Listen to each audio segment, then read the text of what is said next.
I was held captive by kidnappers in a crumbling building and starved for days. My name is Qiao. I kept believing that the man I loved, Li Ziqing, would come to save me. But as time went by, he didn't show up, and the kidnappers grew angry, mocking that he didn't care enough to pay the ransom. I tried to convince myself he had a reason for staying away. On the 6th day, they brought in Wei Xian, Li Ziqing's ex-love. Just 2 days later, Li finally came, but he didn't come for me, he came for her. The kidnappers offered him a choice: pay for one of us. His gaze lingered on me briefly, and then he chose her, leaving me behind. I felt the last bit of warmth in my heart freeze. I could see the truth now: he didn't love me. After Wei Xian was freed, I asked to speak to Li one last time, and the kidnappers let me go. As I approached him, he called to me, thinking I was safe. Instead, I turned and ran toward the window, choosing to jump rather than live in this betrayal. I felt only peace as I fell. When I woke up, I wasn't dead. I was in a hospital, and the first face I saw was Li Xiaoran, Li Ziqing's uncle. He told me he'd saved me, that I owed him my life. But I didn't want to be saved. It would have been easier to die than to face the pain left by Li Ziqing's choice. Li Xiaoran leaned over me, hands on both sides of the hospital bed, looking tired but still teasing. He asked if I'd ever seen him this disheveled, and I could see the exhaustion in his eyes, despite his usual flirtatious look. I gave a slight smirk, thinking how he must have worked hard for me.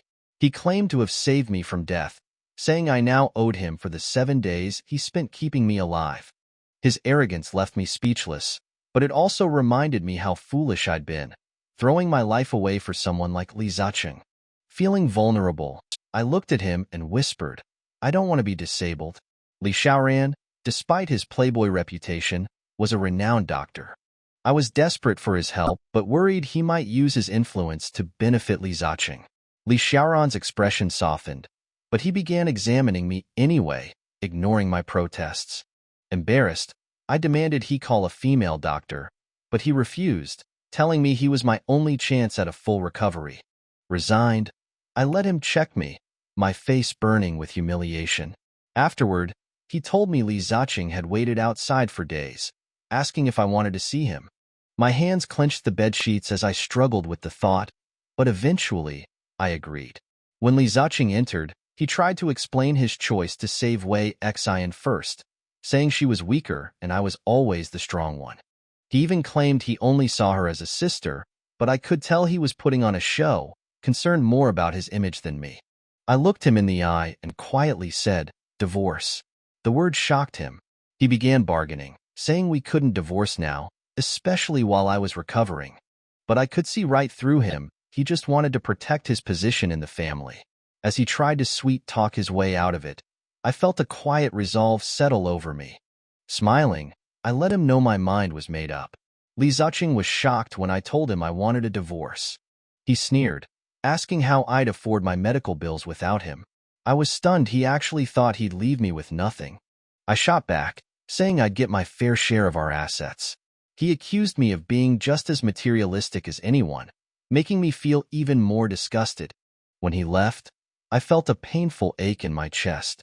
I used to wait for him, excited to see him come home, but now the thought of him returning only filled me with fear. Deep down, I sensed there was more between him and Wei Xian, his sisterly friend. I needed proof of his betrayal. I reached for my phone and called my friend, Loco, asking her to help me investigate Li Ziqing and Wei Xian. She immediately understood and got to work. She suggested installing cameras in our home while I was hospitalized, thinking he might bring Wei Xian over. Loco went to our place the next day and caught him and Wei Xian there together. She played it cool, explaining she was only there to pack some clothes for me. She managed to install a hidden camera and left, but Li Ziqing found it soon after. He looked betrayed, but I didn't care. I was done blindly trusting him. Loco helped me set up the surveillance software on my phone, and I watched him from afar. Strangely, he'd started leaving flowers around the house, muttering as if trying to win me back. But I noticed something odd: a new tie clip I hadn't bought. It was a small detail, but I knew it hinted at someone else in his life. One day, my doctor, Li Xiaoran, caught me constantly checking my phone. He insisted I give it up, reminding me I needed to rest. Reluctantly, I turned off the phone and handed it over, worried he'd notice my secret. He teased me, asking if I was hiding anything, then remarked that I hadn't showered in a while. It was a strange moment, a hint of normalcy in the middle of all the chaos. I felt incredibly embarrassed when Li Xiaoran offered to help me bathe. My face must have turned bright red, and I quickly shook my head. He suggested letting Li Ziqing help, but I shot that idea down instantly. Eventually, I reluctantly agreed to let Li Xiaoran do it, reasoning he'd already seen my injuries multiple times anyway. As he gently helped me clean up, I was surprised by how carefully he treated me, like I was something fragile. Despite his teasing and flirty attitude, he was actually very respectful. I could see why so many girls liked him. At one point, he asked me to take better care of myself, looking tired and serious. I promised I wouldn't make the same mistakes again, and he seemed relieved. The next morning, a rough nurse came in to clean my wounds. The pain was almost unbearable, and for the first time, I missed Li Xiaoran's gentle touch. When I asked about him, the nurse explained that he'd been working non-stop to save my life, even collapsing at one point. The thought left me speechless, realizing how dedicated he was. Later, Loco came to visit me. She was visibly upset, especially after learning about Li Ziqing's betrayal. She'd managed to confirm that Wei Xian had bought a tie clip for Li Ziqing, a symbol of commitment.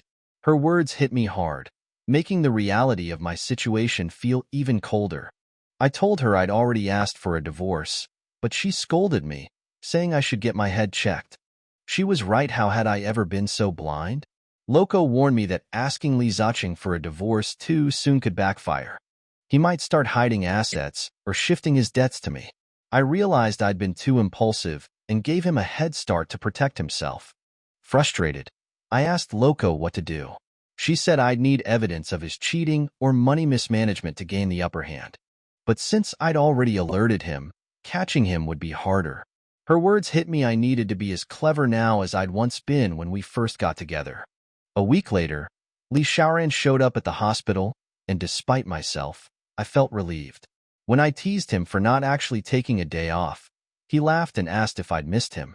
Truthfully, I did. The other nurses weren't nearly as gentle with me, and I suffered without his care. When Li Xiaoran checked my wound, I accidentally mocked his perfect skin. Annoyed, he jabbed me a bit harder with the antiseptic needle. I yelped in pain and accused him of doing it on purpose. He just smirked and reminded me that doctors could make things very uncomfortable if I wasn't careful. Despite the pain, I couldn't help but feel a bit grateful for his presence.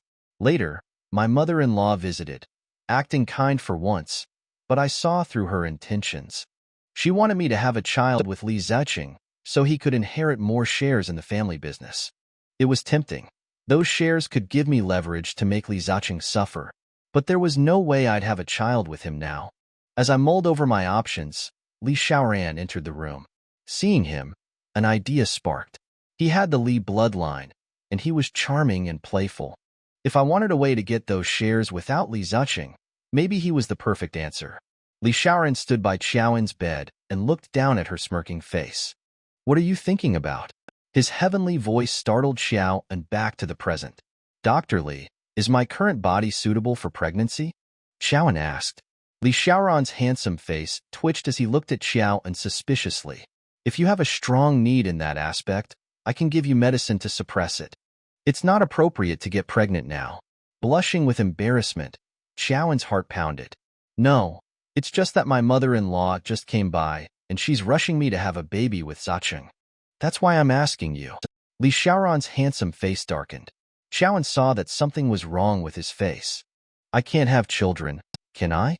she asked worriedly. Li Xiaoran said, "Don't worry. After you recover, you can have as many babies as you want." Qiaowen sighed with relief. Li Xiaoran had become very quiet today. He was absent-minded when he examined Qiaowen's wound. Qiaowen was scheming against him shamelessly, so he was naturally even more absent-minded. "Dr. Li, do you do routine physical examinations?" Qiaowen had heard that Li Xiaoran's private life was chaotic, and she was quite worried that he had an illness. Therefore, it was better to find out in advance. Li Xiaoran was not someone who was easily fooled. He looked up into Qiaowen's scheming eyes and asked, "In what way?" Qiaowen quickly hid her thoughts. "You're a doctor. You're more professional than I am. You have to tell me how often I have to do a routine physical, and what sort of examinations I have to do. After you're discharged, you'll have a full physical every month for 3 months. After that, you'll have a full physical for half a year. In the future, it depends on your recovery. It's best to do it once a year. So what tests do I need to do?" Li Xiaoran was so shocked that the cotton swab in his hand fell to the ground. If he had not supervised her body and understood her physical condition, he would have suspected that she had been inhumanely abused by the kidnappers. "No need," Li Xiaoran said. "Then don't you men have to do this examination every year?" Qiaowen rambled, crazily probing Li Xiaoran's physical condition at the edge. Li Xiaoran said, "Only men with indecent ways need to do such examinations." Qiaowen looked at him with bright eyes and asked, "Does Dr. Li do it every year?" Li Xiaoran laughed in anger. When Qiaowen saw Li Ziqing, her gaze naturally landed on his tie clip. The tie clip that meant I'll accompany you through thick and thin was a gift from Wei Xian. From the surveillance over the past few days, it seemed that Li Ziqing wore it very frequently. Li Xiaoran saw Li Ziqing and did not stop what he was doing. He was disinfecting Qiaowen's leg and applying medicine. But Li Xiaoran's gaze inadvertently landed on Qiaowen's face. Qiaowen grew unusually quiet. The air was inexplicably tense. "Anan, you seem to have gained weight." Li Ziqing was very gratified to see Qiaowen's increasingly plump body. Li Xiaoran interrupted at the wrong time. She went from 102 kilograms to 68 kilograms. Now, she's recovering at the speed of 5 grams a day. Today, she weighs 76 kilograms. Li Ziqing looked very embarrassed. As a husband, he actually did not understand his wife's body as well as his uncle. Fortunately, his uncle was a doctor and could comfort him. No wonder little uncle is known as the youngest and most outstanding surgeon. Little uncle is so attentive to patients. Mayanin is really lucky to have met little uncle, Li Ziqing said politely. Qiaowen hated Li Ziqing's duplicitous behavior. He had always had a problem with Li Xiaoran and often criticized Li Xiaoran in front of Qiaowen for being immoral and not doing his job properly. She changed the topic. "Hubby, your tie clip is quite beautiful." She forced herself to smile at him to dispel Li Ziqing's guard against her. Although it was disgusting to do it, Loco told Qiaowen to learn from the king of Wu, Go Jian, and to show her courage and boldness. Li Ziqing lowered his head and glanced at his tie. A trace of confusion flashed across his eyes, but he immediately regained his composure. He thought of the surveillance cameras at home, so he, who was already on guard, could deal with whatever came his way. "Oh, this was on my birthday the other day. Wei Xian gave me a tie clip." A mocking smile flashed in Qiaowen's eyes. For a man like him to be so open and aboveboard after doing something wrong, he had to be shameless to the brink. In the past, she had fallen for his tricks. The more brazenly he acted, the more she trusted him. But now, knowing what the tie clip meant, she could only give him a wide berth. "Right, your birthday. I forgot to give you a present. Honey, you're not going to blame me, are you?" Qiaowen remembered his birthday, but she didn't want to please him. In the future, she never wanted to please him again. Li Ziqing was magnanimous. "You're recuperating in the hospital. It's understandable that you didn't buy me a gift." Qiaowen closed her eyes. She didn't want to talk to Li Ziqing anymore, so she deliberately pretended to be tired. Li Ziqing was someone who would not give up until he achieved his goal. He had come today for the reward plan for his grandfather's shares. Mommy wants to have a grandson. We should put the matter of giving birth on the agenda." Qiaowen refused decisively. "I'm afraid I won't be able to do it for a year or so. We'll talk about giving birth later. Do you not want to have children with me?" Li Ziqing's voice turned cold. Qiaowen opened her eyes and looked at him steadily. "Yes." "Why?" Li Ziqing was furious. "Because childbirth is harmful to the body, and I only want to protect my own body. Because I know that the only person I can trust when something happens to me is myself." Qiaowen teased Li Ziqing mercilessly. Li Ziqing's face was ashen. "How long are you going to hold a grudge for this?" Qiaowen said. "I don't know." She supposed she would do it all her life. A vicious glint flashed across Li Ziqing's eyes. He turned to ask Li Xiaoran, "Uncle, is a nun about to be discharged?" Xiaoran's heart tightened. If Li Ziqing forced her to leave the hospital wouldn't dare to stop him. And his intention of bringing her home was only to carry on the family line. Her body was bound to suffer his ravages. He only wanted the child. He wouldn't care about her safety. Xiaoran looked at Li Xiaoran in fear. At this moment, she really hoped that Li Xiaoran could help her block Li Ziqing's improper thoughts. However, she found it funny. Li Xiaoran was Li Ziqing's uncle. Why should he help her? Li Xiaoran slowly treated Xiaoan's leg injury and carefully put down her pants. Then, he looked straight at Xiaoan. He saw a trace of fear in Xiaoan's deer-like eyes, which surprised Li Xiaoran. "Ziqing, Xiaoan is in no condition to be discharged for the time being. How long will that take?" Li Ziqing asked impatiently. 3 months, Li Xiaoran said leisurely.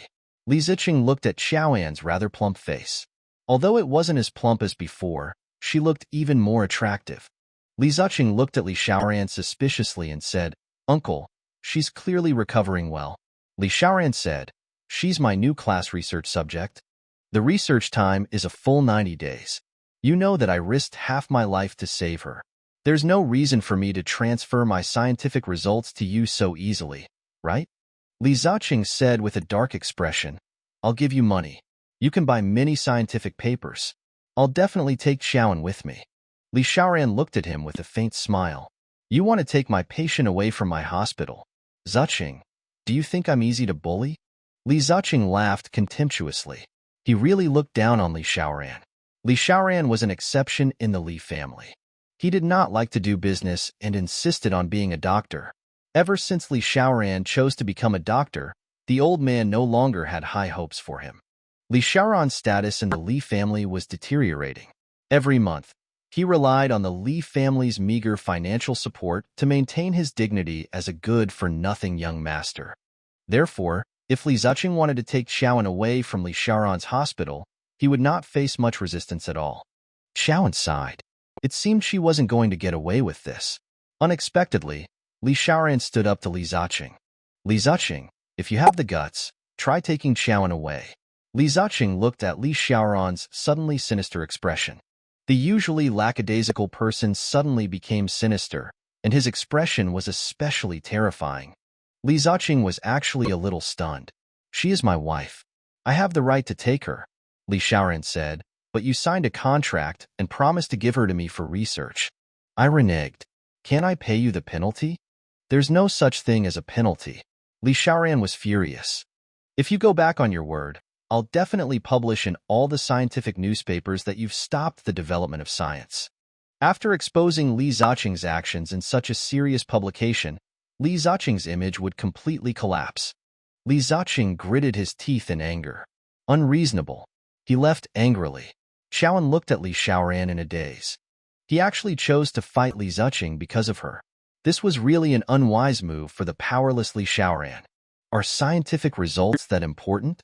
Your future path will be very difficult if you go against the future young master of the Li family for a thesis. Xiaoan was very worried for Li Xiaoran. Then, she protested in exasperation. "I don't want to be the subject of your research. Li Xiaoran, if you dare to publish my photo and make me famous, I'll cut ties with you." Li Xiaoran smiled faintly and said in a charming voice, "Why don't I pixelate your face?" Still, Xiaoan was traditional and particularly shy. She couldn't accept her body and organs being observed by scholars. Li Xiaoran pretended to be troubled. "Then what should I do? You're the research subject I spent a lot of effort to get. There's no reason for me to let you off for no reason, right?" Xiaoan understood and gave up her pride. She begged Li Xiaoran humbly, "Uncle, I owe you in this life. In the next life, I'll do anything to repay your kindness." Li Xiaoran said, "I'm an atheist. I don't believe in reincarnation." Xiaoan said, "Then, in this life, I repay you. Tell me, how do you want me to repay you? If I can do it, I won't flinch." Li Xiaoran's eyes lit up. "Really?" Xiaoan nodded eagerly. Li Xiaoran said mysteriously, "Then it's settled. When you recover, remember to repay me." When Li Xiaoran left the ward, he seemed to be in a very good mood. Annoyed, Xiaoan lay on the bed, frustrated. Who would have thought that Li Ziqing would suggest to old Master Xiang that Li Xiaoran had deliberately stopped Xiaoan from being discharged from the hospital, purely to destroy their relationship? The old master had always valued harmony between husband and wife and within the family. Therefore, he was very concerned over this matter. He asked the servant to call Li Xiaoran and ask him to go home. When Li Xiaoran rushed back to the Li family's villa from the hospital, it was already 10 in the evening. Usually, at this time, everyone would have gone back to sleep. However, since the old man was still up, the juniors did not dare to sleep. All of them forced themselves to stay awake to accompany the old man in waiting for Li Xiaoran. Li Xiaoran pushed open the door and saw more than 10 pairs of eyes focused on him. Li Ziqing and his mother's eyes revealed smug expressions. He slouched over, tossed his car keys on the coffee table, and sat on a stool. The old man began to lecture him. I told you not to be a doctor back then, and you didn't listen to me. Now look at yourself. You're exhausted every day and earn 25 cents. Li Xiaoran smiled and said, Dad, not everyone lives for money. People should fight for their dreams. The old man knew that Li Xiaoran was a very opinionated person. No one could change his mind. He gave up arguing with Li Xiaoran about dreams and reality. Instead, he went back to the topic and criticized Li Xiaoran with a black face. I heard from Ziqing that Anun's health has already recovered very well. In that case, why don't you let Ziqing bring her home? Ziqing is very tired from work. Every day, he has to travel between the company and the hospital. You should think about him. Li Xiaoran looked at Li Ziqing with a sneer in his eyes. Xiaoan's been in the hospital for so long. You can count on one hand the number of times he's visited her. Dad, you have nothing to be worried about. Li Ziqing said confidently, Uncle, it's because I'm busy that I don't have time to come to the hospital. I can only worry about Anun's health every day. That's why I'm anxious to take Anun out of the hospital. This way, I can take care of her personally every day and feel better. Usually, Li Xiaoran would not bother to argue with this group of people. He would do whatever they said. So it gave Li Ziqing the illusion that although this uncle was very intelligent, he was very easy to control and fool. However, what Li Xiaoran did today made him regret it so much that his intestines turned green. Li Xiaoran said, Ziqing's feelings for Xiaoan are really touching. Li Ziqing's mother immediately said proudly, the couple has always had a good relationship. It's not like you don't know. Indeed, in the past, Xiaoan had always praised Li Ziqing's merits in front of them. From the smile on her face and the love in her words, they could feel that the couple's relationship was very deep and enviable. However, Li Xiaoran changed the topic. If you're so close, why do you always come to the hospital in a hurry and leave in a hurry? You don't even flip through your wife's medical records or wipe her body. I have to do these things for you. Those who don't know better will think that Xiaoan is my wife. Is this what you mean by deep love? Hearing this, the old man's face darkened. Ziqing, what exactly is going on? Didn't I tell you that Anun was traumatized after being kidnapped? Are you going to spend more time with her? Li Ziqing did not expect that Li Xiaoran, who had always been silent in family meetings, would actually turn the tables on him today. Li Ziqing's face was very gray. Li Xiaoran smiled faintly. I don't think Ziqing can take good care of Xiaoan, so I won't agree to her discharge. Li Ziqing's mother immediately reprimanded Li Xiaoran unhappily. Xiaoran is Ziqing's wife. It's up to Ziqing to decide if she should be discharged. Don't forget your status. You're Xiaoan's uncle. It's not up to you to decide her discharge. Don't tell me you have ulterior motives towards my daughter-in-law. Li Xiaoran's smile was cold. Fortunately, First Madam was very reasonable and helped Li Xiaoran out of the situation. Third sister-in-law, it's not like you don't know that Xiaoran's standards for finding a woman are so high that even a national beauty can't catch his eye. Xiaoan might have been able to move his heart in the past, but now she's as thin as a skeleton. Even your Ziqing might not be willing to take another look at her. How can Xiaoran have any improper thoughts about her? However, Li Xiaoran was as calm as ever. He said lazily, she's my patient. I spent a lot of effort trying to save her. I won't allow any more accidents to happen to her. That will affect my status in the medical forum. The Li family was greedy and unscrupulous. Naturally, they understood Li Xiaoran's desire to pursue fame. Li Ziqing could only look at the old man hopefully. Grandpa, Uncle is clearly trying to separate us. The old man sorted out his thoughts and said to Li Ziqing earnestly, Ziqing, since you don't have the energy to take care of Qiaoan, leave her in the hospital for the time being. Her safety should be top priority. Of all the daughters-in-law, the one the old man admired the most was Qiaoan. Qiaoan didn't care for fame and fortune. She was simple and affectionate.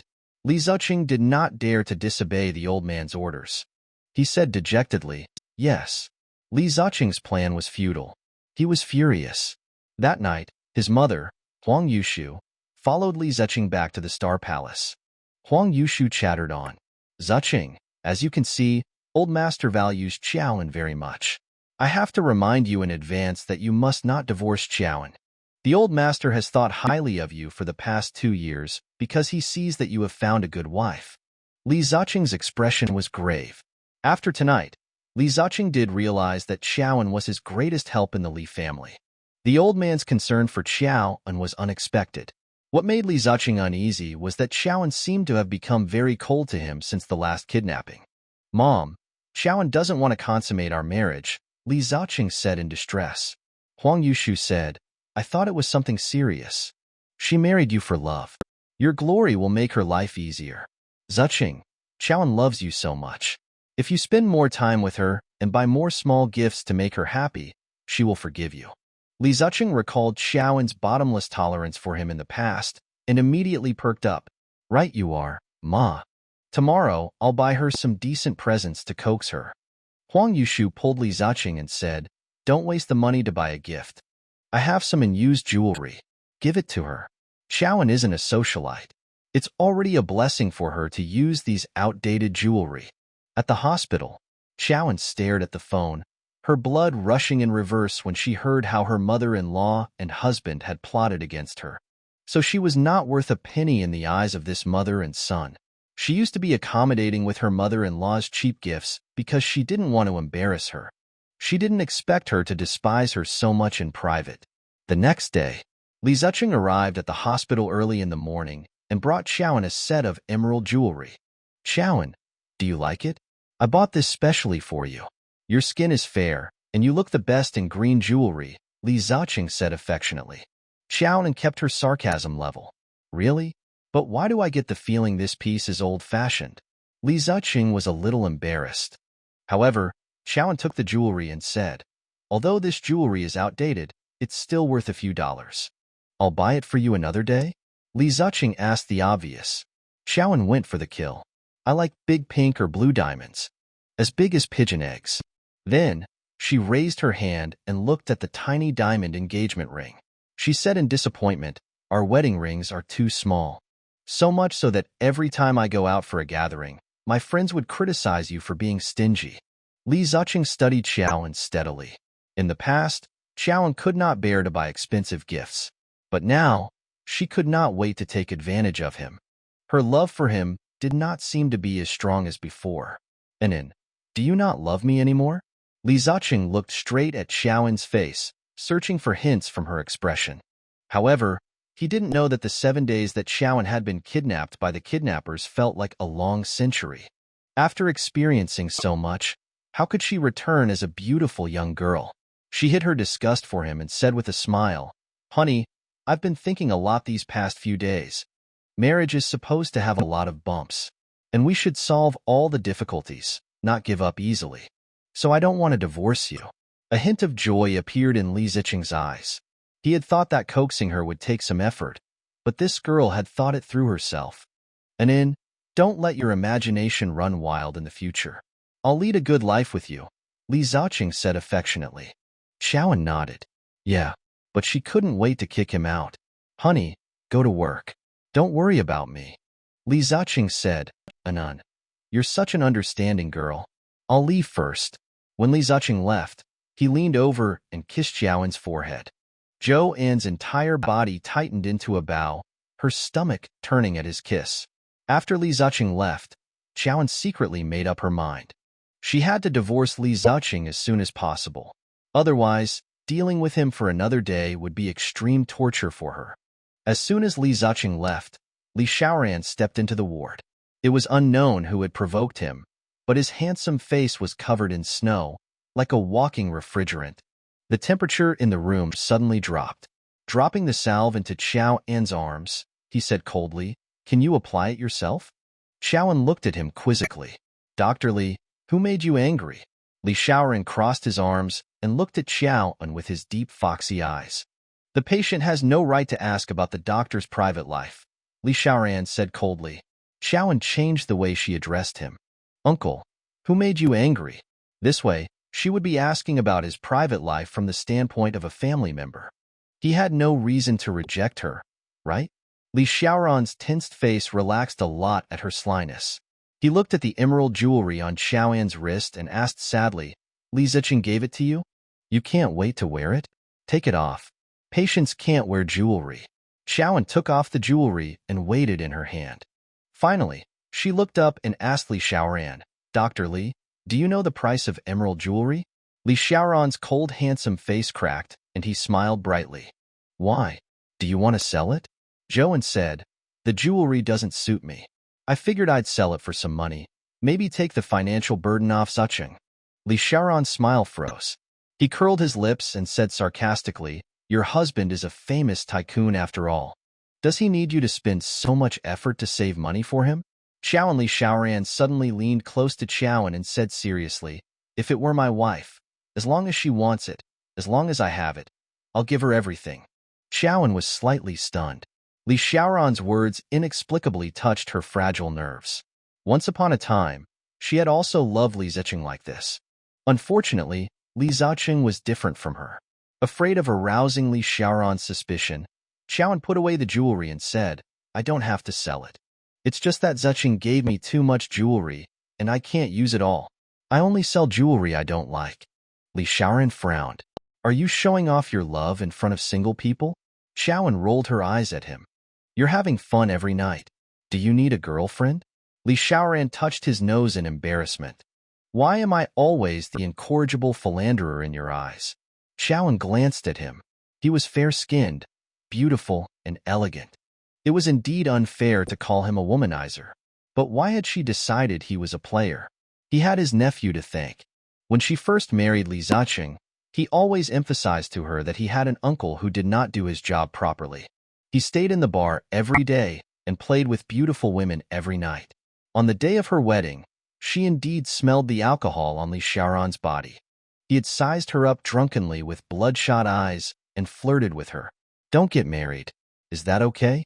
Terrified, Xiao clutched the hem of her wedding dress and fled. Since then, she decided he was a player. Now that she thought about it carefully, he had only lost his composure on the day of her wedding. Other times, she rarely saw him and did not witness the scenes of him and the beautiful women having fun every night. She had set him up like this as if she did not respect him enough. Blushing, Xiao murmured, "Your nephew told me." Li Xiaoran said, "Remember, what you see is stronger than what you hear." Xiao shrank her neck and listened to Li Xiaoran's teachings guiltily. "Although Li Ziqing is your husband, it doesn't mean that he won't lie to you. After all, businessmen value benefits over separation." The words "businessmen value benefits more than separation" brought out all of Xiao's gloomy emotions. Indeed, why didn't she realize this earlier? She had fallen in love with Li Ziqing, that mountain wolf, and ended up covered in wounds. Li Xiaoran patted her head gently and comforted her like a caring brother. "Little girl, you're too naive. You're easily deceived." Embarrassed, Xiaoan was speechless. Just as the two of them were joking, a doctor ran in a panic and shouted from afar, "Dr. Li, there's a critical patient who needs your help." Li Xiaoran's originally carefree expression instantly became very solemn. Without a word, he walked out with light footsteps. After a few steps, he suddenly turned back and said to Xiaoan, "Xiaoan, you can try walking." Xiaoan nodded adorably. As if driven by the tension in his expression, she was just as quick to urge him on. "Don't worry about me. Just get to the rescue." Li Xiaoran nodded and ran out of the door. Xiaoan's eyes released a softness she hadn't even noticed as she listened to the hurried footsteps. In the hospital corridor, several doctors wheeled their bloody patients toward the operating theater. The accompanying family members let out heart-wrenching cries. "My daughter, I'm sorry. I shouldn't have pushed you back to your in-laws. I shouldn't have pushed you back into the fire. The mother's heart-wrenching sobs struck Xiaoan like a hammer. Xiaoan recalled that when she got married, her mother had once said to her kindly, "Anan, your marriage to Li Ziqing should have been a godsend. But there are some things that I still have to remind you about. Our family doesn't match the Li family. We're an intellectual family, so we don't have to feel inferior. We're just afraid that the Li family will recognize money and not ability and look down on you. You're married far away. If you are not happy in your marriage, you don't have to compromise. When you come back, Mom and Dad will still happily accept you." Joanne remembered her mother's voice and suddenly slapped herself in frustration. How could she forget her mother's advice? She'd almost given up her precious life for the scumbag. If her mother knew what had happened to her, she wondered how heartbroken she would be. As if waking from a dream, Xiaoan finally understood. Her life was her own. There was no need to feel aggrieved, to accommodate. Because she had come to cherish her life, Xiaoan had become incredibly brave and strong. While Li Xiaoran was operating on the critically injured, she remembered his advice. She lifted the blanket and slowly tried to get out of bed. She had to get better quickly. She couldn't let her distant parents know that she was having a hard time. She fell many times, but got up bravely. Slowly, she was able to walk a short distance against the wall. Xiaoan was happy. Thinking about how soon she'd be healthy again, she had a lot of grand plans in mind. But all of them had been crushed by what she saw on a TV screen. On the television, a reporter was holding a microphone and interviewing the big star, Wei Xian. "Miss Wei, you didn't wear a ring before. Today, I realized that you have a ring on your index finger. A ring on your index finger means you're in love. So, you have a boyfriend, right?" Wei raised her left hand. The pink diamond ring on her index finger sparkled. Xiaoan found the style of the ring inexplicably familiar.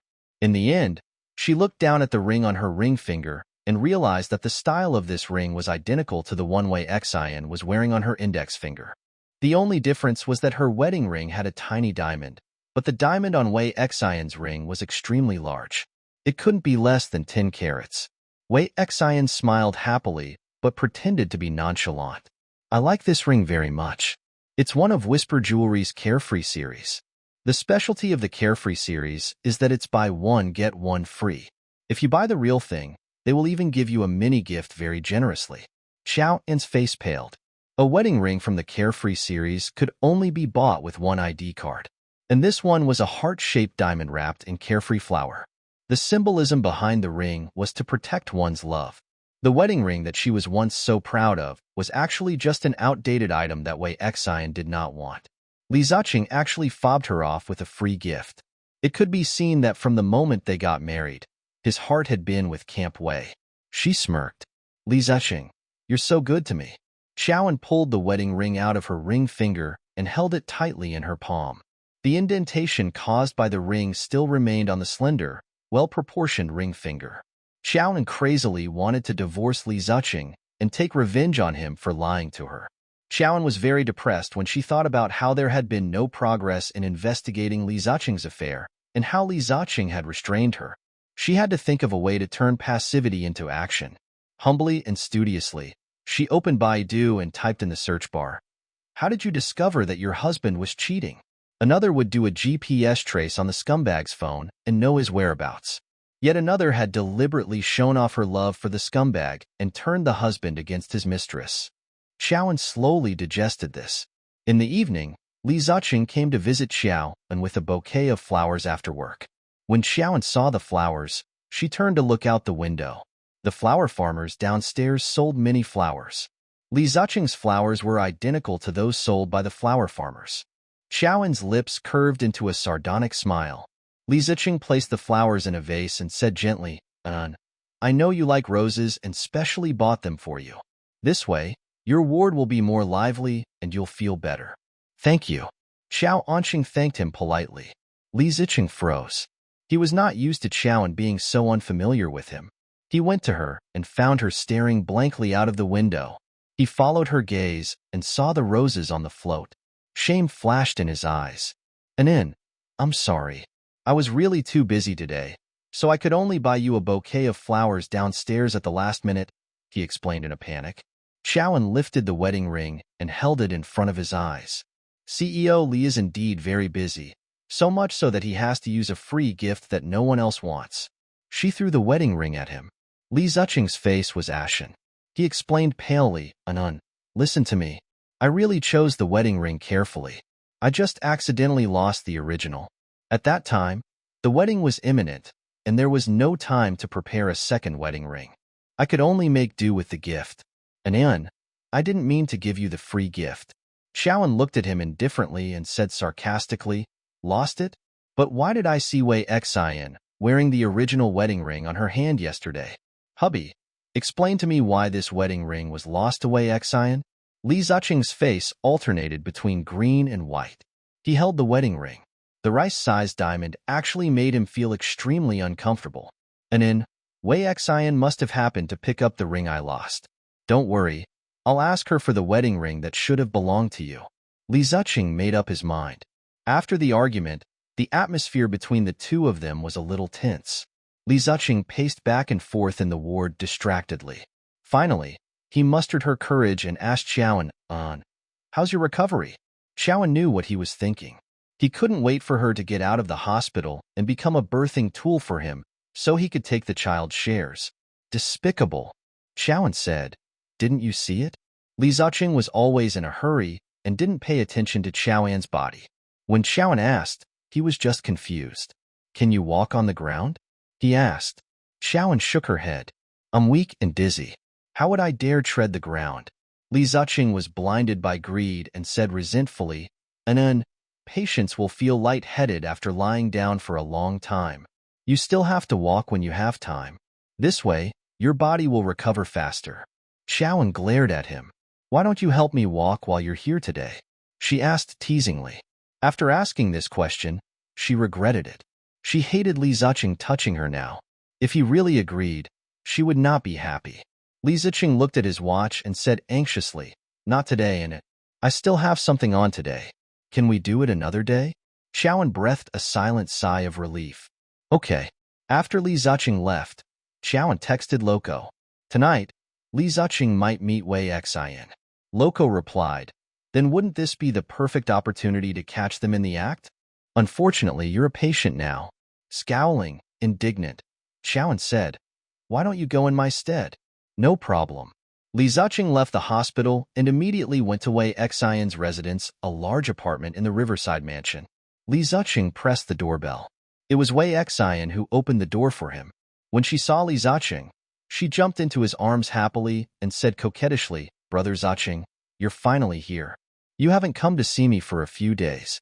I missed you so much. Li Ziqing's face darkened as he pushed her away. Then, he grabbed her left hand and his sinister gaze landed on her index finger ring. He questioned fiercely, Wei Xian, didn't I tell you not to wear this ring in public? Now that Xiaoan has discovered it and she's making things difficult for me, how do you want me to end this? A hint of panic appeared in Wei Xian's eyes. She explained pitifully, Brother Ziqing, I'm sorry. I didn't mean it. As you know, I've always followed your instructions and never wore this ring outside. It's just that I really missed you yesterday, so I took it out and put it on. Who knew I would forget to take it off? I'm sorry, Brother Ziqing. I've caused you trouble.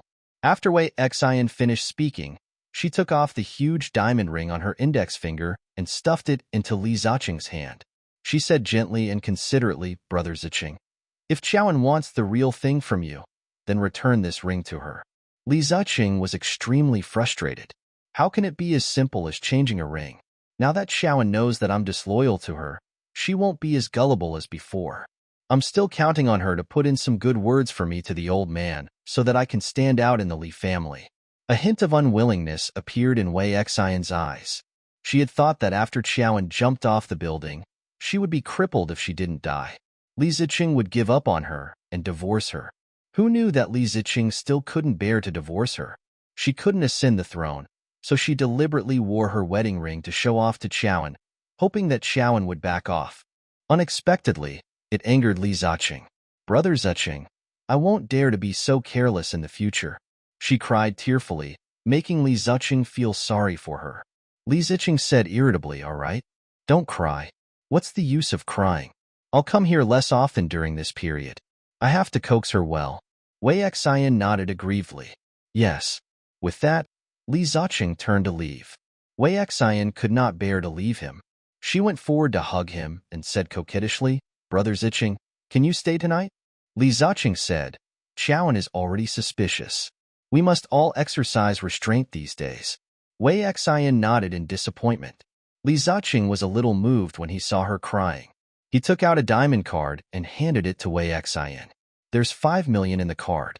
Go buy a new ring that you like. Wei Xian smiled through her tears. Thank you, Brother Ziqing. After Li Ziqing got into the elevator, the disguised Loco came out of the stairwell. She looked excitedly at the video recorded on her phone and forwarded it to Qiaoan. Qiaoan sat frozen on the bed after watching the video from Loco. Li Ziqing casually gave Wei Xian a card with a value of $5 million. The scumbag had never been so generous to her. She had always been independent.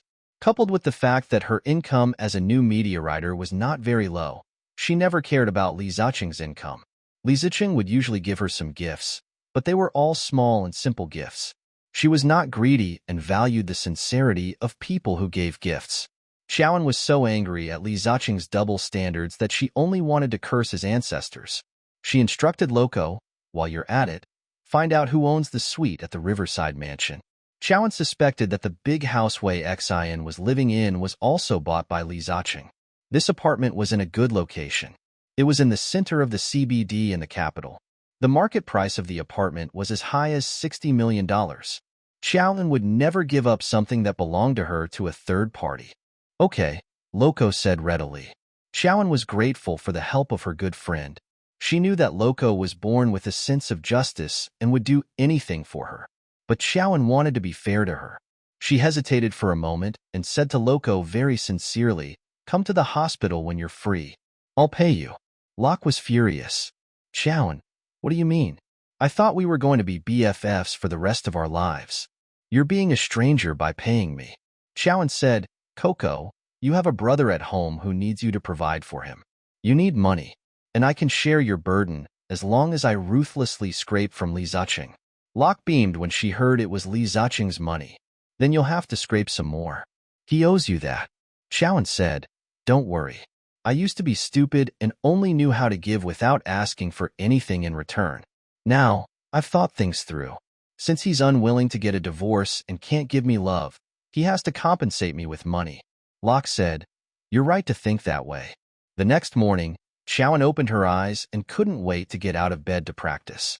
She couldn't wait to recover as soon as possible so that she could personally deal with Li Ziqing and Wei Xian. Perhaps because she was in a hurry, her steps were hurried and fragmented. She even walked out into the corridor. This was the first time she had left the small ward in more than a month. After walking some distance, she looked back and realized that the distance back to the ward was surprisingly far, and her strength seemed to have run out.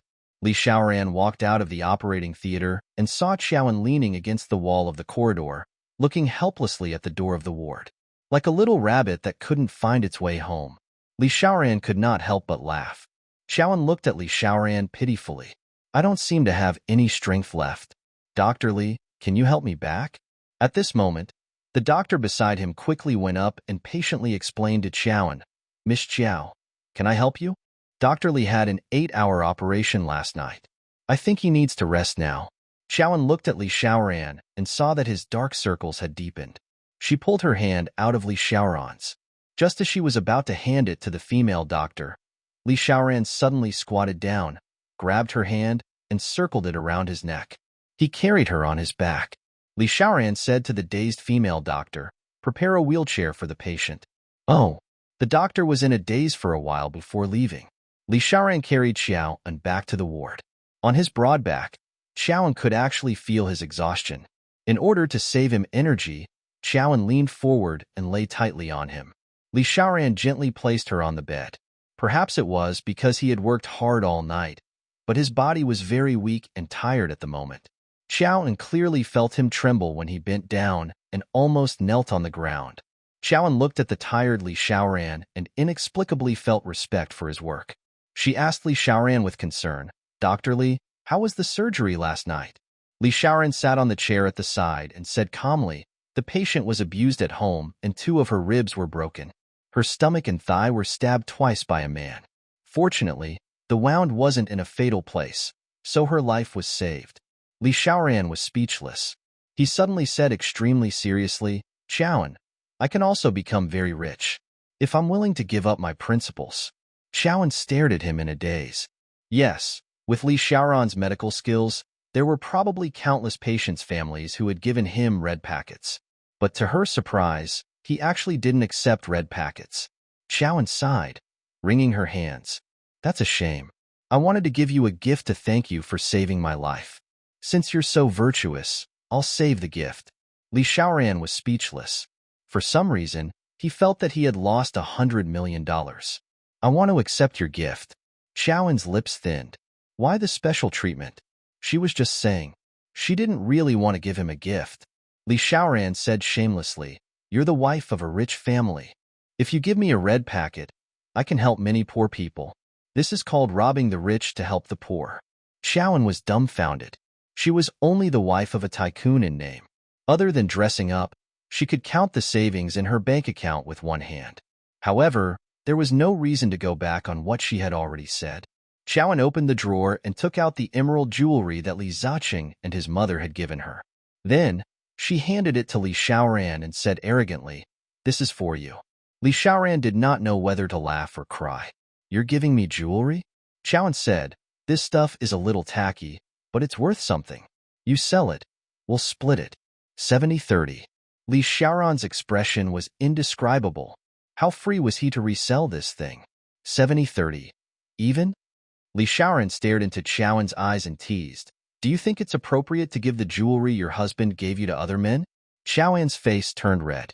Li Xiaoran smiled unrestrainedly and put the jewelry into his pocket with a clear conscience. Qiaoan watched his practiced movements and thought to himself, with this face, he must have received a lot of red packets. The Li family produced 2-faced hypocrites. Li Xiaoran changed the topic. By the way, I forgot to ask for your opinion. Our hospital has a specialized psychological consultation for patients who commit suicide. Do you need it? Qiaoan shuddered. The word suicide nailed her like a humiliation. She stared at Li Xiaoran in horror. Her head shook like a rattle. I don't need it. Li Xiaoran approached her and asked worriedly, Then why did you jump off the building? Qiaoan, tell me what happened that day. Qiaoan's mouth opened, and for a long moment she managed to squeeze out something meaningless. I don't want to think about that day. Li Xiaoran sighed. Looks like you still need a psychiatrist. Qiaoan pulled painfully at her hair as she protested vehemently. I'm mentally sound. The jump that day was just an accident. Li Xiaoran said, I want to know why Wei Xin, who was also kidnapped by the kidnappers, was able to walk out unscathed. Why did something happen to you? Anger splashed into Qiaoan's eyes. Her grip on the bedding tightened. Li Xiaoran suddenly grabbed her hand. The warmth of his palm spread to her cold hand, and Qiaoan gradually regained her composure. Dr. Li, the kidnappers threatened me a lot that day. I was just too scared, so I lost my mind and jumped off the building. Li Xiaoran stared into Qiaoan's bright eyes. They were as black as obsidian and as white as the stars, and such a beautiful outline. It was simply a beautiful sea of stars. It was intoxicating, but there was nothing but light.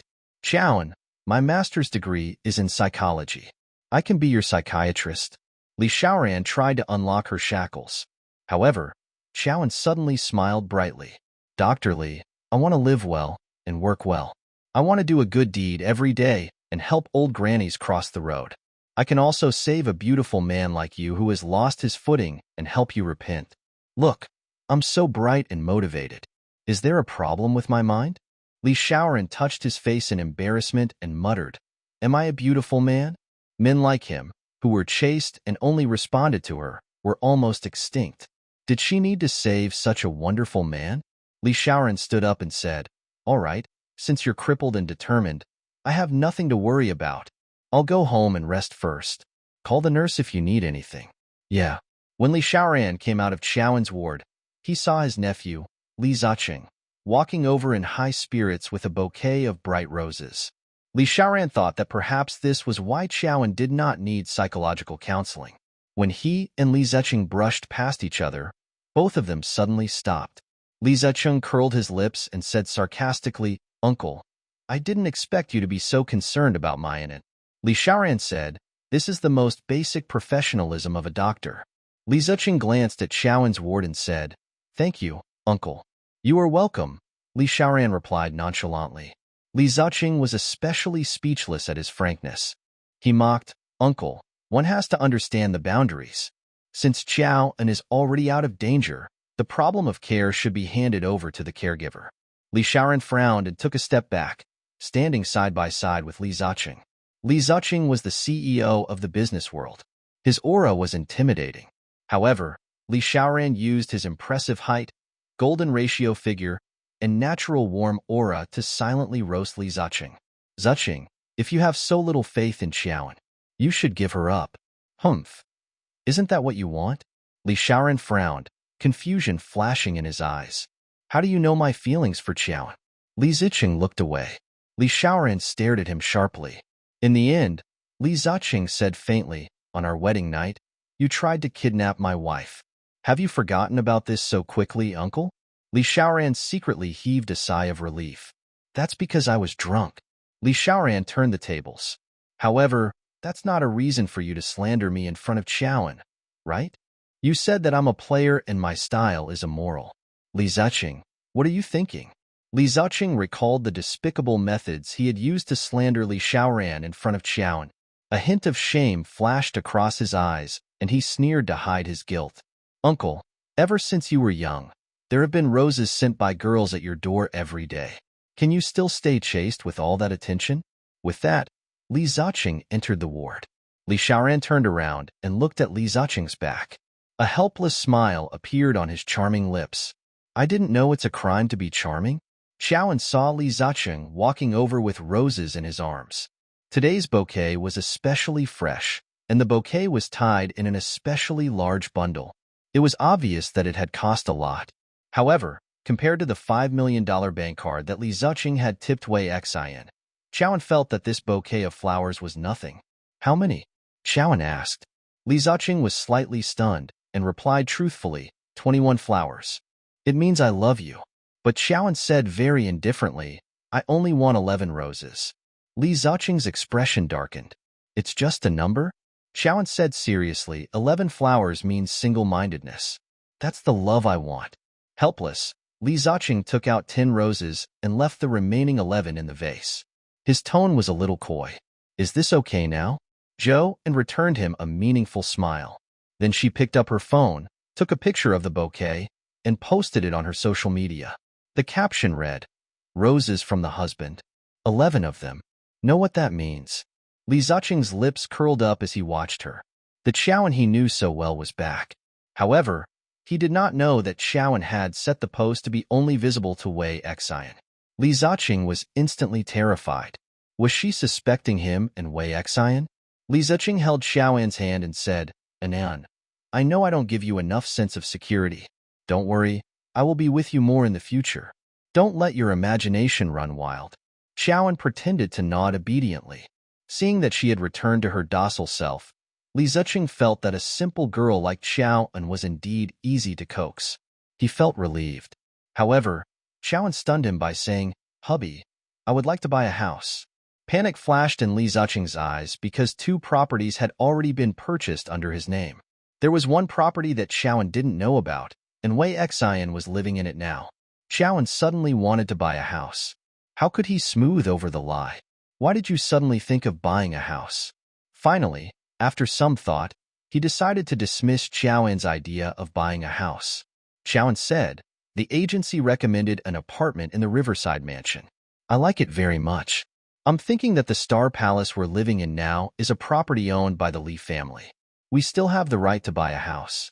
Why don't we buy one?" Riverside Mansion? Li Zicheng's face alternated between green and white. Why Riverside Mansion, of all places? Xiaoan looked down and fiddled with her nails. Even without looking at Li Zicheng, she knew how wonderful his expression was at this moment. Li Zicheng looked troubled. "Anan, I'm sorry. I've been a little short on money recently." Zhou scoffed. Money was tight? It was obvious from the house he gave Wei Xian and the value of the bank card that he was financially well off. He was just unwilling to give her money. Xiao An's resentment and determination to retaliate against Li Ziqing intensified. Hubby, if you're tight on money, let's take out a loan to buy a house. We'll make a down payment first and pay the rest when we have money. Xiao stared at Li Ziqing and sneered secretly when she saw the colorful emotions in his eyes. Thanks to him, she had already turned into Neutron Joan. Now, she just wanted to destroy him at all costs. Seeing that Xiao was determined, Li Ziqing softened his tone and said, "Then I'll think of something." Li Ziqing's reaction convinced Xiao, and that the house Wei Xin was living in must have been paid for by Li Ziqing. Li Ziqing must have used up all his means to buy a house. When Li Ziqing left, he was preoccupied. Xiao, on the other hand, felt extremely proud. Li Ziqing, the game has just begun.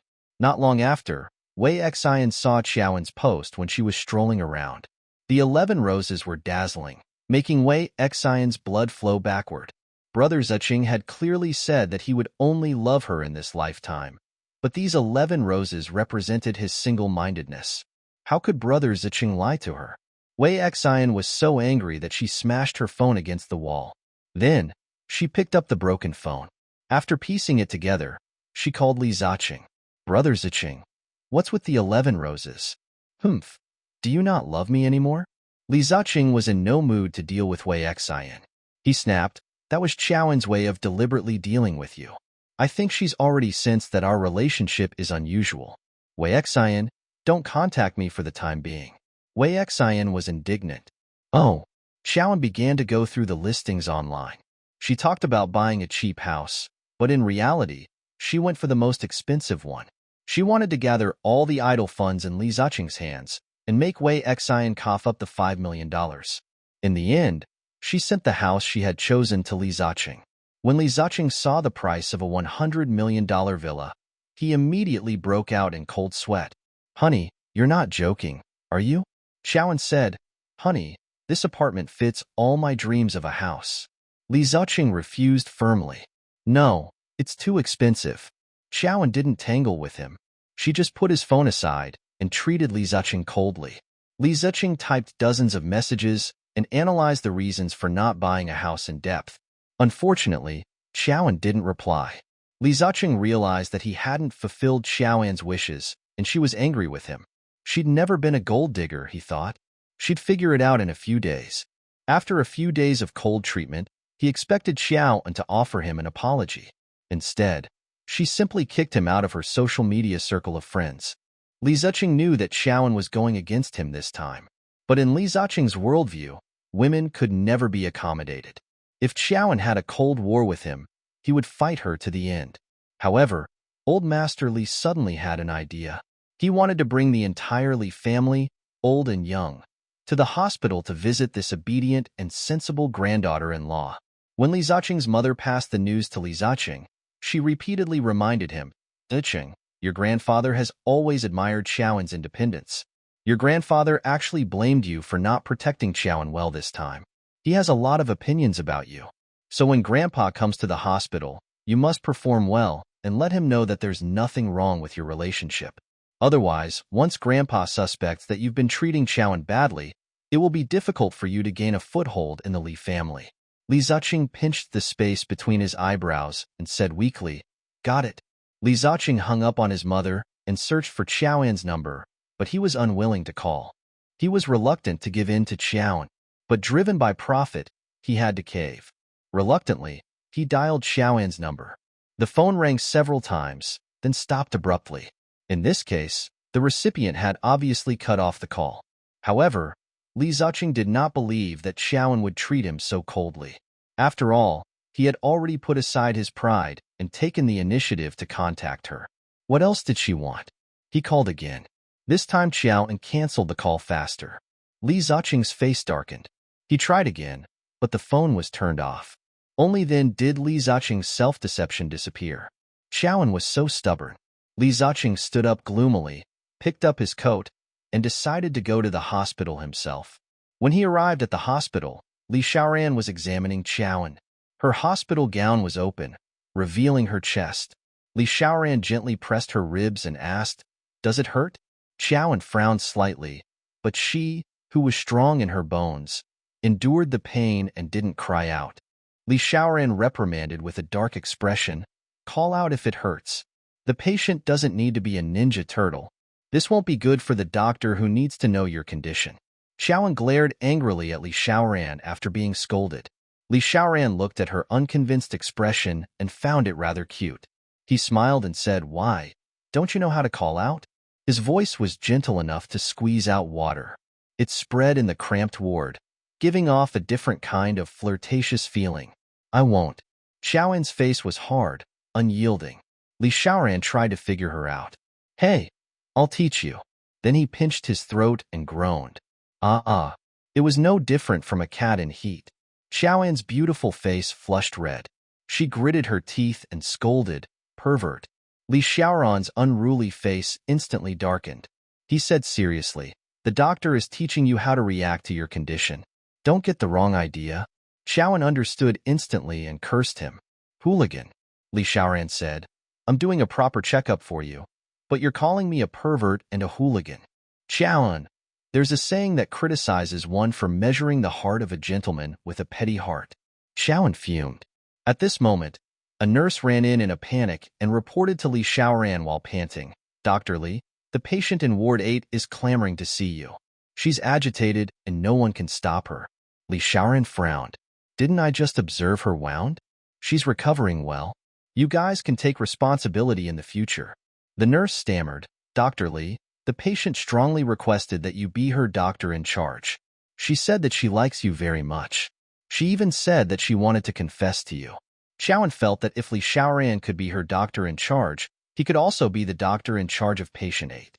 She blurted out, "Then, let Dr. Li be her doctor in charge." The nurse became anxious. "Miss Chiao, Dr. Li is a surgeon, but he's putting his energy into taking care of one patient. Isn't this an overkill?" Xiaoan's face was suddenly as dark as ink. Li Xiaoran looked at her and smiled. "Xiaoan, you should know how good I am to you now, right?" Xiaoan choked on his words. Li Xiaoran smiled and left. When Xiaoan heard that someone was going to confess to Li Xiaoran, she slowly moved into the wheelchair and followed behind Li Xiaoran. Li Xiaoran sensed a little tail following behind him and turned to look at her in surprise. "Why are you following me?" Xiaoan said, "A free romance blockbuster. It's a waste not to watch it." Li Xiaoran was speechless. If he didn't let her see it, she might overthink. He might as well be a good person and help her push the wheelchair to Ward 8. The patient sat on the window and did not allow anyone to approach her. When she saw Li Xiaoran walk in, she cried, "Dr. Li, I heard from them that the patient in Ward 13 is your experimental subject. You're extremely good to her.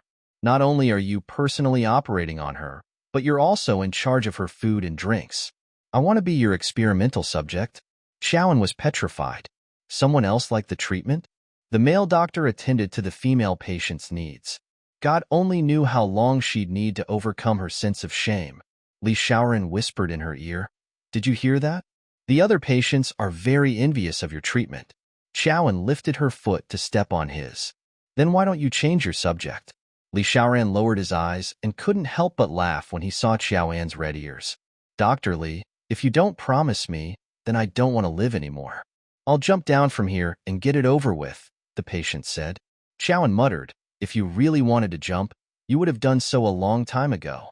What are you yammering about?" For Xiaoan, there was no hesitation. That was the mentality of jumping off a building. Li Xiaoran heard Xiaoan's words that angered the female patient. He covered her mouth and dragged her out of the ward. "What are you doing?" Xiaoan asked. Li Xiaoran said, "The patient has a serious psychological problem after being abused by her husband. You shouldn't anger her." Xiaoan's pupils dilated in shock. "I don't see her having any mental problems." Li Xiaoran said, "Then are you willing to tear open the pain in your heart for me to see?" Xiaoan's brilliant eyes darkened. Li Xiaoran was right. There was a universe hidden in her heart. The universe was the cause of this catastrophe. As long as she opened her mouth, she would be dominated by hatred and become someone else. Li Xiaoran saw the desolation in Xiaoan's eyes and couldn't help but reach out to pat her little head. But in the end, his raised hand silently lowered behind her back. He had to restrain himself from liking her. He turned around and entered the ward. Xiaoan leaned against the door panel and surreptitiously surveyed the room. For some reason, the patient burst into tears. Her pretty face became hideous and twisted. She was completely devastated because she'd broken down and lost her composure. But for some reason, Chowan envied her. She could cry freely and vent the pain in her heart. On the other hand, she remembered her own humiliation. She didn't dare cry or make a fuss. She even tried her best to pretend that she was very strong. Li Xiaoran walked to the window and reached out his hand. He said gently, "Come down. Let's talk slowly." The female patient threw herself into his arms, crying her eyes out. A doctor quietly stepped forward and was about to inject her with a tranquilizer when Li Xiaoran stopped him. "She needs to vent." As Li Xiaoran said this, he looked at Chowan, who was poking her head in. "She needs to vent." The words seemed to resonate with Chowan. She froze in place. Yes, she also needed catharsis. Her hatred for Li Ziqing was like an inflatable balloon, squeezing her body into a very small space. She felt like she was about to suffocate. She felt she needed to do something to vent these annoying emotions. Patient 8 was still crying. "Dr. Li, can you like me?" "Sure." Li Xiaoran's healing voice was like a spring breeze. "Dr. Li, your voice is so gentle. I really like you." Goosebumps broke out all over Chowan's skin. She crossed her arms, feeling the air suddenly chill. Li Xiaoran was like a puppet, obediently agreeing to all the patient's requests. After her emotions stabilized, Li Xiaoran asked her gently, "Can you rest now? Sleeping is helpful to your recovery." "Okay." The patient was as obedient as Li Xiaoran's pet dog. After comforting the patient, Li Xiaoran walked straight towards Chowan and pushed her wheelchair to force her to leave. "Does it look good?" he asked teasingly. Chowan smiled slyly.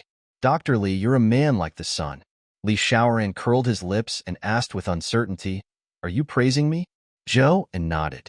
"Well, universal love is like the sun, allocating its light to everyone." Li Xiaoran's face darkened. Was she still calling him a philanderer? "I am not the sun. I am a star." Chowan could not associate the warm Li Xiaoran with stars. She asked humbly, "Why a star?" "Without the weight of green mountains, without the love of the sea, without the heat of the sun, without the unpredictability of the wind, I am what I am, a tiny, insignificant star in a vast universe." "Dr. Li, you're too humble. When you treat patients, you're more majestic than a green mountain. When you pick up girls, you're more loving than the sea. When you flirt, you're hotter than the sun. When you chase women, you don't even let go of female patients. You're even more promiscuous than the wind."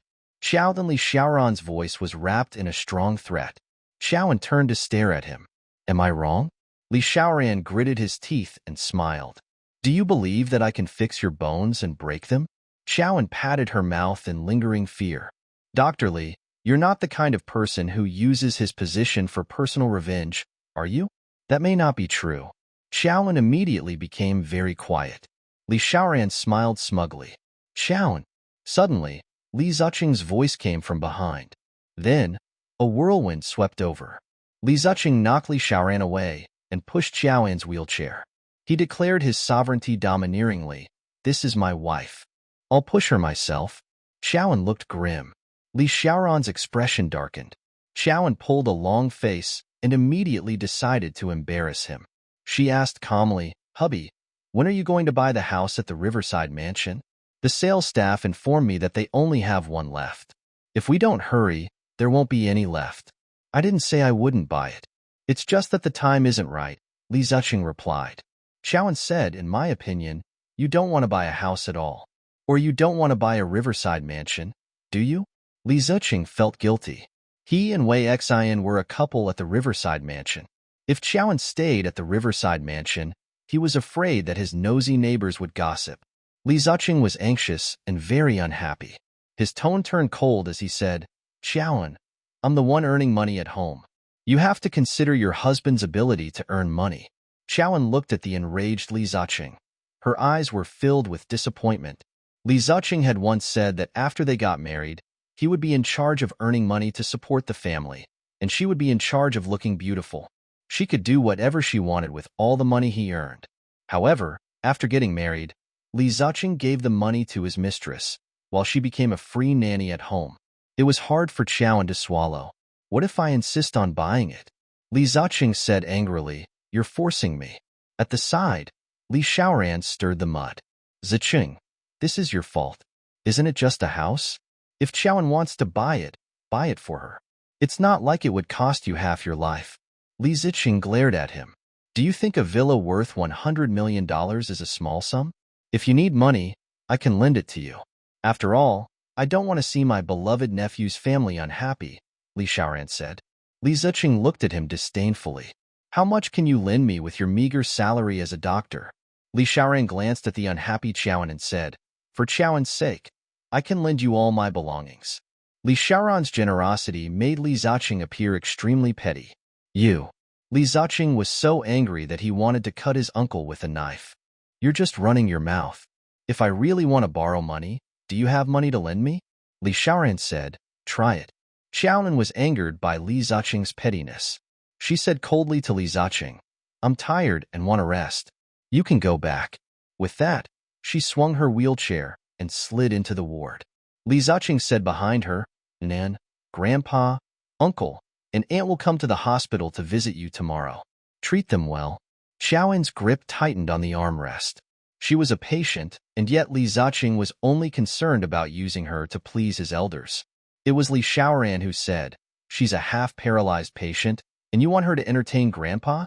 Heh, nephew, you're indeed very business-minded. This is called making the best use of things, right? Li Ziqing glared at him fiercely and said, I'm just concerned about being respectful to Grandpa.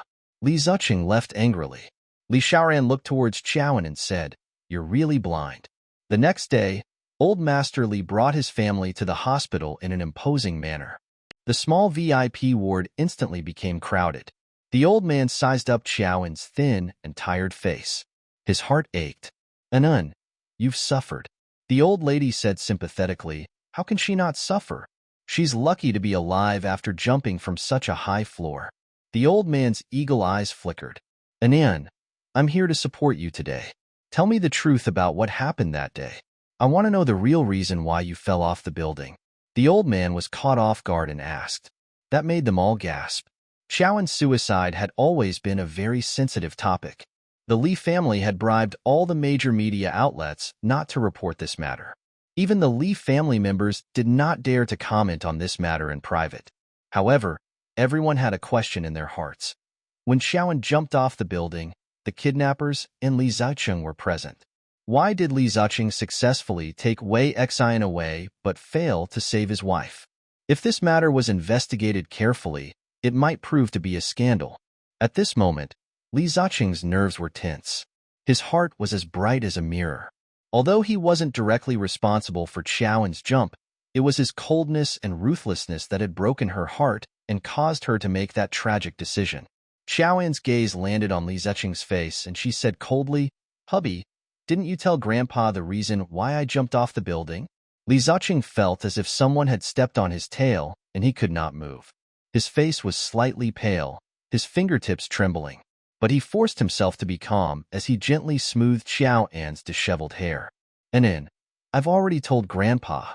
That day, the kidnappers said many threatening words that made you lose your mind. You fell out of the window. Chowan scoffed. He really knew how to avoid the obvious. Is that true? Chowan glared at Li Ziqing with bloodshot eyes. The old man's pupils were constricted. There was a hidden meaning in Chowan's words. He looked at Li Ziqing sharply. Ziqing, if you do anything to let Anin down, I won't let you off.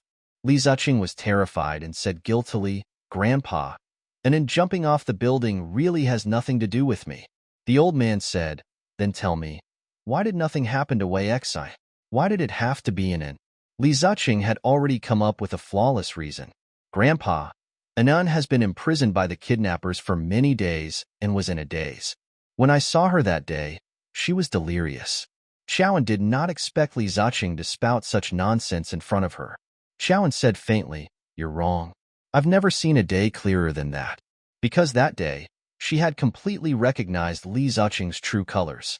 Afraid that Chowan would expose more information that was disadvantageous to him, Li Ziqing coaxed her gently. Anin, I know you've suffered this time. I promise you that I'll make it up to you in the future. Xiaoan's eyes turned cold. Did Li Ziqing think that giving her a small favor would erase the harm he had done to her? Xiaoan didn't expose Li Ziqing. It was not that she did not want to expose Li Ziqing's ugly behavior, but she really did not believe that old Master Li would sincerely support her. She just wanted to comfort her battered heart so that she would not cry and cause trouble for the Li family. When the time came, they would never abandon Li Ziqing. After all, Li Ziqing was their blood relative. If something happened to Li Ziqing, the Li family's business would be implicated. Therefore, if the old man punished Li Ziqing, it would at most be a small punishment. It would not destroy his foundation. This wasn't the outcome Xiaoan wanted.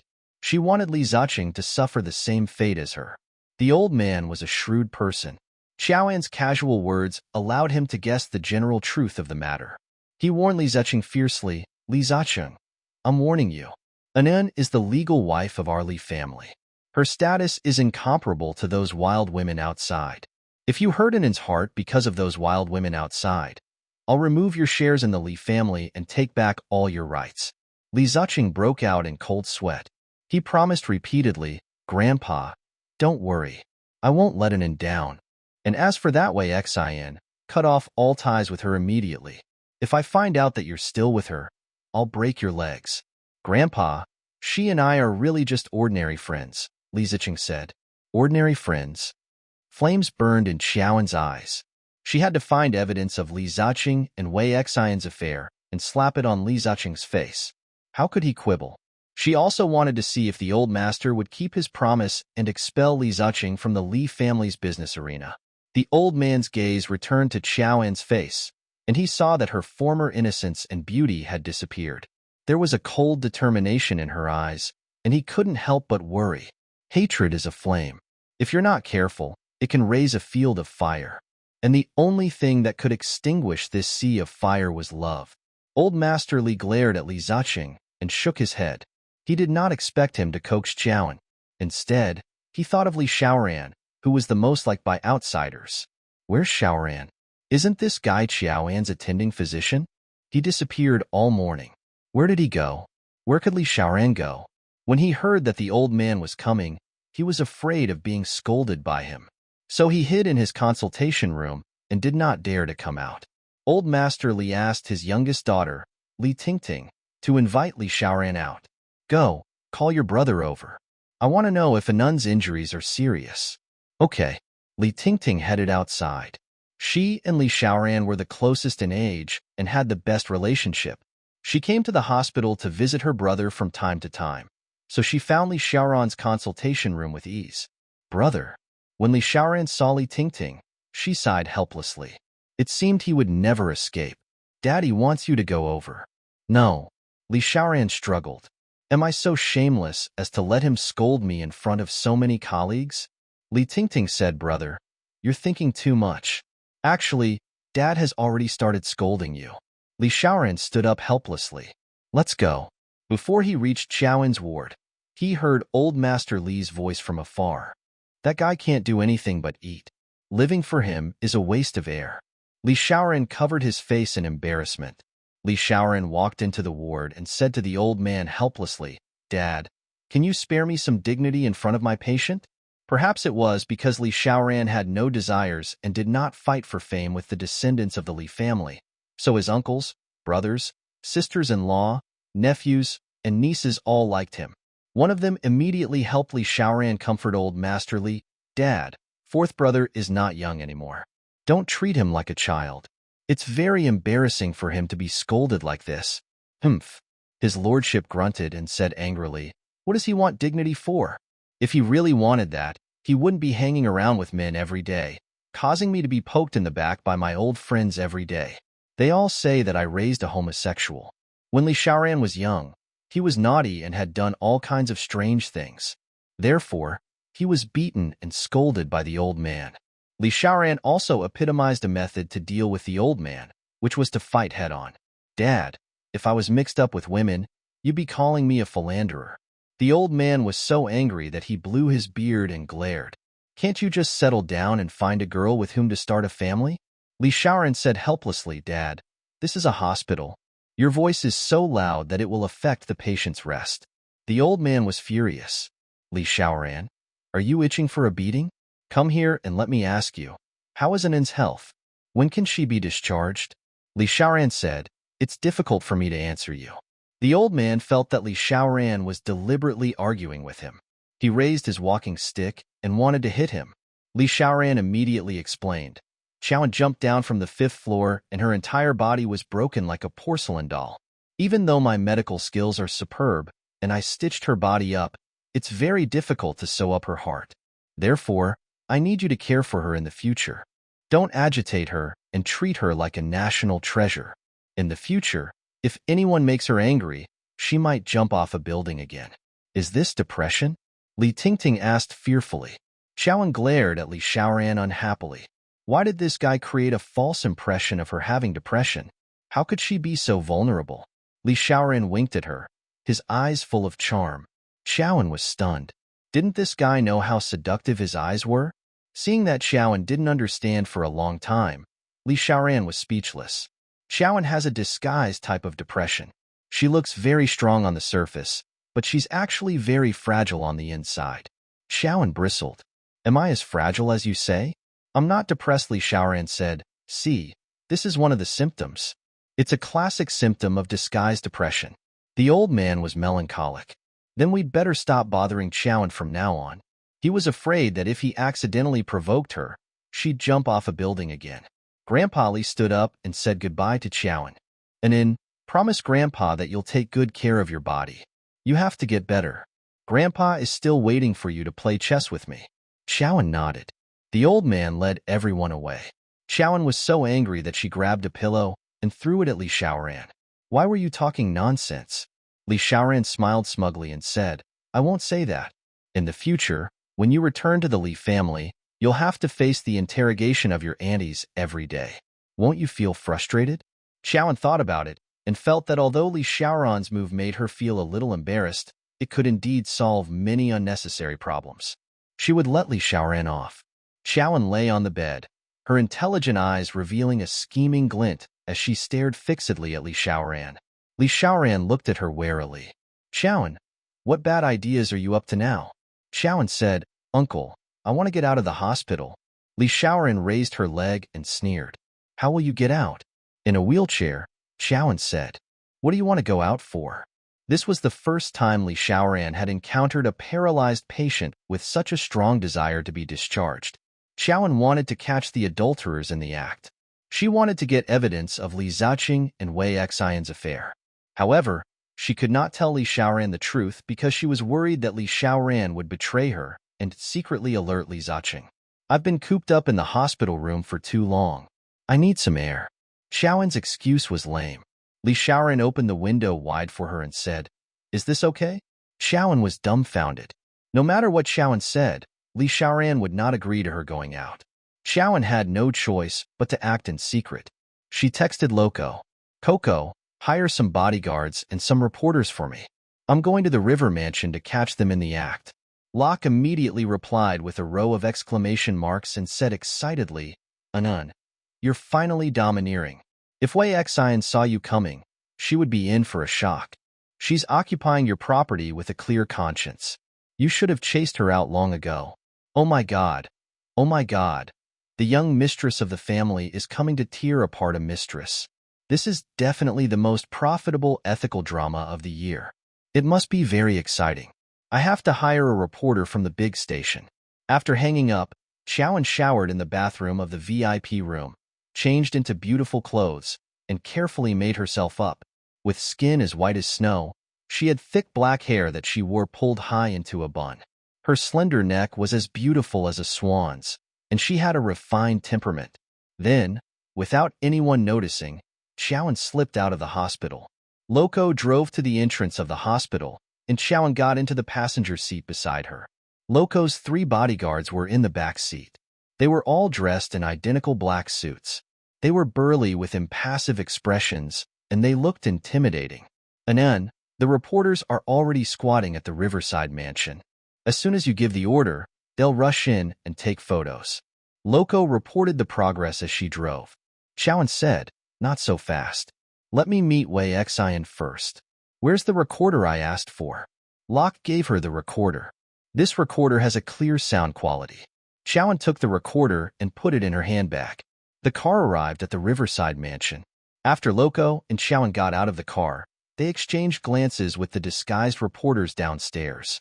Xiaoan and Loco went straight to Wei Xian's residence, the door of 802 on the 8th floor. After knocking on the door for a long time, Wei Xian's lazy voice sounded. Who is it?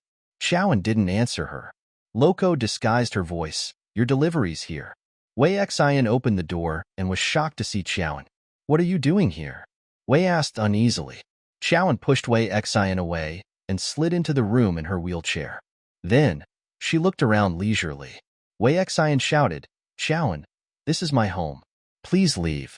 Xiaoan eyed her coldly. Do you know why I'm here? Wei Xian said angrily, I don't care why you're here. I'm warning you. This is my home. Please get out immediately, or I'll call the police immediately. Xiaoan scoffed, contempt in her voice. Call the police? Then do it.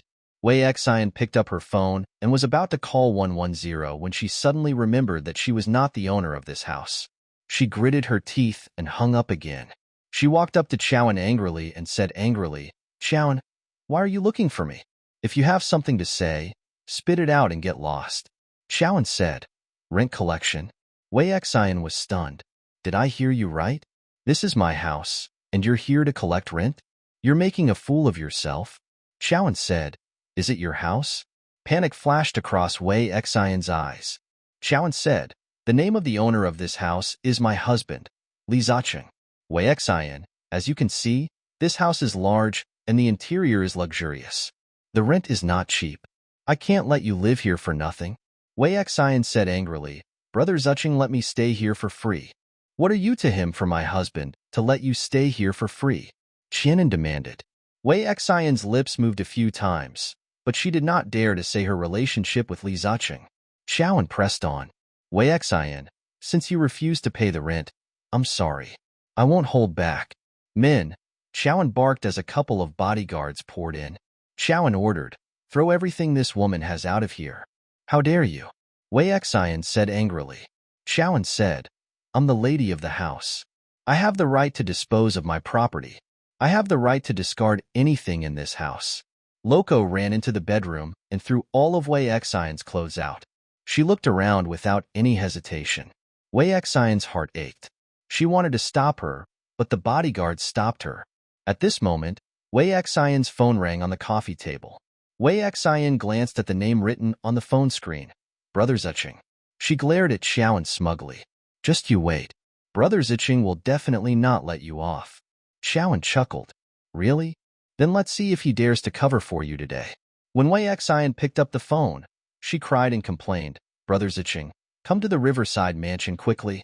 What's wrong? Li Zacheng's concerned tone made Xiaoan frown unhappily. Wei Xian said, Brother Zacheng, Xiaoan is in my house. She threw out all my clothes and even wanted to kick me out.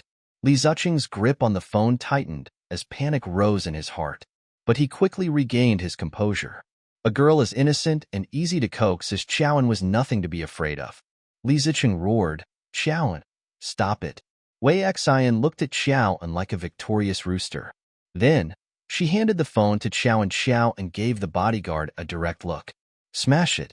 On the other end, Li Zacheng had a bad feeling when he heard Xiaoan's seemingly gentle and harmless order. Don't you dare, Xiaoan. But then the cell phone signal was cut off. Li Zacheng picked up his clothes from the office chair and hurried out the door. He arrived at the basement and drove the Bentley to the Riverside mansion. Wei Xian spoke rudely to Xiaoan, look at yourself. You're like a shrew. No wonder Brother Zacheng doesn't like you. Let me tell you, Brother Zacheng doesn't love you anymore. He despises you for being like a salted fish in bed. He also despises you for not knowing how to live and being boring. If Brother Zacheng didn't need a marriage with no problems to maintain his perfect image in front of the media, he would have abandoned you long ago. Xiaoan trembled at Wei Xian's insults. Li Zacheng had actually exposed their private affair. This man was simply shameless to the extreme. Xiaoan's blood surged. She immediately picked up the fitness stick beside her and smashed the expensive appliances like a madman. Wei Xian, Whether Li Ziqing loves me or despises me, I want you to understand that I'm his legal wife. And you'll always be a mole living in the dark. If I'm happy, I can send you away with some money. If I'm unhappy, don't even think about getting anything from Li Ziqing. After all, you're just a dog he raised. Wei Xian didn't expect Xiaoan to be so eloquent. Her face turned pale with anger. Li Ziqing rushed to the riverside mansion. He was probably too anxious and did not realize that the flash downstairs was aimed at him. He only cared about running forward and finally arrived at Wei Xian's house. He heaved a sigh of relief. Pushing open the door, he saw the mess on the floor. At this moment, a few bodyguards were rebelling in the bedroom, and there was only Xiaoan, Wei Xian, and Loco in the living room. Li Ziqing glared at Xiaoan angrily and roared, "Xiaoan, what are you doing?" Xiaoan gave him a level look. "Rent collection. The tenant cheated and didn't pay. I had to kick her out." Wei Xian, who was originally a fighter jet with a high fighting spirit, immediately became a boneless mollusk when she saw Li Ziqing. She placed her hand on Li Ziqing's shoulder and cried, "Brother Ziqing, Xiaoan is such a bully." Li Ziqing pushed Wei Xian away and walked up to Xiaoan angrily. He questioned Xiaoan like a ferocious lion. "Why are you taking rent? This house belongs to Wei Xian."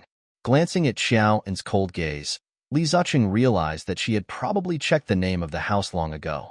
He changed his words and said, "I rented the house to Wei Xian. Don't mess around. Since it's a rental, what about the lease?" Li Ziqing was stunned. After a long while, he squeezed out a few words. "A verbal agreement. What about the rent? She gives it to me regularly." Xiaoan stood up lazily. "Okay, give me the bank card. I'll check the accounts at the bank. If she did pay the rent, I'll compensate her for the loss." Li Ziqing and Wei Xian's expressions changed instantly. If she really wanted to check the accounts, the bank card would only show that Li Ziqing had transferred large sums of money to Wei Xian. At that time, Li Ziqing's relationship with Wei Xian would be exposed. Compelled by Xiaoan, Li Ziqing was furious. "Xiaoan, look at yourself. You're acting like a shrew. Go back now." Xiaoan raised her head and stared coldly at Li Ziqing. "Shrew? Li Ziqing, do you know why I became a shrew? It was all because of you." She approached Li Ziqing and accused him of his original sin. "You bought a house and raised a woman behind my back. After the matter was exposed, you didn't repent and instead slandered me as a shrew? What about you? You're a two-timing scumbag." Li Ziqing raised his hand and slapped Xiaoan hard across the face. Having just recovered from a serious injury, Xiaoan's body couldn't withstand the force and she was flung to the sofa.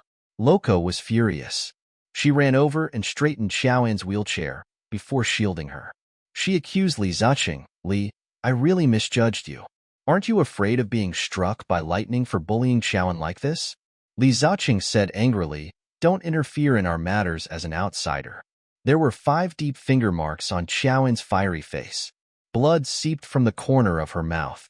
She glared at Li Ziqing miserably and said sadly, "Li Ziqing, I despise you."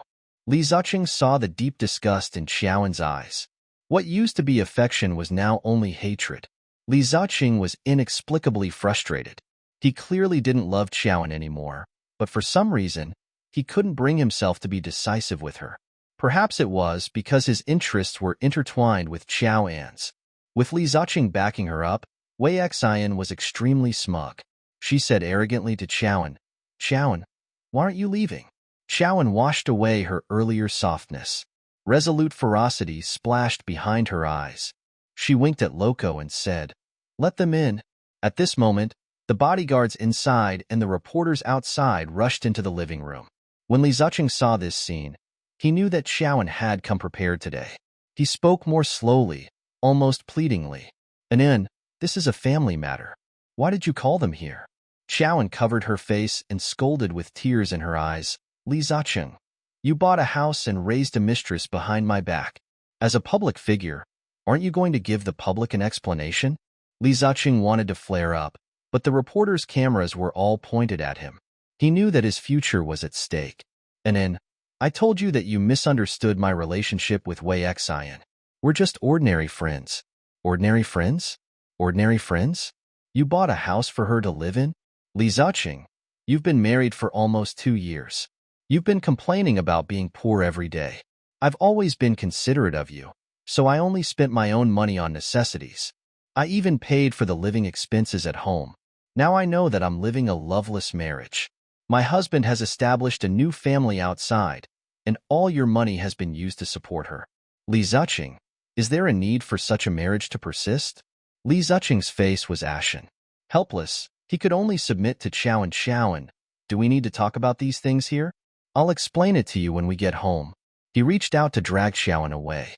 At that moment, several of the bodyguards stepped forward to shield her. Li Zuching was furious. Xiaoan, don't you just want to buy a house? I promise you, I'll buy you a house. Let's forget about this. Xiaoan's bloodthirsty eyes glared at Wei Xian. Then her lips curled into a cold smile. I think this house is not bad. You transfer this house to my name. What do you think? Wei Xian bit her lip. Li Zuching had bought this for her. He had originally planned to transfer it to her in the next few days, but Xiaoan had beaten her to it. Li Zuching nodded dejectedly. Whatever you say. However, Xiaoan was relentless. Miss Wei Xian, did you hear that? This house is mine. You've lived here for a year and 6 months. The monthly rent is $30,000. That's $540,000. Pay me now. Wei Xian was furious. With the location and decor of the Riverside Mansion, $30,000 a month was reasonable. However, it was indeed a little difficult for Wei Xian to fork out $540,000. She was using Li Zuching's bank card. If she paid here, with Xiaoan's shrewdness, she would definitely discover something. At that time, there would be another storm. Wei Xian looked at Li Zuching for help. Li Zuching's face was ashen, but he did not dare to say anything. After a while, Xiaoan chuckled. You can't pay? Then please move out, Miss Wei. Then, she gave her people a look. The bodyguards immediately threw out the messy clothes and daily necessities mercilessly. Wei Xian looked at Li Zuching a few times and wanted to say something, but Li Zuching did not dare to protect the mistress in front of the media. He gritted his teeth in hatred, but he still had to pretend to be friendly to Xiaoan. Honey, are you done? If you're done, come home with me, Li Zuching said. Xiaoan looked at him coldly and pointed to the corner of her lips that had been injured by Li Zuching. I think it's necessary for me to go back to the hospital for a checkup after being abused by my husband. Li Zuching's handsome face dropped. Xiaoan, I was wrong. I was wrong, all right? Come home with me. I'll help you apply the medicine. Xiaoan said, I haven't checked out of the hospital for surgery yet. It's better if I go back and get a professional doctor to check my injuries. With that, Xiaoan went out without looking back. Loco and the others also left. Li Zuching looked at Xiaoan's departing figure with a complicated expression. Wei Xian sowed discord. Brother Zuching, are you willing to be controlled by her like this? If the reporters report today's news, our future will be ruined. Li Zuching said confidently, I gave up saving her in the ruins that day. She must have been angry with me. She's just angry now and a little impulsive. Don't worry, she still loves me. She won't really report it and ruin my future. A questioning look appeared in Wei Xian's eyes. When Xiaoan returned to the hospital ward, Li Xiaoran was sitting on the hospital bed, staring at her with a dark expression. Xiaoan was wearing a white sleeveless dress with her hair in a bun, looking very fresh and refined. Her simplicity always made Li Xiaoran's heart beat faster. However, Li Xiaoran's keen eyes noticed the slightly swollen half of her face. Where did you go? His tone was uncharacteristically sharp. Feeling guilty, Xiaoan gave a dry laugh. It was stifling in the hospital room. I went outside for a while. Li Xiaoran exposed her lie. What happened to your face? Xiaoan touched her face, her long lashes drooping, her expression forlorn. Who did you fight with? Li Xiaoran stood up. He was 1.88 meters tall, giving the petite Xiao an invisible pressure. Zhou whispered, Dr. Li, you're just my doctor, not my guardian. Why do you care where I went? Li Xiaoran reached out and lifted her chin. Xiaoan was forced to look up at his handsome face. Li Xiaoran said angrily, Xiaoan, the 206 bones, 639 muscles, and every inch of your skin were restored to their original state after dozens of days and nights of diligent care. Don't you think I should be angry that you destroyed my artwork on one impulse? Xiaoan was dumbfounded. They were clearly just doctor and patient, but Li Xiaoran made it sound like she was his private property. Xiaoan was silent for a moment before she suddenly thought of something. Xiaoan asked Li Xiaoran, "Can I have an injury report?" If there was this injury report, there would be physical evidence of Li Ziqing abusing his wife. And if Li Xiaoran showed this evidence, the public would definitely believe it. "Is the rest of your body injured?" Li Xiaoran asked. Nerves overflowed the surface of his body. Xiaoan said regretfully, "No, just the face." Li Xiaoran did not know whether to laugh or cry. This was the first time he'd seen a half-paralyzed person complain that she'd not been beaten enough. He pinched Xiaoan's chin and studied her face repeatedly. Finally, after confirming that she had only been slapped, Li Xiaoran said rather resentfully, "Your injury is not good. You should let the other party break a few ribs. That way, I can give you a severe disability diagnosis. I guarantee that the perpetrator will go to jail for a few years." Xiaoan felt her blood run cold. She crossed his arms and looked at Li Xiaoran in horror. Then forget it. There were many ways to take revenge on Li Ziqing. There was no need to kill 1,000 enemies and lose 800. A cold look flashed across Li Xiaoran's eyes. "Who hit you?" Not wanting to make a mess of her war with Li Ziqing, Xiaoan chose to remain silent. Li Xiaoran looked at Xiaoan's sad eyes. They were so sad and desolate. All her hopes seemed to have been extinguished. At that moment, his blood turned cold. "You want the injury report? I'll write it up for you," he said airily and left. Xiaoan was dumbfounded. Isn't he a good doctor who prides himself on being fair, strict, and never bending the law? Not long after, Li Xiaoran gave her an injury report. Xiaoan was dumbfounded when she read the report. Li Xiaoran wrote in powerful handwriting, "The left side of her face is red and swollen, and the left corner of her lips is cracked. She has minor injuries and is suspected to have been treated violently. It has also caused Xiaoan to have serious psychological problems." "There's nothing wrong with me psychologically," Xiaoan insisted. Li Xiaoran said, "If you want to punish the other party, you can only extort them to pay you for mental damage. This fee can be big or small." Joanne's eyes lit up. "This is good." Then, she looked at Li Xiaoran meaningfully. "Dr. Li, is this considered bending the law?" "Yes." Li Xiaoran shrugged with a calm expression. "Wouldn't your conscience be condemned for violating medical ethics? You're still pretending?" Li Xiaoran smiled at Xiao, and Xiaoan took advantage of the situation. "As long as you show me some respect in the future, I promise I won't tell anyone what happened today," Li Xiaoran said. "Are you threatening me?" Xiaoan chuckled dryly. "It's a threat. How do you plead?" Li Xiaoran leaned down, his handsome face close to Xiaoan's. Xiaoan's eyes widened. Li Xiaoran was getting closer and closer to her, and their faces were almost touching, but she couldn't be sure. Surely he had to consider propriety and honor? Unexpectedly, Li Xiaoran lost control of his body and suddenly leaned forward. Their faces were tightly pressed together as they fell onto the bed. Li Xiaoran's lips kissed Xiaoan's. Xiaoan's eyes widened in horror. She couldn't believe the accident that had happened. For a long time, her mind went blank. Li Xiaoran stuck close to her face and did not dare to move. Still, he was fascinated by the feel of her jelly-like lips. Xiaoan suddenly started shouting like a silly pig. Li Xiaoran was so shocked that he quickly sat up. "Why are you shouting so loudly? Are you trying to lure others in to watch us?" Li Xiaoran regained his arrogance. Xiaoan did not want to be seen in close contact with Li Xiaoran. She wiped her mouth in disdain and warned him in a low voice, "Don't tell anyone what happened today." Li Xiaoran's handsome face darkened when he saw her wiping her mouth. He said angrily, "Hey, I'm clearly at a disadvantage in this matter, okay? Why are you looking down on me? You're at a disadvantage?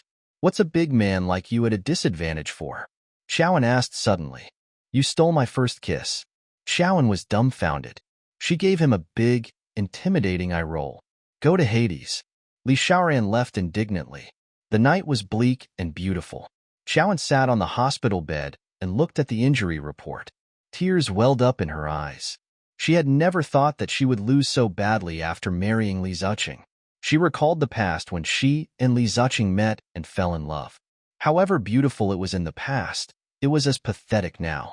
She and Li Ziqing were gamers. When she was in her third year of high school, She would occasionally play online games to relieve the pressure from her studies. Then, she met the Thunderbolt Blade. She became his teammate, but she dragged him down every time. He was originally the great god of the pugilistic world, but after teaming up with her, he, the king, was about to fall to the bronze level. The Thunderbolt Blade was so angry that he begged her for mercy. "Girl, please go to the others. Don't be my teammate anymore." Xiaoan begged, "Brother Almighty, are you despising me? I suspect you are a spy placed by someone else's side," said Thunderbolt Blade. Xiaoan was terribly sorry. "Guru, I'm not a spy. I just rarely play games." Thunderbolt Blade replied, "Sister, listen to me. Your IQ is really not suitable for this game. Go download a farm, plant flowers, and raise a rabbit. That suits you." Xiaoan felt extremely insulted. She threw down a harsh sentence. "If I say that my IQ is second in Qingbei High School, no one will dare say he's first. Wait for me. After the college entrance examination, I'll fight you for 300 rounds." Then, while studying, Xiaoan practiced her game skills. After the college entrance examination ended, she fought with the great god. The result was still that she lost, of course. However, what the Almighty saw was not the result, but the skills that she had improved by leaps and bounds in the short term. The Almighty knew that Xiaoan was a very talented and stubborn girl. He liked such an opinionated girl, so he happily accepted her as a teammate. From then on, their team became invincible against gods and devils. Gradually, their conversation progressed from the game to their lives. Like a big brother, the Almighty guided Xiaoan from an ignorant teenager to an intelligent and confident college student. And love was quietly sprouting. One day, Big Brother asked her, "Girl, I've wasted the best years of a man's life on you, and now I'm the oldest left over. You'll take responsibility for me?" Without thinking, Xiaoan blurted, "I'll pay for my debt by marrying you. It would be a waste not to." Then it's settled. From today onwards, you're my wife. The equipment we've obtained from gaming over the past few years is my betrothal gift to you. Do you like it? I like it. Xiaoan liked this big brother she'd never met. She'd snuck into his city without telling him. Then she saw the real-life Thunderbolt Blade. He was so handsome and elegant. Xiaoan hid her game name and bravely chased after Li Ziqing. She was going to turn 5 years of passionate love into reality. She was beautiful and affectionate, and also kind and brave. Not long after, Li Ziqing fell for her. Xiaoan sighed softly. So online dating was really risky. A few days later, an article titled "A well-known corporate successor cheated with a well-known female celebrity, abused his wife, and her wife jumped off a building in depression and survived," was accompanied by a selfie of half of Xiaoan's face. Her cheeks were red and swollen, and the corners of his mouth were cracked. It spread on the trending searches. Although the article did not name anyone, combined with the recent kidnapping case of the Li Corporation and Xiaoan's profile photo, almost everyone's condemnation pointed to Li Ziqing and Wei Xian. With pictures and the truth, the netizens would not pursue the cause and effect of this article. The public opinion of Wei Xian instantly changed. Originally, Wei Xian was the national goddess with the face of a first love, but now, countless vicious words flooded her Weibo. Let me make a bold guess. Could it be that this famous female celebrity is the female celebrity who was kidnapped with the wife of a certain big shot a few days ago? So the scumbag who abused his wife is that Li guy? This piece of public opinion was deliberately directed by Xiaoan's fake reviewers. With this comment, the crowd began to curse. Wei Xian can't act in anything. It turns out that she's focused on competing with the big shot for a man. Are all mistresses so arrogant these days? They even forced the main wife to jump off a building? It's simply refreshing my worldview. Xiaoan lay leisurely on the bed, hugging her tablet. She almost laughed out loud when she saw the crowd turning on Li Ziqing and Wei Xian. At the Li family villa, old Master Li threw the tablet at Li Ziqing and reprimanded him angrily. "Li Ziqing, didn't I tell you to keep a distance from that Wei Xian? Yet, you keep sticking to Wei Xian. Nothing good ever happens when you're with her." When Li Ziqing saw the contents of the trending topic, his handsome face darkened. He explained to old Master Li helplessly, "Grandpa, Xiaoan threw a tantrum to take revenge on Wei Xian. You don't have to take it to heart." The old master was furious. "Little temper? Li Zicheng, if you can't eliminate the hatred in Xiaoan's heart, she will fight you for the rest of her life. Do you think this is a little temper? Li Zicheng's face was gray with defeat.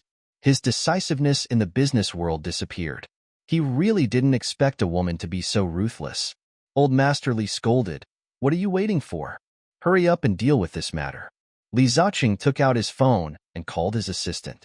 "The topic has been trending for a few hours. Why didn't you deal with it?" The assistant's trembling voice sounded.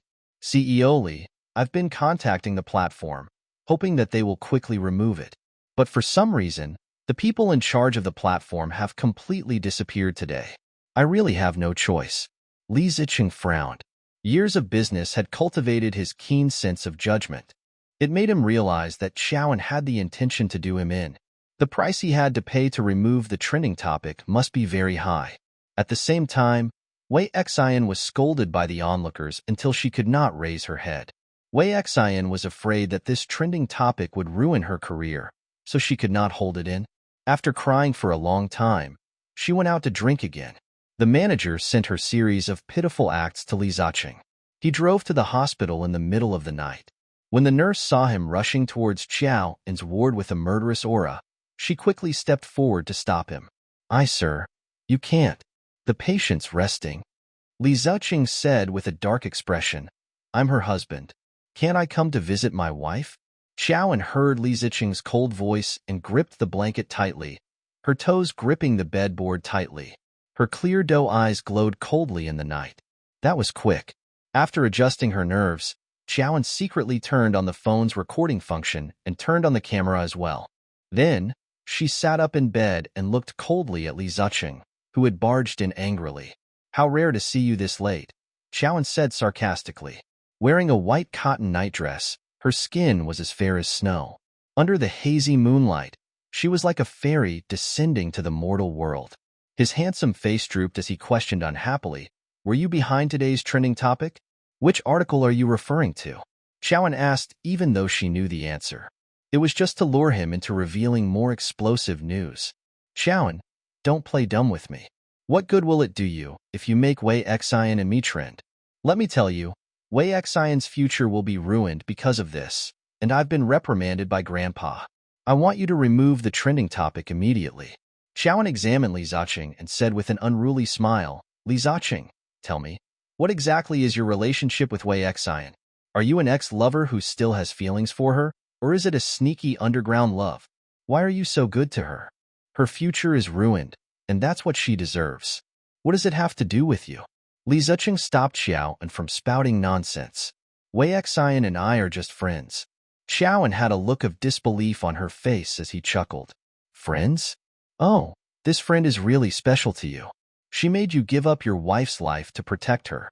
She made you come to me in the middle of the night to eliminate any obstacles in her career. Li Zicheng, you're really lucky to have an infatuated girl like me who loves you wholeheartedly. You even have a confidant like Wei Xian." Li Zicheng's face darkened. "Xiaoan, my relationship with Wei Xian is not something you can guess. Because it's shady?" Xiaoan scoffed. Li Zicheng gritted his teeth in anger. "Xiaoan, I'm not here to discuss my private life with you. I'm here to warn you to remove the trending topic immediately. Otherwise, we'll all be finished." Xiaoan looked at Li Zicheng with a terrifying gaze and sneered. "Li Zicheng, I'm already finished. And you're right, you'll also be finished. There's no reason for me to experience the pain of being crushed to pieces alone and let you two culprits get away with it." Li Zicheng stared blankly at the sinister and terrifying Xiaoan. Only now did he realize how much Xiaoan hated him. He glared at Xiaoan unreasonable. Then he left angrily. Xiaoan's eyes cooled as she watched him flee in a panic. The next day, when Li Xiaoran arrived at the hospital and pushed open the door, he saw a fair-skinned, beautiful, and long-legged girl standing by the window. Her almond-shaped eyes were like a painting, and her expression was slightly affectionate. She happened to be smiling at him. "Senior." She launched herself at him with open arms. Li Xiaoran turned around and ran as if he was about to be killed.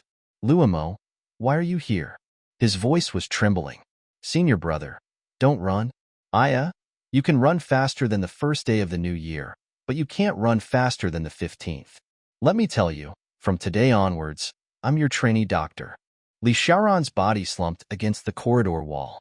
He looked at Lu Mo in horror, his handsome face full of resistance. Are you my intern doctor? Lu Mo said, that's right. So we'll be working together in the future. Senior, please guide me. Lu Mo bowed 90 degrees to Li Xiaoran. Li Xiaoran squatted in the corner in despair. Lu Mo walked up to him and said with a smile, Senior, look, I've been chasing after you for a few years. Since your ex-lover is someone who despises the poor and loves the rich, forget about her. Why don't you consider me? We're both medical workers. Our views on life and values are so similar. We must be enviable life partners if we become husband and wife. Li Xiaoran had never wavered in the face of Lu Mo's pursuit of the fire. His reason was always the same. Momo, what do you like about me? Can I change? Lu Mo smiled slyly and said, I like it when you don't like me. Senior, do you want to change it? If you start liking me, maybe I won't like you anymore? Li Xiaoran rolled his eyes at her, his face full of despair. Li Xiaoran ended the topic helplessly and said, I should go to work. Let's go and do ward rounds. Lu Mo said excitedly, Senior. My father said that your medical skills are good. As long as I study hard with you and pass my internship, you can help me become a full-time employee. At that time, I can be your colleague for the rest of my life. Just thinking about it makes me happy. Li Xiaoran said weakly, you have such good connections. Lu Mo's professional results were not good. When she first entered university, she even fainted when she saw blood. However, Lu Mo's father was the director of Jinghang Hospital. He really wanted his daughter to inherit his business, so he forced her to overcome her fear of blood. One could imagine how distressed Lu Mo, who was forced to study by her father, was. She had been a legendary bad student for 5 years.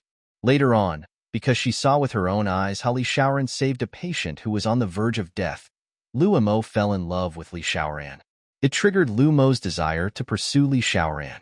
From then on, she began to study hard. It was all to catch up to Li Xiaoran. With Lu Mo as his sidekick, Li Xiaoran's only advantage was that her hands were empty when she did ward rounds. All the medical records were carried by Lu Mo. When he arrived at Xiaoan's ward, Li Xiaoran hesitated when he pushed open the door. At this moment, Xiaoan's responsible nurse took the initiative to explain something to Li Xiaoran. Dr. Li, your nephew visited Xiaoan last night and the couple quarreled very badly. The nurse who was on duty last night said that Xiaoan was in a very bad mood last night. Li Xiaoran's handsome face turned pale as he pushed open the door anxiously. Xiaoan had quarreled with Li Zacheng last night, but her mood was very beautiful. Now, she was sleeping soundly. Woken up by Li Xiaoran, Xiaoan opened her eyes sleepily. When she saw Li Xiaoran, a sweet smile appeared on her beautiful face. She knew that Li Xiaoran was here to give her a routine physical examination, so she sat up. Dr. Li, good morning. Li Xiaoran walked slowly to her and locked his sharp gaze on her face. He did not see her tears or her depression. Instead, she was secretly delighted. Li Xiaoran smiled in relief. Ziqing came to the hospital to see you last night? Xiaoan nodded. Did you quarrel? Xiaoan nodded. Why did you quarrel? Li Xiaoran asked in surprise. In his impression, Xiaoan was gentle and liked Li Zacheng very much. The couple's relationship was so good that it made people jealous. It should be the first time they've had a row. Xiaoan looked at Li Xiaoran in shock. Dr. Li, don't you usually read trending searches? Li Xiaoran said. I'm too busy to watch those boring things. However, with Xiaoan's reminder, Li Xiaoran became interested in the trending searches. He took out his phone from his white coat and scrolled through the recent trending searches. Finally, he frowned and looked questioningly at Xiaoan. Xiaoan realized that something was wrong. She snatched Li Xiaoran's phone and read 10 lines at a glance. Then, she smacked her lips in disappointment. The power of capitalists is indeed powerful. They removed the trending topic so quickly. Li Xiaoran was even more curious about the trending topic. What exactly was trending?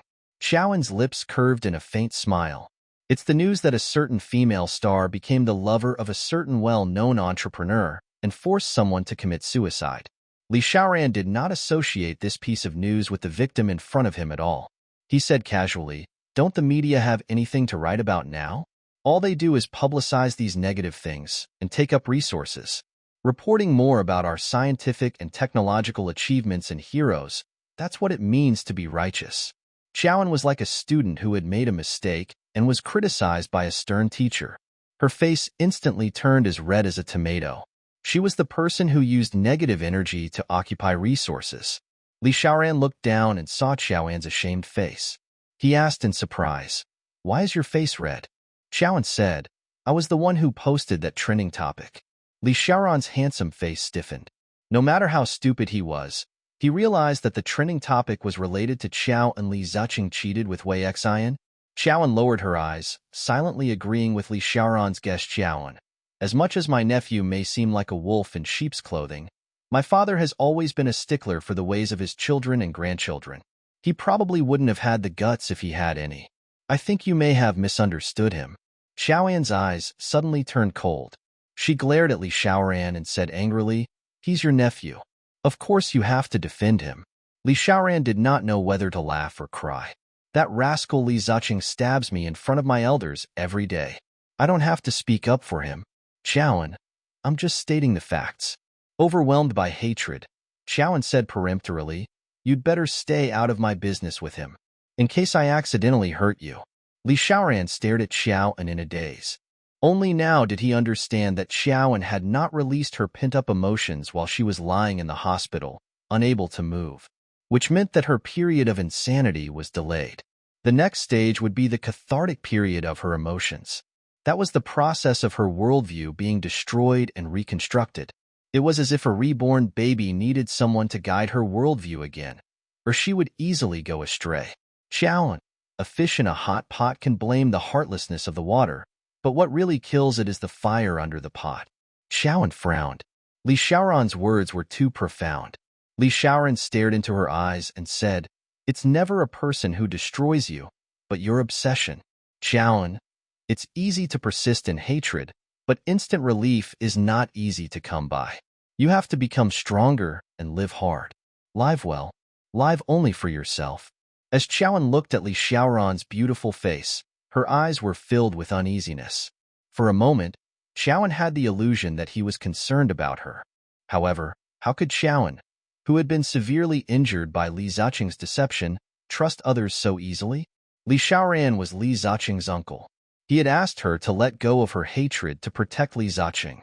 Xiaoan said sarcastically, "Dr. Li, do you want to learn from Mr. Lu Sun and ditch medicine for philosophy? Your mouth might be better than your scalpel." Li Xiaoran sighed weakly. Xiaoan's condition worried him. When Lu Mo saw that her senior, whom she admired, had been misunderstood by the patient, she felt indignant for Li Xiaoran. "My senior is just comforting you out of goodwill. What kind of attitude is this? Are you trying to bite the hand that feeds you?" Xiaoan looked at the beautiful and youthful Lu Mo. She had a high ponytail and her eyes were filled with longing and admiration for Li Xiaoran, just like how she had fallen in love back then. Xiaoan smirked. Another infatuated fool. Lu Mo naturally held Li Xiaoran's arm and lowered her voice. "Senior, is there something wrong with this patient's mind? The book says that most people who jump off a building have mental illnesses." Li Xiaoran pried Lu Mo's hand off his arm. Seeing that he despised her actions, Lu Mo held on even tighter. Li Xiaoran said, "Please keep your distance." Lu Mo said coquettishly, "Senior, I'm not an outsider." Xiaoan congratulated Li Xiaoran. "Congratulations. You hooked up with such a beautiful young lady." Li Xiaoran looked at her blankly and explained seriously, "Don't misunderstand. Lu Mo is just a trainee doctor under me." Lu Mo added, "I'm Dr. Li's junior. I've been chasing him for 3 years." When Lu Mo mentioned this, she was not ashamed but proud. This proud expression was extremely charming, but it made Xiaoan feel extremely uncomfortable. She was hurt by love, so she didn't want other girls to follow her path. In order to help Lu Mo give up on a son like man like Li Xiaoran, Xiaoan said mischievously, "Dr. Li didn't tell you that he has many suitors, right? He's a popular man who's loved by everyone. You have to be careful when chasing him." Li Xiaoran did not know whether to laugh or cry. "Popular?" He teased Xiaoan. "So, Qianan, do you love me too?" Xiaoan stared at him. "Uncle," she called numbly. The light in Li Xiaoran's eyes dimmed. Then, he was no longer in the mood to joke. With a straight face, he returned to his working state. "Take off your clothes." Xiaoan was dumbfounded. Although she had taken off her clothes in front of Li Xiaoran many times, she could not face him with a clear conscience the next moment after joking with him. Li Xiaoran smiled. Xiaoan thought he was probably taking his revenge on her on purpose. Hurry up, don't waste time. Dr. Li is busy. Luo Mo was simply a loyal fan of Li Xiaoran's. Determined, Xiaoan unbuttoned her shirt. Li Xiaoran reached out and poked her already scabbed wound. Xiaoan frowned slightly. Li Xiaoran asked her, "Has the pain lessened?" Xiaoan nodded. Li Xiaoran reached out and pinched her leg again, from her ankle to the top of her thigh. He asked her, "Do you feel anything?" Compared to before, Xiaoan felt less numb. Therefore, she looked at Li Xiaoran in confusion, not knowing how to describe this feeling. Li Xiaoran suddenly suggested, "Xiaoan, why don't you try getting off the bed?" Xiaoan shook her head in defiance. "I don't want to." Her legs had not fully recovered. She would surely fall if she treaded the ground. To her surprise, Li Xiaoran suddenly lifted the blanket and carried her. "Xiaoan, be brave. I'll carry you to the ground. Try stepping on the ground to feel it." Xiaoan was so startled that she wrapped her arms around his neck. Li Xiaoran placed her on the ground and slowly let go of her. Xiaoan was sweating nervously. "Can you walk?" Li Xiaoran asked. Xiaoan wanted to cry, but no tears came. She shook her head. Li Xiaoran said, "Xiaoan, in my experience, your injuries are almost healed. If a patient lies in bed for too long, they will have the illusion of losing the ability to walk. You have to take this step. This is your next challenge." Xiaoan felt that her lower body was as heavy as lead. That feeling made her especially uncomfortable. She was so anxious that she was about to cry. "How old are you? What experience can you have?" Li Xiaoran, "I said I can't. I can't feel anything." Li Xiaoran said, "A doctor's experience has nothing to do with age. Xiaoan, you have to believe me. Otherwise, it will extend your time in the hospital." Xiaoan said, "I'm happy to lie down." Luo Mo pouted and said, "It's your good fortune that my senior is willing to help you with your rehabilitation training. Don't be so ungrateful." Xiaoan was dumbfounded. She glared at Li Xiaoran. "Your girlfriend is jealous. Let go of me." "She's not my girlfriend," Li Xiaoran corrected with a straight face. He laid her back on the bed. At this moment, Xiaoan realized that Li Xiaoran's forehead was covered in cold sweat. Annoyed, Xiaoan said, "A useless scholar." Li Xiaoran was speechless. Did she think he was weak? He worked out regularly, and the one thing he didn't lack was strength. Li Xiaoran played a prank. "Xiaoan, I'm sweating not because I'm tired, but because I'm frightened. You seem to be paralyzed." Xiaoan looked instantly uncomfortable. "I don't want to be paralyzed." She sobbed and said, "Dr. Li, aren't you the authority in this area? You must treat my legs." Li Xiaoran sighed and spouted nonsense in all seriousness. "Sigh, you're the one who said that I'm a useless scholar. I can't do anything about your legs." Xiaoan's cries stopped abruptly. She was sure that Li Xiaoran was playing tricks on her. This was because Li Xiaoran's lips were curled up into a smile that made him look like he was asking for a beating. "You lied to me?" Xiaoan huffed. Li Xiaoran knocked her head and reprimanded. "Let's see if you still dare to despise doctors as useless scholars in the future." Xiaoan winced and rolled her eyes at him. Li Xiaoran had just finished checking Xiao, and when Xiaoan rudely asked him to leave. "You can get lost now," Li Xiaoran said good-naturedly. "Aren't you going to listen to the doctor's advice? The tension in your legs has recovered slightly. You have to increase the time you spend getting out of bed." Li Xiaoran was stunned. It was the first time a patient had ever given him the cold shoulder. Luo Mo pulled the stunned Li Xiaoran away. Xiaoan heard them talking. "Senior, I didn't expect you to be so gentle with your patients when you usually look so aloof. But you don't have to be so patient with patients who don't know what's good for them. Patients are our bread and butter," Li Xiaoran said leisurely. Their two voices drifted away. Xiaoan's lips thinned. A beast in human clothing. Li Ziqing and Wei Xian's trending topics were removed without a trace. This filled Xiaoan with grief and indignation. Capital is power after all. Especially when she accidentally scrolled to Wei Xian's moments. Wei Xian actually left a message on her social media page. "The sky is clear after the rain. Thank you, my big baby, for protecting my life. Thank you for blocking all the storms outside for me." The accompanying photo was that of Li Ziqing's zodiac. an extremely loyal golden retriever. Xiaoan felt an indescribable grievance in her heart. Her husband, Li Ziqing, had spent a lot of money to suppress the trending topic so quickly for the sake of another woman. Back then, when she was kidnapped by the kidnappers and her life was on the line, he hadn't been so proactive in rescuing her. Xiaoan's heart, which was beating for Li Ziqing, turned cold just like that. Xiaoan left a message under Wei Xian's caption. Congratulations on having a loyal dog. I'm not as lucky as you. My dog is out there stealing pheasants. Watch how I'll deal with him. As soon as Xiaoan left the message, it was as if the calm surface of a lake had been shocked into huge ripples by a stone. Many friends commented below, Xiaoan, when did you get a dog? Why didn't I know? Oh my god. Why didn't you consult me before you bought the dog? Let me tell you, hounds are the smartest. Golden retrievers can help their masters solve their worries. A dog like this is really a waste of natural resources. It's a low-quality breed that only appears once in 100 years. Xiaoan said, I bought it when I first got married. I didn't know the breed back then, so I just ordered a dog off the internet. When Li Ziqing saw this comment, especially Xiaoan's hint, he was furious. He first called Wei Xian angrily. Who asked you to leave such a message on your page? Wei Xian trembled.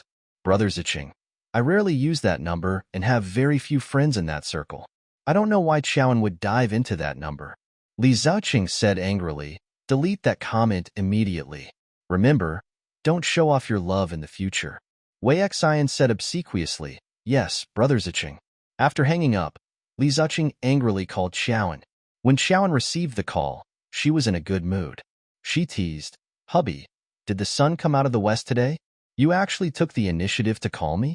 Li Ziqing's voice was low and angry. Xiaoan, don't play dumb with me. What did you mean by your message on Wei Xian's post?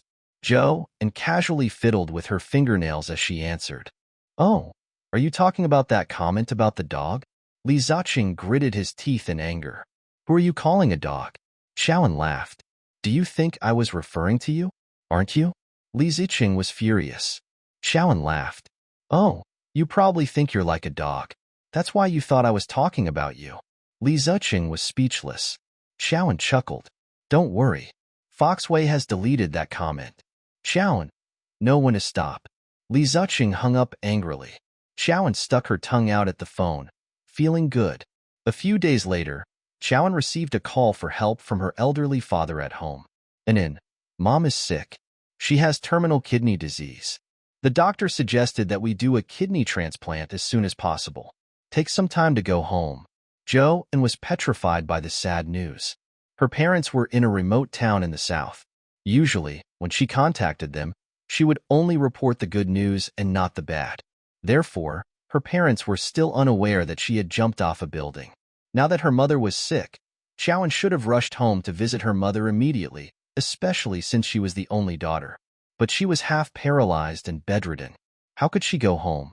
Zhou's father's hoarse voice revealed endless fatigue as he continued to tell of his need for his daughter. The doctor said that your mother's illness might cost millions. Dad decided to sell the house in our old home, so we can probably gather more than $1 million. Mom and I still have $200,000 in our savings. I really don't know what to do about the remaining money. Dad knows that I shouldn't ask you, but I really don't have a choice. Can you think of a way to help me gather some? Xiaoan's eyes turned red. Dad, don't sell the house first. Leave the medical fees to me. Mr. Qiao said guiltily I'm sorry. I was incompetent and caused you trouble. When she hung up, Zhou had to face the harsh reality. She had to raise money to treat her mother. Although she had married into a wealthy family, Li Ziqing had never handed over his financial power. Her income for the past 2 years had been used to supplement her family's expenses. Now, she was really penniless. Xiaoan was desperate. She called Li Ziqing. I need money. Can I borrow some? Xiaoan said humbly. Li Ziqing's emotionless voice sounded. How much? 3 million. Li Ziqing was silent for a long time. Xiaoan read the dilemma in his silence. Li Ziqing's tone was cold. 3 million is a lot of money. I don't have that much cash flow on hand right now. Tears glistened in Xiaoan's eyes as she said almost pleadingly, Li Ziqing, my mother is sick. She has a late-stage kidney disease and needs a kidney transplant urgently. On the account that she treated you well, help her get through this. 3 million isn't much to you. Besides, I'll definitely pay you back in the future. Xiaoan, I really don't have that kind of money. Xiaoan angrily exposed Li Ziqing's hypocrisy. Li Ziqing, the pocket money you gave Wei Xian is $5 million. But it's so difficult for me to ask you for some money. On the other end of the line, Li Ziqing's face alternated between green and white. He did not expect Xiaoan to know that he had given Wei Xian a black card. He was a little embarrassed and didn't know what to say for a while. Then, he heard Xiaoan's desperate voice complain, Li Ziqing, I've finally seen your cold-bloodedness today. Since you don't care about our relationship as husband and wife, I'm not obliged to help you play the role of Mrs. Li. Xiaoan finished. She slammed down the phone. Li Ziqing stared at the microphone in a daze. He did not expect Xiaoan to refuse to bow her head and admit her mistake even when she had reached a dead end. He wanted to see how she would cope without his 3 million. Xiaoan lay in the hospital bed, racking her brain for every opportunity to make money. She thought of selling her jewelry and bags at home. Should she borrow from a moneylender? However, saving people was like putting out a fire. There was no way to resolve her mother's emergency in time. Xiaoan ended up crying tears of sadness. She hated herself for being too incompetent. She hated herself for trusting Li Ziqing too much. She hated herself for not fulfilling her daughter's duty. It was also at that moment that Xiaoan understood a profound truth. One could only rely on oneself. In the afternoon, when Li Xiaoran came to visit Xiaoan, he saw that Xiaoan's dinner was almost untouched. What's wrong? No appetite? Li Xiaoran asked with concern. Xiaoan looked at Li Xiaoran calmly, as if he was a pile of shining gold. She guessed that a kind-hearted doctor like Li Xiaoran would lend her money, but he was so poor. How could he lend her so much money? Li Xiaoran looked into Xiaoan's conflicted and hesitant eyes and asked with concern, Why? Do you have something to ask of me? Xiaoan asked shyly, Dr. Li, are you poor as a doctor? Li Xiaoran's handsome face twitched. Do you mean mental wealth or material wealth? He stared at her. All Xiaoan could think of was money. So she blurted out, material wealth, of course. Li Xiaoran's hot eyes instantly turned cold, and his tone was a little lonely. I'm indeed very poor. My monthly salary is very little, and my annual bonus is also very small. He glanced at Xiao and with a gleam of starlight in his seductive eyes. But my psyche is rich. I have everything but money, knowledge, friends, freedom. Xiaoan only wanted to borrow some money from Li Xiaoran, but she felt that she had gone on an elaborate blind date and listened to Li Xiaoran promote himself. Dr. Li, do you have any savings? She asked. Li Xiaoran was speechless. He shook his head. Zhou said, No wonder you couldn't find a wife. Li Xiaoran was speechless. Fortunately, he was a straight-A student and hadn't been dragged into the gutter by Xiaoan. He relied on his eloquence to get back 10%. The reason I can't find a wife isn't because I'm poor. The reason I'm poor is because I don't have a wife. Because he hadn't been able to marry the girl he loved. He donated years of his savings to poor patients. She didn't need his betrothal gifts, he thought. What was the point of keeping them? Xiaoan thought he was glib and bestowed 2 words on him. Glib tongue. Xiaoan instantly dismissed the idea of borrowing money from Li Xiaoran. After all, $3 million was not a small sum. To a doctor who had left his family and relied on himself, it was a huge sum. Annoyed, Xiaoan said, Money is wealth. Without money, she could hardly move. Her conscience was condemned. Li Xiaoran's mood instantly turned ugly because of her words. Silently, he handed Zhou the injury report and walked away with a silent face. After returning to his consultation room, Li Xiaoran sat in a chair dejectedly. He leaned against the back of the chair and stared blankly at the ceiling. The snow-white ceiling, thrown by the light into the shadows, became mottled and less pure. Luomo walked in and gently placed a hand on his shoulder. Luomo said, You don't seem to be in a good mood. Li Xiaoran looked at Luomo and asked her in confusion, Do you girls all like money? Of course. It's so nice to be rich and be able to buy what you like. You can do whatever you want. So when you choose a boyfriend, you also have to see if the other party is rich? Luomo smiled sweetly. That depends on the person.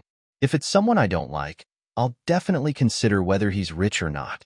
If it's someone I like, and he's as knowledgeable and handsome as you, I'll certainly marry him. Li Xiaoran fell into deep thought. I guess I'm not charming enough. Is that why she doesn't want to live a hard life with me? Who is she? Lu Mo lowered his head and examined Li Xiaoran's eyes seriously. Li Xiaoran came back to his senses and said in a daze, my old flame, I suppose. Lu Mo said, hey, senior, how many years has it been? Why can't you forget her? Li Xiaoran said, perhaps it's because of the unforgettable love back then. If you want to forget, you have to experience the pain of having your bones and flesh shaved. Lu Mo looked envious. I really envy that girl. She can be protected by you. Li Xiaoran stood up shakily and said, Momo, don't waste your time on me. I can't give you happiness. Lu Mo said, whether you love me or not is up to you, but whether I hold out for you is up to me. Li Xiaoran ended the topic helplessly and said, it's time to get off work. Let's go. Lu Mo begged Li Xiaoran, senior, I'll treat you to a meal. Li Xiaoran said, with your meager salary, you should keep it as your dowry. Then you will treat me? Li Xiaoran refused even more decisively. My money has to be saved to get a wife. If you want to get a wife, you have to find a girlfriend first, right? I happen to be free, so I can date you, Lu Mo said. Li Xiaoran said, you're not my type. TSK. Lu Mo rolled her eyes at him. On the phone, Father Qiao sensed that his daughter had something to hide. He drove overnight to the capital and found Xiaoan's good friend, Loco, to ask her about Xiao and Loco. Mayanin has been acting very strange recently. It's fine if she hasn't contacted me for such a long time, but when I called her, it seemed she wanted to say something but hesitated. Coco, you're the closest to her. You must know what happened to her. Can you tell me? Loco looked at Xiaoan's gray-haired father, and she remembered Xiaoan's instructions. Never tell her parents about her jump. However, in the presence of Father Qiao's fatherly love, Loco recounted Xiaoan's tragic experience. Teacher Qiao, Anin's life is so tough. She was kidnapped by kidnappers. Not only did Li Zuqing not save her, but he also forced her to jump off a building. When Father Qiao heard that his daughter had been betrayed and abandoned by his son-in-law, before she jumped down from the top floor of the ruins in despair, Father Qiao's body seemed to have been electrocuted, and the veins on his fists bulged. He gritted his teeth and roared, Li Zuqing, you rascal, I'm going to kill you.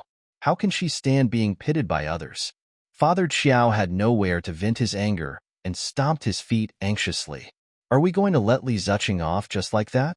Loco assured Mr. Qiao, Teacher Qiao, don't worry. With me by Anin's side, she won't suffer any more losses. Anin has also recognized Li Zuqing's true colors now. She's also looking for evidence of Li Zuqing's adultery in hopes of taking revenge on Li Zuqing and successfully getting a divorce. Teacher Qiao, please endure your grief and indignation. Don't alert the enemy and disrupt Anin's plan.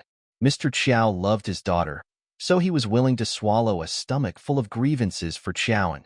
He took a long time to digest his emotions, then asked Xiaoan sadly, which hospital is Anin in? I want to visit her. Loco looked troubled. Teacher Qiao, if you visit Anin, I hope you can do that in secret. Because all along, the thing she's most worried about is that the two of you will worry about her when you find out. Mr. Qiao said with red eyes, she's always been a filial child. I was wondering why she didn't contact me. It turns out that she's suffering. Coco, take me to see her. I won't meet her. I just want to sneak a peek at her. Loco nodded. She took Father Qiao to lunch before taking him to the hospital. Teacher Qiao, Anan is staying in Ward 20 on the 5th floor of the inpatient department. I won't accompany you up, in case Anan suspects me. Okay.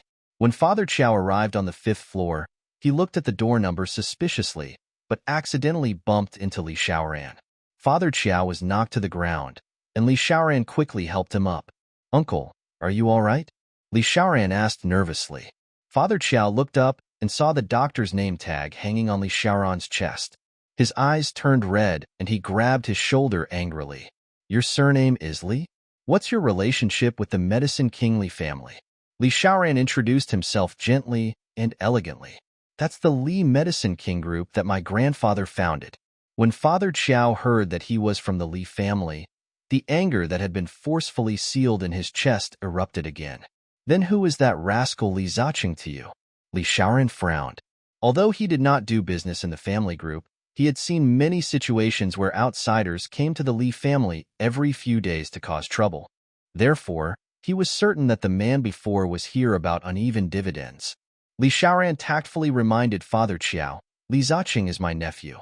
Uncle, if my nephew offended you, I'll apologize to you on his behalf. However, every injustice has its perpetrator, and every debt has its debtor. It's very ungentlemanly of you to come to the hospital to settle scores with me. Please leave immediately. Father Qiao was not an unreasonable person. Although he hated the entire Li family, he did not want to embarrass Li Xiaoran. He only glared at him fiercely and shook Li Xiaoran off before walking forward. However, Li Xiaoran misunderstood him. He was afraid that Father Qiao's noise in the hospital would affect the patient's rest, so he immediately grabbed his hand. The hospital isn't a place for riffraff. If you're visiting, please tell me the name of the patient you're visiting. If not, please leave immediately. Mr. Qiao couldn't be bothered to talk to Li. He rolled his eyes at him and continued walking. Li Xiaoran could only instruct the security guard, someone, take this uncle away. Just like that, Mr. Qiao and the security guard fell out. I'm not leaving. Uncle, this is a hospital. Please follow the hospital rules. I'm here to visit. Then what is the ward number of the patient you wish to visit?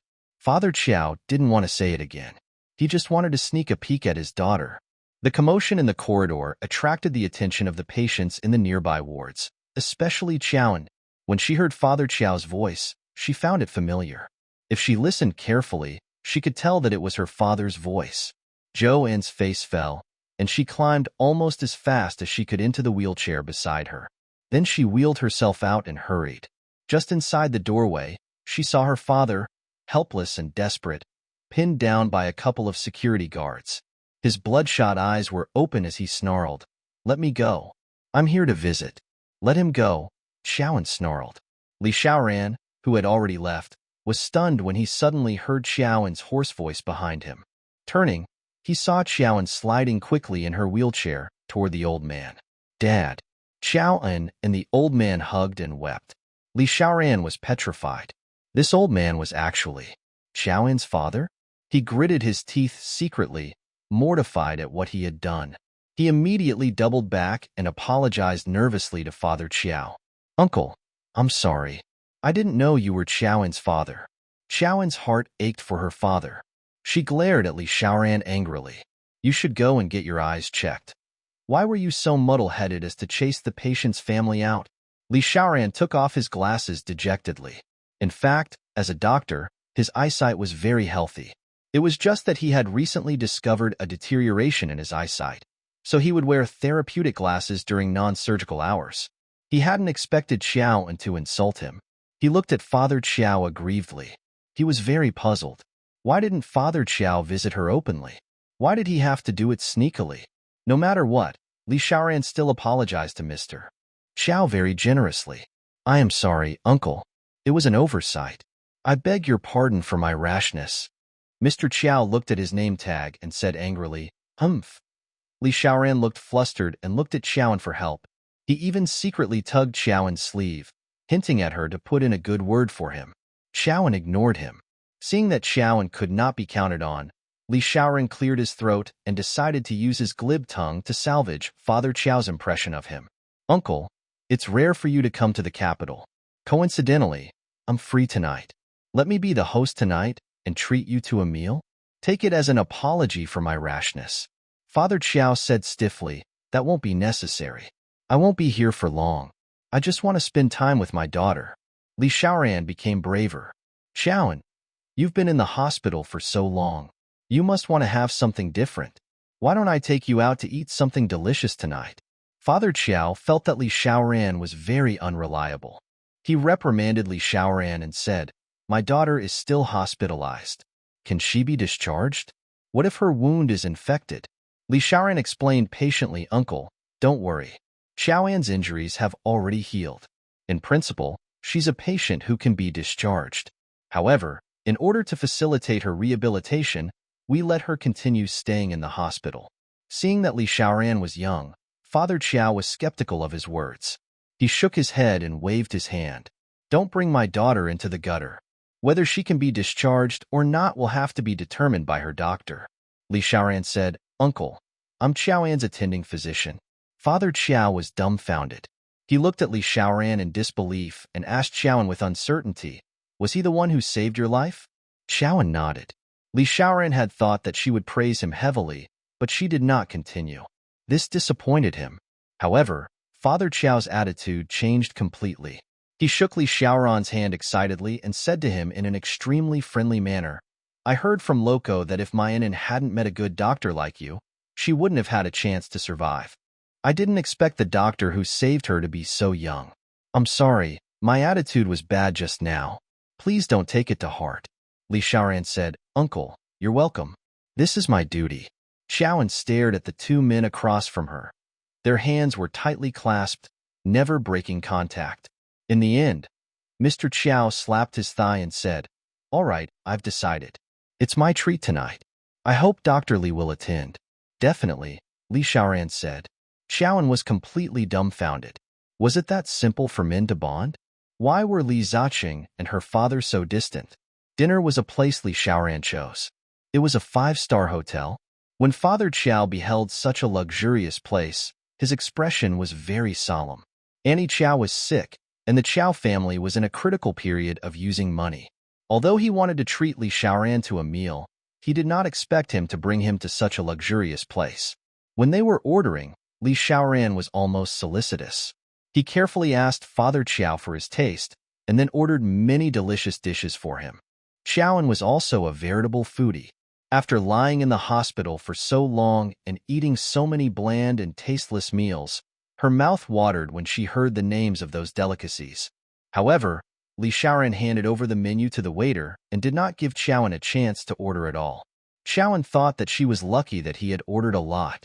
Unexpectedly, after the dishes were served, Li Xiaoran poured wine for Father Qiao and peeled prawns for him. When it was Xiaoan's turn, he only brought her a bowl of mixed grain porridge. Stunned, Xiaoan stared at the table full of delicacies. The mixed grain porridge looked terribly out of place. She picked up her chopsticks and was about to secretly pick up a prawn when Li Xiaoran interrupted her. Xiaoan, you can't have shrimp. Why? You have allergies, Li Xiaoran said. Mr. Qiao immediately nodded. Yes, yes, yes. Anan, you're allergic to prawns. Xiaoan picked up another dish, but Li Xiaoran stopped him. You can't eat this. You'll get constipated. Not even this. This is bad for your wounds. Li Xiaoran, didn't you want to bring me out to eat delicious food?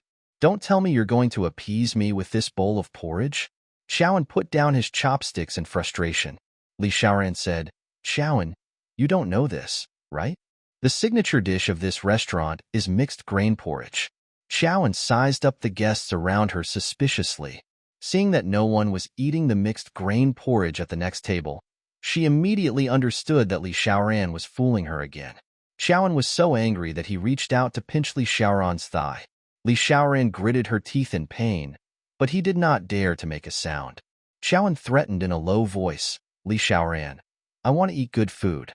Otherwise, I'll file a complaint against you that you accepted a bribe from the patient's family. Li Xiaoran was dumbfounded. What did you bribe me with? Xiaoan said, this is a good meal. It must have cost a fortune. You ate, so you accepted a bribe from my dad. Li Xiaoran's face was very gray as he snapped his fingers at the waiter. The waiter quickly brought Xiaoan a cage of cute animal-shaped steamed buns. Xiaoan stared at the steamed buns and porridge in front of her, looking disappointed. Li Xiaoran coaxed, after you're discharged, I'll treat you to delicious food. Father Qiao stared at Li Xiaoran.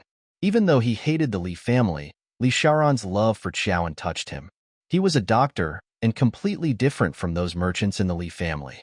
What warmed Father Qiao's heart was that Li Xiaoran was fighting for the bill and did not want him to spend money. Mr. Qiao said, Dr. Li, you're Mianin's benefactor. I have to treat you to this meal no matter what. Li Xiaoran easily resolved the conflict. Uncle, let me pay. Otherwise, your daughter will complain about me. Father Qiao glared at Xiaoan and said fiercely, is that something a human should do? Xiaoan, be more polite to Dr. Li in the future. Xiaoan was dumbfounded. Li Xiaoran looked at Xiaoan smugly. Despicable, Xiaoan said angrily. Li Xiaoran still wanted Father Qiao to stay for a few more days, but Father Qiao was also worried about his sick wife at home. He bought a ticket and prepared to rush back overnight. Before they left, Father Qiao and Xiaoan had a private conversation. Father Qiao said to Xiaoan, "Anan, I know everything about you. I didn't expect you to have such a difficult time during this period. I originally wanted to go to the Li family to fight for justice for you, but Loco persuaded me not to. I've thought about it. You've always been my pride. You've been independent and strong since you were a child. I'll leave this to you, but Dad wants you to understand that you have Dad as your backing, so you don't have to compromise in your marriage. If you really can't live with it, divorce him. Dad can support you for the rest of your life. As for your mum's medical bills, don't beg that ingrate. Your mother would rather die than use his money if she knew he'd done this to you." Tears streamed down Xiaoan's face. "I know, Dad," she cried. Father Qiao finally got into the cab and walked away. After sending Father Qiao off, Li Xiaoran sent Xiaoan back to the hospital. By the time they arrived at the hospital, it was already 1 in the morning. The inpatient department was very quiet and the lights in the corridor were dim. Li Xiaoran sent Xiaoan back to the ward and said softly to her, "Good night." But as he turned, Xiaoan suddenly took his hand. "Dr. Li." In the night, the tears in Xiaoan's eyes were more crystalline than pearls. Li Xiaoran turned around. "What's wrong? Can you lend me money?" Xiaoan knew that this request was very difficult for Li Xiaoran, but she knew that only Li Xiaoran could help her now, because as long as he asked, Old Master Li and Old Madam Li would not reject him. Li Xiaoran was stunned for a moment. He looked at her steadily. "Xiaoan, you need money?" Bursts of joy were bubbling up inside him. When Xiaoan had said that he was poor, it was not because she really despised him, but because she wanted to borrow money from him. Xiaoan said, "I need 3 million. Can you borrow money from Grandpa for me?" Li Xiaoran did not ask for the reason and nodded generously. "Okay." The next day, Li Xiaoran sent her a card with $3 million in savings. Xiaoan took the card and was extremely touched. "Dr. Li, thank you. I'll definitely think of a way to pay you back as soon as possible." Li Xiaoran said, "Xiaoan, I have no home now." Xiaoan stared at him in shock, then at the card in her hand. "You sold your house?" Li Xiaoran nodded. "So, can you return me a home?" Xiaoan was dumbfounded. Return a home, how would she do it? She had to think about this profound question. Xiaoan settled her urgent needs and sighed with relief. When Father Qiao learned that Li Xiaoran had sold his house to treat Mother Qiao, he admired Li Xiaoran even more. He repeatedly reminded Xiaoan, "Dr. Li is our family's benefactor. You have to repay him well in the future." Xiaoan responded, "I know. Didn't Li Xiaoran just want a family? Then she'll introduce him to a nice girl." When Li Xiaoran came to Xiaoan's ward again, Xiaoan did something that shocked Li Xiaoran.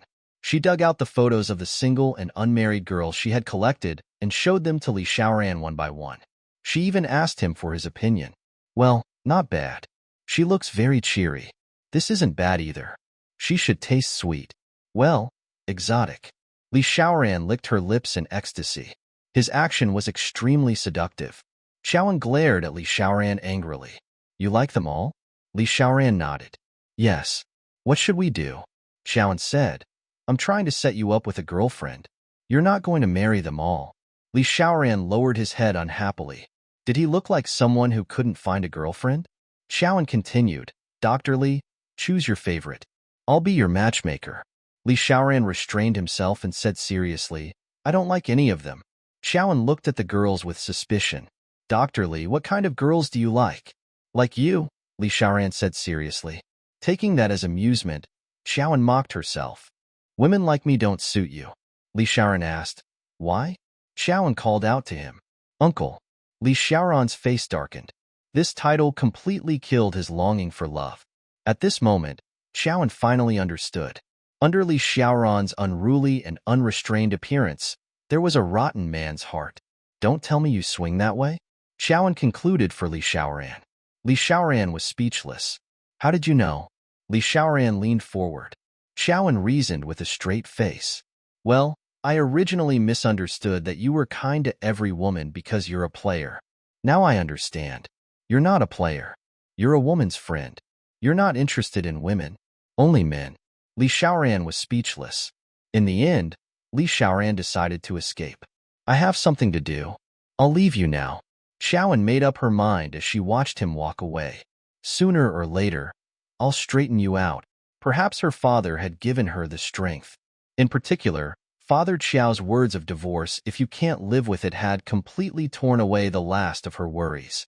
She logged onto the social platform and deleted all the photos of her and Li Ziqing showing off their affection in the past. Moreover, she changed the signature Mrs. Li Xiaoan to Qiaoan. She was the daughter-in-law of a wealthy family after all. Her every move attracted the attention of the public. Soon, public opinion was everywhere. Many people were speculating. The relationship between young Master Li and Madame Li has changed. This matter was not far from the previous trending topic. The smart netizens connected the two things and came to more conclusions. Young Master Li must have cheated on her. Mrs. Li, are you saying goodbye to your old love? I really hope this low-key and simple young lady can meet her true love in the future. In less than 2 days, the internet craze pushed him to the forefront again. Li Ziqing was so angry that his lungs exploded. He picked up his phone and checked Xiaoan's social media profile, only to find that all her posts since their wedding day had been wiped clean. There was only one pinned article. Set off again and be a brand new me. Li Ziqing's handsome face was dark. He called Xiaoan angrily, but he didn't expect the call to fail. Clearly, Xiaoan had blocked him. He sent her a message, only to have the app inform her that he was not in her friend list. Li Ziqing was so angry that he punched the table. You've got some guts.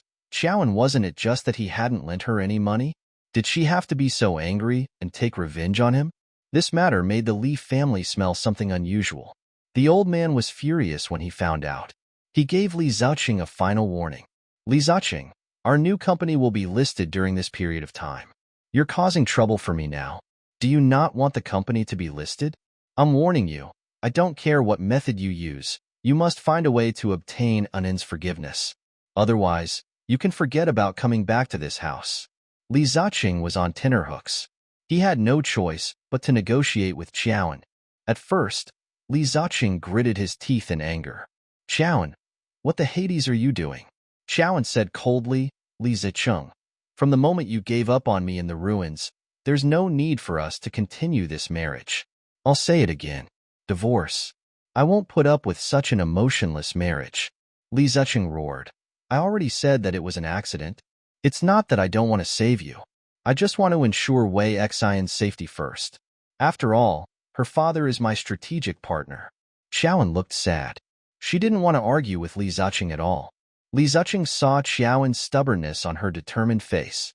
Thinking of the old man's orders, he took a deep breath. Do you blame me for not lending you the money?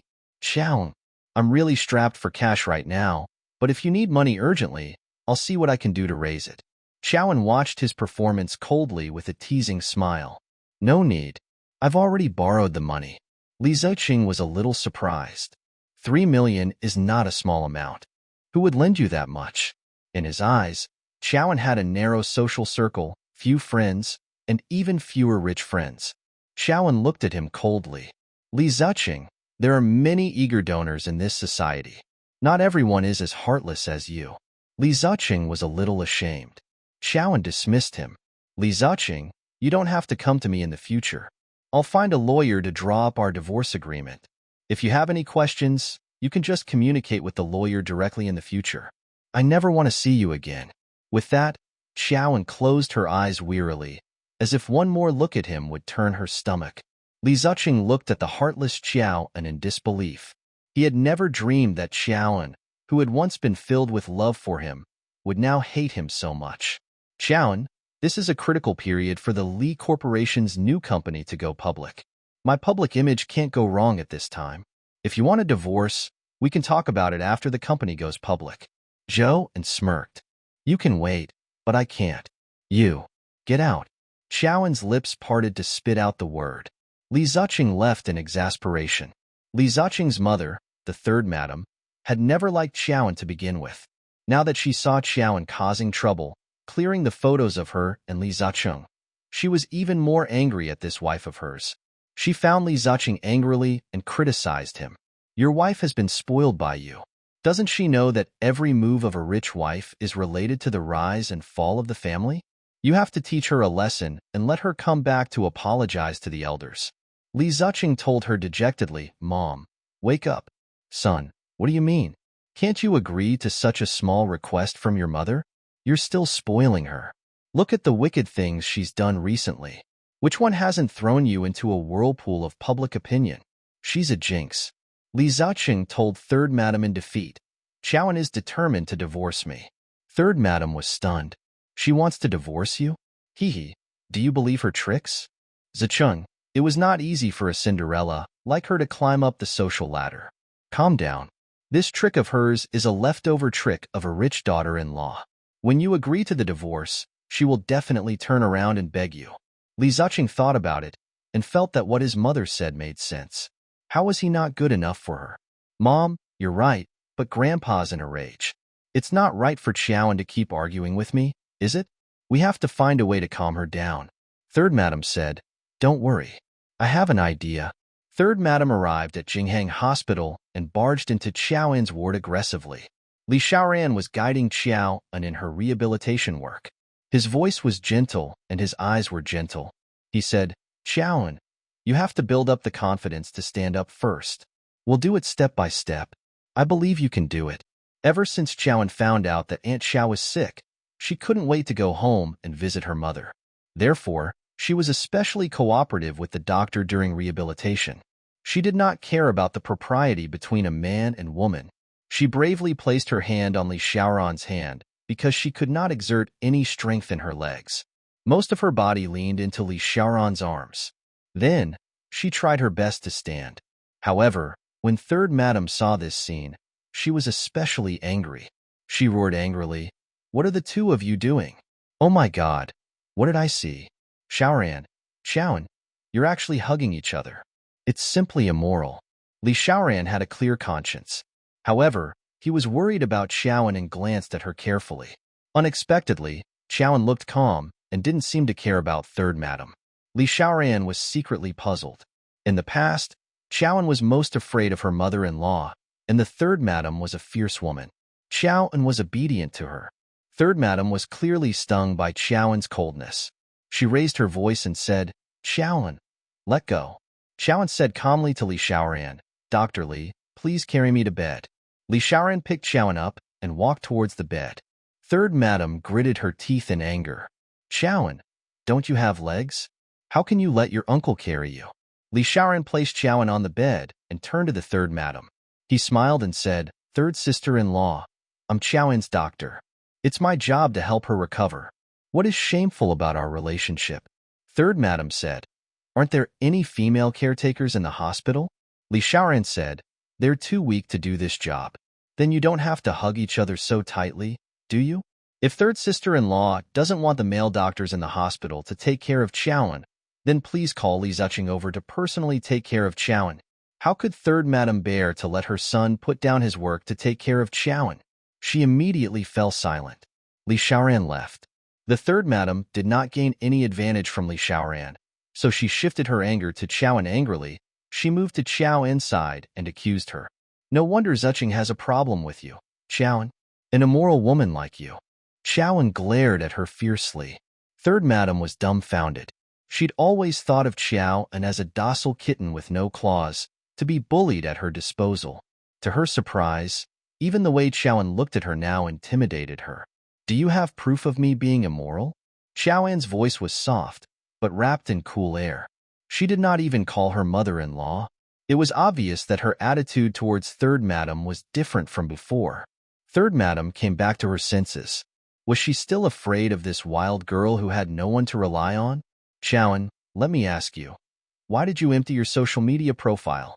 You know what you did to Zuching, Third Madam said accusingly.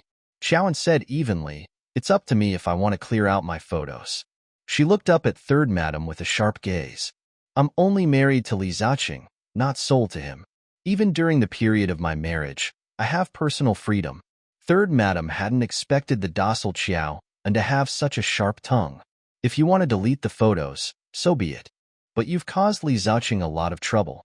I want you to immediately announce on your social media page that you and Li Zuching are happily married so as not to affect Zuching's career, third madam said domineeringly. Xiaoan said, I'm sorry. I don't feel that I'm happily married. I didn't want to betray my heart, to lie to the public. Third madam was furious. Xiaoan, do you think that Zuching needs you, his wife, to maintain his decency, so he can do whatever he wants? Let me tell you, Zuching can replace you at any time. Xiaoan's lips curved into a sardonic sneer. Then I'll have to trouble you to urge him to sign the divorce papers as soon as possible. Third madam said nothing.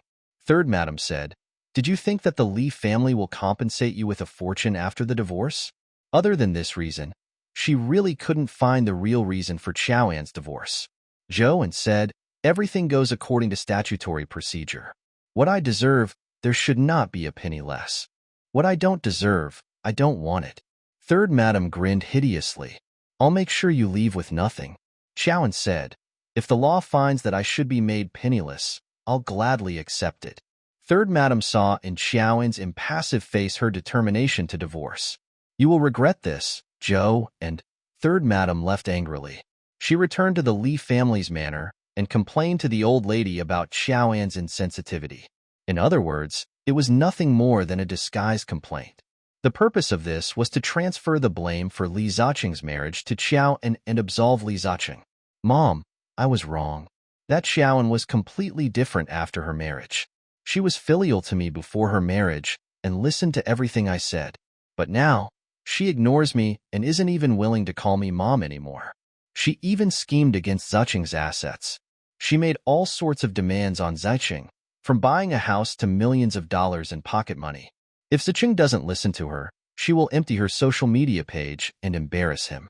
Sigh, my Zuching is really unlucky. Why did he marry such a jinx? The old lady never not left the house. She was not well informed and was surrounded by a few daughters-in-law every day. She would do whatever they said and would not distinguish right from wrong. As soon as she heard that her granddaughter-in-law, Xiaoan, was causing trouble for her grandson, she said angrily, a woman who despises the poor and favors the rich is not worthy of entering our Li family.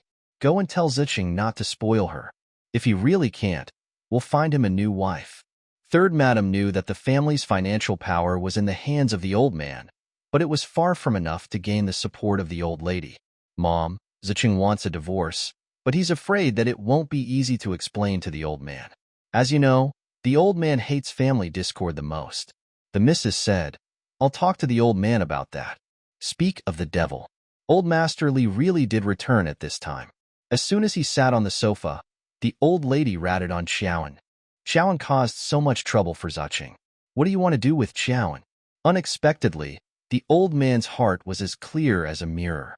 He glanced at third madam and reprimanded with a dark expression, deal with Xiaoan?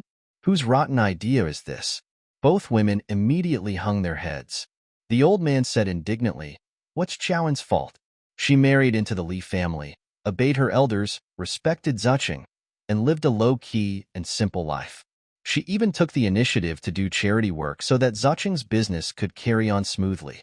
If that bratly Zuching hadn't gone too far and hurt Xiaoan's heart, how could she have treated Zuching like this? The old lady was afraid of the old man, so she did not dare to say anything else. However, third madam always felt that Li Zuching had suffered a huge loss after marrying Xiaoan, a Cinderella. She wanted Li Zuching to divorce Xiao. He gathered his courage and said, Dad, it's really not Zuching's fault this time. It was Xiaoan who threatened Zuching to give her $3 million. Zuching was short on money, so Xiaoan thought of this method to take revenge on Zuching. The old man wasn't someone who was easily fooled. He said angrily, they're husband and wife. Not to mention that Xiaoan wants $3 million. Even $30 million is a legitimate request. As his mother, don't keep covering up for your son. Let me get this straight. The reason I've been willing to give Zuching so many opportunities to advance in the past 2 years is because I think he's married a good wife. Xiaoan is kind-hearted and smart and capable. He will definitely be able to help Zuching reach the peak of his career. If he and Xiaoan divorce, I won't hesitate to take back his shares. Third madam was so frightened that she broke out in a cold sweat. She wanted to test the old man's opinion of a possible divorce between Li Zuching and Xiaoan, but she didn't expect the old man to be completely on Xiaoan's side. In that case, Li Ziqing couldn't easily divorce Qiaoan. Thus, she quickly stopped thinking about forcing Qiaoan to get a divorce. She said shakily, "Dad, Ziqing belongs to Qiaoan, don't worry. They're very close. They won't get a divorce. I just feel that Qiaoan has been causing trouble recently, so I want them to get a divorce." Third Madam took all the blame because she was afraid of implicating her son. The old man said, "Humph, you'd better go back and tell Ziqing that if he dares to divorce Qiaoan, he can get out of the Li family." Third Madam trembled. They won't get a divorce. After leaving the Li family manor villa, Third Madam came to her son dejectedly. Li Ziqing opened the door for her personally, but he did not look too good either. Third Madam asked with concern, "You don't look well. Did Qiaoan provoke you again?" Li Ziqing said, "It's the company's shareholders meeting. Recently, all the shareholders have been targeting me and ostracizing me. If this continues, I won't have a place in the company." Third Madam was stunned for a moment before she understood the reason. The shareholders of the shareholders meeting were all the old man's trusted aides. Their decision-making power was based on the old man's pace. Frustrated, Third Madam sat on the sofa, her expression dark. "Son, you should spend some effort to coax Qiao," and Li Ziqing looked at Third Madam in shock. "Mom, haven't I always hate her?" Third Madam said, "Your grandfather holds Qiaoan in high esteem. He also asked me to tell you that if you divorce Qiaoan, he will take back your shares. He also said that he gave you the opportunities for the past 2 years on account of Qiaoan's intelligence and ability. If you lose Qiaoan, you won't be able to survive in the Li family." Li Ziqing's face was as pale as paper. He was very indignant. "I clearly earned my career these past 2 years with my own hands. What does it have to do with Qiaoan? Why doesn't Grandpa believe in my ability?" Third Madam said, "Your grandfather is the authority in this family. As long as he's still breathing, you have to listen to him. If you don't, you'll end up like your uncle and leave with nothing." Li Ziqing was unwilling to live an ordinary life like his uncle. He gritted his teeth and said angrily, "I don't really want to divorce Qiaoan. I just can't take it lying down. I'm a man. How can I be controlled by my wife?" The Third Madam's arrogance had disappeared. She gave in to the old master's warning. With some unwillingness, she comforted Li Ziqing. "Son, the family gathering is next month. If you don't want Grandpa to have a prejudice against you, think of a way to bring Qiaoan back and cooperate with you to show off your love. Let's dispel your grandpa's worries first." Li Ziqing nodded dejectedly. "I understand." Even if Li Ziqing didn't want to admit that Qiaoan was the reason behind his smooth sailing career in the past 2 years, he had not been too successful in recent times. His partners had taken into account his unstable public image recently, and no one dared to cooperate with him. It struck Li Ziqing that he did need Qiao, and to maintain his image of decency. To please Qiaoan, he resorted to a series of tactics. He arrived at Wei Xian's residence and made a cruel request. "Wei Xian, I'm sorry. Qiaoan wants a house by the river, so I can only transfer this house to her." However, she had to pretend to be gentle and sensible. She cried, "Brother Ziqing, if Qiaoan wants this house, then give it to her. I'll move out immediately." Li Ziqing asked, "Where are you moving to?" Wei Xian sniffled and said, "I'm going to stay with a friend for a while. When I have money, I'll get a small room for myself." She pretended to have no desires. Li Ziqing hugged Wei Xian from behind and felt very guilty. "Wei Xian, Qiaoan has been throwing a tantrum with me recently. It has affected my public image and thwarted my career. I had no choice but to coax her back. Don't worry, I won't treat you badly. Just take a good look at a house you like, and I'll help you buy it." Wei Xian's eyes revealed joy. This riverside mansion was Li Ziqing's property. No matter how luxurious it was, it did not belong to her. However, Li Ziqing was about to help her buy a house. She had profited. "Brother Ziqing, you're so kind." Li Ziqing sighed. "If only Qiaoan were half as gentle and considerate as you." After settling Wei Xian down, Li Ziqing went to the hospital and began to coax his wife. He sat in the companion chair and looked at Qiaoan, who was growing fuller by the day. Qiaoan, who had regained her beauty, was still beautiful even without the embellishment of rouge and makeup. Li Ziqing's heart started to beat for her. He shook Qianan's hand affectionately. "Honey, I know I was wrong. I've been thinking a lot lately. We used to love each other so much. I shouldn't have neglected you just to keep busy with work. Don't worry, I'll cut back on my work and spend more time with you. Okay. Xiaoan had chosen to rest her eyes from the moment he'd entered. She ignored him. Li Ziqing was at a loss when he saw how cold she was to him. But he'd always found women the easiest toys to conquer, and he was convinced that Xiaoan still loved him. If he kept trying, she'd come around. He took out the key to the Riverside mansion and stuffed it into Xiaoan's hand. Don't you like the apartment at Riverside Mansion? I've already asked Wei Xian to move out. Here's the key. If you like it there, we can move in. Xiaoan slowly opened her eyes. Disgusted, she lifted the key, then let it do its free fall. Li Ziqing. I find the place where Wei Xian lived dirty. Li Ziqing felt as if a sharp blade had pierced his heart. He was used to being high and mighty, surrounded by everyone, but Xiaoan looked down on him like he was an ant. His self-esteem suffered, and his expression was ugly. Honey, for you, I've already cut ties with Wei Xian. What else do you want?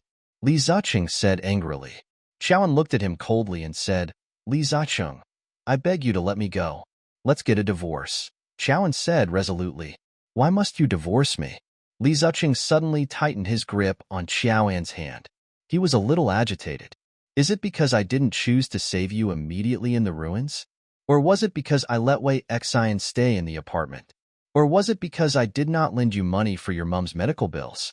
Xiaoan, I've already made up for these mistakes. Xiaoan's beautiful face squeezed out a bitter smile. She didn't want to argue with such a heartless person. She just said tiredly, Li Ziqing, I don't love you anymore. Li Ziqing was still in a daze.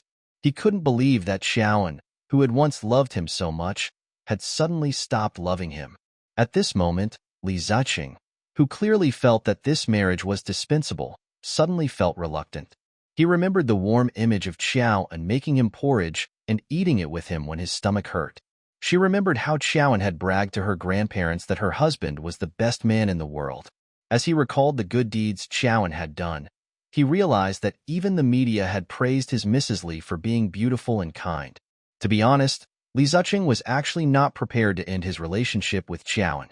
Now that Xiaoan had announced that it was over, he realized that he still had some indescribable feelings for Xiaoan. Xiaoan, I've given up so much for you. My friends, my career. I hope that you can give me another chance. He wasn't finished. His phone wouldn't stop ringing. Xiaoan glanced sideways and saw the word Wei Xian flashing on the screen. Li Ziqing looked very embarrassed. He hung up the call and put the phone in his pocket. However, the phone rang stubbornly again. Xiaoan reached out his hand to Li Ziqing, asking for the phone. Li Ziqing said guiltily, Honey, I really cut ties with her. I don't know why she still called me. Xiaoan said, Give me the phone. Li Ziqing was delighted. Xiaoan's jealousy showed that she still cared about him. Women don't mean what they say. He handed the phone to Xiaoan, who answered it and scolded Wei Xian very rudely. Miss Wei, why are you looking for my husband? Wei Xian stammered. Xiaoan, why is Brother Ziqing's phone with you? Zhou chuckled. Isn't that exactly what you wanted? Didn't you call to tell me that you and my husband still have feelings for each other? Li Ziqing's expression turned dark. Wei Xian, didn't I tell you not to contact me? Wei Xian did want to sow discord between Li Ziqing and Xiaoan, but she did not expect Xiaoan to be so smart as to see through her tricks and make Brother Ziqing instantly feel nothing for her. Wei Xian said in a panic, Brother Ziqing, I'm sorry. I accidentally pressed your phone number and dialed it automatically. Fortunately, she was quick-witted and came up with an excuse to exonerate herself and Li Ziqing. However, Xiaoan did not want to let her go. She said faintly, Miss Wei, let me remind you that Li Ziqing and I are not officially divorced. You seduced him while I was still married to him. You are a shameful third party. Wei Xian cried out aggrievedly.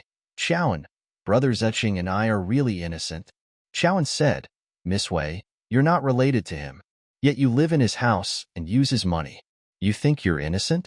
Wei Xian said, that's because Brother Ziqing sympathized with my family's bankruptcy, so he provided me with these help for free.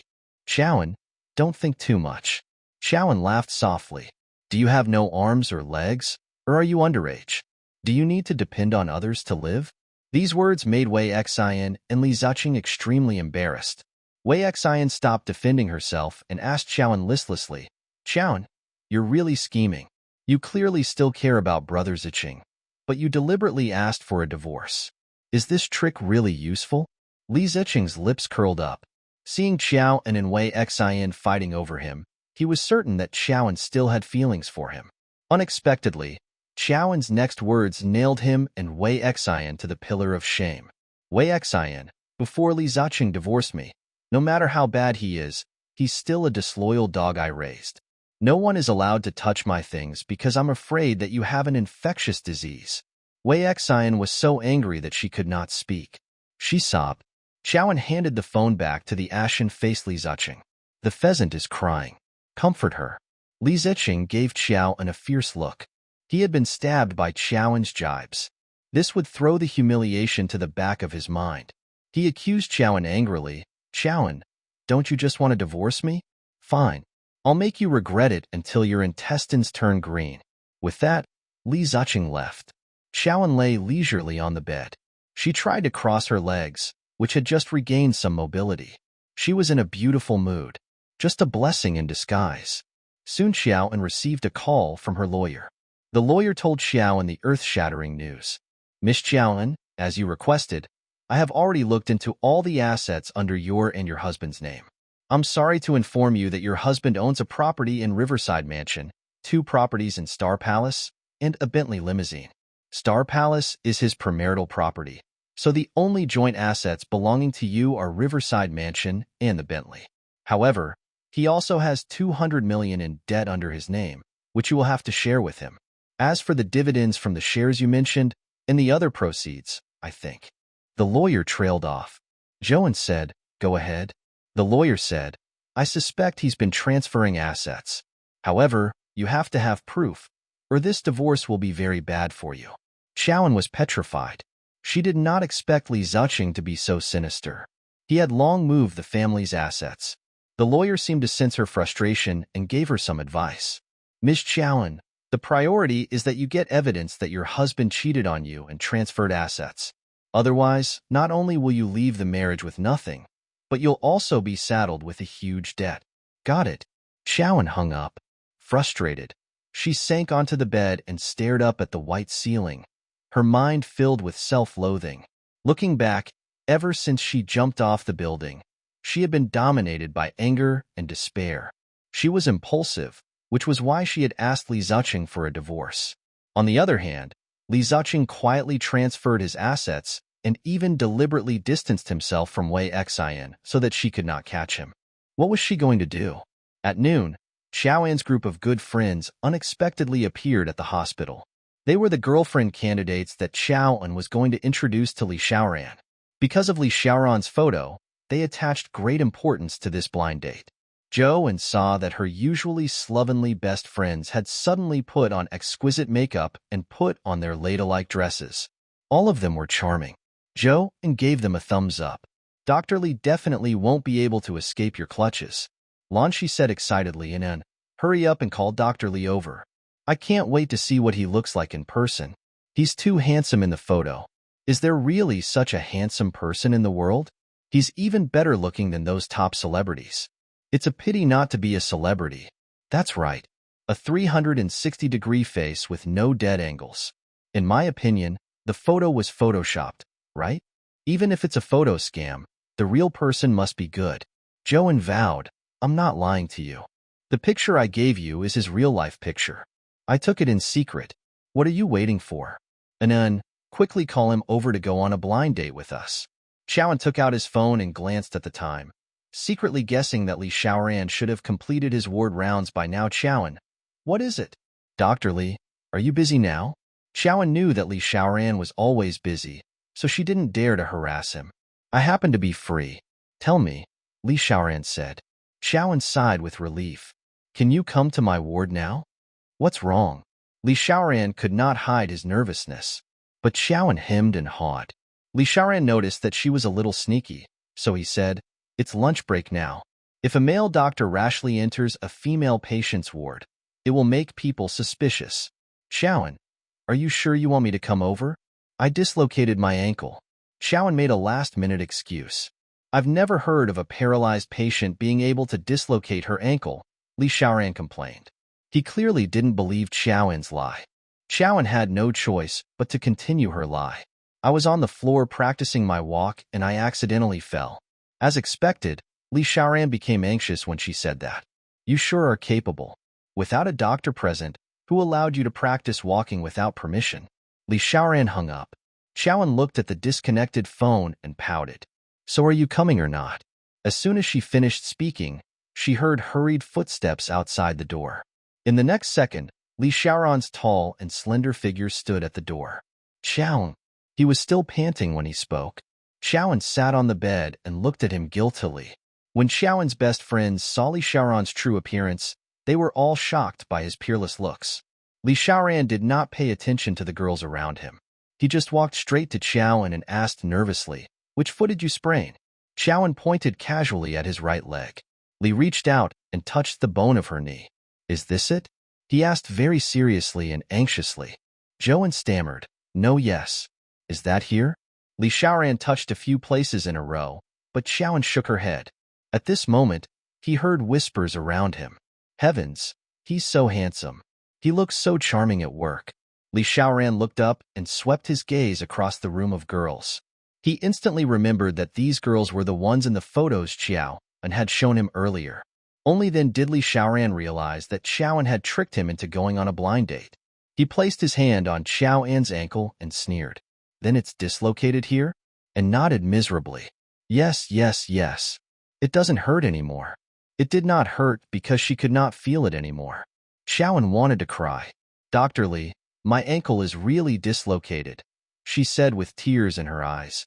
Li Xiaoran lowered his voice and threatened her. "Tell your friend to leave. I'll help you fix it."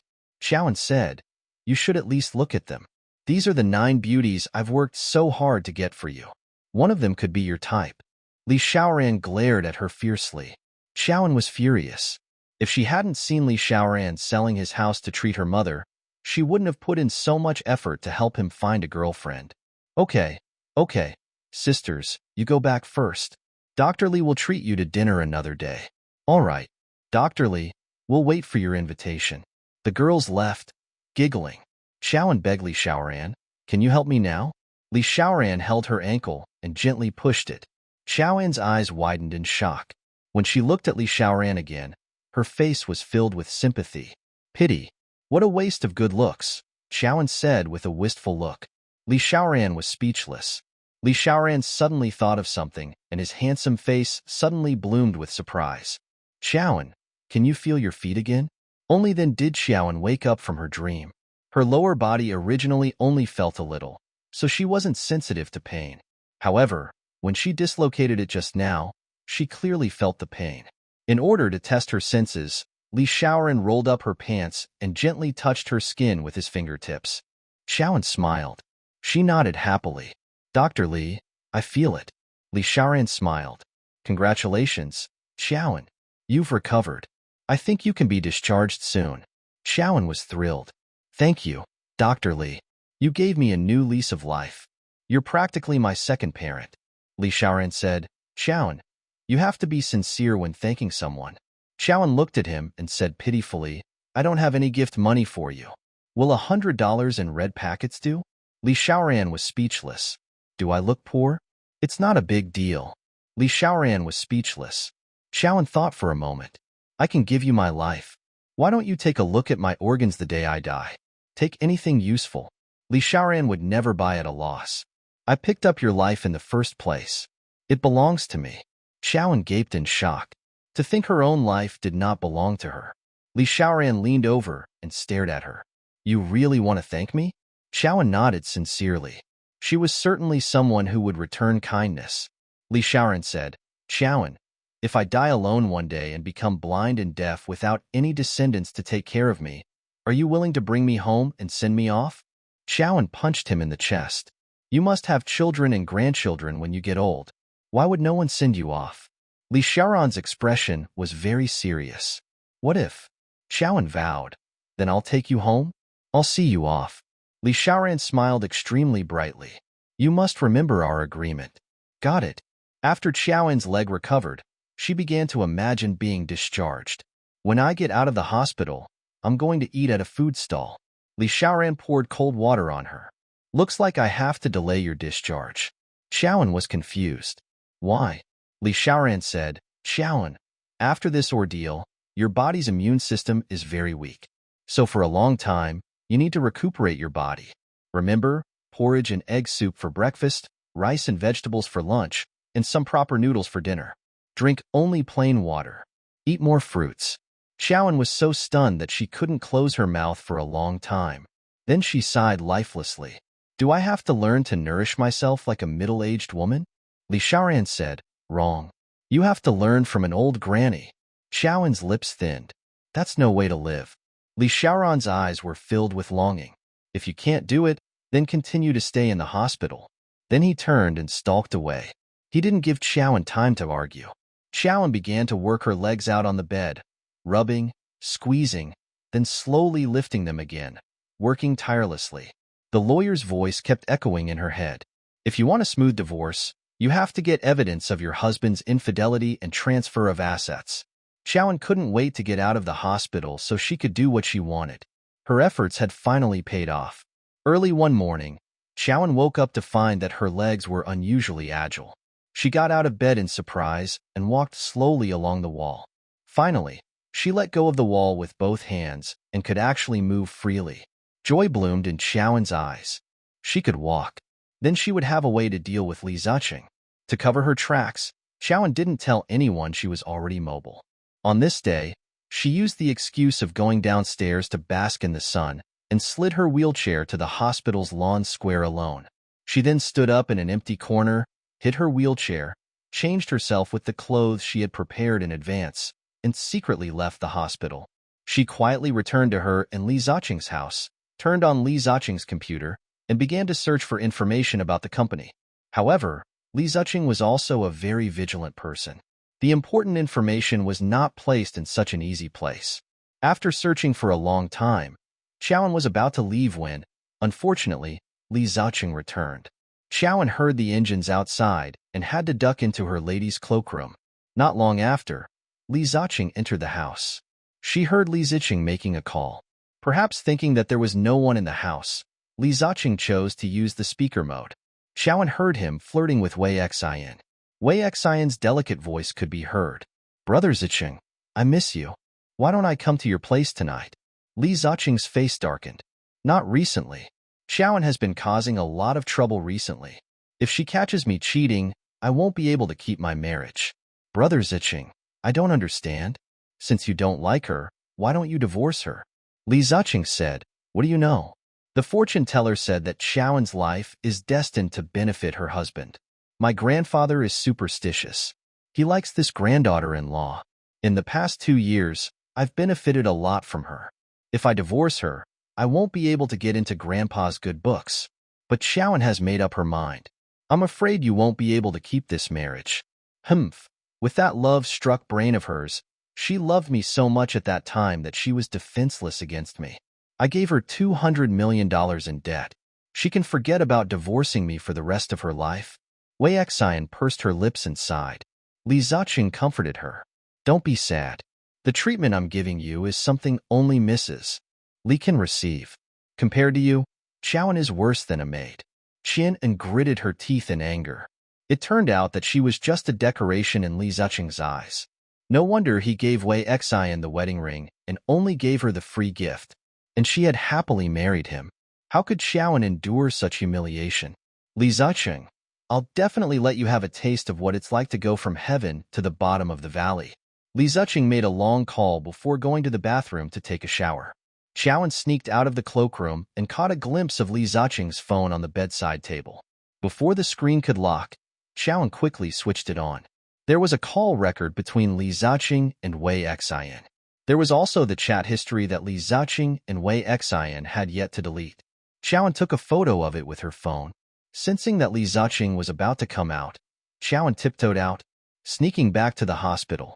She found the hidden wheelchair and changed into the hospital gown before sliding back into the ward. Xiaoan, you're finally back. Where did you go just now? When Luo Mo saw her, she started complaining. Xiaoan kept her head down and didn't say anything. After Luo Mo finished venting, she called Li Xiaoran. Senior, Xiaoan is back. Li Xiaoran quickly entered the ward. When he saw Xiaoan, Li Xiaoran said to Lu Mo, "Go out. I'll talk to her." Xiaoan looked at him innocently and squeezed out 2 lovely dimples. "It's useless to act cute. Tell me honestly, where did you go in the afternoon?" Li Xiaoran's expression was very serious. "Joe and played dumb. I got lost in the hospital. Took me a while to find my way back." Xiaoan looked at Xiao, and as if he was looking at a national treasure. "Xiaoan, don't tell me you can't read? You can't read the hospital's traffic system icons?" Xiaoan brushed it off. "Oh, I forgot." Li Xiaoran's lips curled up. Was that wretched girl playing with him? "Don't you have a mouth, then? Don't you know how to ask your uncles and aunts if you're lost?" Xiaoan chuckled awkwardly. "I'm embarrassed to ask. Why didn't I realize that you were so thin-skinned in the past?" Li Xiaoran said. No matter how Li Xiaoran interrogated her, Xiaoan would not give anything away. But Li Xiaoran was not to be trifled with. "Since you're so good at running, I think I'll break your legs." With that, he extended his demonic claws. Xiaoan was so frightened that her face turned pale. She exclaimed, "Dr. Li, I sneaked out for dinner." "Don't worry, I won't dare to sneak out again." Li Xiaoran was skeptical, but because Xiaoan insisted that she had secretly gone out to eat, Li Xiaoran could only give up. According to the Li family's tradition, the first weekend in April was a day for the Li family to gather and bond.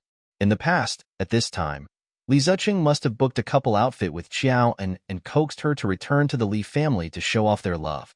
But this year, there was no movement from Li Ziqing's side. It seemed that he had a guilty conscience. Knowing that Xiaoan was not easy to control now, he simply did not ask Xiaoan to go home with him. But Xiaoan did the opposite. She wanted to officially announce her divorce from Li Ziqing in front of the elders of the family. Although Li Ziqing had put her in debt, she had a way to escape unscathed. Some time ago, she had asked Loco to hire a private detective to monitor Li Ziqing, and secretly took photos of him and Wei Xian being a couple. In addition, she had returned to the public house and secretly recorded evidence of Li Ziqing transferring his assets. Everything was ready except for one thing. As long as she showed this evidence to Old Master Li, he would definitely let her leave freely for the sake of the Li Corporation's future. Although Xiaoan felt indignant about leaving Li Ziqing like this, she didn't want to stay by his side for even a moment. When Xiaoan appeared at the entrance of the Li family's villa and saw the dozen or so luxury cars parked in the parking lot, a sneer appeared on Xiaoan's face. The descendants of the Li family had all returned. It seemed that there would be a show to watch. While Xiaoan was in a daze, Li Ziqing got out of the Bentley. When he saw Xiaoan, uneasiness flashed across his eyes. "What are you doing back here, Xiaoan?" he demanded. "Hubby, have you forgotten that we're not divorced yet? I'm still the granddaughter-in-law of the Li family." Hearing her address herself as the granddaughter-in-law of the Li family, Li Ziqing's eyes flashed with joy. The old man was the person in charge of the family's finances, and he especially liked Xiaoan. As long as Xiaoan put in a good word for him, the old man would definitely give him some benefits. And then, "Why didn't you tell me you were coming back? I could have picked you up from the hospital." Li Ziqing began to please Xiao, and Xiaoan looked at Li Ziqing with a distant and cold gaze. Then before he could walk up, Xiaoan wheeled herself inside. Li Ziqing stepped forward quickly and took Xiaoan's hand. Sensing that Xiaoan was still throwing a tantrum, he became a little flustered, afraid that Xiaoan would embarrass him by throwing a tantrum today. It was rare for him to coax her. "Honey, I'm so happy you came back." Xiaoan revealed his hypocritical true colors. "Li Ziqing, you don't want me to come back, right? You're afraid that I'll come home and expose your scandal with Wei Xian in front of everyone, right?" What Li Ziqing was afraid of came true. He was indeed worried that Xiaoan would come home to complain to the old master today, so he wasn't prepared to bring Xiaoan back at all.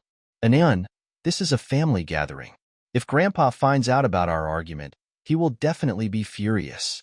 At that time, he will weaken my shares, which will be a huge loss for our small family. I think you don't want me to be ostracized in the Li family, right?" Li Ziqing said to Xiaoan pulled her hand away and looked at him with extreme indifference. She smiled bitterly and said, "What does it have to do with me? Li Ziqing, don't forget that no matter how much money you earn, it doesn't enter my pocket. I'm not obligated to act with you for free." Li Ziqing's eyes flashed with annoyance. Xiaoan, don't you just want money? As long as you perform well tonight, I'll give you as much money as you want. What he said only made Xiaoan regard him with more disdain. No thanks. Xiaoan quickly slid forward, only wanting to shake off the disgusting Li Ziqing. Li Ziqing suddenly called out to her coldly, Xiaoan. He caught up with her, stalling her wheelchair. Zhou, and was forced to stop moving forward. Li Ziqing wheeled Xiao and into the living room. When his uncles, aunts, and siblings saw Li Ziqing enter, they all looked at him with admiration. Li Xiaoran sat beside the old man and saw Xiaoan and Li Ziqing enter. His gaze landed on Li Ziqing's hand on Xiaoan's shoulder. Li Xiaoran's eyes darkened, and he lowered his head to play with his phone. Oh, Anan is back? The old man was unusually excited to see Anan. Hello, Grandpa. Xiaoan bowed to the old man. She used to be a girl with a sweet smile, but now her expression was gloomy. Even the most obtuse person could sense the change in Xiao, and Li Ziqing held Xiaoan's hand tightly and said with a doting smile, Grandpa has been looking forward to your return, but I'm worried that you won't recover well, so I haven't been able to fulfill Grandpa's wish. You have to have a good conversation with Grandpa today. Xiaoan understood what Li Ziqing meant. He wanted her to put in a good word for him like before, to win the old man's favor. After he betrayed her, he still had the cheek to expect her to do all these. Did he want her to act out the real-life story of the farmer and the snake? Xiaoan ignored Li Ziqing and pushed the wheelchair to the side. This position was very far from the old master, but very close to Li Xiaoran. After being neglected by Xiaoan, Li Ziqing looked very embarrassed. That night, Xiaoan became unusually quiet.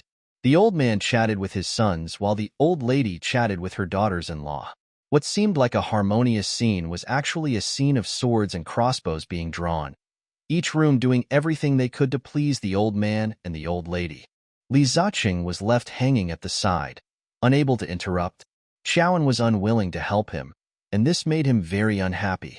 Li Xiaoran looked at the gloomy Xiaoan and tried to tease her. Did the sun rise from the west this year? Why aren't you showing off your love to my eldest nephew? Xiaoan rolled her eyes at him. Haven't you heard that public displays of affection die quickly?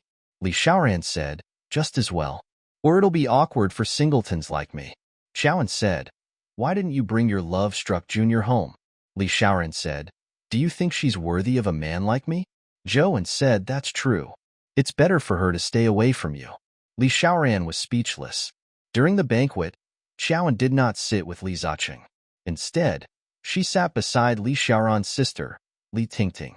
They were about the same age and had a deeper relationship than the others. Li Tingting whispered to Xiaoan, why don't you sit with Li Ziqing today? Look, if you don't control him, he'll drink with my brother. Xiaoan looked in Li Ziqing's direction. As expected, Li Ziqing and Li Xiaoran started drinking for some reason. The two of them were extremely excited. Usually, when siblings were happy, they would compete in drinking. However, Xiaoan used to shield Li Ziqing to prevent him from drinking too much. At that time, the old master was always gratified to see that Xiaoan and Li Ziqing's relationship was so harmonious. But today, Xiaoan no longer wanted to love Li Ziqing. It didn't matter if he died from drinking. What did it have to do with her? Xiaoan looked away and took her time eating. Little did they know that the old man and the other relatives were looking at Xiaoan meaningfully. The reason for her fall was already unbelievable. Although Li Ziqing had once explained that Xiaoan's fall was forced by the kidnappers and dispelled the concerns of her relatives and friends, everyone felt cold when they saw Xiaoan's indifference to Li Ziqing today. Li Ziqing's mother, the third madam, was also a shrewd and capable woman. In order to dispel these people's speculations, she suddenly instructed Xiaoan, look, Ziqing has drunk so much. He should be drunk. Go and tell him. He listens to you the most. Xiaoan only replied lightly, he's enjoying a drink with his uncle. Why spoil it for him? The third madam's expression turned cold.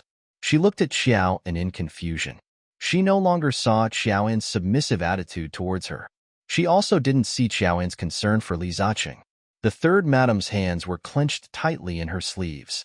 Xiaoan, just do as you're told. How can Ziqing drink so much? Third madam's voice turned cold. Xiaoan sighed helplessly. She wheeled herself towards Li Ziqing. Li Ziqing and Li Xiaoran were already drunk. Li Xiaoran's face was flushed, and his slender eyebrows were like the stamens on a lotus flower reflecting the sun, exuding a peerless charm. Meanwhile, Li Ziqing's face was pale, and so were his lips. He looked like a heartless dead man. Li Ziqing and Li Xiaoran both looked at Xiaoan. Li Ziqing smiled like a child and pulled Xiaoan's hand. "Honey, I'll drink more." Xiaoan sneered. "What a show of affection." Xiaoan pulled her hand away.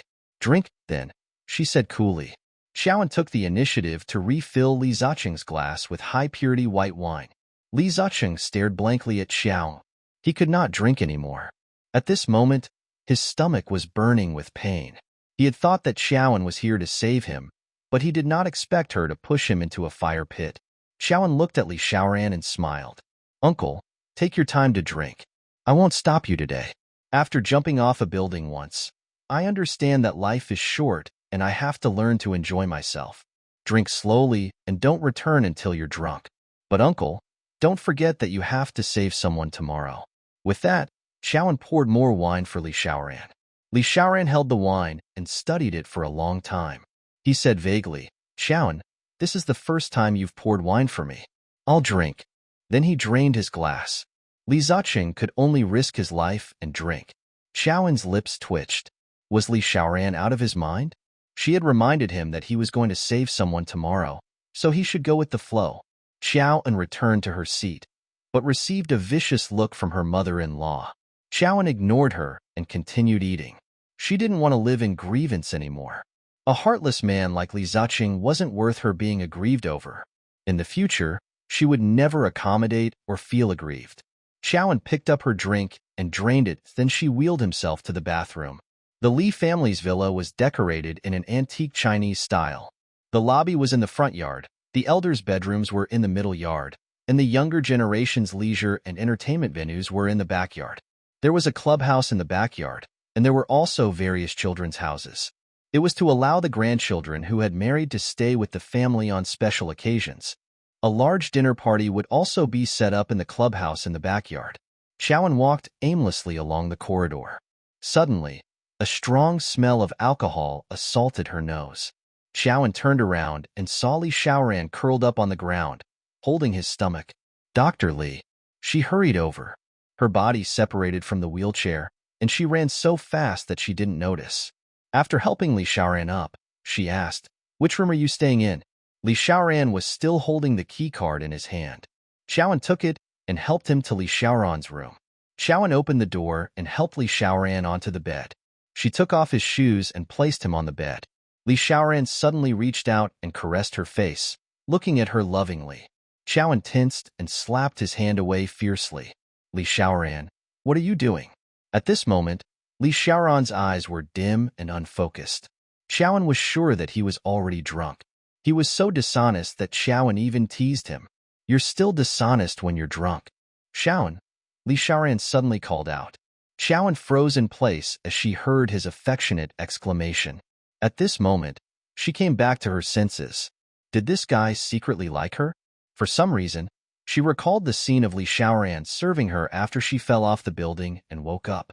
Wiping her down and changing her clothes was something only a family member could do, but he did it to the fullest. Not only that, but selling the house to treat her mother. Li Xiaoran's devotion to her seemed to have exceeded the limits of a doctor. "Li Xiaoran, do you like Xiaoan?" Xiaoan probed. "Yes, I like her." Xiaoan slumped in her chair. She actually accepted a man's deep affection for her in a daze? How could she repay him for the rest of her life? "Li Xiaoran, you can't like Xiaoan. You're her uncle. I secretly like her." "It's so hard," Li Xiaoran muttered. Xiaoan stared at him in shock. So this was what he was hiding? She hadn't noticed that he was so obsessed with her normally. "Li Xiaoran, I didn't expect you to covet your niece-in-law. You're just like Li Ziqing. You have a human face, but a beast's heart." Xiaoan sighed in frustration. She did not want to have anything to do with Li Xiaoran, so she stood up from the chair and ran out in a panic. But because she left in such a hurry, she flung her sleeve on the bedside table and dropped the things on it. Xiaoan heard a sudden shattering sound and turned back to investigate the situation. Only then did he realize that she had broken the glass frame. Xiaoan hesitated for a moment, worried that Li Xiaoran would accidentally step on the debris, She turned back helplessly. She picked up the shards of broken glass and tossed them in the trash. Then she picked up the thin photograph, too. It was a special photograph, for the figure on it was not taken but a portrait rendered with a brush. It depicted a young girl with long hair that draped over her shoulders. The girl's eyes were bright and charming. Xiaoan's hand shook as she held the photo, and hot tears welled in her eyes, because she remembered that this portrait was her love token to the Thunderbolt Blade. She'd also written a love poem on the back of the portrait. Xiaoan turned the photo over and, sure enough, saw the yellowing handwriting on the back. "We'll grow old together," Li Xiaoran added. "My love?" Xiaoan did not understand why her gift to the angel had appeared in Li Xiaoran's room, until she saw that the bookshelf was packed with gifts she'd given to the Thunderbolt Blade. She finally snapped out of her reverie. She had married the wrong man. Her memory took her to 2 years back in time. She'd snuck into the capital without telling him in order to surprise him. Then she asked him online about his schedule. He told her that he would be going to the Li Corporation the next day. She asked him to wear red, and he readily agreed. Then, Xiaoan mistook Li Ziqing, who appeared in the Li Corporation in red, for her Thunderbolt Blade. She had a strong relationship with Thunderbolt Blade, and Li Ziqing was so handsome. Once online dating and reality overlapped, Xiaoan couldn't control her feelings at all. Later on, after she got together with Li Ziqing, she mentioned their online relationship to him many times. However, Li Ziqing always said that people should live in reality and not sink into the virtual world. If she asked again, he would beat around the bush. Xiaoan had her doubts too. She always felt that Li Ziqing was a little different from the Thunderbolt Blade. However, she comforted herself that she had a secret signal to meet him, and Li Ziqing met her requirements. She shouldn't have made a mistake. Now, Xiaoan finally understood that Li Ziqing had impersonated Li Xiaoran, and from his evasive words and actions, he had done it deliberately, and she actually treated him as an indecent man. At that time, Li Xiaoran must have been crying bitterly in his heart. When the truth came out, Xiaoan could no longer control her emotions. She curled into a ball and broke down in tears. Not daring to cry out, her face twisted tightly. She hated herself for being so stupid. She had actually been taken advantage of by a cold-hearted fellow like Li Ziqing and allowed him to taint her beautiful love. She also hated herself for being so stupid and gullible. In the end, she had gotten herself into trouble. It also harmed the infatuated Li Xiaoran. "Xiaoan," Li Xiaoran called. Xiaoan stood up and quietly looked at Li Xiaoran's baby-like face. She felt indescribably depressed and uncomfortable. The person she was going to marry was supposed to be a loving and devoted man like Brother Xiaoran, but fate played tricks on her. She was already someone else's wife. "Brother Xiaoran, I'm sorry. Xiaoan is no longer worthy of your affection." She leaned over and tucked him in gently. Li Xiaoran suddenly stretched out his long arms and held Xiaoan tightly in his arms. Then, his lips captured hers and kissed her hard. "Xiaoan," Li Xiaoran called out in a muffled voice. Xiaoan was momentarily stunned. She tried her best to push Li Xiaoran. However, her body was weak, and Li Xiaoran turned over and pressed her under him. Only then did she realize that it was no longer a matter of whether she wanted to or not. "Xiaolan, come back. Brother Xiaoran, wake up quickly. You can't do this." In the end, Li Xiaoran fell asleep from the exhaustion. Xiaoan felt the pain in her body and thought of Li Xiaoran's madness. She was desperate and terrified. She scrambled to her feet and fled. Fortunately, when she returned to Li Ziqing's room, he was also drunk. She knew her world had completely collapsed. The next day, when Li Ziqing woke up and saw Xiaoan lying beside him, he didn't feel any pity for her. Instead, he couldn't hide his joy. He got up, showered, and changed. Xiaoan seemed startled awake by him. She opened her eyes sleepily, but there was no hint of drowsiness in them. She looked coldly into the bathroom and closed her eyes. A small sigh. When Li Ziqing came out of the shower, Xiaoan glared at him fiercely. Li Ziqing smiled and said, "Anun, did we?" Xiaoan suddenly stood up, walked up to him, and slapped him hard. He berated, "Li Ziqing, I've just recovered from my injuries. Are you still human to treat me like this?"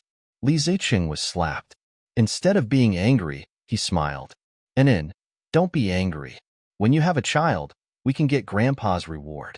At that time, I will compensate you. Children? Xiaoan froze in place. Would she really get pregnant? With Li Xiaoran's child? Although she had a glimmer of hope in her heart that she could get pregnant with Li Xiaoran's child, after all, it was the product of their love. However, her rationality told her that this child could not be born. Otherwise, once the scandal was exposed, not only would she have to deal with the flood, but Li Xiaoran would also have to face it. How could she hurt Li Xiaoran? Xiaoan knew that she had to make a scene this morning and make Li Ziqing believe that she had slept with him last night. Xiaoan pounced on him, kicking and hitting him. Li Ziqing, you're an animal. How can you bully me at this time? Boo-hoo. Li Ziqing coaxed her in a rare good mood. All right. Inen, don't be sad. I promise. I'll treat you well in the future. Outside the corridor, Lu Mo walked towards Li Xiaoran's room with the stomach-nourishing porridge. When she passed by Li Ziqing's room and heard their argument, Lu Mo pursed her lips. In Lu Mo's opinion, Xiaoan, who had fallen off the building, was weak. Now that she heard that she was not cherished by Li Ziqing, she felt even more sympathy for her. When Lu Mo arrived at Li Xiaoran's room, Li Xiaoran had yet to wake up. Lu Mo tiptoed to the bed and quietly admired Li Xiaoran's beautiful face. However, she saw the marks of love on Li Xiaoran's neck. Lu Mo's eyes revealed a hint of surprise. She gently reached out and wiped the red mark. Li Xiaoran was startled awake and opened her eyes.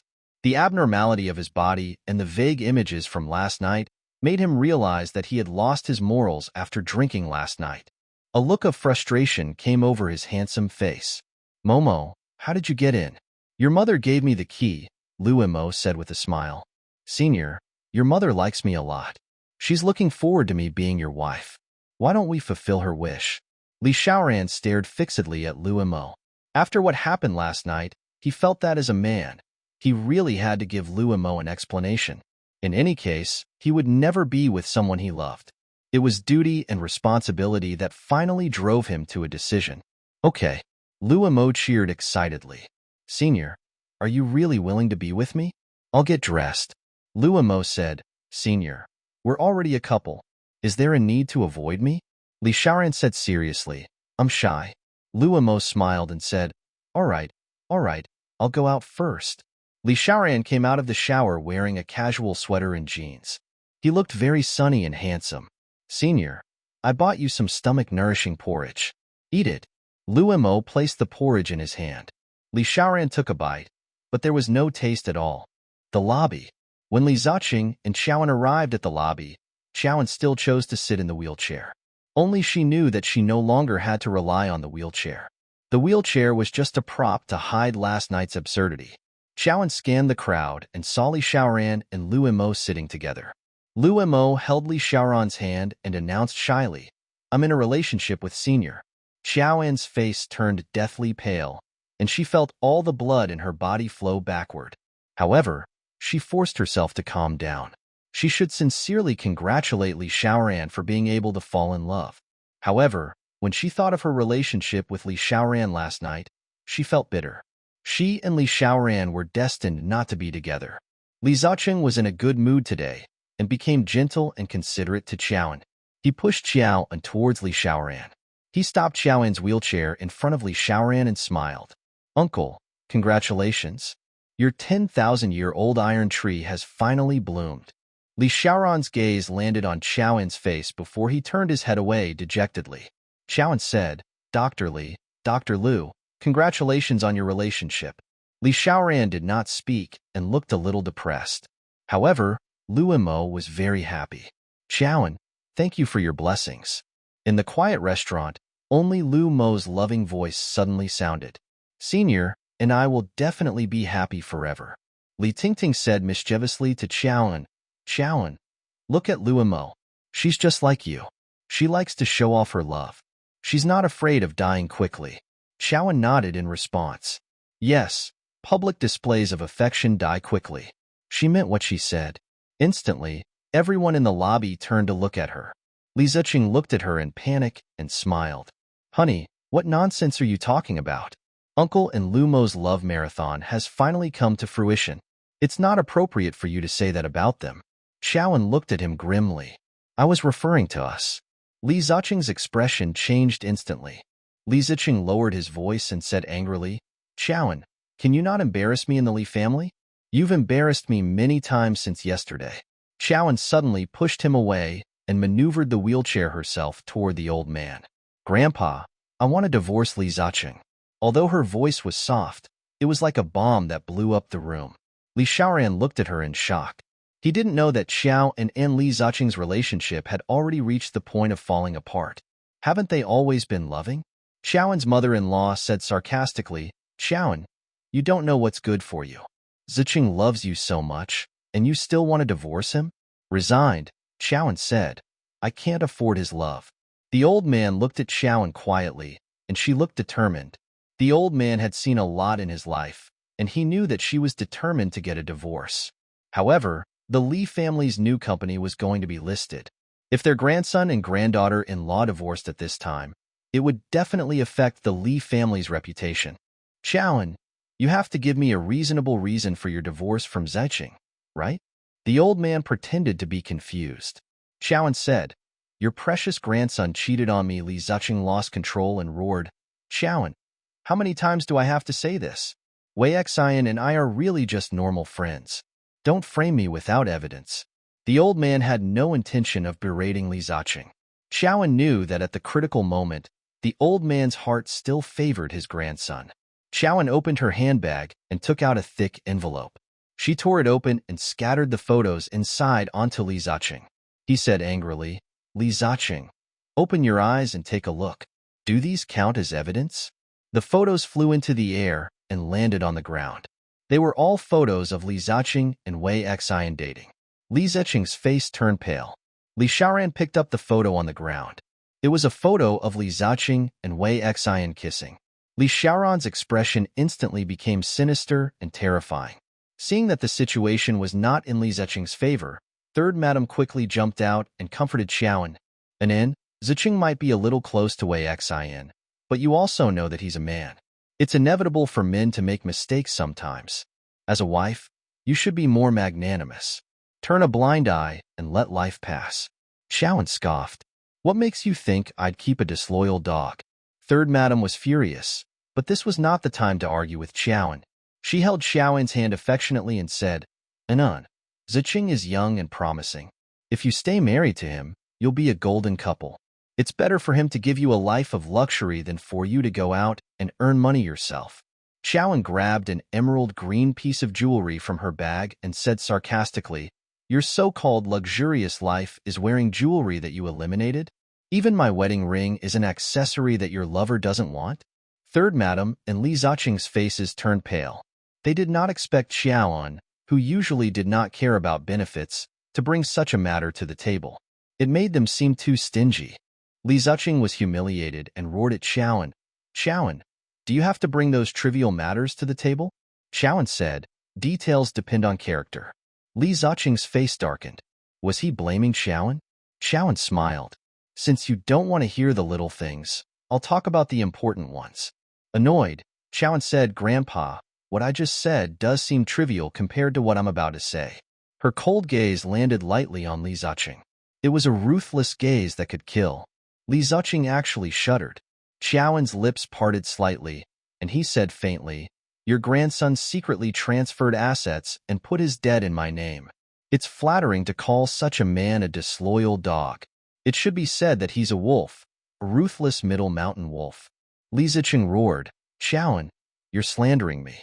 Zhou and sneered. You know well I didn't slander you. Li Ziqing, if you want proof, I can give it to you. But that's when we go to court. Li Ziqing's face was ashen. He had never dreamed that the usually silly Qiaoan would be so scheming.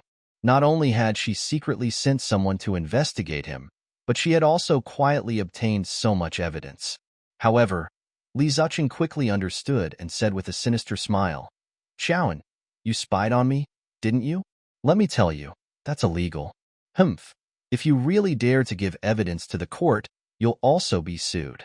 Qiaoan said coldly, Li Ziqing, it's worth it to drag a mountain wolf like you from the peak of glory to Hades.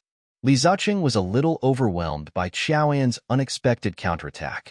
He stood there, covered in dust, and looked at Qiaoan. you're crazy. Xiaoan said. You were the one who drove me to the brink. Seeing that Xiaoan was amenable to coaxing but not coercion, Li Ziqing suppressed his anger and coaxed her good-naturedly. Xiaoan, stop fooling around. Don't you just resent me for not saving you when I was in the ruins? As I said, that was an accident. I was going to save you. You were the one who couldn't hold back and jumped off the building first. Xiaoan laughed coldly. An accident? You deliberately stalled for time and didn't save me, but you quickly appeared after Wei Xin was kidnapped. Was that also an accident? Li Ziqing frowned. He was a little surprised. The usually carefree Xiaoan had become so meticulous and wise. Li Ziqing argued, after you disappeared, I had to spend time investigating your whereabouts. I also wanted to rush to your side as soon as possible, but the kidnappers were too cunning. Coincidentally, after Wei Xin was kidnapped, you were able to track me down. Hee, isn't that right? Xiaoan laughed weakly.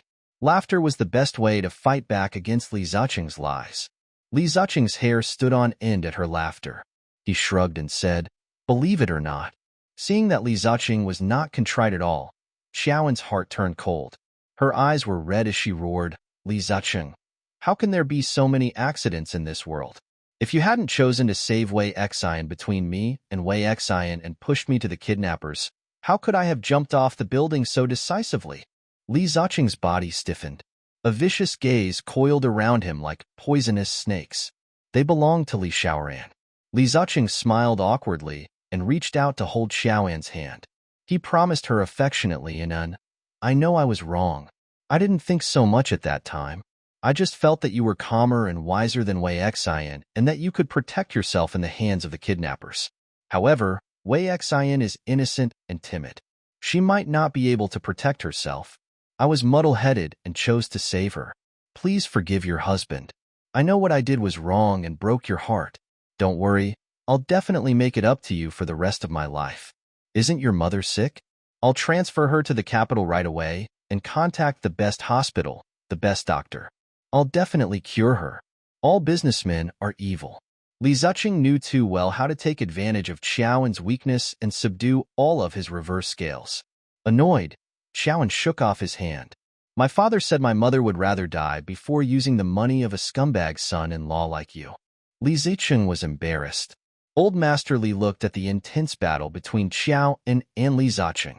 Xiaoan's careful steps and Li Ziqing's confusion made him admire Xiaoan's wisdom even more. He also realized that a woman like Xiaoan, who hated evil, would not only destroy Li Ziqing, but also the entire Li family. The old man was very disappointed in Li Ziqing. He pointed at Li Ziqing angrily and roared, beat this useless, unfilial son to death. Third Madam was so frightened that she almost fainted. Li Ziqing quickly knelt in front of the old man and apologized. Grandpa, I was wrong. Please forgive me. The old man was furious. You will be beaten up until your wife can forgive you. Soon, a tiger whip was invited up. The law enforcer was the old butler of the family. He was once a soldier and was very strong. With a whip, Li Ziqing lay on the ground. Third Madam was so frightened that her face turned ashen. She immediately begged Xiao and to forgive Li Ziqing. Anin, I know that you're kind-hearted. You definitely can't bear to see Ziqing suffer like this. I beg you, please plead with the old master for Ziqing. Xiaoan stood her ground. She looked coldly at Li Ziqing, who was lying on the ground like a turtle, and said coldly, Your heart aches just like that? Compared to my 7 days of being beaten up by the kidnappers, it's really not worth mentioning. When the old butler heard this, he could only increase his strength. In the end, Third Madam knelt in front of Xiao and kowtowed. Anin, Mom was wrong. Mom shouldn't have underestimated you in the past, let alone given you those defective products that I didn't want. Please save Ziqing for the sake of us. When Li Ziqing was beaten until he was bleeding, the other uncles also began to plead for him. Xiaoan, please forgive him. Xiaoan remained unmoved. Li Ziqing roared at Xiaoan.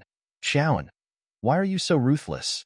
Li Xiaoran glared at Li Ziqing and said fiercely, Li Ziqing, can't you bear such a small punishment? When Xiaoan jumped down from the 5th floor, not a single part of her body was intact. You would only have the right to speak if you experience her pain. Li Ziqing glanced at Xiaoan, who was sitting in a wheelchair, and fell silent. Everyone knew that the old man had beaten Li Ziqing up to help Xiaoan vent her anger. They had thought that Xiaoan would take pity on Li Ziqing and take the initiative to plead for him. But none of them had expected Xiao and to be able to leave him in the lurch. Her ruthlessness showed that she had already cut ties with Li Ziqing. Seeing that Li Ziqing had fainted, the third madam suddenly ran over and lay on Li Ziqing to suffer for her son. The butler had no choice but to stop. Third madam begged the old man, "Dad, you saw it. Xiaoan won't plead for Ziqing. She no longer has any feelings for him." The old man said angrily, "Who can you blame? He reaps what he sowed." The old man could tell that Xiaoan was determined. He couldn't bear to kill his grandson. In the end, he sighed silently and waved to the others. "Carry him down. I'll have a chat with Xiaoan." Li Ziqing was carried out like a stray dog. The others filed out. However, Li Xiaoran seemed to have yet to recover from the tragic experience Xiaoan had suffered and was in a daze. Luo Mo held his arm and said gently, "Senior, let's go out." Li Xiaoran walked out in a daze. Li Ziqing was sprawled on the long sofa in the side hall. Third madam wiped her tears and scolded Xiaoan for being heartless. "Such a good wife you have. She almost killed you." Li Ziqing's heart palpitated when he heard Xiaoan's name. "Mom, please don't mention her. My back hurts. Quickly call uncle over for me to take a look." Li Xiaoran walked to Li Ziqing's side, his eyes colder than ice. "Does it hurt?" he asked blankly. Li Ziqing groaned. "It hurts. It hurts so much. You're really useless." Xiaoan jumped down from the 5th floor and she didn't scream as miserably as you did, Li Xiaoran said coldly. Li Ziqing's face was as pale as paper from the pain, and he screamed like a pig being slaughtered. Li Xiaoran, are you deliberately messing with me?" Li Xiaoran said disdainfully, "You're really spoiled. You can't even withstand this little pain. Don't worry, they're all superficial wounds. Your bones and tendons are not injured. In order to prevent infection, you'd better go to the hospital for a few days." Li Ziqing cherished his life. When he heard that his injuries were serious, he immediately agreed to go to the hospital. Third madam's attitude towards her son's hospitalization was much more positive than her attitude towards her wife's hospitalization. She helped Li Ziqing prepare the daily necessities for his admission to the hospital and even asked Li Xiaoran to give him the most expensive medicine. Li Xiaoran was very angry because when Xiaoan was hospitalized, they avoided her like the plague. Human nature was cold. Xiaoan and old Master Li were left alone in the large lobby. The old man suddenly begged Xiaoan, "Xiaoan, Grandpa knows that Ziqing betrayed you in this marriage. But I have a presumptuous request. Can you not divorce Ziqing for the time being?" Zhou and refused firmly. "Grandpa, you're making things difficult for me." The old man said, "I'm not covering up for my rascal grandson. I have my difficulties." Xiaoan's dark expression softened as she waited quietly for the old man to continue. "Well, a few months ago, I had a physical. Unfortunately, I have lung cancer. I'm on the brink of death, so I'll spill my guts to you. Anan, I was blinded by greed a few years ago and felt that my son, Xiaoran, had become a poor doctor. I looked down on him. In order to punish him, I distributed all my assets to my other descendants, but he didn't receive a single stitch of my inheritance." At this point, the old man sighed in disappointment. "But now, I understand many things. The descendants of the Li family are all fighting for fame and fortune. They don't care about their bloodline and kinship and fight openly and secretly. Only Xiaoran is the most honest and affectionate. However, his foundation in the Li family is not deep. If I leave, I'm afraid he will be devoured by these wolves and leopards of the Li family. I'm thinking that before I die, I have to plan for Xiaoran. The Li family's newly established company is actually my compensation to Xiaoran. If this company can't be successfully listed, Xiaoran can only survive in the cracks for the rest of his life. Xiaoan, I hope you can empathize with an old father like me." Xiaoan was dumbfounded. If the old man had mentioned someone else, she would definitely not be moved. But it had to be brother Xiaoran, Li Xiaoran, who loved her. The old man said, "Xiaoan, I know that you're a grateful child. Xiaoran saved your life. I think you're willing to suffer for a year and a half to pave the way for the rest of his life, right? Just treat it as repaying Xiaoran's kindness." Xiaoan said, "Grandpa, I don't think Dr. Li cares about these superficial benefits. You don't have to plan something he doesn't care about. The old man glanced at Xiao and with admiration in his eyes. You're his soulmate. The old man revealed an unknown secret. The fights between wealthy families are never as peaceful as you see.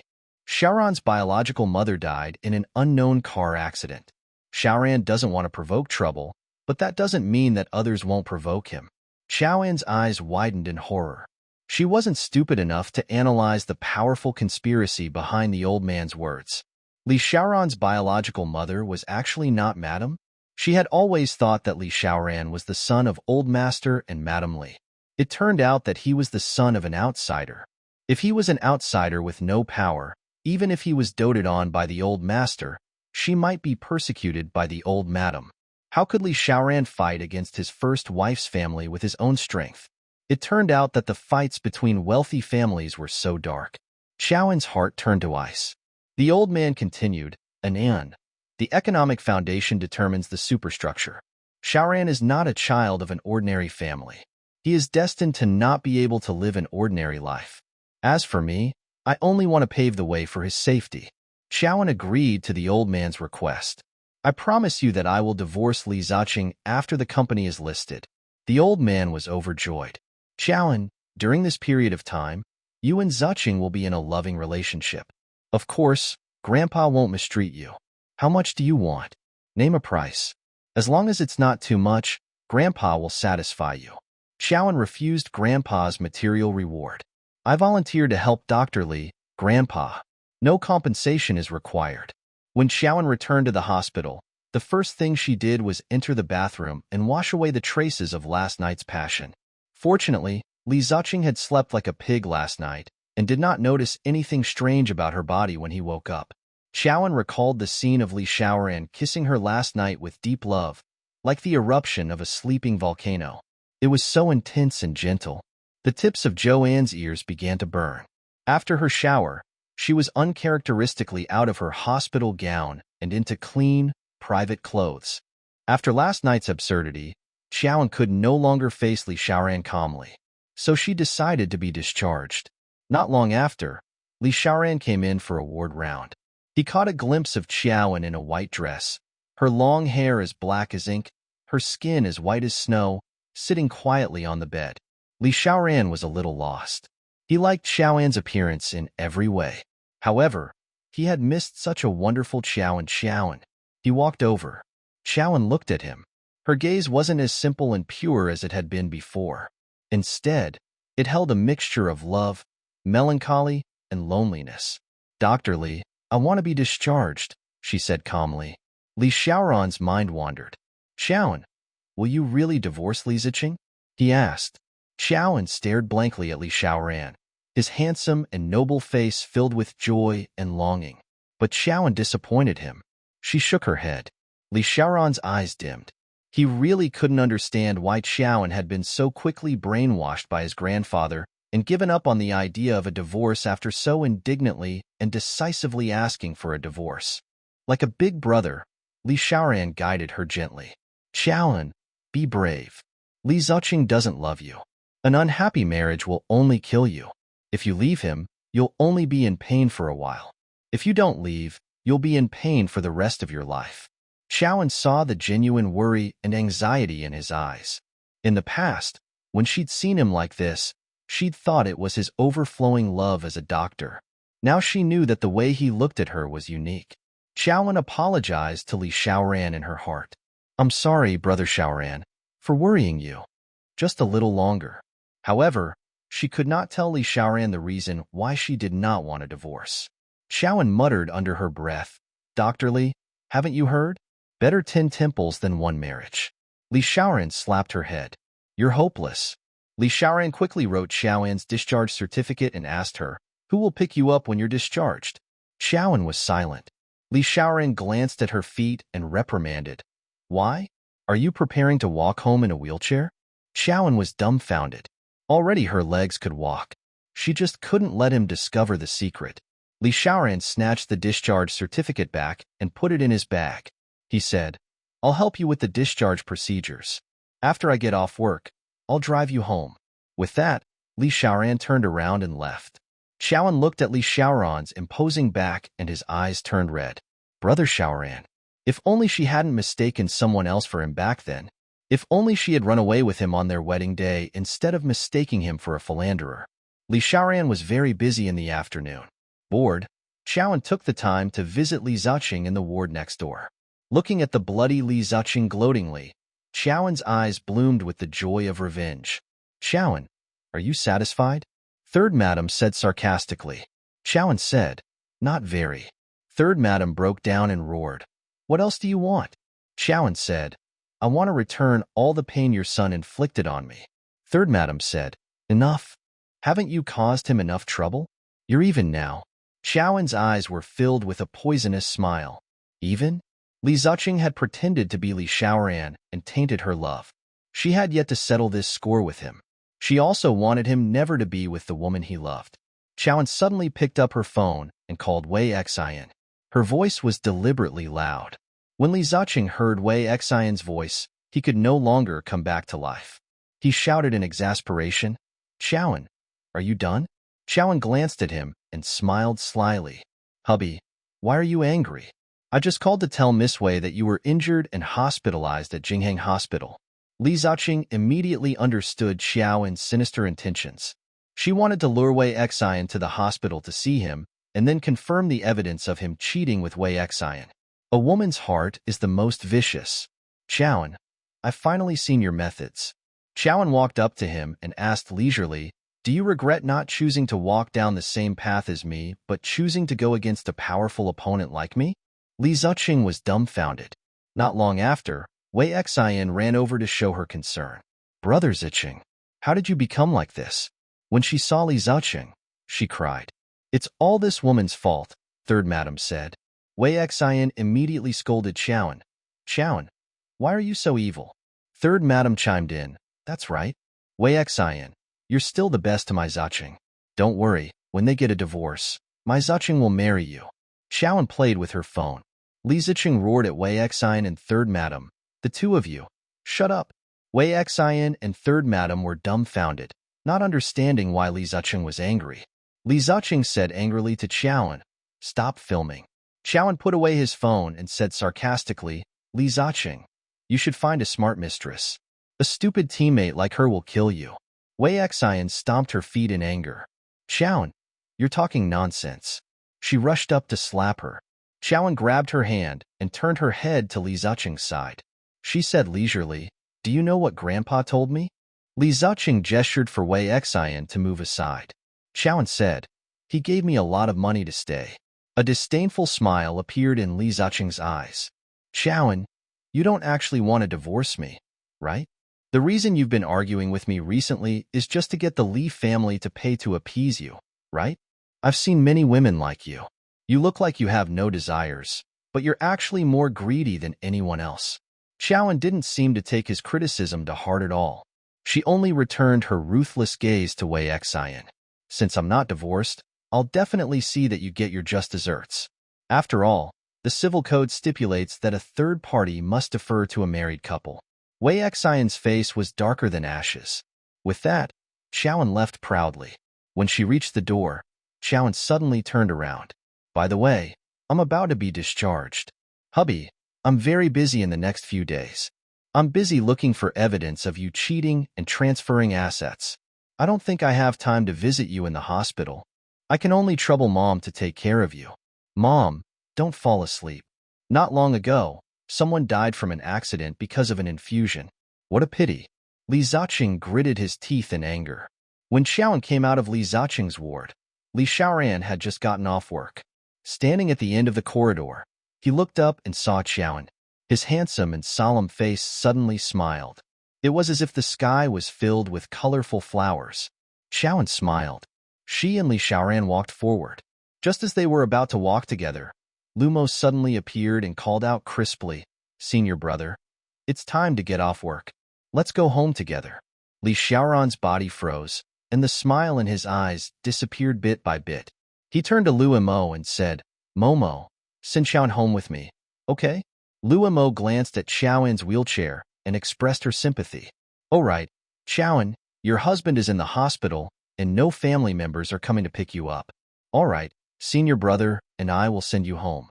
At that moment, Chowan had mixed feelings. She didn't know if that was jealousy or evasion. She knew very well what she was thinking. Now that Li Xiaoran and Lu Mo were together, she could not interfere with their relationship because she hated destroying other people's lives. How could she be the third party that she hated? Chowan rejected them. Dr. Li, Dr. Lu, you can go back on your own. I'll get my friend to pick me up. Li Xiaoran was slightly stunned. He wanted to say something, but Chowan had already picked up her phone and called her best friend. Loco, I've been discharged. Can you pick me up? Chowan, you're finally discharged. Wait for me. I'll pick you up immediately. Loco cheered happily. Lu Mo held Li Xiaoran's hand and said, Senior brother. Since Chowan has a friend to pick her up, let's go. Li Xiaoran nodded sadly. An hour and a half later, Loco dropped Chowan off at the Star Palace.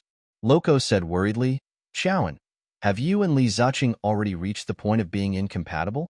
You're still going back to your new home? Aren't you afraid that he will abuse you? Chowan smiled, but the smile didn't reach her eyes. He's in the hospital. He won't be out for at least 10 days. Loco looked at Chowan and felt that she was different today. She clearly had a bright face, but there was a cold aura in her eyes. Chowan, are you possessed? Joan said, from today on, please call me Neutron Xiao, and Loco cried tears of joy. I was originally worried that a loyal person like you wouldn't be able to withstand Li Ziqing's betrayal. Now that I see you so strong, I'm relieved. Chowan said, Loco, thank you for accompanying me and comforting me. When I'm done with what I'm doing, I'll definitely treat you to a feast. Yeah. After Loco left, Chowan returned home. All the decorations in the house had not changed. Her and Li Ziqing's loving wedding photos were still hanging on the wall. They looked so compatible. There were also some couple ornaments on the coffee table in the lily pot. Li Ziqing's affectionate voice lingered in her ears. Chowan, we want to be together forever like this lily. Even the mural was a portrait of her and Li Ziqing hugging each other. The house was filled with love, but Chowan felt that they were such an eyesore. The anger that had accumulated in her chest, from being betrayed, deceived, and fooled, instantly burned. She didn't need to desperately restrain herself like she did in the hospital, so Chowan went crazy.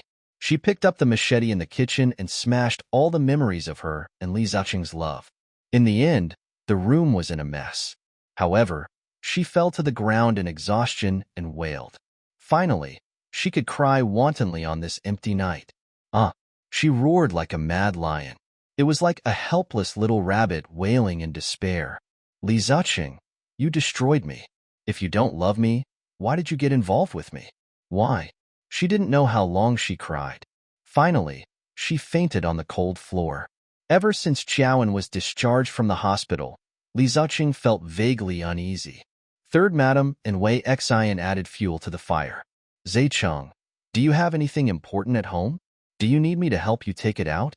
Once Chowan comes home, she will definitely search everywhere for evidence of your adultery. If she finds out, it will be very disadvantageous for you. Li Ziqing said, don't worry, she won't be able to find anything. Third Madam looked smug. Fortunately, you were guarding against her. In the middle of the night, Li Ziqing opened the surveillance software on his phone.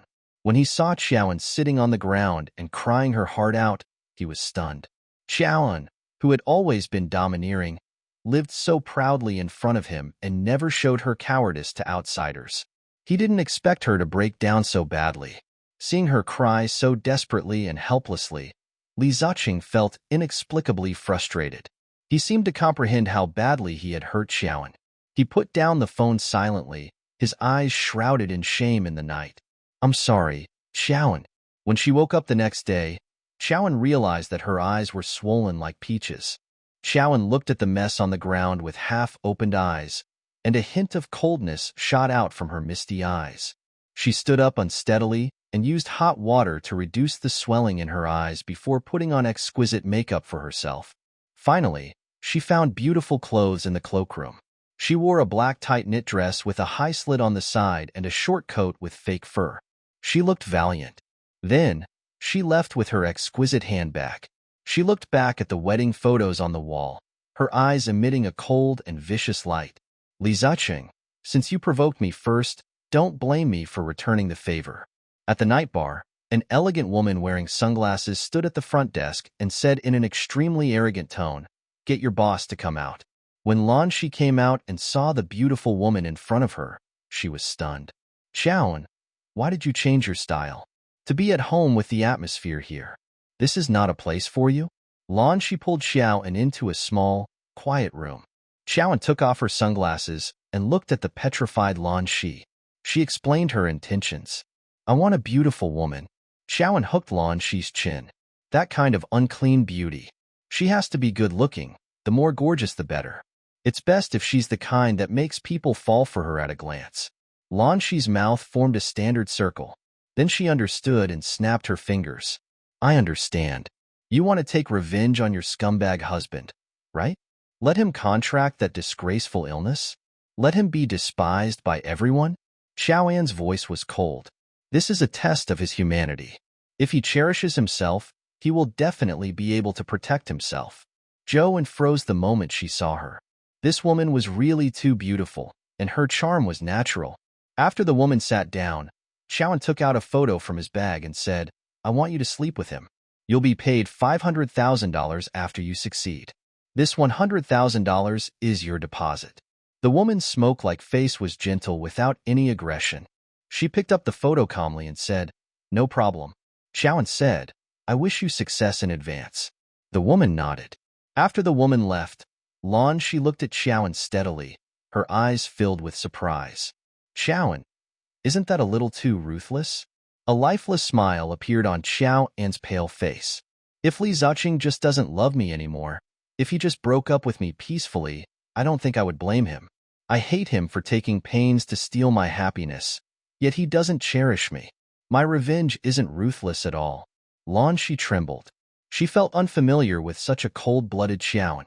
After arranging everything, Xiaoan bought a plane ticket and left the capital resolutely. She missed her sick mother, so she rushed back to the beautiful Jiangnan city, Zhang City. Her mother was stunned when she saw Zhou.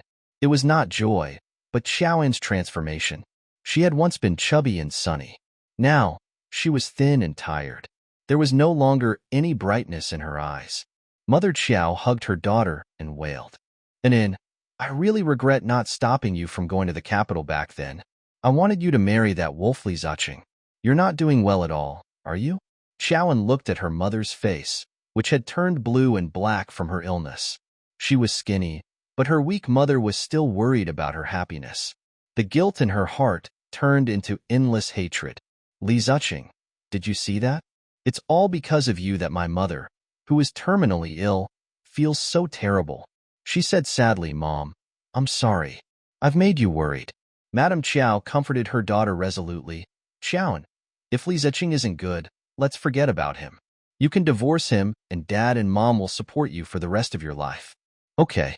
Xiaoan pretended to be perfunctory with Mother Qiao, but her heart was filled with hatred. How could she let him off so easily? Even if he wanted a divorce, he had to be covered in wounds. Xiaoan stayed in Zhang City and accompanied Mother Qiao to the hospital for dialysis during the day to wait for a suitable kidney source. When there was no one around at night, she would lie in bed and look at the work of the woman she hired, Qianshu. The night was waning. Hua Qianshu carried a bouquet of fiery red roses to the hospital and walked straight to Li Ziqing's ward. "Is this Mr. Li Ziqing?" In the ward, when Li Ziqing saw Hua Qianshu, he was slightly shocked by her beautiful appearance. However, he had always been vigilant when unfamiliar women approached him. "Who are you?" Hua Qianshu walked in gracefully. She stood firmly in front of Li Ziqing, her deliberately lowered collar revealing her better cleavage. "Mr. Li, I work at the flower shop. Your wife ordered a bouquet of roses for you. Please check." Li Ziqing took the rose and saw the card inside. It said, "Hubby, I'm going back to my hometown. I wish you a speedy recovery." Li Ziqing frowned. "What is she doing?" Qianshu's sweet voice sounded, "Sir." Li Ziqing looked at her. She bit her lip innocently and looked at him with a passionate and infatuated gaze, as if she was inviting him to a banquet. Li Ziqing's throat rolled. "Is there anything else?" Qianshu stretched out a beautiful white hand and said shyly, "The person who ordered the flowers said that you will give me a lot of money." Li Ziqing did not know whether to laugh or cry. Xiaoan loved to play tricks on him. However, the beauty in front of him was too beautiful, so he was unwilling to give her the impression that he was stingy.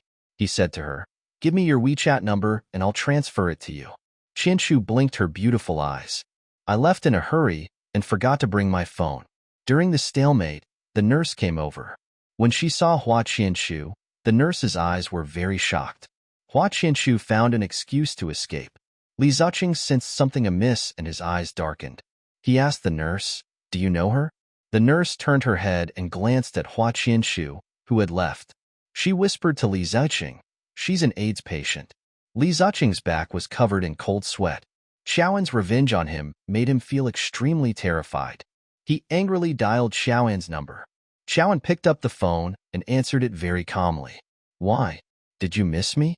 On the other end, Li Ziqing did not react for a long time. After a long time, Xiaoan heard Li Ziqing's defeated voice. "Xiaoan, do you hate me that much?" Xiaoan drawled, "Yeah. Wish you were dead." Li Ziqing said, "I didn't believe that you hated me at first, but I believe you now. You actually used such despicable methods to deal with me? Xiaoan, if I get that kind of disgraceful illness, I'm finished.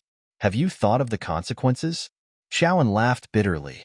"Li Ziqing, when I was kidnapped by the kidnappers, did you think about the consequences?" Li Ziqing was completely speechless. Xiaoan accused angrily, "Also, Li Ziqing, aren't you afraid that the media will dig up rumors of you cheating?" Li Ziqing sneered, "If I cheat, my future will be ruined. But if I don't cheat, I'm afraid I'll still be murdered by the person next to me." Xiaoan laughed crisply. "You really think highly of me. Xiaoan, let's get a divorce." Xiaoan was slightly stunned.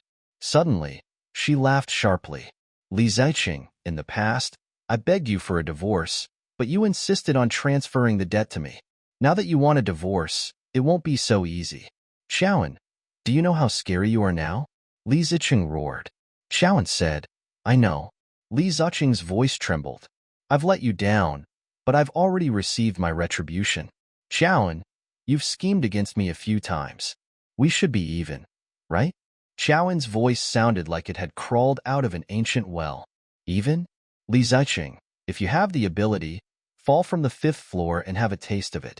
Also, you tainted my love and ruined my happiness. Are you qualified to say that?" Li Ziqing swallowed. "What do you mean?" "What do I mean?" "Li Ziqing, don't pretend to be stupid. You pretended to be an angel and married me. That's called cheating." Li Ziqing's voice became more and more panicked. "Xiaoan, what do you want?" Xiaoan said, "Drag you all to Hades with me." With that, Xiaoan hung up. Li Ziqing looked at the phone as if a vengeful spirit had crawled out. He threw the phone away in panic and panted heavily. "Xiaoan, what exactly do you want to do?" Li Ziqing did not sleep the entire night. The next day, he woke up with panda eyes. Li Xiaoran, who had come to the ward to do ward rounds, saw Li Ziqing's dispirited appearance and could not bear to look at him for a few seconds. He just lowered his head and took simple notes before leaving elegantly. Li Ziqing shouted angrily, "Li Xiaoran." Li Xiaoran returned and crossed his arms. He asked indifferently, "If you have something to say it quickly. Our doctor is very busy. Are you my uncle? I thought that I could get your special care when I'm hospitalized in your hospital. In the end, you handed me over to an ordinary doctor. You didn't care about me. If I had known, I wouldn't have come to your hospital," Li Ziqing said. Li Xiaoran's attention stopped on Li Ziqing's panda eyes. He suddenly reached out to touch his panda eyes and teased, "Did you do too many things against your conscience that you can't sleep well at night?" Li Ziqing shouted, "You didn't treat my wound and came to look at my eyes. What doctor are you?" Li Xiaoran regained his serious attitude and raised his name tag. He leaned in front of Li Ziqing's eyelids and said, "I'm just a doctor without a title and rating. I recommended you to be treated by the deputy director of our hospital. You don't know what's good for you." Li Ziqing said angrily, "Who doesn't know that you doctors are rated according to your working years? Although you're young, you're a recognized expert. You clearly don't want to treat me. Why are you making excuses?" Li Xiaoran smiled and said, "All right, since you've been flattering me for so long, I'll reluctantly take a look at your wound. Take off your clothes." Li Ziqing took off his clothes and lay on the bed. Li Xiaoran chatted with him as he examined him. Li Ziqing, your injuries are nothing compared to Xiaoan's. Li Ziqing's heart sank. He said guiltily, don't mention Xiaoan, okay? Li Xiaoran ignored his request. His voice was like a demon wrapped around Li Ziqing's ears. When I saw her, she was covered in blood. Her ribs were broken, her organs were bleeding, and even more seriously, her head was bleeding. There wasn't an inch of her body that was played well from the inside out. Li Ziqing felt his blood run cold when he heard this. He panicked. Li Xiaoran changed the topic and said leisurely, Li Ziqing. After Xiaoan jumped off the building, her psychological trauma was very serious. Her mental state is also not good. Don't anger her.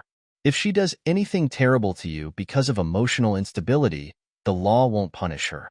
If you don't want her to destroy you, communicate with her properly and apologize to her. Be more tolerant of her. Ease the pain in her heart. Otherwise, she will pester you for the rest of her life. Li Ziqing's blood ran cold. He said gloomily, I'm really unlucky to have met her. Li Xiaoran slapped Li Ziqing's back, and the originally scabbed wound began to bleed again.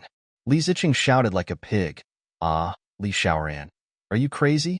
Li Xiaoran's eyes were bloodshot. Li Ziqing, don't pretend to be innocent. With what you did to Xiaoan, it wouldn't be too much for her to stab you to death. Li Ziqing said angrily, Li Xiaoran, don't think I don't know that you haven't given up on Xiaoan. You're clearly helping her take revenge on me. Li Xiaoran said, that's the girl I, Li Xiaoran, have protected for 5 years. I won't allow anyone to bully her. But she's my wife now. Li Ziqing gritted his teeth. Lu Mo had just entered when he heard Li Ziqing and Li Xiaoran arguing. Her face was pale. Li Ziqing saw Lu Mo and reminded Li Xiaoran, your girlfriend is here. Li Xiaoran walked out with a dark expression. Li Ziqing roared, hey, Li Xiaoran, my back is bleeding. Help me deal with it before you leave. Li Xiaoran said, don't worry, you won't die. Lu Mo looked at Li Xiaoran with a reserved smile. Senior brother, so your first girlfriend is Xiaoan. Li Xiaoran nodded silently. He thought that since he had accepted Lu Mo as his girlfriend, he should confess his past to Lu Mo. Let's go. I'll tell you a story. Li Xiaoran and Lu Mo found a tea hall. Lu Mo looked at Li Xiaoran quietly and waited for his story. However, Li Xiaoran looked at the blazing sun outside the window. His eyes filled with longing and reluctance to part with the past. The person I like is Xiao, and Lu Mo was very surprised. After all, in her opinion, Xiao and Li Xiaoran had no interactions. Their lives did not overlap. How could Li Xiaoran have such deep love for Xiaoan? Li Xiaoran's warm voice was like a blazing sun as he said, Xiao and I met online. At that time, she was still a high school student. I was a soulless and angry young master in the business school. It was the passionate Xiao and who encouraged me to do what I liked bravely and break free from the shackles of my family. I couldn't have achieved what I have today without her encouraging me day and night. When Li Xiaoran mentioned those beautiful memories, a yearning smile appeared on his handsome face. We played games and chatted about life together. I marveled at our many common hobbies, shared values, and even sensed each other's emotions. I once thought that meeting Xiaoan in this life was a gift from the heavens. She turned me, who was so poor in the spiritual world, into a warrior who dared to pursue my ideals. So, I did something crazy. I pursued her online. I don't know why, but I liked a young girl I'd never met. And Xiaoan readily agreed to be my girlfriend. We agreed that after she graduated from university, we would get together. Li Xiaoran's beautiful face darkened. But I never expected that she would fall in love with my nephew, Li Ziqing, when she came to the capital. Li Xiaoran recalled that after he found out the truth, it was like a bolt from the blue. The feeling of living a life worse than death still hurt him. His eyes turned red. Lu Mo said, Senior brother, since you like Xiaoan so much, then go after her bravely. How can you watch her be snatched away by Li Ziqing? Li Xiaoran said with a sad expression, How could I be willing to let her be snatched away by Li Ziqing? She was the person who accompanied me throughout my adolescence. Actually, on the day of her wedding, I tried my best to win her back. But she said that how could I compare to the handsome and rich Li Ziqing? She said many ugly words and trampled all my dignity. She became so unfamiliar and completely different from the Xiaoan I knew. Lu Mo's heart ached for Li Xiaoran, who was hurt by love. She choked and said, "Senior brother, online dating is risky." Luo realized something. "Did you stay overseas for the past 2 years to avoid your niece-in-law?" Li Xiaoran nodded painfully. "Yes. I thought that as long as I didn't think about her, time should be able to heal my pain of falling out of love. But I never expected that after hearing that she fell off the building, I still couldn't let her go. So I came back. Senior brother, Chowan is vain and despises the poor for the rich. She let you down, so she's not worth your love at all," Luo said indignantly. Li Xiaoran shook his head. "But I keep feeling that Chowan shouldn't be such a girl." Luo said, "Senior brother, forget her. I'll love you well on behalf of Qiao and in the future." Li Xiaoran said in pain, "Momo, I told you my story because I don't want you to be in the dark. I think you have a choice. Whether you want to date a man who has another girl in his heart, you should choose carefully." Luo held Li Xiaoran's fist and said with a moved expression, "Senior brother, I love you not because I was hot-headed. You know, when I saw you standing on the podium in medical school, I was infected by your kindness." The hospital asked Qiao and to transfer Qiao into the hospital as soon as possible. Facing such a huge change, Qiaoan was simply exhausted. She and Father Qiao sent her mother to Jingdu overnight. After contacting the best hospital for Mother Qiao, her mother was sent to the ICU. Mr. Qiao and Qiaoan were sitting together in waiting chairs, looking nervously at the operating theater door. Mr. Qiao opened his mouth several times but hesitated. Qiaoan looked at his father and said, "Dad, do you have something to say to me?" Mr. Qiao nodded. "Qiaoan, you've been in the capital for some time. Do you know anyone who can help us find a good doctor?" Qiaoan was enlightened.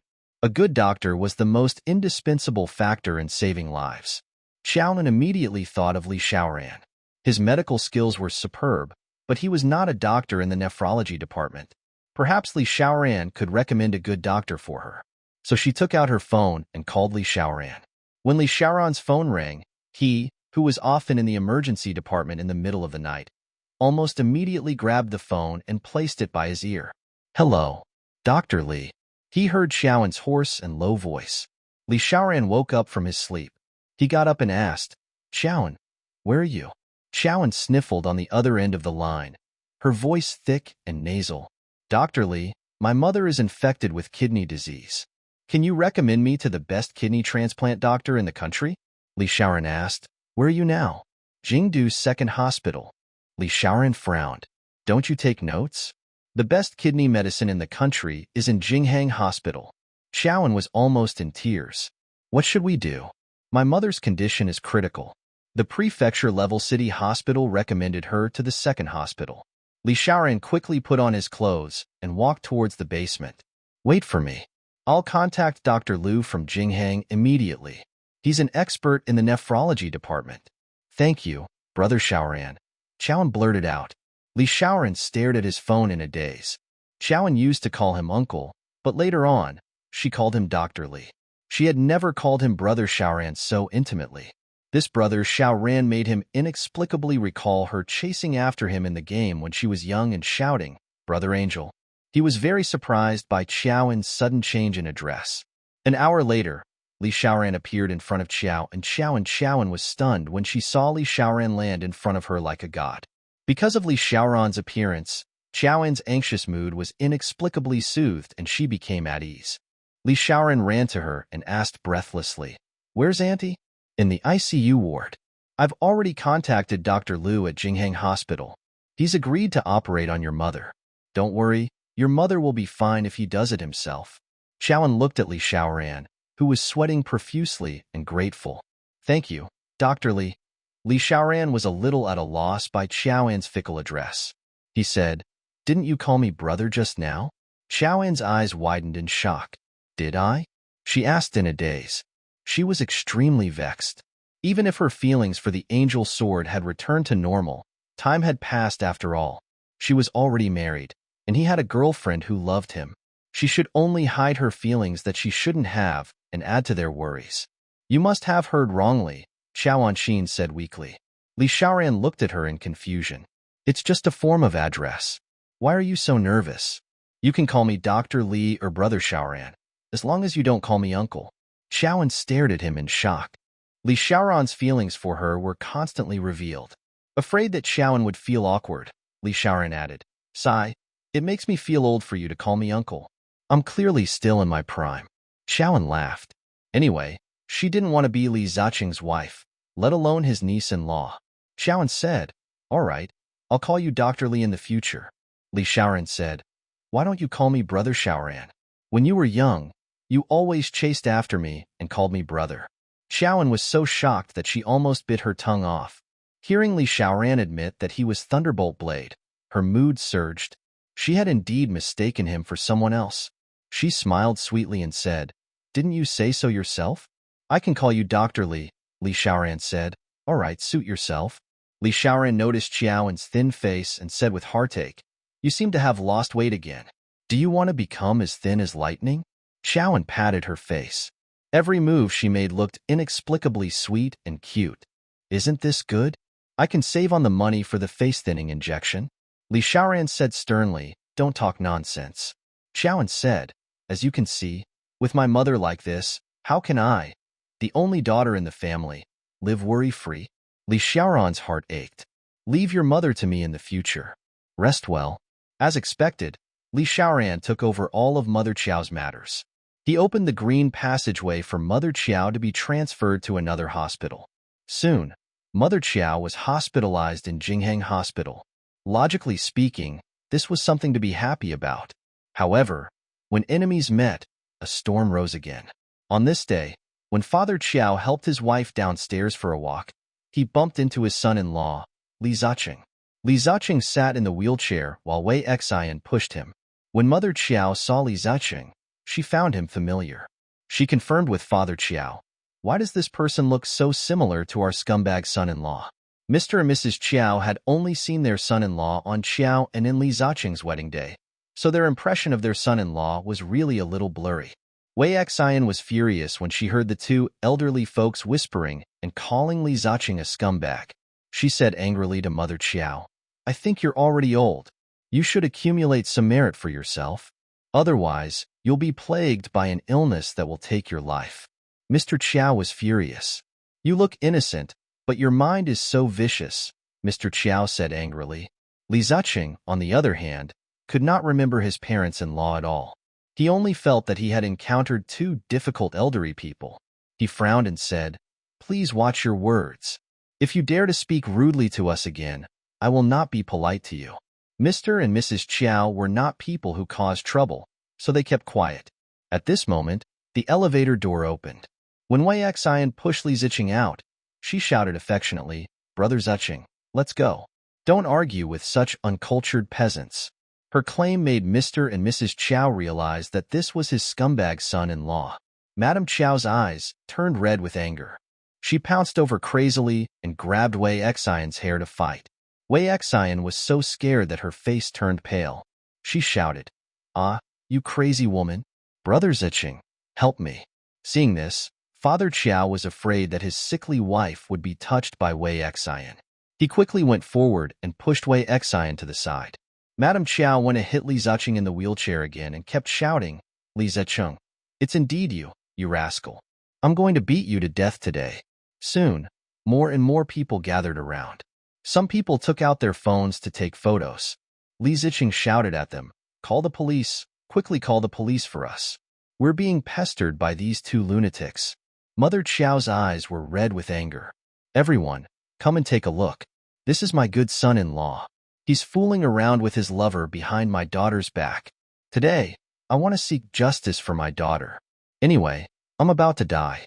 If I can help my daughter vent her anger before I die, it'll be a worthy death." The more Li Ziqing listened, the more he felt that something was wrong. He looked at Mother Qiao in shock and came back to his senses. "You're Qiaoan's mother?" Mother Qiao sneered. "Li Ziqing, you don't even know your parents-in-law. It can be seen that you've never cared about my daughter." At this moment, Li Ziqing and Wei Xian were in a sorry state. Wei Xian's hair was messy and her clothes were torn. She sat on the ground and covered her face with her hand.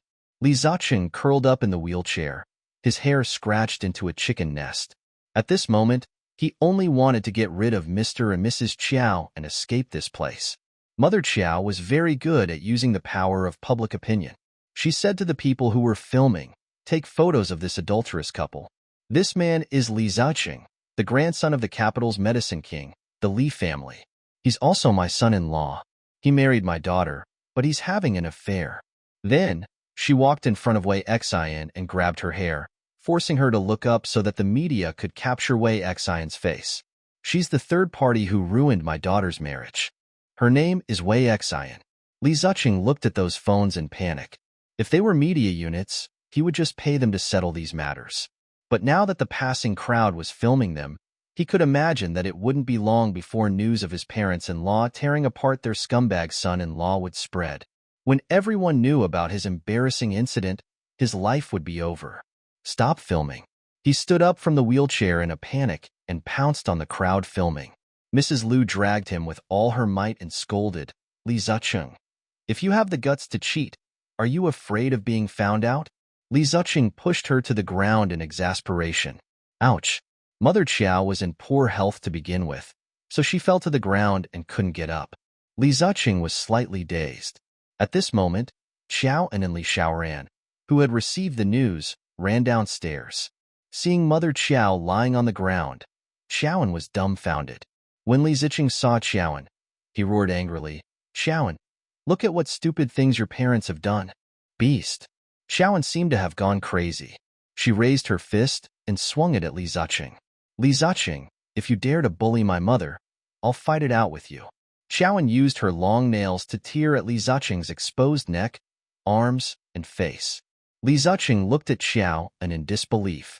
"Xiaoan, you dare to hit me?"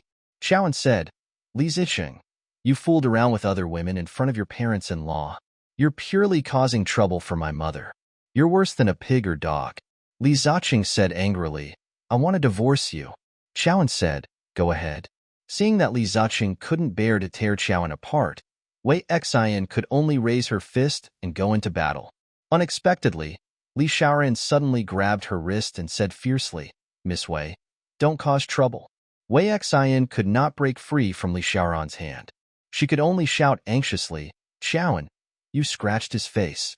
Just stop. Let's talk nicely." Li Xiaoran sneered. "Miss Wei, stop it. Li Ziqing is with you and bullied his wife. Do you want him to be too ashamed to go out in the future?" These words made Wei Xian and Li Ziqing choke. Mr. Chiao helped the trembling Mother Chiao up and said, "Honey, are you all right?" Mother Chiao pointed at Li Ziqing and roared in exasperation, "Beast, you bullied my daughter. I curse you to a bad end." After shouting, Mother Chiao immediately fainted. "Xiaoan, your mother fainted." Xiaoan's father's heartbroken shout brought her back to her senses. "Mom!" Xiaoan cried out tragically. Li Xiaoran quickly pushed the wheelchair over and pushed Mother Chiao upstairs. Xiaoan and Father Chiao staggered after her. Li Ziqing was stunned on the spot. "It's over. It's over. I'm in trouble with Xiaoan." Wei Xian couldn't say anything. She had always been very vague with Li Ziqing, but today, Li Ziqing's mother had something on and called her over to take care of Li Ziqing. She didn't expect to be bumped into by Xiaoan's parents at this time. Mother Chiao was already in critical condition. After this commotion, she was so angry that she was hospitalized that night. Xiaoan and Father Chiao fell into chaos as the two of them guarded outside the emergency room. At 5 in the morning, Mother Chiao passed away. When Mr. Chiao heard this bad news, he cried his heart out. "Madam, how could you leave me and our daughter alone?" Xiaoan didn't cry, but she seemed to be in a daze. She sat in her chair like a puppet. Mr. Chiao cried for a long time and sensed his daughter's abnormality. He hugged Xiaoan and wailed, "Xiaoan, say something. If you're sad, cry. Daddy will be very worried about you."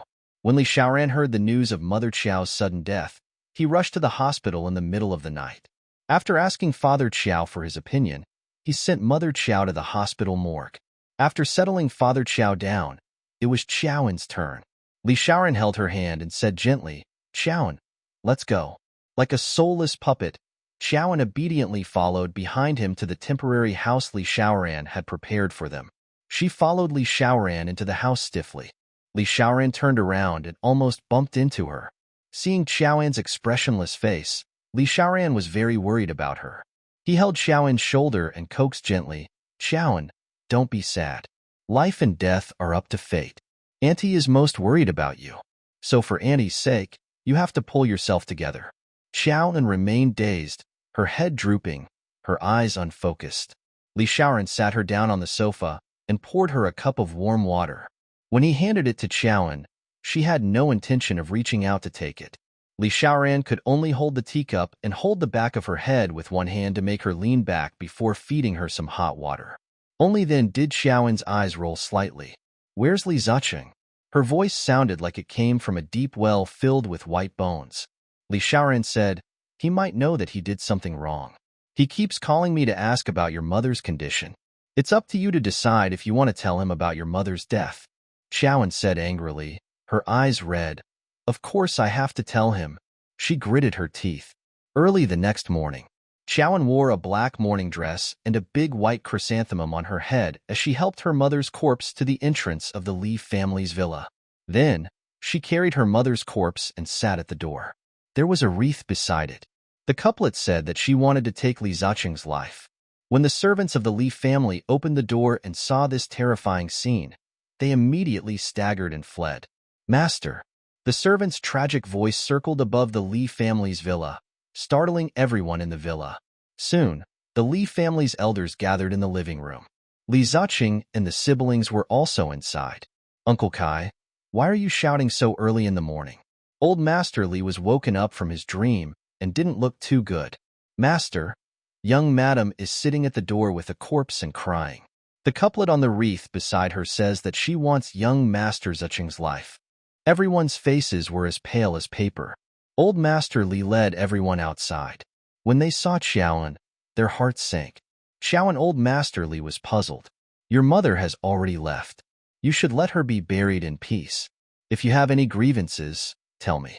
I'll uphold justice for you. Li Zicheng killed my mother. I want his life in exchange. Grandpa, can you uphold justice?" Xiaolan said coldly. Old Master Li said awkwardly, "Xiaolan, I've already heard about Zicheng and your mother. Zicheng is indeed responsible for this matter, but it's not to the extent of exchanging a life for a life." When Father Qiao saw the culprit behind Mother Qiao's death, Li Zicheng, he was furious. He picked up the weapon beside him and slashed at Li Zicheng. Li Xiaoran stopped Father Qiao. "Uncle, today is Auntie's funeral. Let her rest in peace and have a good journey. You can vent your unhappiness on my nephew after sending Auntie off, okay?" Hearing Li Xiaoran's advice, Father Qiao threw away the weapon in his hand. He glared at Li Zicheng angrily, wishing he could stab him into a sieve. Li Zicheng stood at the side timidly, looking at Xiaolan. However, he realized that Xiaolan's eyes were dull, as if he had been stunned. Li Zicheng had mixed feelings. He had once hated Xiaolan, who was always targeting him and scheming against him. But now, after feeling Xiaolan's pain, his conscience was tortured. Old Master Li came out to uphold justice. "Dad Xiao, I know my grandson has let Xiaolan down, but there are many couples in marriage whose feelings have changed. Must you take revenge on Li Zicheng in such a fierce way?" "Humph." Father Qiao grunted in anger. Yes. The Li family can compensate Xiao. In law, why must we make it so that both sides suffer?" Li Zicheng's father said. Father Qiao said angrily, "She's dead. What's the use of your money? Get lost. You're not welcome here." Old Master Li berated Li Zicheng. "Hurry up and kneel down to your father-in-law. Tell your father-in-law, what should your future with Xiaolan be?" Li Zicheng knelt down shakily and looked at Xiaolan carefully. There was guilt and unwillingness on his face as he said, "Father-in-law, I admit that I didn't care enough about Xiaolan. I admit that I was a little close to Wei Xian and caused Xiaolan to misunderstand. However, your daughter isn't someone to be trifled with. She exaggerated my relationship with Wei Xian and posted it on social media. She ruined my career. In the end, I was sincere to her. Let's end this relationship." Mr. Qiao was furious. "Li Zicheng, don't slander me. Mainan loves you so much that she dreams of marrying you. If you hadn't gone too far, how could she have personally destroyed the happiness she dreamed of?" The more Father Qiao spoke, the angrier he became. He picked up his weapon and wanted to cut Li Zicheng. "Do you think you're some royal prince? Let me tell you today, Mainan doesn't care about a wolf like you. If you want a divorce, It's Mayan, and who calls the shots you're not worthy. Xiaoan suddenly raised her head and glared at old Master Li. Grandpa, either you let your grandson exchange his life for what he did, or I'll send the news of him cheating and beating his mother-in-law to death in the street to the police station. Think about it. Li Zicheng roared. Xiaoan, I just pushed your mother. Her death has nothing to do with me. Why should I be responsible? Li Xiaoran said faintly. Li Zicheng, it's not up to you to decide if it's related or not. It's up to the forensic doctor. If it weren't for you, Mother Qiao might have survived. Li Zicheng's face was as pale as paper. Old Master Li's face immediately stiffened. He said weakly, send your mother to the funeral parlor. I'll let Zicheng bow every 3 steps along the way to comfort her soul in heaven. How about that? How could third Madam bear to see her son kneel? She immediately complained, Dad, Xiaoan's mother is a critical patient. Even if Zicheng didn't push her that day, she would have died. The old man suddenly slapped third Madam and said angrily, you didn't teach your son well. Kneel with your son and apologize to your in-law. Li Zicheng and the third Madam looked at the old man in shock. They couldn't believe that the old man would punish them so severely. It was a long journey from here to the funeral parlor. How embarrassing would it be? However, the old man remained unmoved. Li Zicheng and the third Madam looked at Xiaoan for help, but Xiaoan's face was colder than Azura. She glared at him as if he wanted to cut him into pieces. Xiaoan thought for a moment. Actually, before coming here, she had consulted a lawyer if her mother's death could bring Li Zicheng to justice. The lawyer said that her mother's death was due to an illness and not directly caused by Li Zicheng. Therefore, it was difficult to bring him to justice. It was a little comfort to her mother to embarrass him now. She got up and helped her mother into the hearse.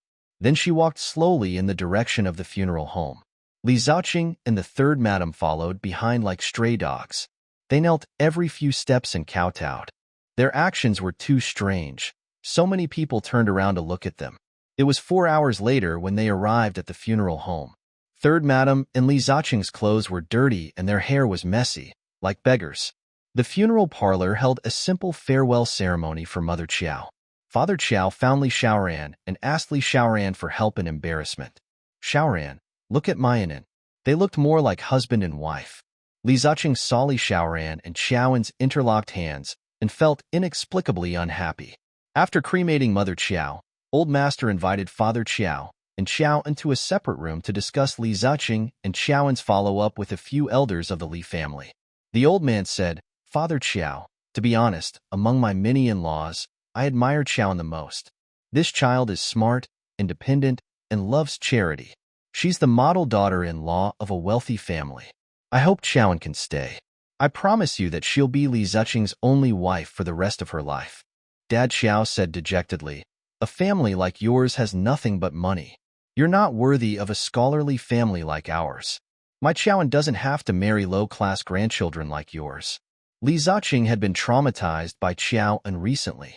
He resisted strongly. Grandpa, I want to divorce Xiaoan. Xiaoan said coldly, I can't wait. Everyone looked at Xiaoan suspiciously. First Madam guessed, could Xiaoan be pregnant? When third Madam heard that Xiaoan might be pregnant, she was overjoyed. After all, the eldest son of the Li family would receive an additional 5% of the shares. She ran over and held Xiaoan's hand affectionately. Tell Mom, are you pregnant? Li Zicheng's expression began to become conflicted. Mom, if Xiaoan is pregnant, will I still get a divorce? The third Madam, who had always listened to her son, turned pale when she heard her son mention divorce. She scolded Li Zicheng. What divorce? It's not easy for Qiao and to get pregnant with our Li family's eldest great-grandson. Let me tell you, swallow the thought of divorce. If you dare to divorce Xiaoan again, I'll beat you up. She deliberately emphasized her eldest great-grandson, which made Li Zicheng suddenly realize.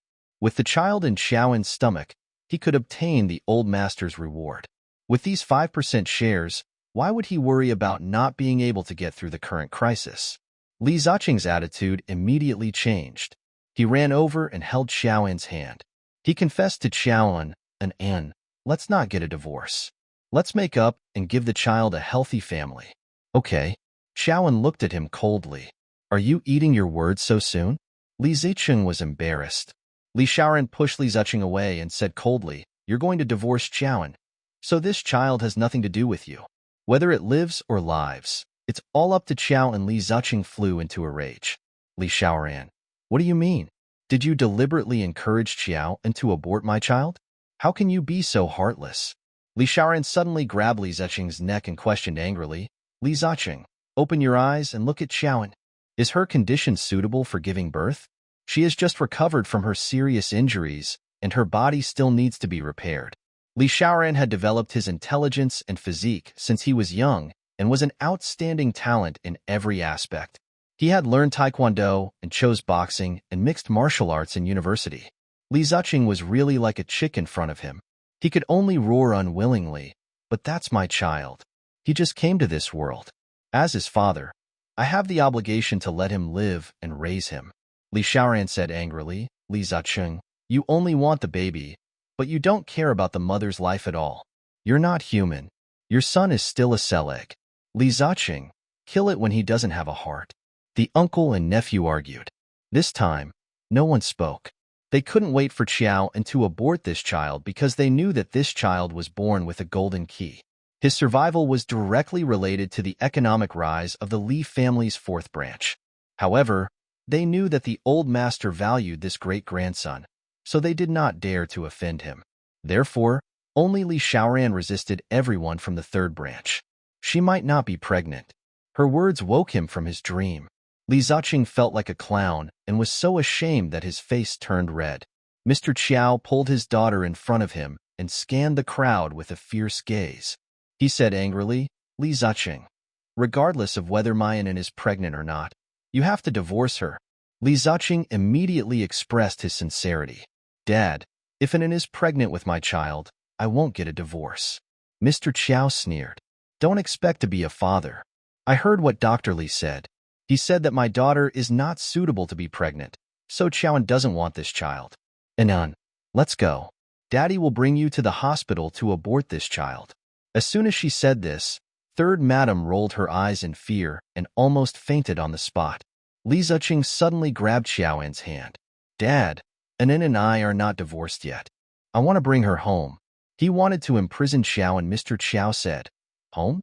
How can your cage that eats human blood be called home? Li Zuching, my daughter will never step into that place again. At this moment, Li Xiaoran stood up and said, Uncle, since you're unwilling to return to their house, why don't you stay in my rented room for a night? Father Qiao had long known that Li Xiaoran had sold his house to treat Mother Qiao. Now that he heard that he was staying in a rented apartment, he said gratefully, Dr. Li, thank you. Uncle, it's my honor that you think highly of my rental. Li Xiaoran's rented apartment was located in an ordinary building near Jinghang Hospital. However, it was quite spacious and neat. Perhaps because Li Xiaoran's affinity was natural, Father Qiao did not feel reserved when he entered his rented room. On the other hand, Qiaoan stood at the door in a daze, sizing up this unfamiliar environment. Li Xiaoran patted Qiaoan's head dotingly and said gently, welcome. At that moment, his throat inexplicably tightened. Bringing Qiaoan home was his long-cherished wish. Unexpectedly, when this wish was fulfilled, things had changed. He reached out and hooked Qiaoan's finger, pulling her into the house. Then, he found her a pair of ladies' slippers in the cabinet. The pattern on them was Qiaoan's favorite Peppa Pig. Li Xiaoran looked at the shoes and was in a daze for a moment before bending down to help Qiaoan change. Father Qiao sighed when he saw the gentle and considerate Li Xiaoran. If there was anything in the Li family that could make him less angry, it was Li Xiaoran. Li Xiaoran pulled Qiaoan to the sofa and said gently, sit down first. I'll squeeze you a glass of lemon juice. Mr. Qiao hurriedly thanked him.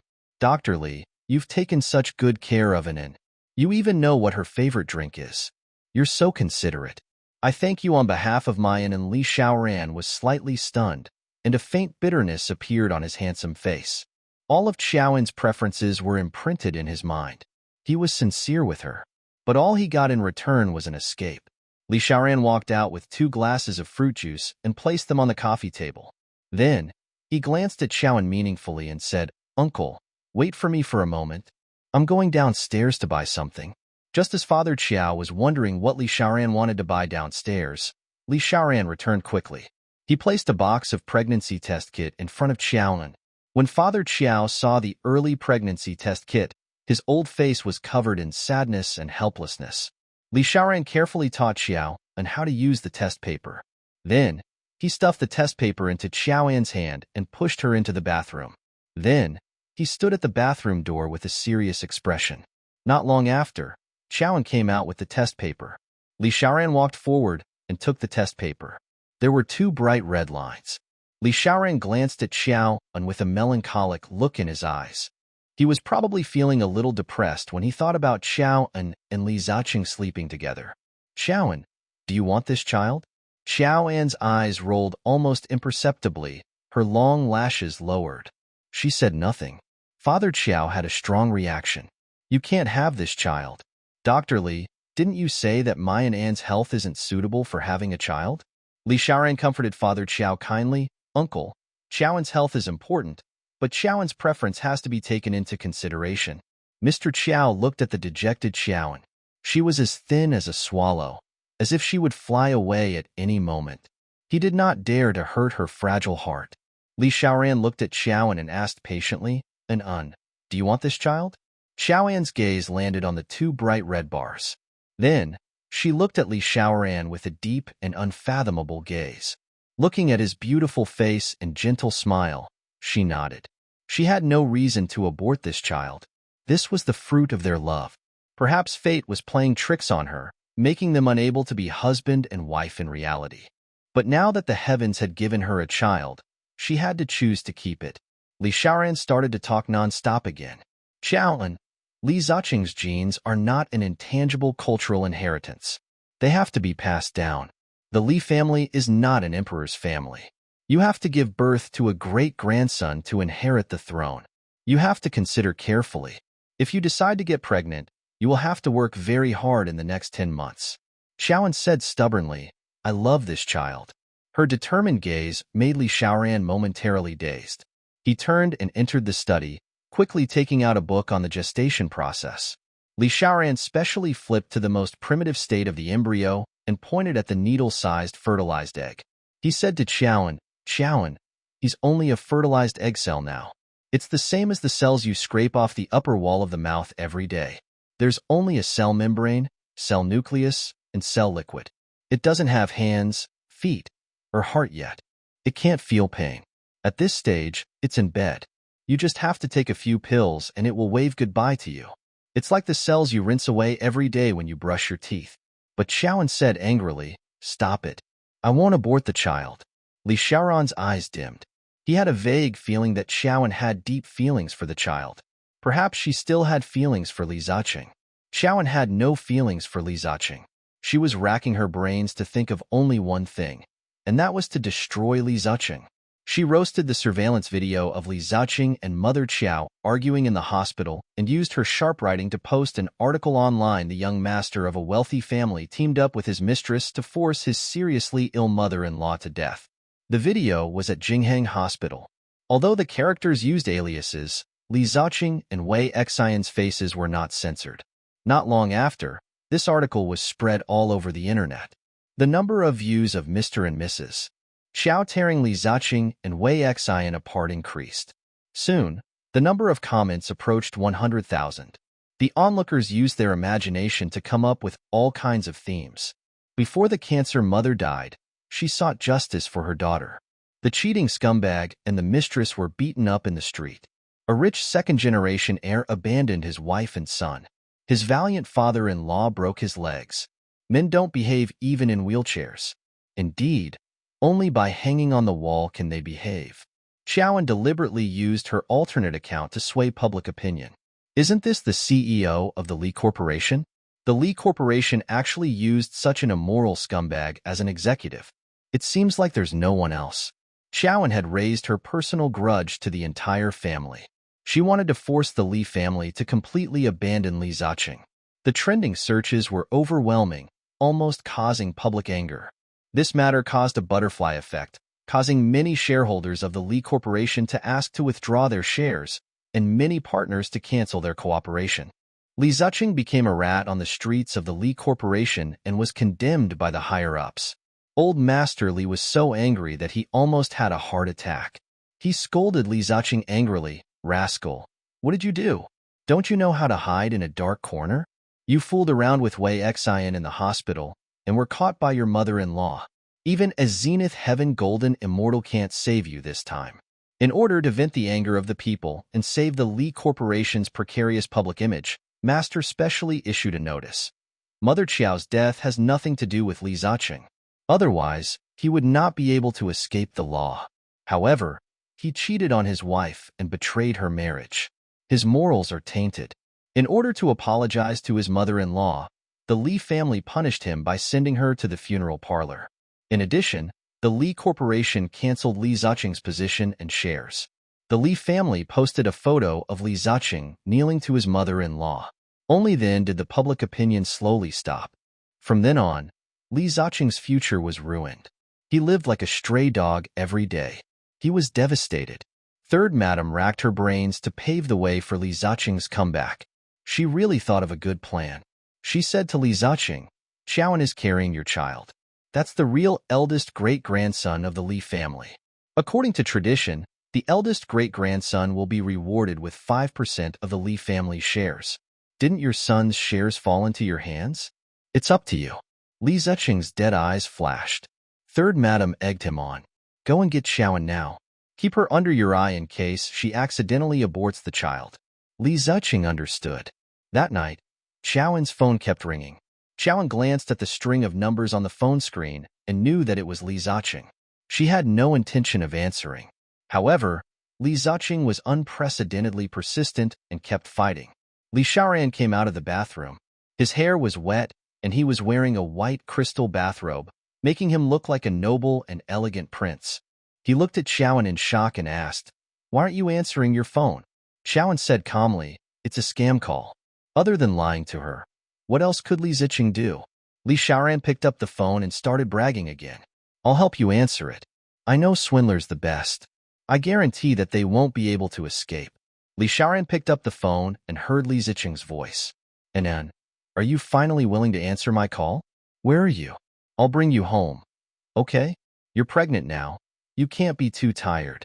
Li Xiaoran mocked. "Li Ziqing, you still know that Qiaoan is pregnant and can't tire herself out.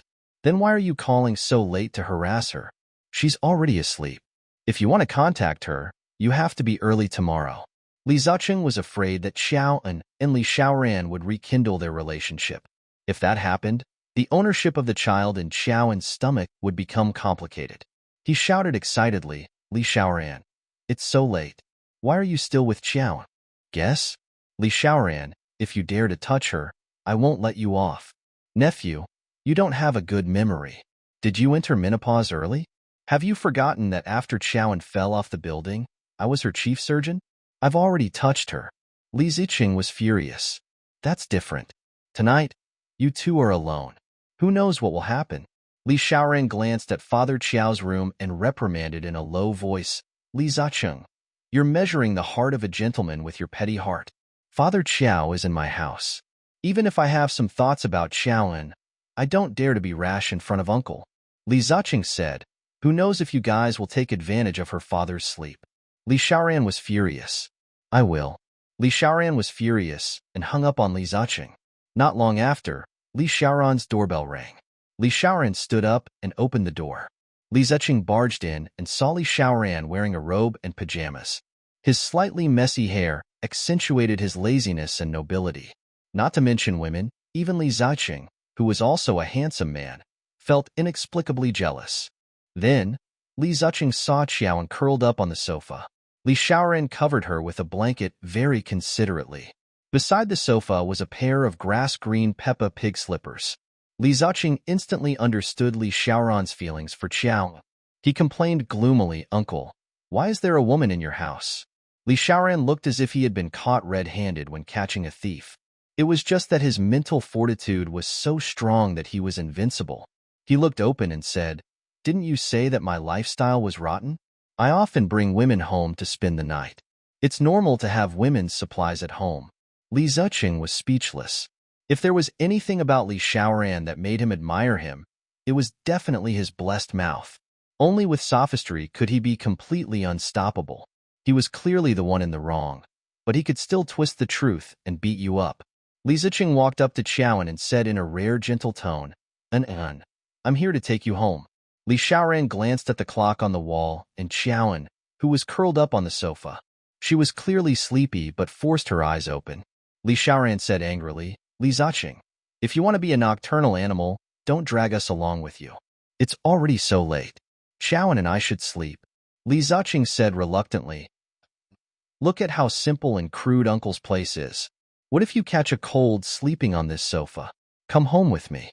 I'll take good care of you." Li Xiaoran frowned and glanced at the home he had personally decorated.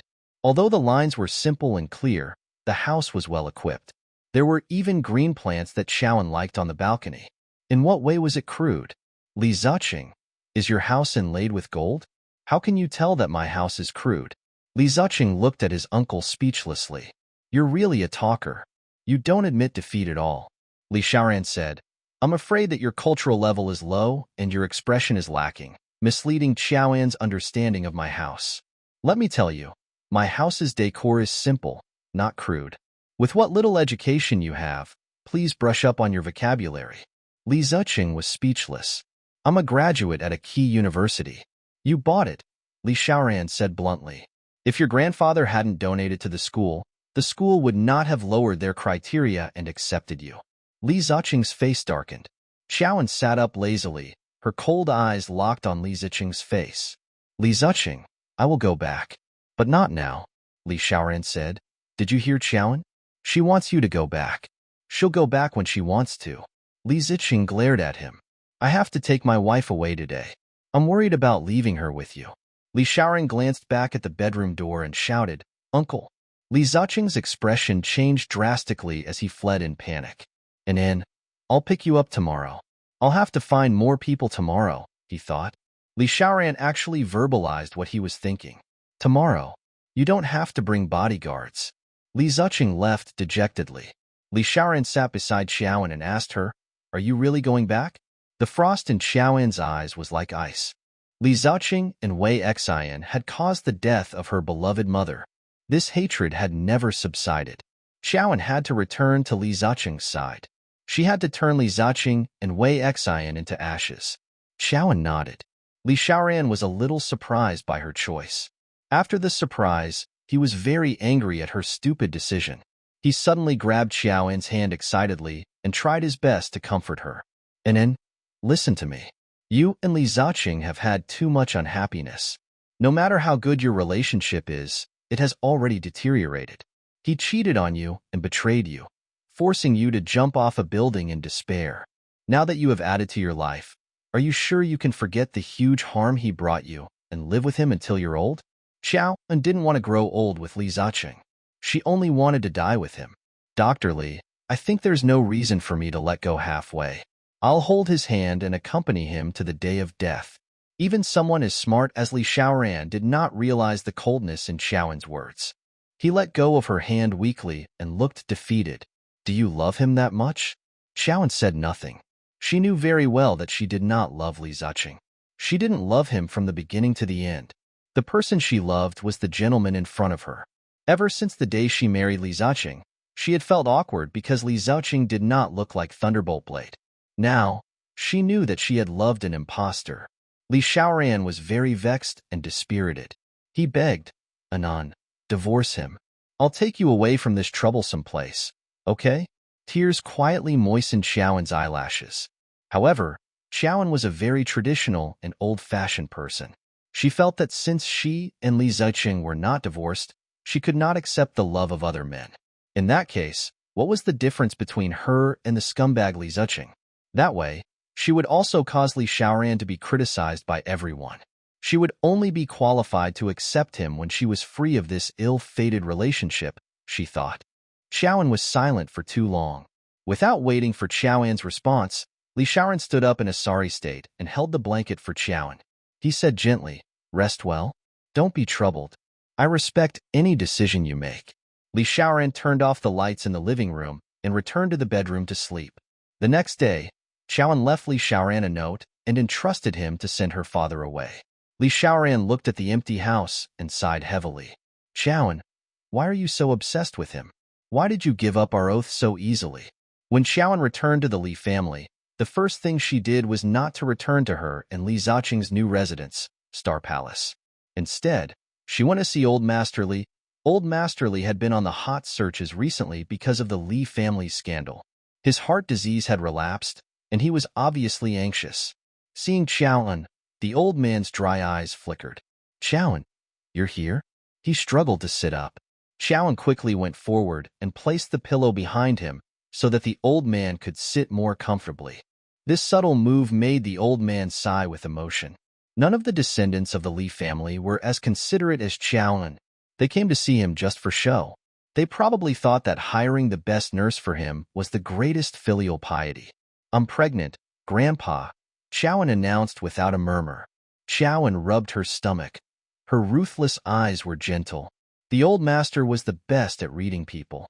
Seeing that Xiaoan seemed to have a lot of feelings for the child, he took the opportunity to persuade Xiaoan to keep the child. Xiaoan, although Ziqing did something wrong to you, the child is innocent. I hope you can keep the child.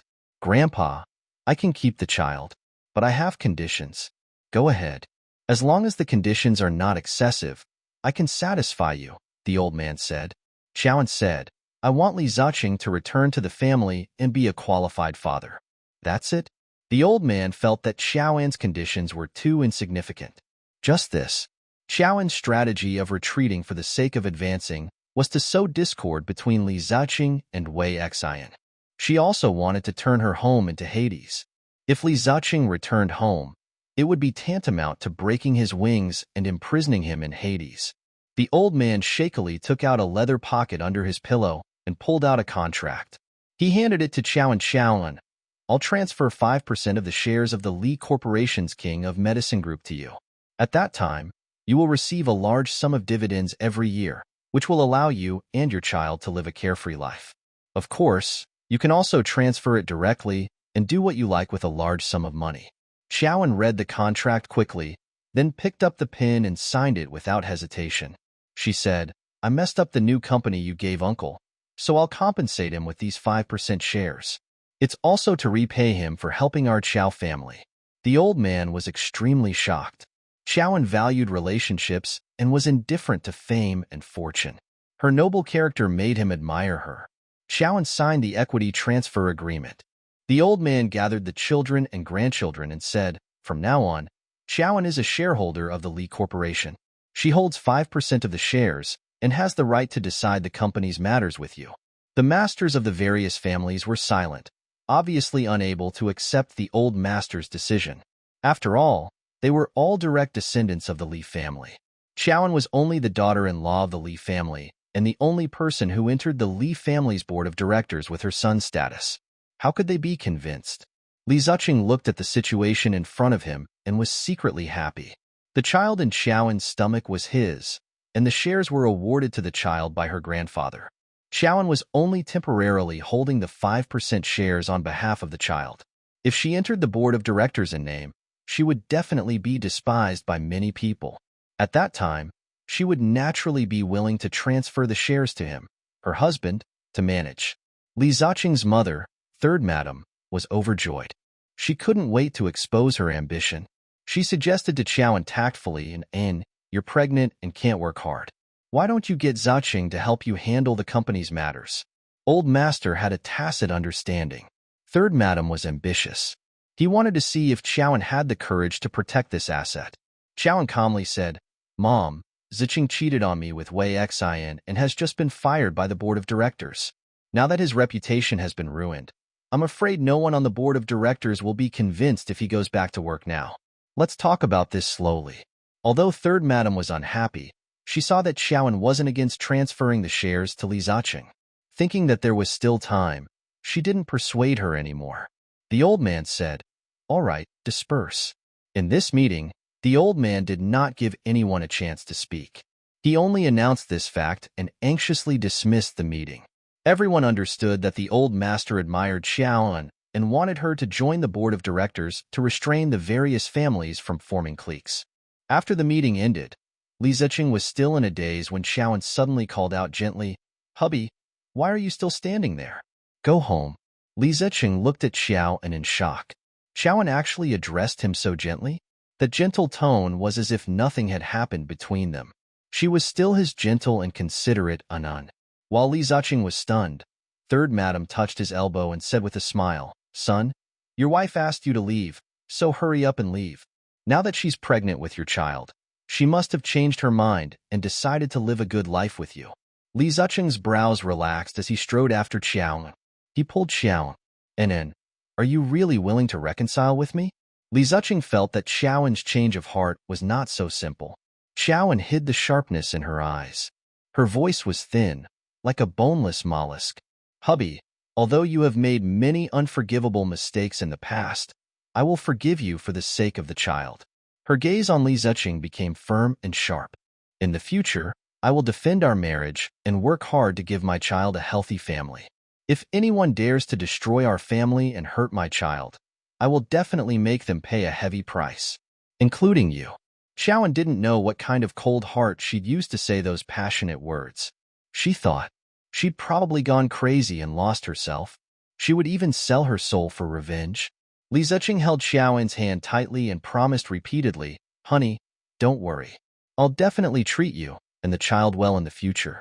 Li Ziqing's sugar-coated bullet only made Xiaoan feel extremely disgusted.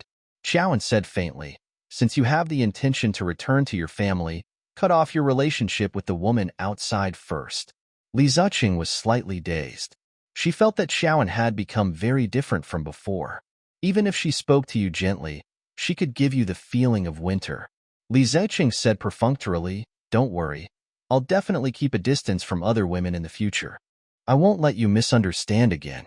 Misunderstanding? Xiaoan smiled and said, Then call Miss Wei now. Tell her not to pester you in the future. Also, the things you've given her in the past 2 years have been bought with our marital assets. Shouldn't you ask her to spit them out and return them to me? Li Ziqing was dumbfounded. All these years, he had spent more money on Wei Xian than on Xiaoan. If Wei Xian really spat out this huge sum of money, he would be nailed to the pillar of shame for cheating and abusing his first wife. Then, he would never be able to raise his head again. Li Ziqing was certain that Xiaoan did not have evidence of him transferring the money to Wei Xian, so he decided to comfort Xiaoan first. And then, Don't worry. I'll get her to return it to you later. Xiaoan smiled sweetly. Okay, she deserved it. After Xiaoan and Li Ziqing got back together, in order to salvage their public image, the Li family tried their best to defend Li Ziqing. Was the so-called cheating a misunderstanding? Was Li Ziqing and his first wife very close? However, no matter what they said, as the person involved, Xiaoan had to keep quiet. The effect of refuting the rumors was minimal. Li Ziqing could only beg Xiaoan humbly, Honey, our relationship has been reconciled. Help me publish an article and refute the rumors. What rumors? Xiaoan asked knowingly. Li Ziqing said shamelessly, Just the rumors circulating online? The rumors that I cheated on my wife and forced you to jump off a building and even forced my mother-in-law to death? Zhou and stared hard at him. Those are rumors? Li Ziqing said angrily, Honey, you're not serious about living with me, are you? Your husband is living such a miserable life. With just a word, you can save me from danger. Why aren't you helping me? Xiaoan looked at him as if he was a treasure. What about you? Are you serious about living with me? Li Ziqing straightened his neck and said, Of course. Xiaoan said, Then why don't you ask Wei Xian for the assets that belong to our family? Li Ziqing was speechless. Xiaoan knew that he couldn't be that heartless to Wei Xian, so she could only add fuel to the fire. When you ask for those things back, I shall refute the rumors for you. Li Ziqing wanted to restore his glorious days too much. He agreed without thinking. Just you wait. When Li Xiaoran saw these distorted reports on the internet, he was very puzzled. With Xiaoan's character of hating evil, how could she tolerate the Li family saving Li Ziqing? In order to understand the details, he decided to learn the truth from his sister, Li Tingting. Li Xiaoran came to the place where his sister worked the legal department of the Li Corporation. From the moment he stepped into the building, gazes kept landing on him. He was tall to begin with, and his figure could be said to be in the golden ratio. He was simply a walking clothes rack. He also exuded an innate nobility that was not inferior to any of the Li family's descendants. As he walked into the Li Corporation building, cries of surprise continuously sounded. Ah, so handsome. Is he a big star? When Li Tingting heard that a big star had come to the company, the star-struck Li Tingting immediately ran out, only to see Li Xiaoran coming in gracefully. Fourth brother. Oh my God. What brought you here? You're dressed so handsome. Are you here to wash our eyes? Li Tingting asked playfully. Li Xiaoran wore a white coat most of the time and rarely wore his own private clothes. Although they were all simple clothes, he could still wear them with an overbearing noble aura. You're being talkative again, Li Xiaoran said with a graceful smile. Li Tingting said, Fourth brother, it's rare for you to come to the Li Corporation building. How about it?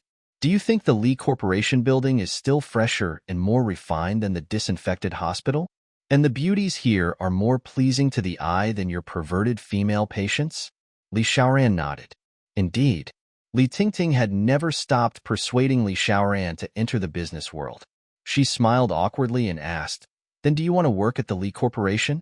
Li Xiaoran said, I'm fine now.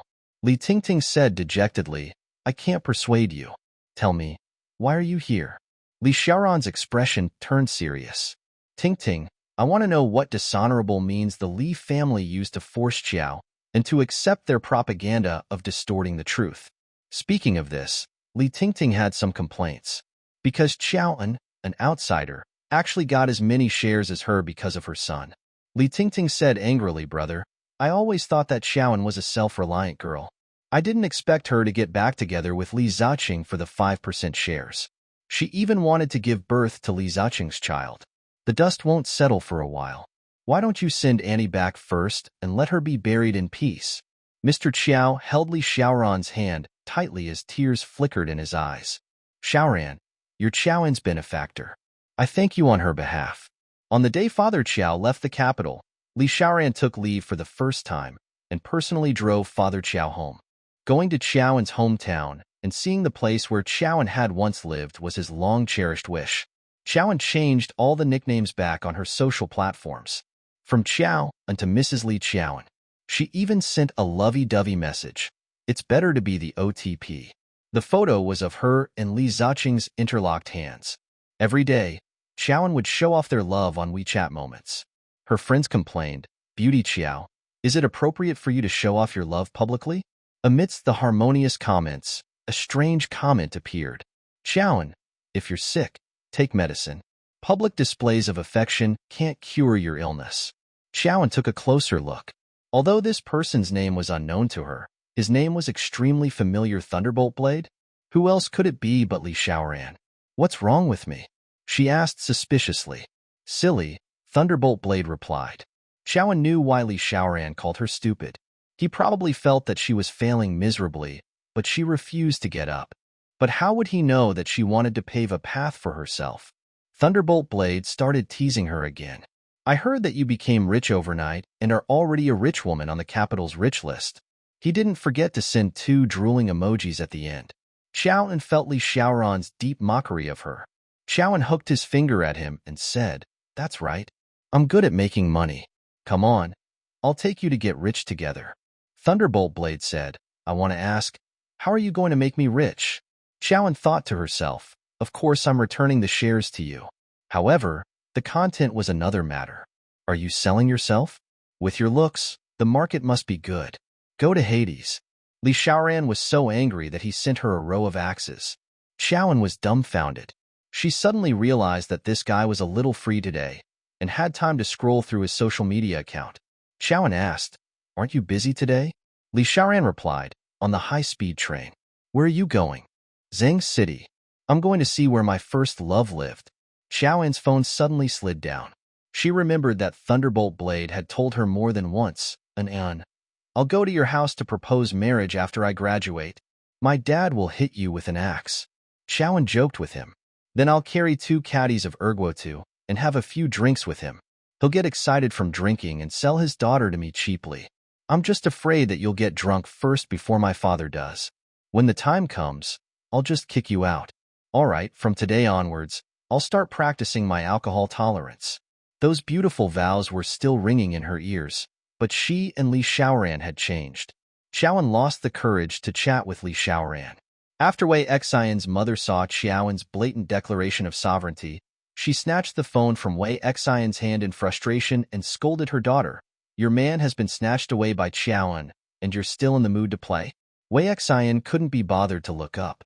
"I don't believe that Li Ziqing will reconcile with Xiaoan." Wei Xian's mother took out Xiaoan's moments and handed it to Wei Xian. "Look, Xiaoan is showing off her love every day. This means that their relationship has been reconciled.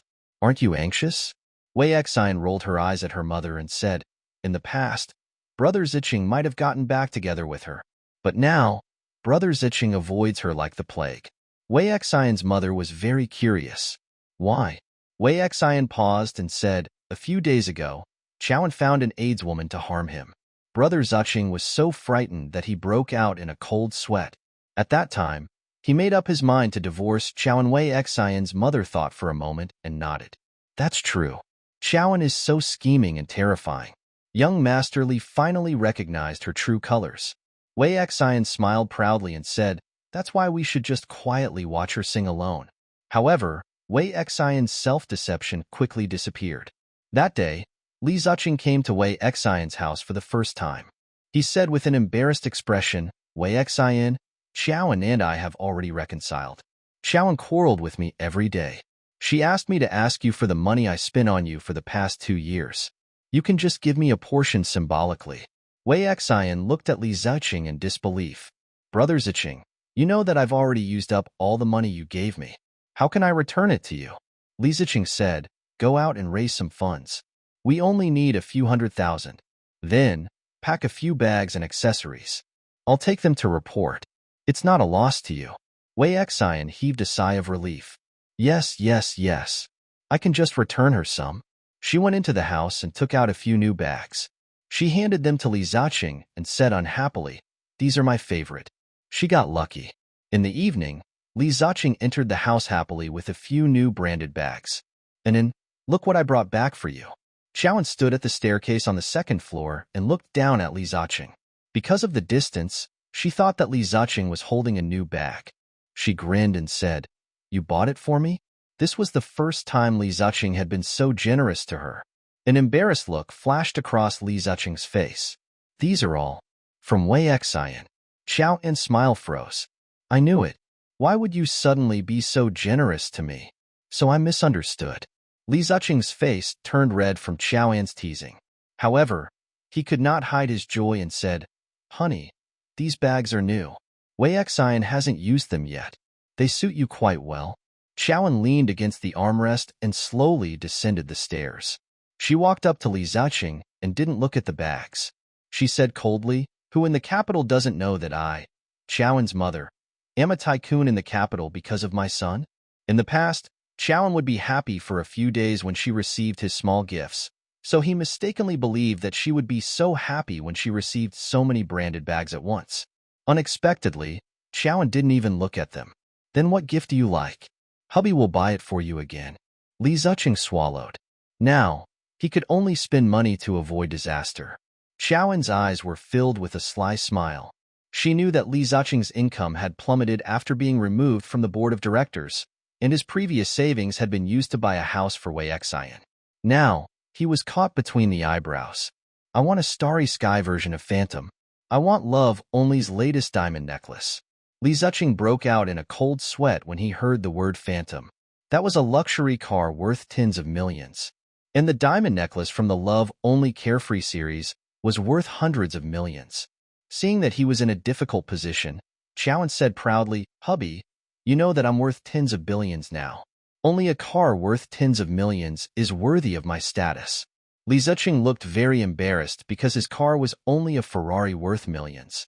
Xiaoan had obtained 5% of his grandfather's shares, and her value had soared. This made Li Ziqing feel very inferior. He had once been arrogant in front of her, but now, he was the most obedient. And, you know that I'm short on money recently," Li Ziqing said in embarrassment. Xiaoan deliberately flew into a rage. She threw all the bags in Li Ziqing's hand to the ground and used the topic to make a fuss. "Li Ziqing, I'm your wife, but you've never spent money on me. This is the first time I've asked you for a valuable gift, and you've been making excuses. Look at you. You bought Wei Xian a bag, a car, and a mansion, but you didn't even frown. Why? Is your wife's status inferior to yours? Li Ziqing said bitterly. All right, all right, all right. I'll buy it for you. Zhou and smiled through her tears. Li Ziqing thought that this storm had finally passed. Unexpectedly, Xiaoan kept asking, Hubby, are you sure Wei Xian returned all her assets? Li Ziqing's heart tightened, and he suddenly flew into a rage. Xiaoan, what else do you want? You can't possibly ask her to cough up the movie tickets and flowers, right? If you don't find it embarrassing, I do. Xiaoan looked at the guilty Li Ziqing and sneered.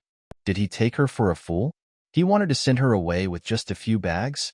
Did he really think she was easy to bully? Hubby, I hope you'd better be honest with me.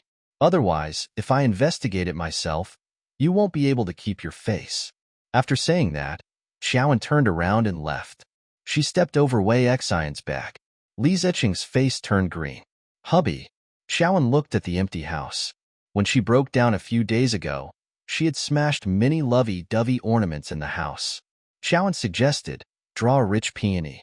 I'll hang it up. Li Ziqing only felt that the meaning of the peony flower was good. Without thinking, he readily agreed. Okay. Xiaoan immediately laid out a pen and paper for him. Li Ziqing's Chinese painting had been quite good since elementary school. After Li Ziqing finished painting, Xiaoan happily pasted it on the wall of the bathroom. At the same time, she hid the needle camera she had bought in the hair clip accessory and clipped the decorative hair clip on the frame. Xiaoan continued to show off in his circle of friends. Husband's painting of peonies. Do you all know what it means? Hints. The people below began to comment. I know. It means that she's rich. Xiao, you can't be too greedy. You're already a rich woman now. Why are you still asking for wealth? Just ask for a lover. At this moment, someone finally made a refreshing comment. It means to declare sovereignty. Peony is the national flower. In ancient times, it meant the empress. Young Master Li doesn't usually show off his love. Once he does, it is extraordinary. I'm impressed. Xiaoan held her phone and bragged to Li Ziqing. Hubby, look at how our friends are praising our relationship. I think it won't be long before your image changes. At that time, Grandpa will definitely let you enter the board of directors again. How could Li Ziqing know Xiaoan's sinister thoughts? He thought that she was sincerely good to him, so he wasn't suspicious of her public display of affection. Unexpectedly, Wei Xian could not sit still. She recognized this peony painting as Li Ziqing's work. Li Ziqing had actually given Xiaoan a peony flower, and the peony flower had that layer of meaning. Wei Xian could no longer hold it in. She sent a message to Li Ziqing and took a screenshot of Li Ziqing's peony flowers. She questioned, Brother Ziqing, why did you give her the peony flowers? What am I to you? Li Ziqing saw Wei Xian's message and was afraid that Xiaoan would find out. He took his phone and entered the bathroom guiltily. Xiaoan slowly turned on her phone and smiled when she saw Li Ziqing's password. In the bathroom, Li Ziqing explained to Wei Xian, Xiaoan is pregnant. Grandpa rewarded her with 5% of the shares. I have to coax her now. She can only transfer the shares to me when she's happy. Don't worry, when I get the shares, I'll divorce her. I can't afford a vicious beauty like her. Then are you still sleeping with her tonight? Brother Li Ziqing, don't sleep with her, okay? I'm really afraid that you'll fall in love with her if you touch her too many times, Wei Xian said. During this period of time, you have to keep a low profile and spend less money. Don't let her catch us red-handed. Got it, Wei Xian said. Xiaoan sat on the sofa, her gaze fixed on the ice water on the coffee table. A poisonous smile flashed across her eyes. Just now, she had sprinkled some sleeping powder in it. After Li Ziqing came out, he sat beside Xiaoan very naturally and placed a hand on her shoulder affectionately. Honey, it's getting late. Let's rest. Xiaoan picked up the ice water and handed it to Li Ziqing. Hubby, have a glass of water before bed. You'll be healthier. Li Ziqing picked up the cup and hesitated to drink. Xiaoan suddenly picked up the empty cup beside her and handed it to Li Ziqing. She said coquettishly, Hubby, I'm a little thirsty. Pour me some. Li Ziqing poured her half a glass of water. Xiaoan picked it up and took a long sip. Li Ziqing completely dispelled his worries and picked up the glass of water to drink in big gulps. A cold glint flashed across Qiaowen's eyes. Sleeping pills had long lost their effect on the physically and mentally exhausted Qiaowen, but they could make him sleep to death. Qiaowen fell asleep almost immediately after lying on the bed. Li Ziqing called her a few times, but Qiaowen didn't answer. Li Ziqing smiled gently. It seemed that he was overthinking. Soon, he couldn't resist the effects of the medicine and fell asleep. When he started snoring, Qiaowen suddenly opened his eyes. In order to test if Li Ziqing was asleep, she shook him hard. "Hubby, can you get me a glass of water? I'm thirsty." Li Ziqing did not react at all. Qiaowen sat up and picked up Li Ziqing's phone on the bedside table. Then, she quickly entered the password and easily unlocked the phone. After turning on her phone, Qiaowen slowly checked Li Ziqing's bank transfer records. She had recorded all the records since they got married. She discovered that Li Ziqing's recent output of tens of millions was marked with the house payment. Thinking that Li Zai already had 2 houses and was not qualified to buy a house, this house must have been bought for someone else, and Wei Xian was the most likely. Qiaowen kept the evidence. Of course, there were also the jewelry, bags, clothes, and cosmetics that Li Ziqing had bought, especially the hotel records, Valentine's Day red packets, and Qiaowen took screenshots of them. Then, Qiaowen went to the dating app and found Wei Xian. She restored her chat record with Li Ziqing. She also took photos of them one by one. In the end, she imitated Li Ziqing's tone and sent a message to Wei Xian. "Baby, meet me in room 520 of the Li Corporation Hotel tomorrow." After doing all this, Qiaowen fell asleep peacefully. When Li Xiaoran and Father Qiao arrived at the Qiao family's small courtyard, it was already 10 in the evening. The dark night shrouded the outline of the Qiao family's small courtyard. Li Xiaoran could not see the courtyard clearly, but he felt that this place was extremely familiar. In the middle of the courtyard was probably Qiaowen's favorite parasol tree when she was young. There might still be some words she had carved on the tree trunk. The courtyard was inlaid with limestone, and the flower beds were made of green bricks. The roses planted by Qiao and should be in the flower beds. Mr. Qiao walked over and turned on the courtyard light. Instantly, the courtyard was brightly lit. The scene in front of him completely overlapped with Li Xiaoran's mind. Li Xiaoran could not help but cry. He looked at the scene that Qiaowen had mentioned countless times, and his heart ached. He had fantasized countless times that he would come to the Qiao family's house happily to propose marriage on a certain day. Then, he would tell Qiaowen a secret with incomparable pride. In order to treat her mother, he switched to medicine. In the future, she won't have to worry about her mother's illness because of him. But he would never fulfill this beautiful dream, because Qiaowen looked down on poor doctors. She married the handsome and rich Li Ziqing. Li Xiaoran sighed. "Qiaowen, actually, I can give you a rich life. It's just that I thought you didn't care for it." Mr. Qiao put down his luggage and turned to the stunned Li Xiaoran. "Dr. Li, just treat this place as your home. There's no need to be restrained." Li Xiaoran nodded. "Thank you, uncle." Mr. Qiao went into the kitchen to get busy. Not long after, Father Qiao brought over a bowl of supper for Li Xiaoran. "Dr. Li, there's nothing delicious at home. Eat this bowl of rice noodles to warm your stomach."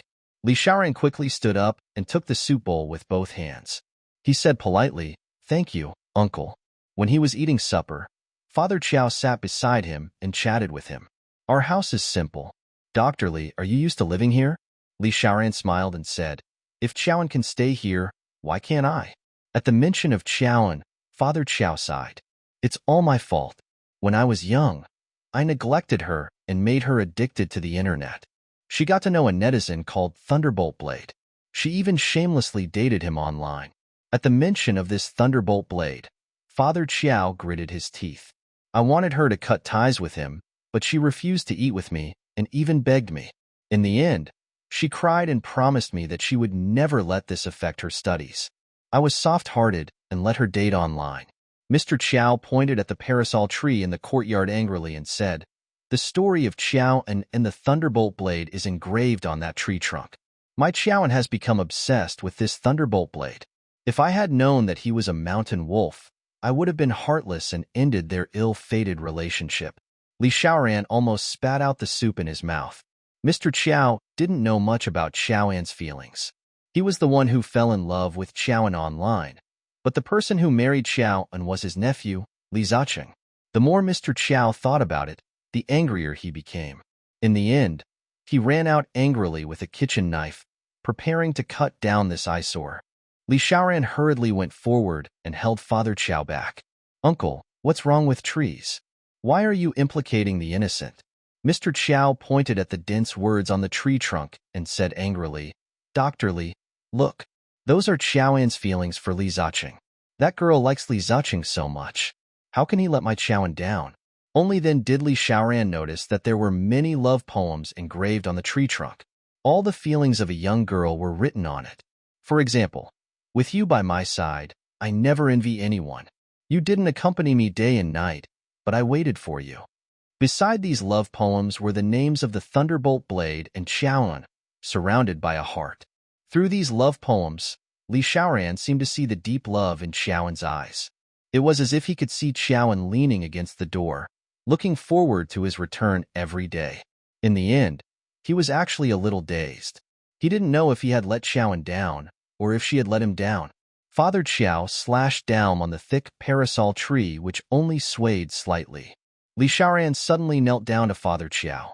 "Uncle, if you hate Thunderbolt Blade and hate him for not teaching your daughter well, then hit and scold me.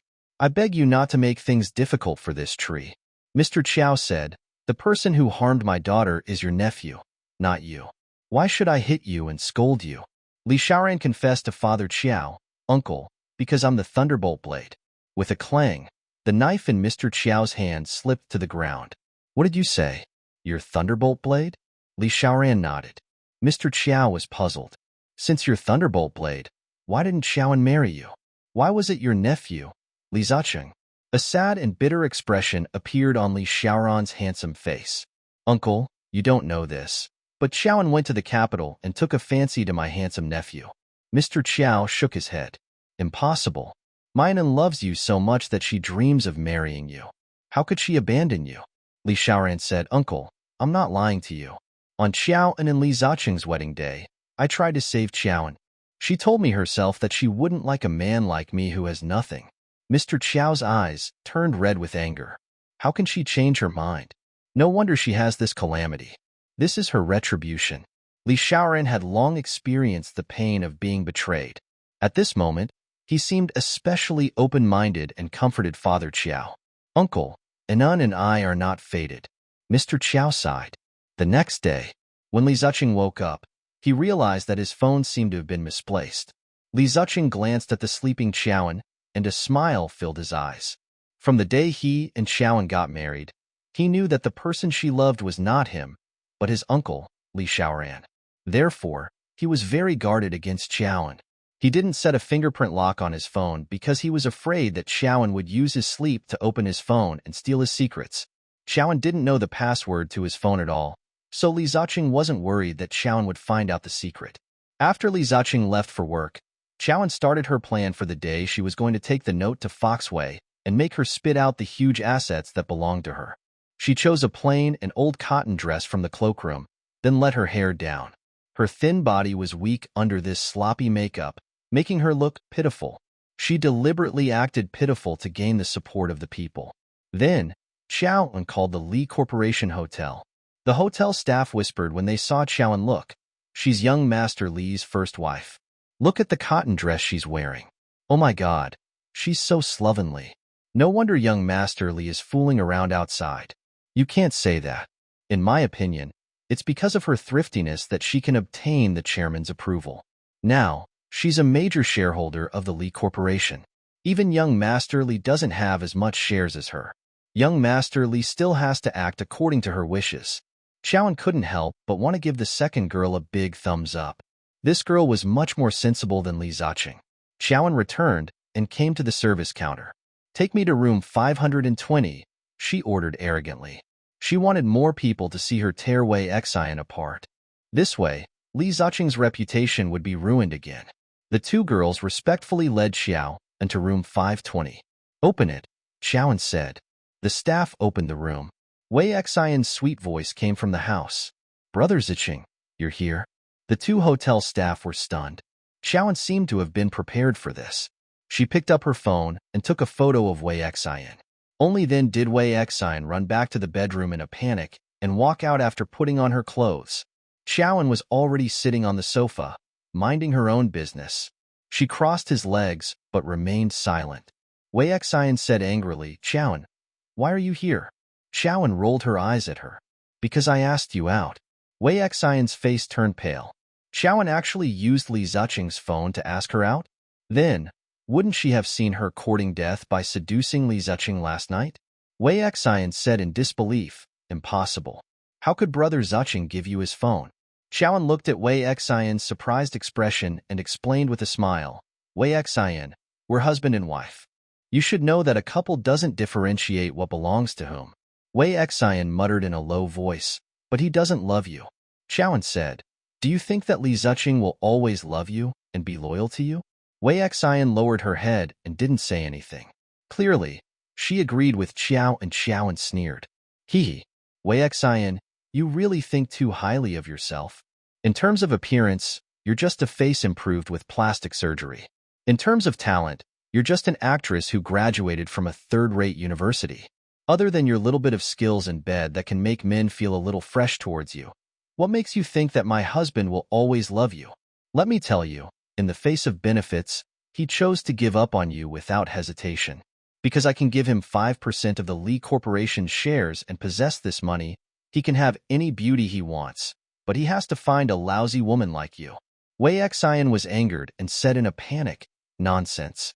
Brother Ziqing and I are each other's first love. This relationship can't be replaced by anyone." Xiaoan took out a stack of bills from her bag and slapped it on the table. "Wei Xian, no matter how good your relationship is with him, you're just a mistress. As for me, I'm Li Ziqing's first wife. Now, I have the right to ask you to immediately repay all the money my husband has spent on you for the past 2 years." Wei Xian's face turned pale when she saw the thick stack of records. Xiaoan crossed his legs and said leisurely, "The $12 million villa under your name, the large flat where your mother lives, and the jewelry that Li Ziqing has bought for you over the past 2 years. There are 6 diamond necklaces worth tens of millions, 12 designer bags worth hundreds of thousands, and 6 sets of skincare products worth hundreds of thousands, including the red packets transferred to you during the holidays. According to the law, you have to return them." When Wei Xian heard the huge compensation amount, she was so frightened that her entire body went limp. Other than 2 properties that could be returned to Xiaoan, the rest of the money had been used by her to live a luxurious life. How could she afford it? She calmed herself down and said, "Brother Ziqing gave me this money. Even if I have to return it, I should return it to him." Xiaoan looked at her disdainfully. "Do you think that if my husband comes forward, you won't have to return the money?" Wei Xian acquiesced. Xiaoan, however, looked completely unafraid. "All right, I'll call my husband over." Xiaoan called Li Ziqing and said, "Hubby, come to room 520 of the Li Corporation Hotel." Li Ziqing was dumbfounded. Room 520 of the Li Corporation Hotel was where he and Wei Xian met privately. How did Xiaoan discover it? Li Ziqing did not dare to stay. He picked up his blazer and rushed to the Li Corporation Hotel. Not long after, Li Ziqing appeared in room 520.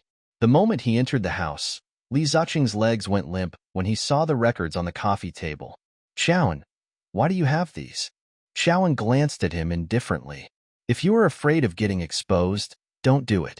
Li Ziqing was a little angry. "Xiaoan, why must you hold on to our past? What's wrong with me giving her a gift? Must you fight with me?" Xiaoan's eyes were red and tears were about to flow. She complained angrily, "Hubby, take a good look. Wei Xian is wearing branded clothes, luxurious jewelry, and a limited edition bag. Look at me. My dress costs just $74, and I don't have any decent jewelry on me. She took away the glamorous life that originally belonged to me. Shouldn't I ask for what belongs to me?" Li Ziqing's shame flashed across his face. "Xiaoan, if you really want to live a good life with me, don't fuss about my past." With Li Ziqing backing her, Wei Xian was extremely smug. Xiaoan stood up and looked at Li Ziqing with contempt. "What if I have to take these back?"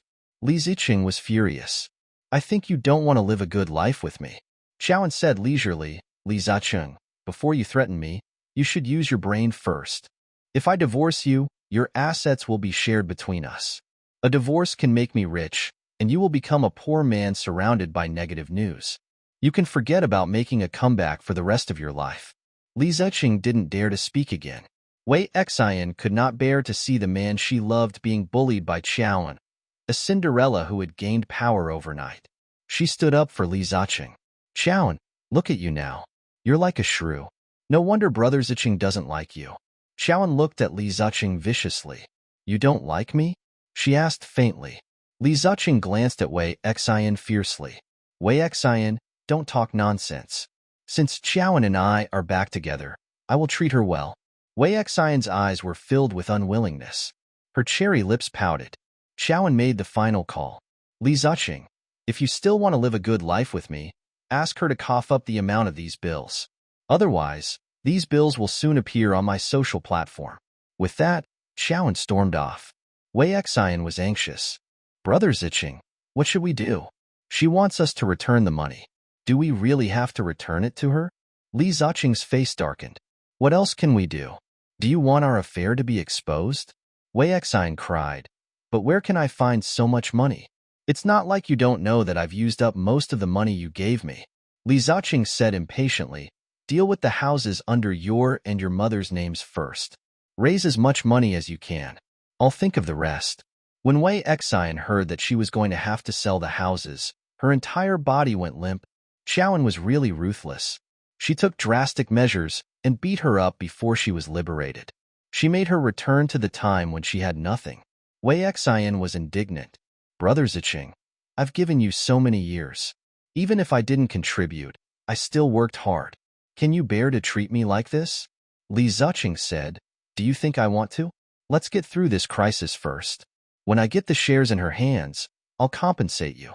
Only then did Wei Xian reluctantly agree to sell her house to raise money. Next, Li Ziqing and Wei Xian counted the banknotes. In the past 2 years, he had actually transferred a huge sum of 110 million to Wei Xian. Li Ziqing glanced at Wei Xian meaningfully. His gaze was very complicated. He was actually blaming her for being extravagant and not knowing how to be thrifty. In the future, you should learn from Qiaoan. Wei Xian's ears turned slightly red. Oh, I understand. The 2 houses could be sold for 20 million at most, and the jewelry and bags could also be exchanged for a portion of the money. There was at least a gap of 40 to 50 million. Li Ziqing was helpless and could only ask his mother for help. After Third Madam found out about the situation, especially when she heard Qiaoan threatening Li Zhe with a divorce, she was furious. Who does that Qiaoan think she is? If I don't teach her a lesson today, she will really think that she is the queen of the family and can take advantage of anyone. Then, Third Madam went to Star Palace with high spirits. Because of her pregnancy, Qiaoan had been feeling weak from time to time. Most of the time, she lay weakly on the bed. When Third Madam arrived at Star Palace, she saw Qiaoan lying on the bed and Li Ziqing carefully serving her. She felt very upset. She reprimanded Qiaoan sarcastically. Sigh, other people's wives are pregnant, but they still work and serve tea to men. Isn't the fetus still fine? Qiaoan, why are you so delicate? A cold smile appeared in Qiaoan's eyes. Third Madam had always felt sorry for her son and despised her as his wife. She would just turn a blind eye. After all, motherly love was sometimes selfish. However, Third Madam looked down on a pregnant woman like her not only because of her motherly love, but also because she lacked empathy. It seemed that if she did not teach her mother-in-law a lesson, she would not have a peaceful life in the future. Qiaoan lifted the blanket and pretended to get out of bed. Since Mom has said so, I'll get up and serve you. What do you want to eat and drink? Third Madam was very smug. I'll have a cup of lemon blossom tea. And squeeze some morphine for Ziqing. Li Ziqing was not as muddle-headed as Third Madam. Qiaoan's life was cheap, but the child in Qiaoan's stomach was very precious. If anything happened to the child, Grandpa would definitely not return the shares to him in a fit of anger. Li Ziqing kept winking at Third Madam, but Third Madam looked like she didn't care about Qiaoan at all. When Qiaoan came to the kitchen, Third Madam's nagging voice could be heard. As a wife, you should act like one. You have to serve your husband humbly and make him look good. Your husband has a lot of socializing outside and needs a lot of money. A virtuous wife should learn to be independent and not only focus on your husband's wallet. Xiaoan was in a good mood. She had finally hit them back. When Xiaoan came out with the juice, her mother-in-law even said bluntly, "Xiaoan, the money Zicheng spent on Wei Xine isn't much. Let this matter go. Don't mention it again." Xiaoan slowly placed the juice on the coffee table. Third Madam and Li Zicheng secretly checked her expression to see her reaction to this matter. Seeing that she was neither angry nor responding, the two of them did not know what she was thinking. After a long time, Xiaoan said casually, "Mom, this is between me and Zicheng. Don't interfere." This was the first time Xiaoan had spoken to Third Madam so stubbornly. Third Madam was so angry that she overturned the 2 glasses of fruit juice and stood up. "Xiaoan, are you rebelling? You don't even care about Mom's words, right?" Xiaoan looked at Third Madam in shock. Third Madam felt that she was still timid. Just as she was feeling smug, Xiaoan suddenly held her stomach and squatted on the ground, her face filled with pain. "Honey, my stomach hurts," Xiaoan said. Li Zicheng was worried that something would happen to the child, and his face turned pale. "I'll send you to the hospital to protect the baby." Li Zicheng and Third Madam sent Xiao into the hospital in a panic. The obstetrician did a detailed examination of Xiao and then instructed Li Zicheng very seriously, "The fetus is unstable in the first few months. You must take care of the pregnant woman's emotions. Don't agitate her." Li Zicheng glared at Third Madam bitterly. "Mom, if Grandpa finds out about this, I'm afraid old Master will fly into a rage. You'll suffer again." Third Madam straightened her neck and said, "How many years has it been since she entered the Li family? She hasn't even stabilized her footing. How can old Master punish me for her?" It was unknown how the old man found out about this matter. He rushed to the hospital and slapped Third Madam without asking. The old man said angrily, "You're extremely stupid. Xiaoan is your daughter-in-law, and she's pregnant with your grandson. Are you deliberately provoking her to kill my great-grandson?" Third Madam covered her burning face and cried in grievance, "Dad, you misunderstood me. I really didn't want to hurt this child. I just couldn't stand some of Xiaoan's actions and taught her a few things. How could I have known that her body was so fragile?" The old man roared, "What did Xiaoan do that you can't stand? Tell me. I'll uphold justice for you today." Huh. How could Third Madam dare to say what was on her mind when old Master despise affairs, especially if they occurred in the family? If she revealed that Xiaoan had asked Wei Xine to return the money, wouldn't it confirm Li Zicheng and Wei Xine's affair? The old man snorted. "Humph, you don't dare to say it? It's obvious that you're being unreasonable. Such a muddle-headed mother-in-law must be severely punished. You're not allowed to step into the Star Palace again." Li Xiaoran said openly, "Xiaoan, I've never hidden my past from anyone. Lu Mo can only become my girlfriend if she accepts my past." "All right then." Xiaoan's voice was low for no reason. Was Li Xiaoran taking away all the gifts he had given her to bid farewell to her completely? Xiaoan knew that as a married woman, she shouldn't have any extravagant requests for Li Xiaoran, but he was still her big brother who had accompanied her through her adolescence. She still hoped that he could leave a memory for her. "Then can you leave Peppa Pig with me?" Xiaoan begged, gathering her courage. Peppa Pig's doll had the hypnotic song that Li Xiaoran had recorded for her. Although the sound effect was extremely bad, she hugged it like it was a treasure and lived through one cold winter after another. Li Xiaoran deliberately asked her, "Do you want that pig or the tape inside?" Xiaoan's face burned. "The pig, of course," she said with shame. If Li Xiaoran sensed that she still had feelings for him, would he laugh at her? "Then go to the shop and buy a doll to accompany you. Anyway, you're a rich woman now. You can buy as much as you want." Li Xiaoran hung up angrily. Xiaoan was speechless. Li Xiaoran stayed in Zhang City for 24 hours. When they left the Qiao family, Father Qiao stood at the entrance of the small courtyard and waved at Li Xiaoran reluctantly. His usually serious face was filled with kindness. It was like a kind father sending off a child on a trip. Li Xiaoran bowed to him. "Uncle, take care." Mr. Qiao opened his mouth but hesitated. When Li Xiaoran walked far away, Father Qiao suddenly shouted, "Xiaoran." Li Xiaoran turned around and a gentle smile appeared on his handsome face. He heard Mr. Qiao say in a hoarse voice, "Forget about mine and Xiaoran. You deserve a better girl." Li Xiaoran's eyes turned red. He told Father Qiao hoarsely, "And then promised me. She will take care of me when I die." Mr. Qiao was dumbfounded. He was a little angry at Xiaoan's actions. Since Xiaoan didn't love Li Xiaoran, why did she get involved with Li Xiaoran? She had caused Li Xiaoran to be unable to extricate himself. When Li Xiaoran returned home, he inexplicably fell seriously ill. His body was feverish, weak, and his muscles ached. As Li Xiaoran's girlfriend, Lu Mo wanted to take him to the hospital for a checkup after knowing that he was sick. Li Xiaoran began to give a long speech weekly. Lu Mo, where have you been studying medicine? I just have a cold. My immune system can help me eliminate germs. Don't worry. According to tradition, 3 days will be enough. Just help me take care of my patient. I can rest in peace. Lu Mo could not persuade Li Xiaoran, so she could only let him recuperate at home.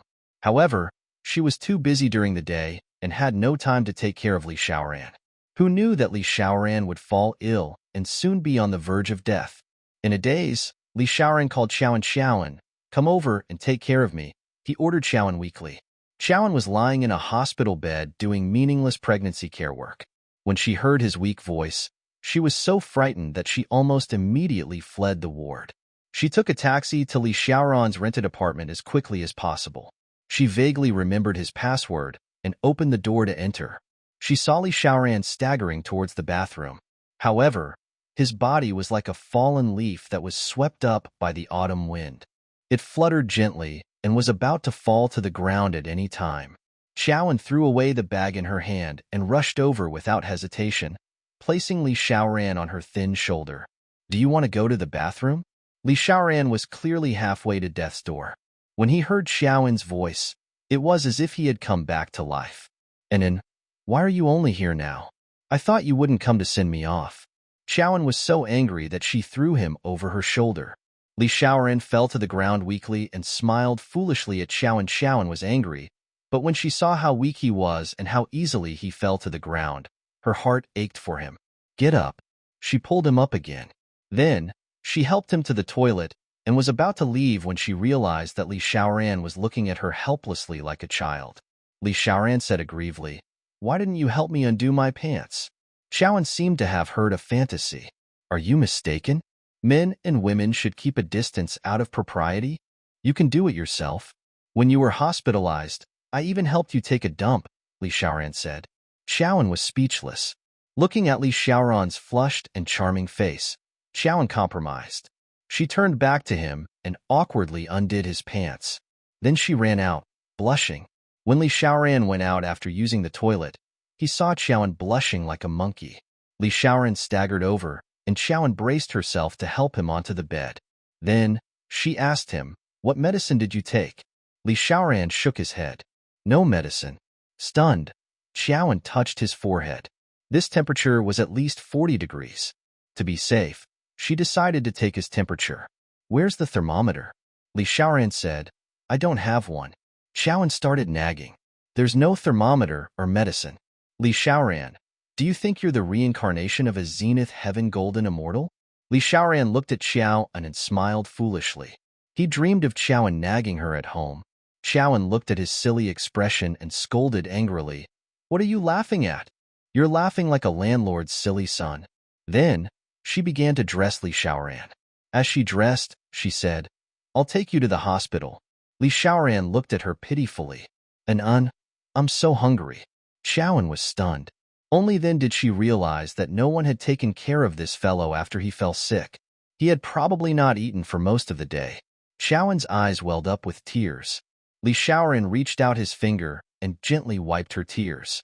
Xiaoan said, "Then wait for me. I'll cook you some noodles." Li Xiaoran nodded excitedly. Okay. Xiaoan went to the kitchen and turned on the pot. As she casually cooked noodles for Li Xiaoran, she couldn't help but fall into a reverie. She remembered that after she fell off the building and was hospitalized, Li Xiaoran wanted her to repay his kindness. He didn't want money or treasures, just a bowl of spring noodles.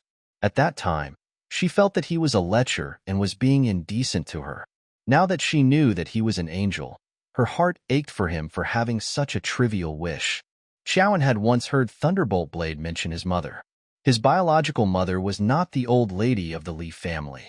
It was said that she was a beautiful and passionate woman with a rough fate. She was born for love, and finally died for love. Perhaps from the day she fell in love with Master Li, a handsome and rich business tycoon, she was destined to be a butterfly. After she gave birth to Li Xiao, she was oppressed by Madame. Even if she didn't fight for it, the old man's love for her was poison. The last thing she did for Li Xiaoran was to feed him a bowl of spring noodles. In the past, Xiaoran did not know why Xiaoran's mother would feed her son that bowl of spring noodles at the last moment of her life. Now that she saw Li Xiaoran grow into a righteous man, she seemed to understand. Xiaoran's mother hoped that her son would be healthy and live a long life. Li Xiaoran could no longer eat the noodles made by his mother. Then, he placed this hope on her. Xiaoran didn't dare to guess what he was thinking. After the noodles were cooked, she brought them to Li Xiaoran and fed them to him. Li Xiaoran ate the noodles with relish as he looked at Xiao and with tears in his eyes. In the end, she suddenly said, "Anan, divorce him, okay?" Xiaoran's chopsticks fell to the ground. She silently bent down to pick it up and looked at the dirty chopsticks. She said meaningfully, "I'll change it. Wait for me." "Okay." Then she got up and went into the kitchen. Her footsteps were a little flustered. When she returned with clean chopsticks, Li Xiaoran said shockingly, "Xiaoran, I'm more loyal than Li Ziqing. At least I won't cheat. This doctor doesn't have time to have an affair." Xiaoran didn't know whether to laugh or cry. "If you have time, do you have to have an affair?" Li Xiaoran shook his head. "No money either." Xiaoran burst out laughing. "This is the first time I've seen someone who's arrogant because he doesn't have time or money. Dr. Li, your skin is really thick." Li Xiaoran said, "If you're dissatisfied with these 2 points, I can change." "How would you change it?" "I can change to a job that can earn money in my spare time. That way, I can spend more time with you." "How can there be such a good job?" "Yes, to be the 4th young master of the Li family," Li Xiaoran said seriously. Xiaoran shook his head in excitement. "No, no. If you return to being the 4th young master of the Li family, you'll have to go into business. Then our country's medical industry will lose a rising star." Li Xiaoran grabbed Xiaoran's hand excitedly. "Xiaoran, what did you say?" He used so much strength that it hurt Xiaoran's hand. Xiaoran slapped his hand and said, "I said it's good for you to be a doctor. Besides, don't you like to be a doctor? Then you can be a doctor for the rest of your life and be a famous doctor who saves lives." "How good is that?"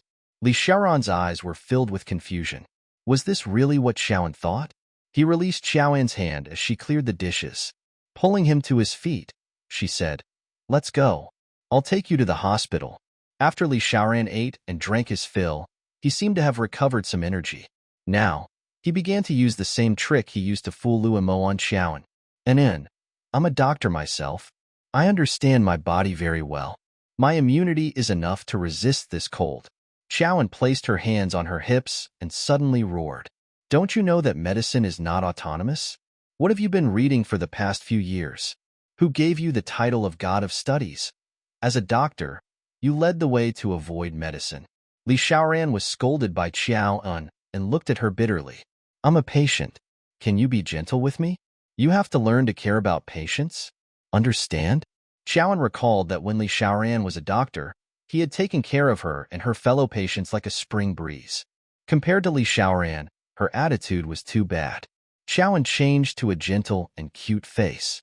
"Dr. Li, if you don't go to the hospital, I'll invite the doctors from the various departments to your house to treat you. How about that?" Li Xiaoran was petrified. "You're not suited to the gentle style." At the thought of her using the gentlest voice but doing the most hurtful thing, Li Xiaoran shivered. Xiaoran regained her composure and said fiercely, "If you don't want others to know that you're abusing your power, hurry up and get up with me." Li Xiaoran quickly got up. Seeing that he was obedient, Xiaoran smiled comfortably. However, they were destined to be enemies. Just as she walked out of the door and stood at the intersection outside her house, Xiaoran asked Li Xiaoran, "Which hospital are we going to?" She thought that Li Xiaoran would definitely be able to match his condition with the best hospital. Unexpectedly, Li Xiaoran did not care about his body at all and said casually, "There's no need to go to a big hospital to take up resources for a small illness like mine. I can just go to the clinic at the entrance." Xiaoran was so angry that she wanted to shout at him.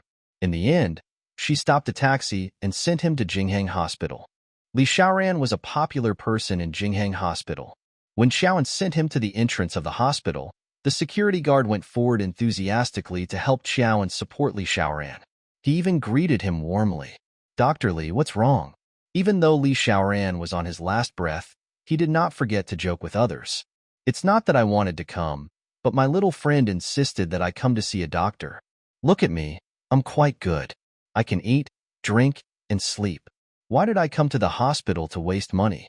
If Xiaoan hadn't held his hand and felt his hot body, she would have been fooled by his mouth. "Just come in with me." Xiaoan was furious. The security guard teased Li Xiaoran. "Your girlfriend? She suits you quite well." Li Xiaoran smiled and said, "Yes, only she can subdue me." Xiaoan pulled him into the hospital's outpatient department and looked at the long queue. She then glanced at Li Xiaoran, who was so weak that he was about to kneel on the ground at any moment. Xiaoan said, "Li Xiaoran, call your colleague." Li Xiaoran rolled his eyes at her. "Get in through the back door? How shameless would it be if I took the lead?" Xiaoan was so angry that she reached into his shirt pocket and searched for his contact list. However, she realized that the first place in his contact list was Xiaoan. Xiaoan was stunned. Li Xiaoran leaned over and knew why Xiaoan was in a daze. He smiled shamelessly and said, "You finally know. You're number one to me. Your status with my eldest nephew is definitely not as high as mine, right?" Xiaoan glared at him. "You're terminally ill. Can you save your breath?" Li Xiaoran suddenly became serious and said seriously, "No, Xiaoan. I'm afraid that if I don't say it, I won't have a chance." His tone was as if he was giving his will. Xiaoan was so frightened that her face turned gray. She shouted at him with a sobbing tone, "Shut up." Then, she called Luomo. "Dr. Lu, Dr. Li is sick. He's very seriously ill. If it's convenient, can you contact a good doctor for him now? He has a fever and is weak all over. He's even talking nonsense." On the other end, Luomo listened to Xiaoan's anxious voice and felt uneasy. Why did she have the illusion that Xiaoan and Li Xiaoran cared about each other more than ordinary people? "Dr. Lu, are you listening? We're in the Jinghang outpatient department." Luomo came back to her senses. "I'll be right there." Soon, Luomo rushed over with a few nurses. From afar, Luomo saw Li Xiaoran resting his head on Xiaoan's shoulder listlessly. Xiaoan hugged him tightly, afraid that he would sink. Luomo ran over and pulled Li Xiaoran out of Xiaoan's arms. "Senior, I'll bring you for a checkup." Li Xiaoran glanced at Xiaoan dejectedly before falling to the ground. The nurse carried him to the ambulance and pushed him away anxiously. Xiaoan was worried and couldn't help but move forward. However, Luomo suddenly turned around and said to her very politely, "Xiaoan, there's nothing for you to do here. Go back and rest well. I heard that you're pregnant with Li Ziqing's child. You can't be too tired." Her simple words dissuaded Xiao, and Xiaoan instantly woke up. She shouldn't have been too involved with Li Xiaoran. Their current status as uncle and niece-in-law kept them apart. Xiaoan turned to leave. Luomo suddenly called out to her. Xiaoan turned around and looked at Luomo in confusion. "Dr. Lu, is there anything else?" Luomo said, "I want to know why you sent my senior to the hospital." Xiaoan lowered her eyes. Luomo's vigilance towards her made her so ashamed that she wanted to crawl into a hole in the ground. "Dr. Li called me. He asked me to send him to the hospital." Luomo nodded. "I see." Xiaoan turned to leave. Luomo looked at her and sighed. It seemed Li Xiaoran wouldn't give up until his last breath. Xiaoan lowered her head and returned to her pregnancy therapy with a heavy heart. Li Ziqing came over early in the morning and looked at her with a dark expression. "Where did you go?" he asked coldly. Xiaoan was slightly stunned, and a trace of guilt flashed across her eyes. However, it was fleeting, and she was extremely calm. What was she feeling guilty about? Li Ziqing should be the one feeling guilty. If he had not pretended to be Thunderbolt Blattle and split her and Li Xiaoran, how would she have ended up in this state? Xiaoan swaggered up to him and looked into his eyes. "Uncle is sick. I just sent him to the hospital." Li Ziqing was furious. "Xiaoan, what does his illness have to do with you? Who are you to him? Why are you so concerned about him? Don't tell me the two of are having an affair behind my back?" Xiaoan wasn't angry and sat beside him calmly. "It's not like you don't know that Uncle saved my life. After I fell off the building that day, you guys ignored me. If it weren't for him taking good care of me as a doctor, I would have lost my life long ago. Now, I'll help him if he has any difficulties, let alone being sick. I, Xiaoan, am a person who knows how to repay kindness. Li Ziqing knew that he was guilty and could only digest his anger. Xiaoan slapped Li Ziqing and suddenly held his hand affectionately. She said slowly, "Hubby, we've been in a relationship for 5 years and have a wedding date for 2 years. Are you still worried that I'm unfaithful to you? Don't worry, I'm a nostalgic person. On account of you accompanying me through puberty, I'll manage our family well." Li Ziqing swallowed.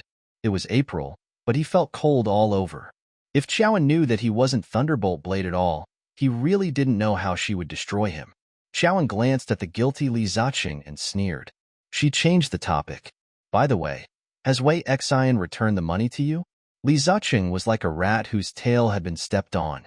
He immediately said angrily, "How can she return so much money so quickly? Xiaoan, don't push me too far." Xiaoan fiddled with her fingers and said calmly, "I didn't expect her to pay me back in one day. But it's been a few days, and she hasn't paid me a single cent. She's clearly trying to renege on her debt." Li Ziqing said, "Give her a few months." Before he could finish, Xiaoan slapped the coffee table and stared at Li Ziqing with a sharp gaze. She was clearly angry at his behavior. Li Ziqing's face darkened. "Why? Can't I call the shots in this family?" Xiaoan smiled. "Since you and I can't work together, we'll go our separate ways." A frivolous expression appeared in Li Ziqing's eyes. Xiaoan took out her phone and called Loco. "Lawyer Luo, I want to sue the third party, Wei Xian, for not paying her debts. Please come over immediately." Only then did Li Ziqing feel the urgency of the situation. He looked at Xiaoan gloomily and gritted his teeth. "Xiaoan, you want to force me to death, right?" Xiaoan said, "Honey, don't you think that's ridiculous? Getting Wei Xian to return the money will improve your current life. You should be grateful and leave." Li Ziqing said angrily, "If you sue Wei Xian, my relationship with her will be in an uproar. Are you deliberately taking revenge on me?" Xiaoan picked up a glass of water and poured it directly on Li Ziqing's face. Xiaoan, who was originally polite to others, was as irritable as a tiger. She roared, "Li Ziqing, wake up. I gave you 2 choices. Either pay up or see you in court. But you, as my husband, not only don't stand on my side, but you also protect Fox Wei at every turn. You don't want her to pay up, but you don't want me to sue her. Are you ignoring my grievances? Since you're so heartless to me, why should I let you off?" The cold water probably woke Li Ziqing up.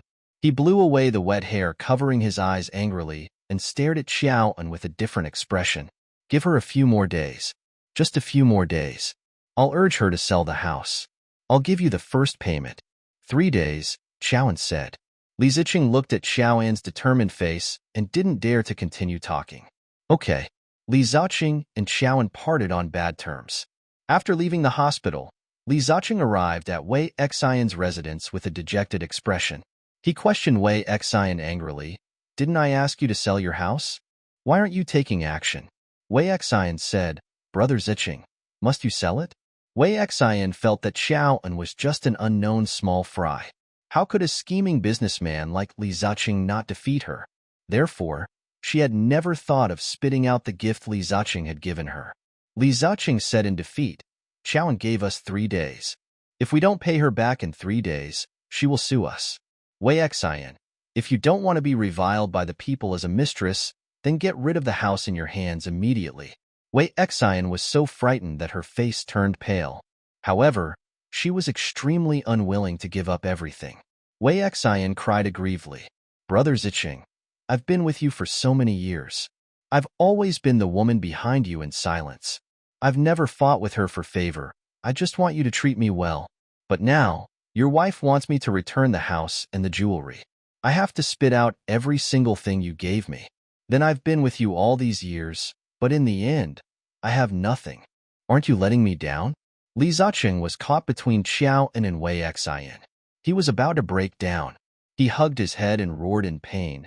"Do you think I want to do this to you? It's all because of that Xiaoan.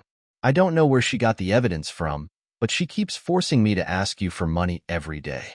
If I don't do it, she'll sue us. At that time, everyone in the capital will know about our lousy matter. It's fine if my image is ruined, but my career will be ruined. Wei Xian saw that Li Ziqing had been tortured by Qiao and recently. The once high-spirited man was helpless in front of Qiao, and Wei Xian sighed heavily before saying with self-pity, "Brother Ziqing, in the end, I don't have a status. Only Qiao can use the law to find trouble with me. If I were your wife, I would have a clear conscience no matter how much money I used from you. She can't control me." Li Ziqing comforted her. "Other than being my official wife, how can she compare to you? I spend more time with you than her. The gifts I bought for you are more expensive than hers. Even her wedding ring is a gift item from what I bought you." Wei Xian said hatefully, "What's the use of that? Isn't it all taken back by Qiao now? Moreover, Qiao is so smart. Do you still dare to help me openly in the future?" Li Ziqing stomped his feet. This Qiao was clearly a silly girl in the past. I wonder how she became so smart after jumping off the building? Wei Xian looked at Li Ziqing with teary eyes and said, "Brother Ziqing, Qiao doesn't want you to see me, so you ordered me to see less of you. She doesn't allow you to sponsor me, so you have to take back all the gifts she gave me. Her words are an imperial edict. Since you're so afraid of her, live well with her. In the future, whether I live or die, it's none of your business." She was charming and looked pitiful when she cried. Li Ziqing raised his hand and swore to the heavens, "If I don't care about you, I won't be human." Wei Xian said, "Leave. I can't believe your words anymore." Li Ziqing coaxed Wei Xian for a long time, but Wei Xian had just fallen from the clouds into the mud. How could such pain be coaxed with a few sweet words? In the end, Li Ziqing could only leave gloomily. After Li Xiaoran was pushed into the emergency room, he was given a fever reduction injection and quickly woke up. Seeing his colleague Xiao by sizing him up with a confused face, Li Xiaoran replied with an even more confused expression, "Could it be that I have a terminal illness? Dr. Li, your condition is very strange. The blood test is normal.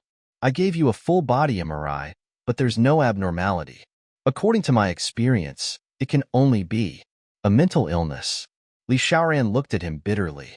What kind of mental illness? Anxiety or depression leading to a disordered response? Li Xiaoran thought for a moment and nodded. "That makes sense," Xiaobai said in confusion, "but I really don't understand. Dr. Li, why are you so anxious? Dr. Li, you have so many admirers. Why are you still worried about your wife?" At the mention of his wife, Li Xiaoran thought of Qiao. He quickly asked, "Where's the girl who sent me to the hospital? Luomo?" "No." Qiao and Dr. Bai looked at Li Xiaoran with a strange gaze. "Are you sure it's a young lady? She's clearly a married woman." Li Xiaoran remembered that Qiao was 23 years old this year, and was indeed not a young lady. It could be because she had a baby face and big round eyes that were filled with youth. Or it could be that his impression of Qiao would forever remain at the age when they were in love. She was still an underage girl then. At this moment, Luomo walked in silently. She stood in front of Li Xiaoran and said bitterly, "Why didn't you call me when you were sick?" Li Xiaoran looked at her and caught a hint of jealousy on Luomo's face. Li Xiaoran said defensively, "Momo, I was confused from the fever." Dr. Bai added, "Only when you're confused will your true feelings be revealed." Luomo's gaze was like a dart that shot Dr. Bai into a sieve. Dr. Bai trembled. "Dr. Li, do your best." After reminding Li Xiaoran, Dr. Bai fled. Li Xiaoran's expression was dark as he apologized to Luomo arrogantly, "Momo, I've let you down. I shouldn't have hurt you after drinking. I shouldn't have rashly agreed to be your boyfriend because I realized that taking responsibility for you in this way is the second time I hurt you. Why don't I change my means of being responsible for you?" Luomo's face turned to stone. She should have thought of it long ago. That day, her senior had agreed to be her boyfriend on a whim. It was strange. It turned out that Senior had misunderstood her as the woman who was with him that night. Her rationality and conscience told Luomo that she should tell Li Xiaoran the truth. However, for some reason, when she saw Li Xiaoran's fair face and explosive hormones, as long as she pretended to be confused, such a handsome and talented boy would completely belong to her. She was unwilling to tell the truth. "Senior, I know it'll be difficult for you to forget your old love for a while. It's okay. I'll work hard with you." Imo Li Xiaoran felt very helpless about Luomo's choice. "I'll give you money. Okay? I'll give you any amount." Luomo said, I'm not short of money. I just need a boyfriend. Li Xiaoran lay on the bed in despair. Momo, we're not suitable. We can work together, Lumo said. Luomo asked, then are you and Xiaoan suitable? She's a married woman, so you two are even more unsuitable. Li Xiaoran said very seriously. Other than this, everything else is suitable. Luomo was dumbfounded. Luomo said, Senior, love is like an investment. It's too risky to invest all your bets on Xiaoan. Li Xiaoran said, she and Li Ziqing will get a divorce soon. Luomo said, if Xiaoan had the intention to divorce him, she wouldn't have consummated her marriage with him after falling off the building. Now that she's pregnant with Li Ziqing's child, she only wants to reconcile with him. Li Xiaoran's expression suddenly darkened. With Xiaoan and Li Ziqing having a child, their bond would increase. The possibility of them getting a divorce was even smaller. Ever since Xiaoan and Li Ziqing quarreled, Li Ziqing never came to the hospital again. He left Xiaoan, a pregnant woman, in the hospital to fend for herself. Xiaoan had been stimulated by his coldness many times and was immune to it. On the day she was discharged, she took a taxi home alone. Li Ziqing sat on the sofa at home. The coffee table was filled with wine bottles, and he was drunk. When he saw Xiaoan, his eyes were very cold. He wanted to nail her to the wall. Xiaoan took off her shoes and walked slowly over to him. She saw that he had hair like a hen's nest and a dark beard growing out of his chin. He was as dispirited as she had ever seen him. Xiaoan expected that he and Wei Xian must have fallen out. Xiaoan had just sat down when Li Ziqing threw the bank card at Xiaoan and said arrogantly, I'll return the money you wanted. Xiaoan raised his bank card and asked calmly, how much? For million, Li Ziqing said with a dark expression. Xiaoan sneered and threw the card back to him. She should return me 110 million. After so many days, she's only returning 4 million. Li Ziqing, my patience is running low. Li Ziqing suddenly went crazy and smashed a wine bottle on the coffee table. Glass flew everywhere, and the wine sprayed on Xiaoan's face. Xiaoan shivered in fear and looked at Li Ziqing in a daze. Li Ziqing suddenly stood up and staggered to Xiaoan. He suddenly grabbed Xiaoan's neck fiercely and roared, Xiaoan, don't push your luck. Do you know that in order to raise this money, Wei Xian put up the property under her name for sale?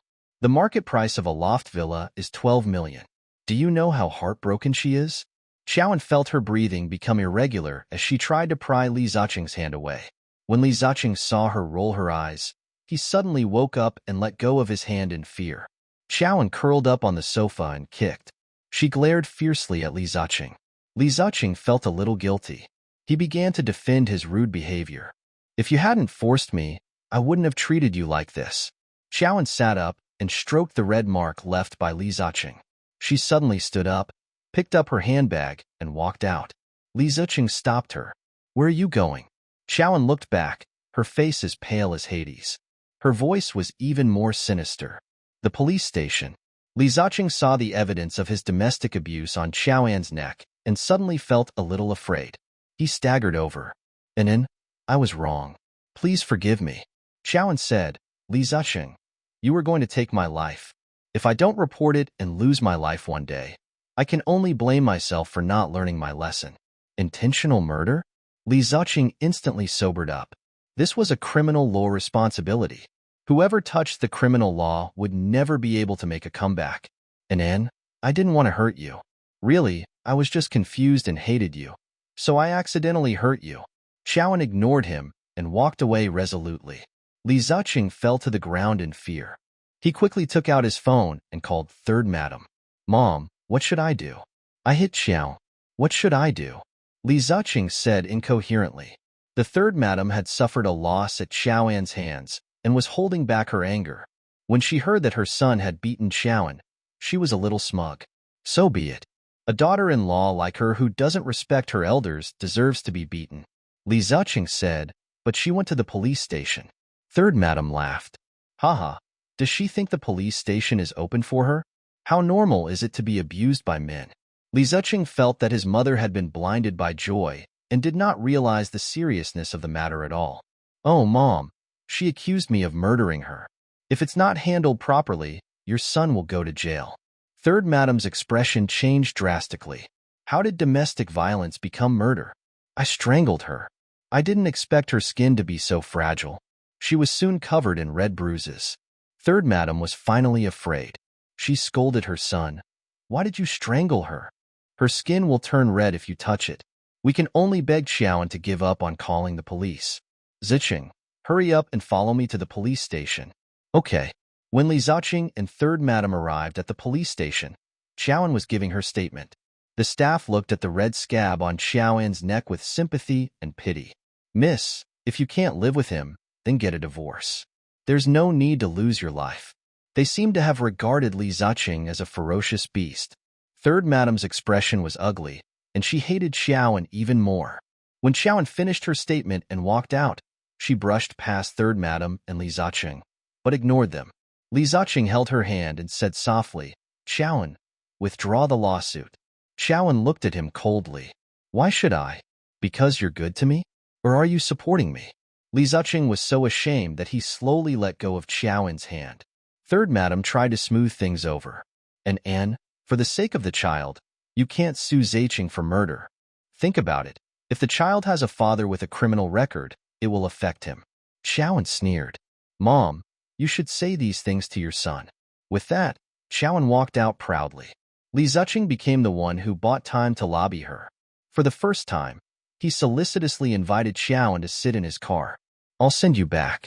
Xiaoan said, Li Zicheng, do you think I dare to go back to that house? Then she took a taxi, got into the drip car, and left.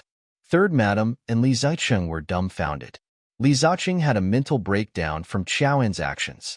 Furious, he threw the coat in his hand to the ground. I want to divorce her. Third madam was stunned by his out-of-control behavior. She could feel Li Zicheng's pain. She, who loved her son dearly, also realized that this marriage gave Li Zicheng negative emotions. There was no need to maintain it, but she wanted to squeeze Xiaoan dry. Son, Mom supports your divorce. It's just that before the divorce, we have to find a way to get her shares. Let her leave with nothing. Li Zicheng said helplessly, Grandpa is biased towards her. It's not easy for us to make her leave with nothing. Third madam smiled sinisterly.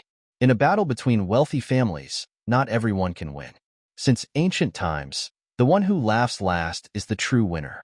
Third madam's lips curled into a sinister smile. Xiaoan wandered aimlessly on the cold streets. The wind blew into her body, making her feel cold. Finally, she ducked into a bar down the road. As soon as she sat down, she saw a familiar figure. Li Zicheng's biological sister Li Ziyan. Xiaoan's lips curled up. Why did she encounter this jinx? She and Li Ziyan had always been at odds. As the daughter of the Li family, Li Ziyan's circle was always filled with socialites, perfume, and wine. She despised Xiaoan's family for coming from a poor small county, and Xiaoan looked down on this profligate daughter who did nothing all day. Li Ziyan had just entered university this year, and her grades were not good. However, with the Li family's donation to the school, she barely entered a third-rate university. At this moment, Li Ziyan was so drunk that she was about to faint. Xiaoan instinctively took out her phone and took a photo of Li Ziyan hanging out with her friends. She wanted to send it to Li Zicheng and let him know that his sister wasn't as pure as she looked. She wanted him to discipline Li Ziyan. Halfway through the shoot, Xiaoan suddenly remembered that she and Li Zicheng had already cut ties. Why was she still worried about his sister? Xiaoan was about to turn off the video when she realized that a groping hand had reached into Li Ziyan's clothes. The drunk Li Ziyan had no strength to resist. Xiaoan stood up helplessly. She walked to Li Ziyan's side and helped her out. Ziyan, you've drunk too much. Come home with me.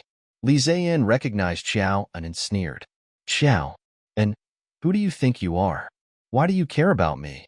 Don't think that just because you and my brother are married, you're the young mistress of the Li family. A pheasant will always be a pheasant. How can you become a phoenix? Her friends roared with laughter. Xiaoan's gaze fell to the groping hand. She pulled the drunk Ziyan into her arms and said, Come home with me. The boy with colorful hair pulled Li Ziyan back and shielded her in his arms. He said fiercely to Xiaoan, I advise you to mind your own business. Otherwise, I can't guarantee that you can leave safely. After saying that, he glanced at the bar door provocatively. Only then did Xiaoan realize that there were a few fierce-looking guards at the entrance of the bar. Xiaoan was certain that Li Ziyin was doomed today. Xiaoan returned to her seat and sent Li Ziqing a message. Sunrise Bar, come and save her. Then she put the phone aside. She deliberately did not tell Li Ziqing that Li Ziyin was in danger because she wanted to test Li Ziqing's humanity. If he came, Li Ziyin would be safe and sound. If he didn't come, Li Ziyin would be ruined. He would probably regret it. At this moment, the hooligans opposite walked over and took Xiaoan's phone. Xiaoan said, "Please return my phone. I'll leave now. It won't be too late to return it to you after our boss is done." Xiaoan could only watch as they brought Li Ziyin inside. On the other end, Li Ziqing fell into deep thought when he saw Xiaoan's message. "Xiaoan, aren't you proud? When you're in danger, you can only beg me. It's just that your attitude of begging is a little high. If I make you suffer, you won't show off in front of me." Li Ziqing thought that Xiaoan would keep sending messages asking for help, and then Xiaoan's attitude would become more and more humble. However, he was wrong. There was no news from Xiaoan for the next few hours. Li Ziqing picked up his phone angrily and drove towards the Blazing Sun Bar. When he arrived at the Blazing Sun Bar, he saw Xiaoan sitting inside safe and sound, drinking leisurely. She was sober and knew that she was pregnant. Li Ziqing walked over angrily and questioned with a dark expression, "Aren't you in danger?" Xiaoan turned to look at him and said coldly, "Li Ziqing, you came at the right time." Xiaoan raised his wrist and looked at his watch. "It's been 4 hours since I asked for help.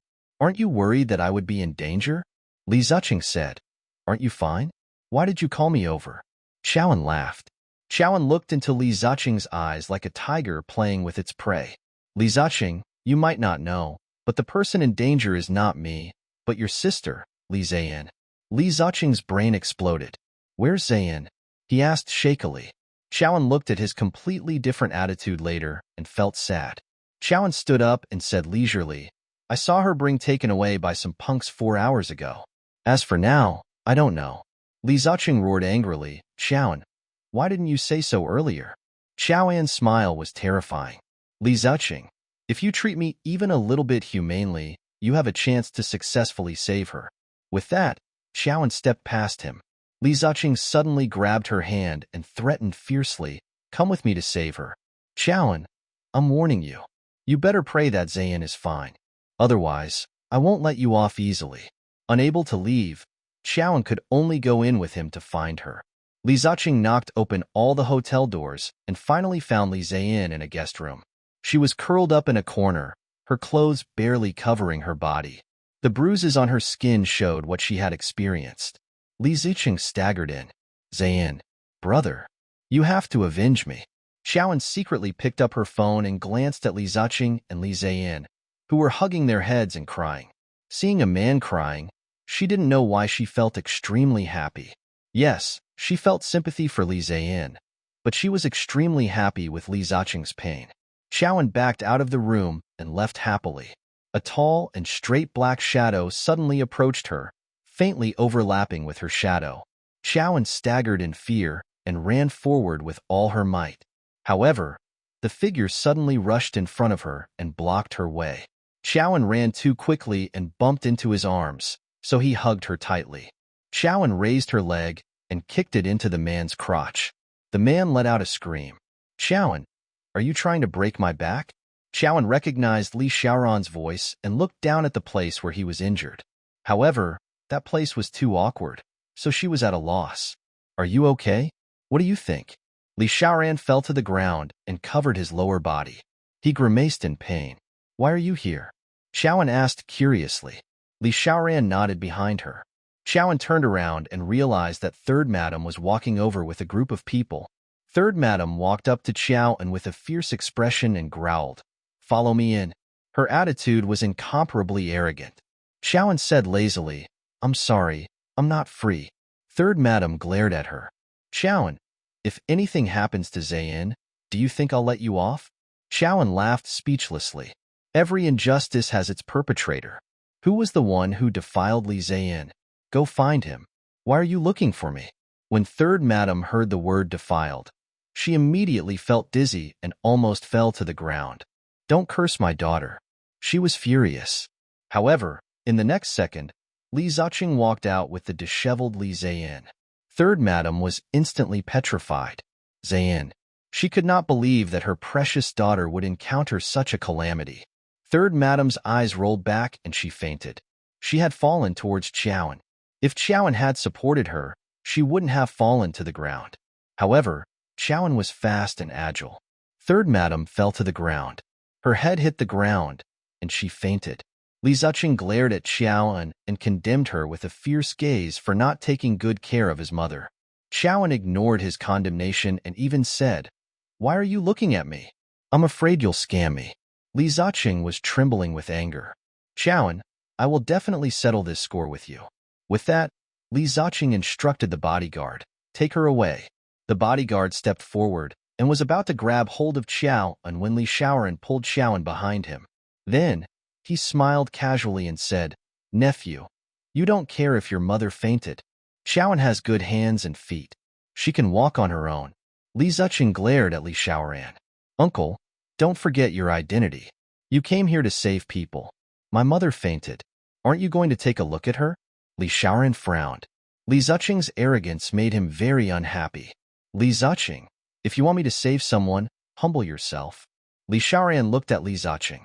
For some reason, his foxy eyes that were half-smile looked especially terrifying at this moment. "I'm sorry," Li Ziqing said angrily.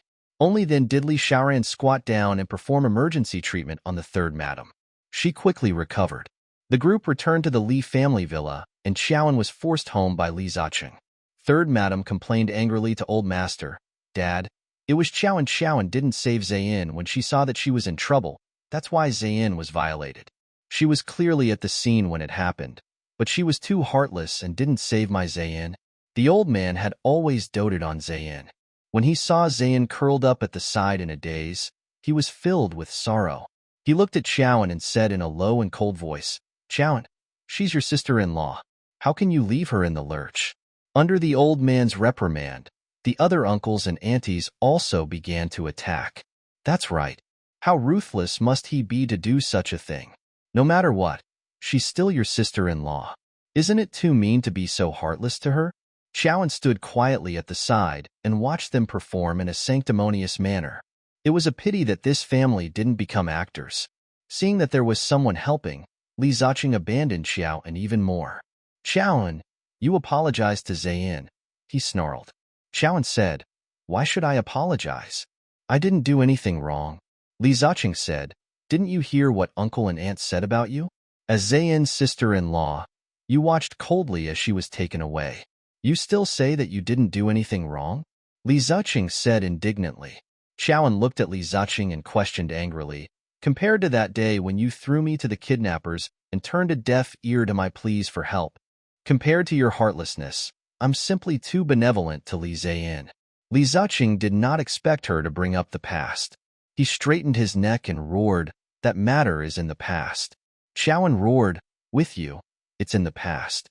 With me, it's never over." Li Ziqing said, I'm sorry. What else do you want?" Chowan snickered. "Sorry. I apologize to Zayn, too." Li Ziqing was speechless. Chowan raised her head proudly and scanned the crowd with a sharp gaze. Then, she asked, "Uncles, do you also think that your nephew is more heartless and vicious than me?" Everyone was rendered speechless by Chowan. Li Ziqing was so ashamed that he could not raise his head. She pointed at Chowan's nose and scolded, "Chowan, my Ziqing is simply unlucky to have married a jinx like you." Chowan replied, "It takes one to know one." Third Madam was furious. Then, she took out her specialty and sat on the ground to cry. "Heavens, why is my life so terrible? He married a wife and worshipped her like an ancestor every day, but she only wants my son's money and my daughter's life. Dad, we can't afford such a wife." The old man fell into deep thought. It was obvious that Third Madam's words had worked. When Third Madam met Chowan's gaze, Chowan could sense the smugness in her eyes.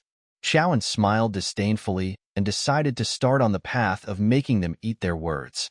She walked up to the old man and started to clear her name.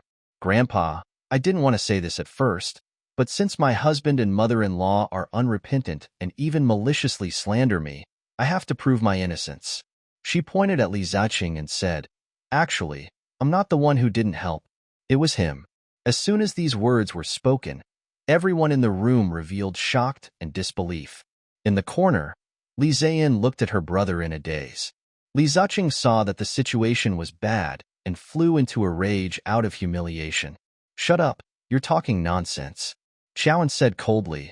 "I clearly asked you for help last night. I asked you to rush to the Blazing Sun bar. You were the one who delayed the rescue. What right do you have to blame it on me?" The old man could tell that something was wrong. He glared at Li Ziqing. "Ziqing, what exactly is going on?" Li Ziqing lowered his head in frustration. "Grandpa, I didn't see the message." It was obvious that he lacked confidence. Xiaoan took out his phone, pulled out the text message, and handed it to everyone. Then, she said meaningfully, "Li Ziqing, touch your conscience and say that you saw this message, right? However, you thought that I was the one in danger, so you chose to leave me in the lurch, right?" Li Ziqing was forced into a complete breakdown by Xiaoan. He roared, "Why didn't you tell me that Ziyan was in danger?" Xiaoan laughed bitterly. Tears came to her eyes. At this moment, Li Xiaoran punched Li Ziqing, and he fell to the ground. Li Xiaoran stepped on his chest and said angrily, "Li Ziqing, if Li Ziyan is in danger, you will save her immediately. If Xiaoan is in danger, you will leave her in the lurch, right? You rascal, how could you do this to Xiaoan?" The uncles pulled Li Xiaoran away. Li Ziqing got up in a sorry state and glared at Xiaoan with a gloomy face. "Xiaoan, I admit that I'm not noble, but you're no better than me. You deliberately didn't tell me that Ziyan was in danger, right?" Xiaoan looked at him coldly. "Yes," Li Ziqing said, "so you can't escape responsibility for Ziyan's tragic encounter." Xiaoan couldn't be bothered to argue with Li Ziqing. She took out a recording pin, opened it, and handed it to the old man. From the recorder came the voice of Xiaoan advising her. "Ziyan, you've had too much to drink. Come home with me." Li Ziyan sneered. "Xiao, and who do you think you are? Why do you care about me? Don't think that just because you and my brother are married, you're the young mistress of the Li family? A pheasant will always be a pheasant. How can you become a phoenix?" Then there was a roar of laughter. Xiaoan said, "Whether you believe it or not, I really wanted to save her. She was unwilling to leave with me. Later, I was threatened by the other party. If I interfered again, they would deal with me. I could only leave.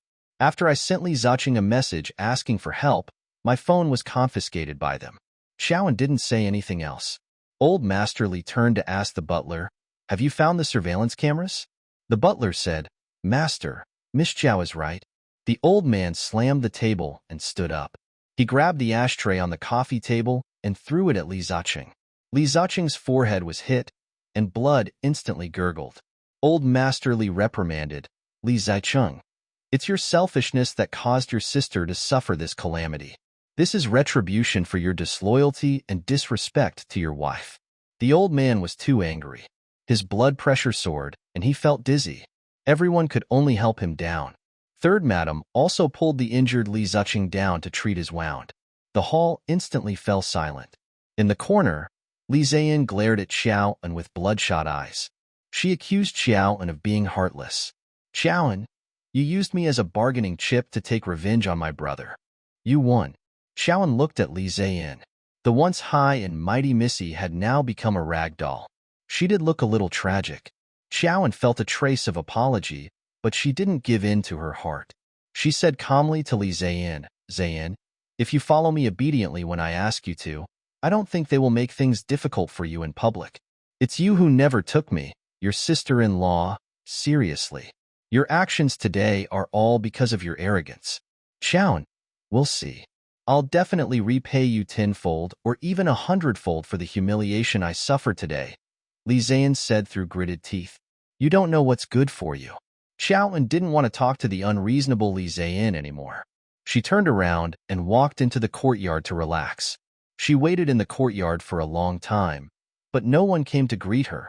Xiaoan knew that Old Master wouldn't interfere in this matter anymore. After all, Li Ziqing had made a mistake, so Old Master would only stop. Soon, Li Ziqing came out.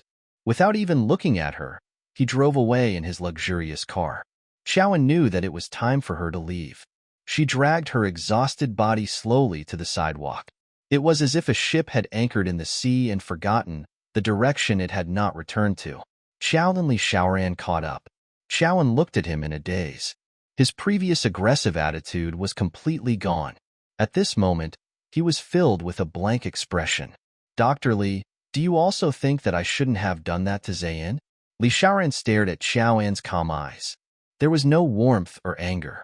It was exactly the same as the day she jumped off the building, and he pulled her back to the hospital. Her heart nearly stopped then. Her eyes couldn't focus. Her world was probably disillusioned. Li Xiaoran said sadly, "You don't have a heart. They asked too much of you." Xiaoan laughed bitterly. "Yeah, my heart died a long time ago. Where's the love?" Li Xiaoran's gaze suddenly landed on her neck and was shocked by the shocking red bruise. Li Xiaoran's eagle eyes narrowed. "Xiaoan, how did you get the wound on your neck?" Xiaoan was silent. She always felt that family scandals should not be aired in public. Li Xiaoran said angrily, "Did Li Zuching hit you again?" Xiaoan nodded. Li Xiaoran was furious. "If you don't divorce such a man, are you going to keep him for the new year?" Xiaoan was silent.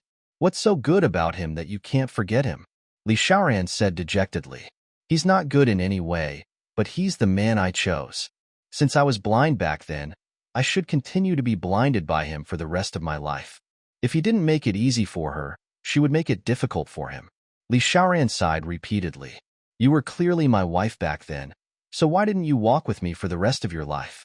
Xiaoan's heart trembled. Did he think she didn't want to spend the rest of her life with him? She dreamed of marrying him. Just as they had agreed, he earned money to support his family, and she was in charge of being as beautiful as a flower. She would send him out in the morning and bring him back at sunset. She would raise a pair of children. She would teach them to read and write, and he would take them for a fitness walk. The house didn't need to be big. It just needed to be warm. She didn't need a lot of money. As long as it was enough. He loved her and protected her. She tolerated him, understood him. Such an innocent longing was now destroyed by Li Zuching. Li Xiaoran looked at her steadily. "Xiaoan, your father said that 2 years ago, you had always dreamed of being my bride, right? Why did you and Li Zuching get together so quickly after coming to the capital?" Looking at Li Xiaoran's sincere gaze, Xiaoan was a little lost. She wanted to tell him the truth, but she did not want to ruin Luimo and Xiaoran's relationship. Hee. Xiaoan laughed softly. "It's probably because Li Zuching is handsome and rich that I fell into his gentleness." This answer vividly captured Xiaoan's naivety and the little girl's vanity. However, only Xiaoan knew the sadness and pain she hid in her heart. Li Xiaoran's heart was dead. He stood up and walked forward, keeping a straight face. After walking for a while, Li Xiaoran suddenly stopped and said in a low voice, "Xiaoan, my patience is limited. I won't wait for you here forever. I'll give you one last chance. Are you willing to return to my side? As long as you're willing to come back, I won't hold your past against you. I'll help you end your marriage with Li Zuching. How about it?" Li Xiaoran's voice was piercingly cold. His entire body was cold, and he was a completely different person from the aloof Dr. Li from before. Xiaoan had only seen such a terrifying edge from Old Master. He was like a king who had been in charge for a long time. At that moment, Xiaoan inexplicably wanted to rely on him, to let him help her deal with the storm outside. She just had to be his little woman. "Senior." Lu Mo's sweet voice sounded. In the next second, a black shadow rolled into Li Xiaoran's arms. Xiaoan suddenly trembled, and all her beautiful hopes and expectations were instantly shattered. Those hopes of getting back together with Li Xiaoran were sealed in her heart again. She sobered again. She had almost become a shameful third party. Li Xiaoran pushed Luimo away very unnaturally. After Luimo stood still, she saw Xiaoan and Li Xiaoran standing together. Li Xiaoran's 188 centimeters height made Xiaoan look even more petite and inexperienced. They looked really compatible with each other. Li Xiaoran was like an independent young master, and Xiaoan was like an elf from an anime. Lumo's almond-shaped eyes widened as she questioned Xiaoan. "Senior, Xiaoan, why are you together?" Xiaoan explained in a panic, "Luimo, don't misunderstand. Dr. Li and I just happened to meet." Luimo glared at Li Xiaoran angrily. "Senior, I want to hear your explanation." Li Xiaoran explained listlessly, "Momo, I'll tell the truth. Actually, I wanted to do something with her, but Xiaoan didn't give me a chance." With just one sentence, He cleverly helped Xiaoan out. However, she felt wronged and sad. Xiaoan took the opportunity. Luomo, don't worry. As long as you're with Dr. Li, Xiaoan, will never be a third party. Li Xiaoran was speechless. He suddenly realized that it seemed very irrational for him to agree to Luomo being his girlfriend. When Xiaoan turned to leave, Li Xiaoran suddenly grabbed her hand to stop her from leaving. Xiaoan, go to my rental house. I'll treat the wound on your neck. Luomo said unhappily, if you let her go to your place, I'll go to your place too.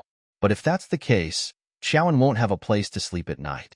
She's sleeping in my bedroom, Li Xiaoran blurted out. Xiaoan and Luomo glared at him. Senior, what are you thinking about? Luomo stomped her feet in anger. Li Xiaoran realized that they had misunderstood him and immediately explained. Xiaoan sleeps in the master bedroom, you sleep in the second bedroom, and I'll sleep on the sofa. Xiaoan heaved a sigh of relief. Luomo refused. Why is she sleeping in the master bedroom while I sleep in the second bedroom? No, I'm your girlfriend. I want to sleep on your bed and cover you with your blanket. Li Xiaoran said, no, I'm obsessed with cleanliness. Then why can Xiaoan sleep on your bed? Luomo's eyes were red with anger. Li Xiaoran was unable to explain. Seeing that they were arguing, Xiaoan quickly tried to smooth things over. Stop arguing. I won't go to Dr. Li's house. I'd better go home. With that, she staggered out with her bag. Li Xiaoran and Luomo's argument stopped. Li Xiaoran glared at Luomo and said, Momo, Li Ziqing just quarreled with Xiaoan. I was afraid that Xiaoan would be harmed by Li Ziqing when she returned home, so I found an excuse to pick her up. Can you stop pestering me? She pouted and said aggrievedly, I'm your current girlfriend, but you're so good to her. Of course I'll be jealous. Li Xiaoran said helplessly, Momo, loving someone who doesn't love you is a very painful thing. Senior has experienced it, so I don't want you to suffer. Luomo said, but I just can't control myself from liking you. Li Xiaoran said, but I can't help but like Xiaoan. Luomo was silent. Xiaoan wandered outside for a long time, exhausted. In the end, she found a hotel to stay. Perhaps she was too tired. She fell asleep not long after she fell. The next day, Xiaoan slept until she woke up naturally. When she went to check out, the hotel staff looked at her very strangely. Xiaoan subconsciously stared at them a few more times and touched her face. Was her face dirty? A staff kindly reminded her, Mrs. Li, you're on the hot search. Xiaoan picked up her phone and flipped to the trending news today. She instantly understood why she was the center of attention. It turned out that Wei Xian had posted in the wee hours of the morning. It read, how did the rich Mrs. Li step on others' love to reach the top? What made Xiaoan even more depressed was that the hotel staff had leaked her residence. Some brainless fans were blocking the entrance of the hotel, clamoring for her to apologize with death. Xiaoan could only retreat to her hotel room, not daring to go out. If Li Ziqing's distorting the truth and slandering Xiaoan had already made her furious, then Li Ziqing's actions made Xiaoan determined to destroy everything with them. Li Ziqing called Xiaoan. He was no longer as humble as last night. Instead, he was arrogant and rude as he negotiated with Xiaoan. Xiaoan, where are you? Li Ziqing, what's with the trending topic today? Xiaoan questioned angrily. Li Ziqing smiled brightly. Xiaoan, you've always been the one to send us to the hot searches. Now, you've finally tasted the feeling of being on the hot searches, right? How does it feel? Xiaoan said angrily. How can you lie through your teeth? Li Ziqing said proudly, no. Wei Xian is telling the truth. Wei Xian and I are indeed childhood sweethearts, and you are indeed the third party who ruined our love. Xiaoan's voice was suddenly dark and terrifying, and her teeth chattered. Li Ziqing, so for the past 2 years, you've been deliberately lying to me. You're not in Thunderbolt Blade at all, right? Li Ziqing was silent for a moment. He had forgotten about this when he and Wei Xian joined forces to tear Xiaoan apart. Seeing that he could not hide it anymore, Li Ziqing admitted generously. You're right. I'm indeed not your first love. Xiaoan gritted her teeth and shouted angrily. You pretended to be Thunderbolt Blade? Li Ziqing was slightly stunned. How can you say that I was pretending? Xiaoan, when I met you, I didn't know that you treated me as Thunderbolt Blade. So what happened after that? Why didn't you say anything when I repeatedly confirmed your identity with you? After that, Li Xin recalled the first time he saw Qiaoan 2 years ago. She was wearing a white singlet lace dress and had long black hair. Her eyes were bright and she looked around. He took one look at her and liked her. Li Ziqing gritted his teeth and said, "Of course it's because I fell in love with you.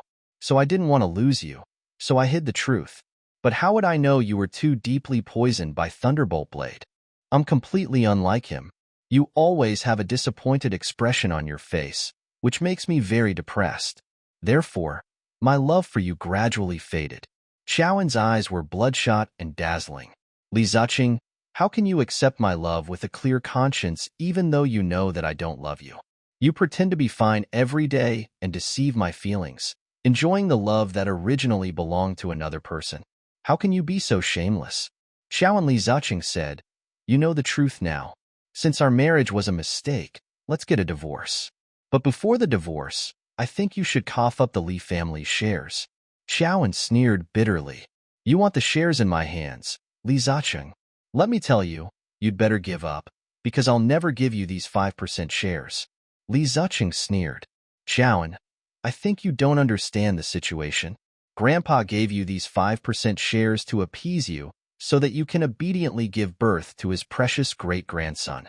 As long as the child is born, Grandpa will definitely find an excuse to transfer the shares to the child.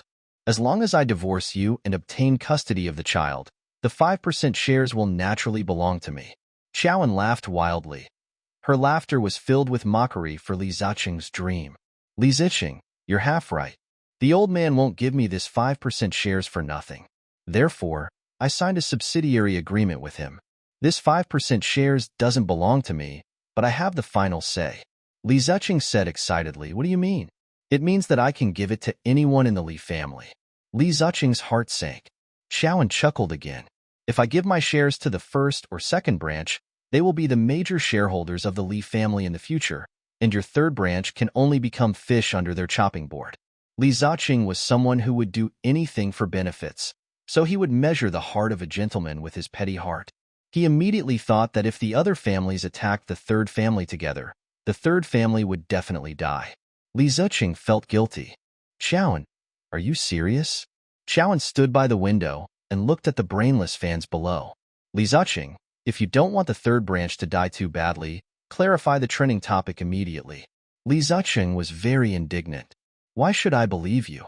Qiaoan said, "If you don't believe me, just call Lawyer Fu and find out." Lawyer Fu was the old man's personal lawyer. He was brave and resourceful, eloquent, and absolutely loyal to the old man. Qiaoan believed that Lawyer Fu would never reveal the details of her agreement with the old man, but Lawyer Fu would definitely give Li Ziqing some perfunctory hints because of his identity. That was enough. Li Ziqing hung up and immediately asked Lawyer Fu for confirmation of Qiaoan's words. "Lawyer Fu, I want to know, is there any subsidiary agreement for the transfer of shares between Qiao and an old master?" Lawyer Fu hesitated for a moment, then nodded. Yes. He was unwilling to reveal any additional information. Li Ziqing was so angry that he smashed the phone on the ground. He had schemed so hard, but he didn't expect to be controlled by Qiaoan. He was really unwilling. The clock on the wall ticked away. The hour hand read 11 in the morning. Qiaoan was starving. Lying on the hotel bed, Qiaoan glared at the ceiling. Li Ziqing had not helped her disperse these brainless fans for so long. It seemed that he was hard-hearted and would not care about her. The hotel doorbell rang. Qiaoan looked at the door in confusion. "Who is it?" "Miss Qiao, your takeout has arrived." "Delivery?" Qiaoan was curious. She hadn't ordered takeout, but the delivery man's voice sounded strangely familiar. Qiaoan jumped off the bed and went to the door. She opened the door slightly, saw a tall man wearing a baseball cap and sunglasses standing in front of the door. Qiaoan was about to close the door when she heard the familiar voice. "Little fool, can't you recognize my voice?" Li Xiaoran took off his sunglasses and Qiaoan relaxed. "So it's you. You scared me to death. I thought it was a brainless fan downstairs who came to besiege me." Li Xiaoran entered the hotel room and locked the door. Then he handed the lunchbox to Qiaoan. "You must be hungry." Qiaoan opened the lunchbox and wolfed down the food. Li Xiaoran reprimanded her in exasperation. "You're at a disadvantage for not listening to your elders. I asked you to stay at my house last night. Had you listened, nothing would have happened today." However, Chowan said, "Fortunately, I didn't stay at your house. Otherwise, the three of us would have been surrounded this morning." Li Xiaoran curled his lips and said proudly, "Those brainless fans outside? What can they do to me?" Chowan shoved a lump of meat into his mouth. "Stop bragging." Li Xiaoran ate the meat Chowan fed him in satisfaction. Then, he swallowed it and started nagging. "Chowan, was what we did just now an indirect kiss?" Chowan spat out all the rice particles in her mouth onto Li Xiaoran's face. Li Xiaoran looked at her bitterly. Seeing her earlobe turn slightly red, Li Xiaoran smiled. Even though she was married, Chowan was still a budding flower. She was shy and charming. Chowan pulled out a tissue and quickly wiped him down. "Dr. Li, you'd better leave quickly. Look at me now. If you stay with me, you'll only be implicated by me." Chowan had fallen into a quagmire and couldn't escape at all. At this moment, she was really a little discouraged. Li Xiaoran, on the other hand, looked heroic. "Chowan, I'll help you remove the trending searches and chase away the brainless fans outside. But I just want to hear the truth from you." Chowan looked at Li Xiaoran calmly, wondering if he had the ability to remove the trending topic. "Tell me, is the content of the trending topic true?" Li Xiaoran walked up to Chowan and asked solemnly. Chowan looked confused. She shook her head and smiled bitterly. "Actually, even I don't know if I'm the third party who ruined their relationship. I clearly hate third parties so much, but in the end, I'm the third party. How ridiculous." She squatted on the ground in pain, tears welling up in her eyes. Li Xiaoran gently helped her up. As smart as he was, he had probably guessed that Chowan had been cheated of her feelings by Li Zucheng. "Chowan, it's not your fault." Li Xiaoran suddenly picked up the phone and dialed a few numbers. He heard him threatening the other party sinisterly. "Take down Wei Xian's post immediately. Clear the scene from the Lido Hotel." A respectful voice came from the other end of the line. "Yes." Soon, the commotion downstairs disappeared. Wei Xian's faction hit 404 on the internet. Chowan looked at Li Xiaoran in surprise and muttered, "How did you do it?" Li Xiaoran hooked his finger at her seductively. Chowan walked towards him. Li Xiaoran suddenly held the back of her head with one hand and pulled her face under his eyelids. He threw her an electrifying look. "Chowan, I have many secrets, but I can only tell my wife." Chowan found it difficult to associate this evil man in front of her with the gentle and polite Li Xiaoran in the hospital. She touched Li Xiaoran's forehead and said, "Was it taken over?" Li Xiaoran pushed her away with a dark expression. "I've helped you resolve your troubles. Li Zucheng will no longer be a threat to you. Do you want to divorce him?" Chowan didn't want to divorce Li Zucheng because she hadn't vented the anger in her heart. Every time she thought of how he had ruined her life and killed her mother, her heart would ache. She knew that in order to resolve such a strong hatred, she had to take revenge on Li Zucheng. Only by pulling him into Hades could she walk towards the light again. Chowan's silence made Li Xiaoran sigh faintly. Li Xiaoran glanced at her bitterly and said, "I'm going to work. Call me if there's anything." Not long after, Li Zucheng's phone rang at the wrong time. When she picked up the phone, she heard Li Zucheng's arrogant voice. "Chowan, Wei Xian can remove you from the trending searches, but the rest of the money will be written off." Chowan's jaw dropped. "Is this blackmail?" Chowan said in disbelief. Li Zucheng's face darkened. Wasn't his meaning obvious enough? So what if he was blackmailing her? Chowan couldn't help but sigh. "Li Zucheng, help me say something to her. I'll gladly accept the gift she gave me today. As a token of appreciation, I'll return her a big gift later." Li Zucheng roared, "Chowan, are you done? When will you be done with your revenge?" Chowan said, "She used my money and I used legal means to get my money back. Was I wrong? And what about her? In order to renege on her debt, she slandered me. Li Zucheng, do you think I, Chowan, am easy to bully? I'm not afraid of those who are barefoot." Li Zucheng roared angrily, "Chowan, you're stubborn. You deserve to be on the trending searches and be criticized by everyone." Chowan laughed disdainfully. "Li Zucheng, you're really arrogant. I really don't know who gave you such arrogant courage." Li Zucheng smiled evilly. "Chowan, don't be smug. Once a small fry like you, who has no power or influence, gets on the trending searches, it will be a stain that can't be washed away for the rest of your life. You should hide in a snail shell in the future and never come out. Xiaoan chuckled. Li Ziqing, do you know? As the young master of the Li family, you're really useless. It wasn't easy for you to send your wife to the hot search, but in the end, the hot search lasted for 4 hours. Compared to the humiliation I suffered on the hot search, don't you think this is more of a joke to you? Li Ziqing realized that something was wrong. He quickly opened the search bar on his phone and quickly entered the keywords Mrs. Li, mistress, Wei Xin. However, he did not succeed in finding Wei Xin's post. He found the original address of Wei Xin's post and saw that the webpage had been changed to 404. Li Ziqing was both angry and confused. Who had helped Xiaoan with this crisis? Before the phone connection was turned off, Xiaoan's mocking voice was heard.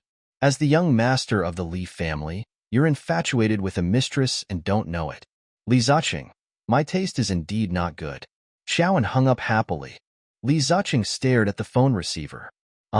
He was so angry that he punched the coffee table. Third madam went forward and said, What's wrong now? Li Ziqing said gloomily, The trending topic has been removed. Third madam was petrified.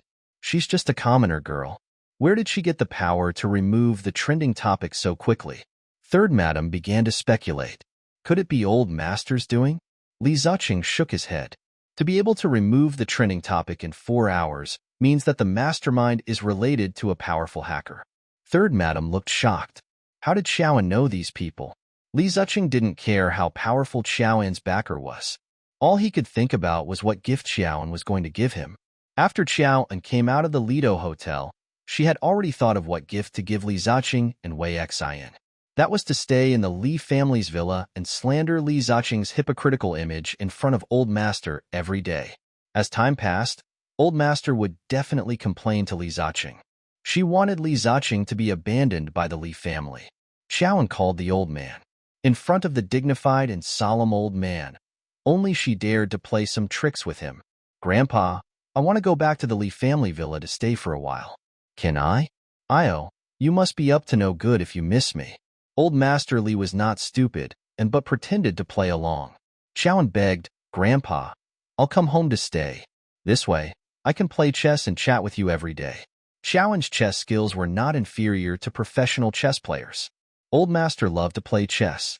Among the descendants in the family, only Xiaoan's skills could catch his eye. The old man laughed heartily. Ha ha ha. Have you been too bored recently? So your chess addiction has kicked in? All right. I'll get the butler to pick you up. Having achieved her goal, Xiaoan happily hung up. She went straight back to Star Palace. When Li Ziqing and the third madam saw her, they no longer dared to look at her like before. They looked at her with reverence. You are back? Li Ziqing was very surprised. He thought that after his argument with Xiaoan, she wouldn't return to this house. Xiaoan paused and glanced at third madam and Li Ziqing before walking into the bedroom. Her arrogance and rudeness made third madam very angry. In the past, Xiaoan would not dare to look down on her like this. She was submissive and subservient, not daring to breathe loudly in front of her. Third madam was so angry that she clutched her chest. In the end, she finally swallowed her anger at her daughter-in-law's disrespect. Li Ziqing's face darkened, and he was even angrier at Xiaoan's coldness. Third madam nudged Li Ziqing and nodded at him. As long as she's still willing to go home, it means that she hasn't given up on you. Think of a way to coax her. Women are soft-hearted. Everything will be fine if you coax her more. Li Ziqing reluctantly walked into the room. When he arrived at the bedroom, he found Xiaoan packing her clothes. Only then did Li Ziqing realize that things were not good. If Xiaoan was determined to break up with him, she would definitely fall out with him. At that time, his cover would be exposed by her. Where are you going? Li Ziqing went forward and asked in a panic. Xiaoan put the clothes into her suitcase and dragged her luggage out. Li Ziqing stepped forward and pulled the suitcase. He roared, Are you deaf or mute? I'm asking you a question. Where are you going? Xiaoan looked at the temperamental Li Ziqing. Her eyes filled with disgust. Li Ziqing, other than losing your temper at me, you have not left much of an impression on me. She punched her chest. Li Ziqing looked ashamed, but he had never placed responsibility on himself. He only blamed others. He complained with a dark face, If you weren't so arrogant, Why would I shout at you? Xiao An suddenly pulled open her collar, revealing the bloody scab. Her eyes were fierce as she reprimanded Li Ziqing. Li Ziqing, if you want me to respect you, please respect me first. Li Ziqing was speechless. Third Madam walked over with a cold expression and reprimanded Xiao An like an elder. Xiao An, this is your fault. Ziqing hit you. He went after you to the police station yesterday to apologize. What else do you want? Xiao An raised her hand and slapped Third Madam. At the sound of the slap, Li Ziqing and Third Madam were stunned. They really didn't expect Xiao An to dare hit someone. Third Madam covered her face. Xiao An was weak, so she didn't hurt her much. However, Third Madam had always been arrogant. Now that she had been beaten up by the daughter-in-law she despised, she couldn't take it anymore. She immediately said angrily, Xiao An, how dare you hit me? Xiao An said, I'm sorry. Li Ziqing roared, is there any use in saying sorry? Xiao An smiled at him. Li Ziqing instantly understood that she was giving him a taste of his own medicine. He was immediately embarrassed and angry. Xiao An, you. He raised his palm. Xiao An expected the old butler to arrive. She raised his face and provoked, fight. Come on, fight here. Li Ziqing, if you don't fight, you're a coward. Li Ziqing was furious and slapped her. A red palm print instantly appeared on Xiao An's face. However, Xiao An smiled instead of being angry, looking like a petty person who had succeeded. Li Ziqing and Third Madam looked at each other, feeling that Xiao An's smile was very scary. Why was she so happy? When the old butler walked in, Li Ziqing and Third Madam instantly understood. So this was Xiao An's ruse. The old butler was stunned when he saw the palm print on Xiao An's face. Then, he looked at Li Ziqing and shook his head in disappointment. The butler was the old man's young comrade and had once saved the old man's life. The old man trusted him very much. They were master and servant, but they were also friends who had gone through thick and thin together. Li Ziqing did not leave good impression with the butler, so he naturally would not have a good reputation with the old master. Li Ziqing lowered his head in frustration. Third Madam looked at the old butler in shock. Uncle Zhang, why are you here? The butler glanced at Xiao An and said coldly, Master asked me to bring young Madam back to the Li family villa to stay for a while. Li Ziqing and Third Madam were petrified. The butler said respectfully to Xiao An, Young Madam, let's go. When Xiao An passed by Li Ziqing, she whispered, Wait for my gift. Li Ziqing trembled. He instantly understood Xiao An's sinister intentions in going to the Li family's villa. Now that Xiao An hated him to the core, wouldn't she be able to complain to the old master if she played chess with the latter every day? Xiao An said, Hubby, I will definitely make you the most famous trash in the Li family. With that, Xiao An dragged his luggage away. Li Ziqing's body trembled. Third Madam could tell from her son's dejected face that something was wrong. She tried to stop Xiao An from going to the Li family villa. She shouted at Xiao An, Ziqing hasn't been well recently. As his wife, how can you leave him when he needs you the most? Xiao An didn't even turn around. Mom, hurry back. If Grandpa finds out that you secretly came to Star Palace, he'll definitely fly into a rage. Third Madam's face instantly turned gray. If Xiao An complained about her, she would probably be punished by Old Master again. Third Madam did not have time to comfort her son and left quickly. When Xiao An returned to the Li family villa, Old Master had been waiting for her for a long time. When he saw Xiao An, his gaze was immediately attracted by the palm print on her face. Who hit you? Xiao An lowered her head. It was the old butler who spoke up for her. Coincidentally, Third Madam entered at this moment. When she heard Old Master Li lose his temper, she immediately held her breath. The old man said angrily, This rascal hit his pregnant wife. He's an animal. Third Madam was so frightened that she almost fell to the ground. The old man's hatred for Li Ziqing seemed to have been engraved in his heart. Xiao An noticed that Third Madam was behind her. She hesitated for a moment. She could have chosen to let Old Master's anger burn the third branch, but she was kind-hearted and always remembered that Old Master was a patient. She stepped forward and comforted Old Master. Grandpa, don't be angry. You have to take care of your health. In the future, you can hug your little great-grandson. When the old man heard about his great-grandson, he immediately beamed. Third Madam heaved a sigh of relief. She looked at Xiao and in confusion, not understanding why she was helping Li Ziqing out. Thinking about it, she felt smug. She felt that Xiao had not given up on Li Ziqing. The old master asked the butler to tidy up a room for Xiao. Although there were many empty rooms in the Li family's villa, most of them had owners. They either chose to move out because of their marriage or work, but they would come back to stay from time to time during holidays. The butler arranged for Xiao to stay in Li Ziqing's room. Although Xiao was unwilling, she still stayed. In the evening, Xiao took the initiative to play chess with Old Master. She lost all 3 rounds. The old man looked at Xiao and said meaningfully, "Xiao, do you know why you lost?" Xiao smiled. "Of course I'm not as skilled." The old man shook his head. "Chess is like life. If you want to win against your opponent, you should learn to endure and hide your strength. Exposing your ambition too early and letting your opponent have something on you will only result in a crushing defeat." Xiaoan's smile froze in her eyes. The old man's words were clearly a warning. Xiaoan said, "Grandpa, you've been in the business world for so many years and built your own business empire. You've seen all kinds of people. Naturally, you can sit still and take things one step at a time. However, I am only a rookie who hasn't experienced the world. I didn't expect it to be so long ago. I can only rely on my passion and ambition to achieve my insignificant wish. In the future, please guide me, Grandpa." The old man said, "In this aspect, you have to learn from my Xiaoran." Xiaoan was stunned. There was a hidden meaning in Old Master's words. Did he mean that Li Xiaoran was the most shrewd and secretive person? How was that possible? That guy was innocent and focused on learning. How could he be the same as these people from the Li family? The old man threw the chess piece in his hand on the chessboard and said, "You can't judge a book by its cover." Xiaoan was stunned again. Xiaoan said, "I don't know if Li Xiaoran is shrewd or not. I only know that he's a good doctor." Although her tone was very indifferent, the old man could still capture her good impression of Li Xiaoran from Xiaoan's face. "Xiaoan, what about Ziqing? Is Ziqing a good husband?" Old Master asked. Instinctively, Xiaoan touched her neck. There was still a faint red bruise there. "I never could read him, Grandpa," she said.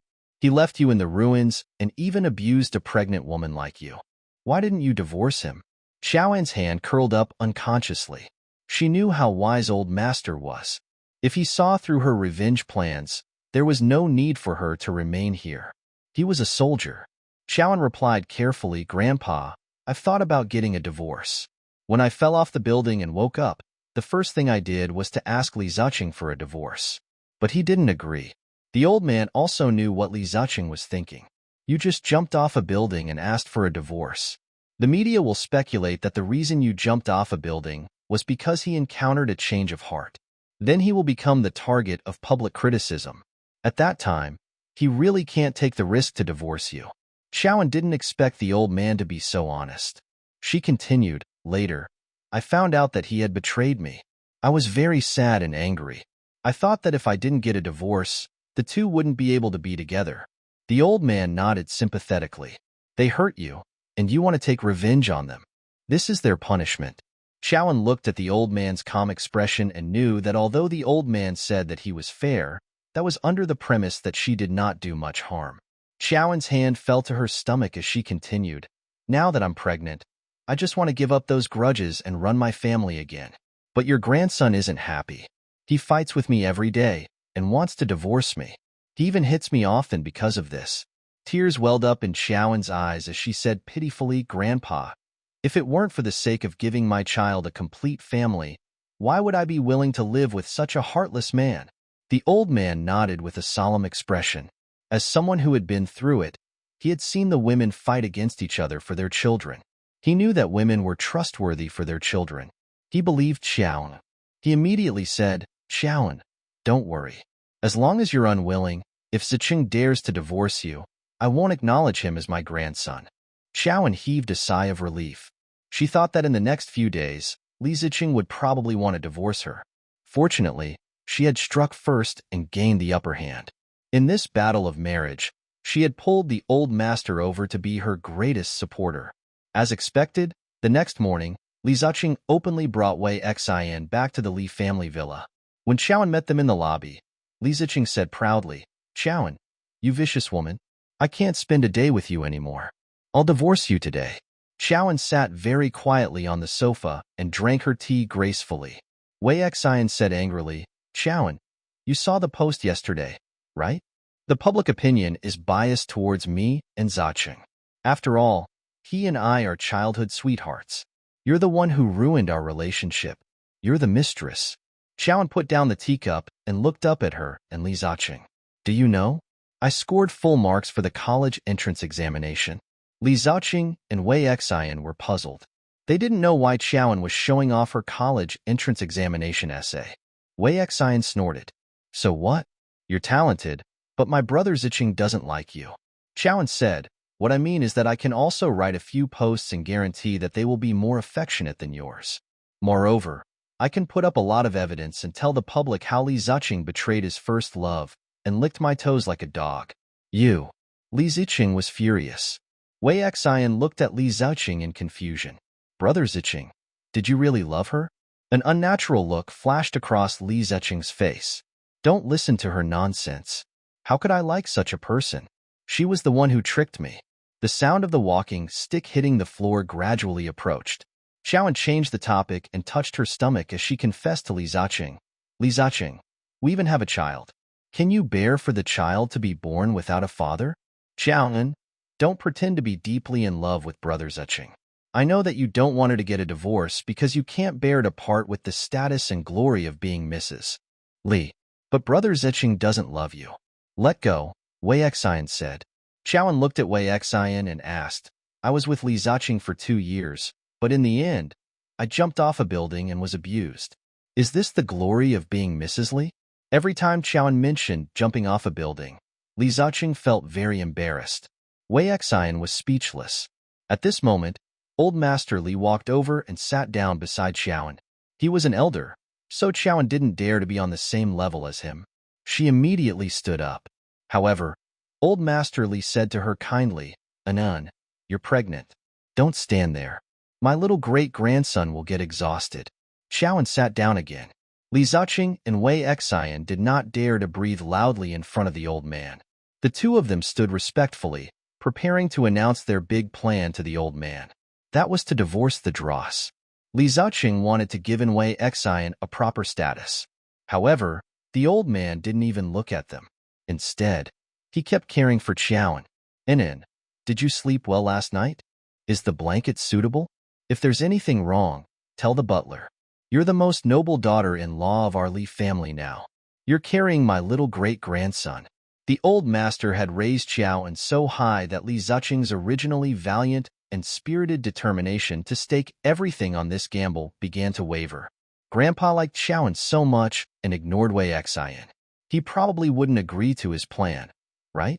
Wei Xian couldn't wait any longer. She nudged Li Zacheng with her elbow to remind him to speak quickly. However, Li Zacheng fell into a dilemma. In the end, Wei Xian knelt in front of the old man and begged tearfully, Grandpa, please help us. Only then did the old man shift his gaze to them and ask indifferently, Miss Wei, how can an old man like me dare to stand up for you? You should go back to your parents. Only they can stand up for you. Wei Xian glared at Li Zacheng, who could only kneel on the ground with Wei Xian. Li Zacheng said, Grandpa, I want to divorce Chowan and marry Wei Xian. Wei Xian looked at Li Zacheng with relief. Her gaze was filled with longing. She probably felt that she did not love the wrong person. After all, Li Zacheng could do this for her. Old Master Li was neither angry nor annoyed. Instead, he threw the problem to Chowan. Chowan, what do you think of this? Chowan looked at Li Zacheng with a terrifying gaze. When she turned to look at old Master Li, she looked pitiful. Grandpa, I won't divorce. Li Zacheng shouted at Chowan. Chowan, what right do you have not to divorce? Chowan said, with the baby in my stomach. Li Zacheng said, don't use the child as an excuse. Do you think I don't know that you stayed by my side to take revenge on me? These days, I've been exhausted by your revenge. I'm in a state of panic all day long and wish I was dead. I don't want to live like this anymore. Chowan felt wronged. What did I get back at you for? You forced me to ask Wei Xian for money, or you'll sue her. You're the most vicious woman. Chowan stood up in anger and reprimanded Li Zacheng. It's fine if you don't spend money on me when you married me, but you're even unwilling to lend me money when my mother is sick. Furthermore, you spent the family's money on another woman, Li Ziqing, as your legal wife. I'm doing it according to the law. Tell me, what wrong did I do? Li Ziqing said, you made a report against me at the police station, causing me to have a criminal record.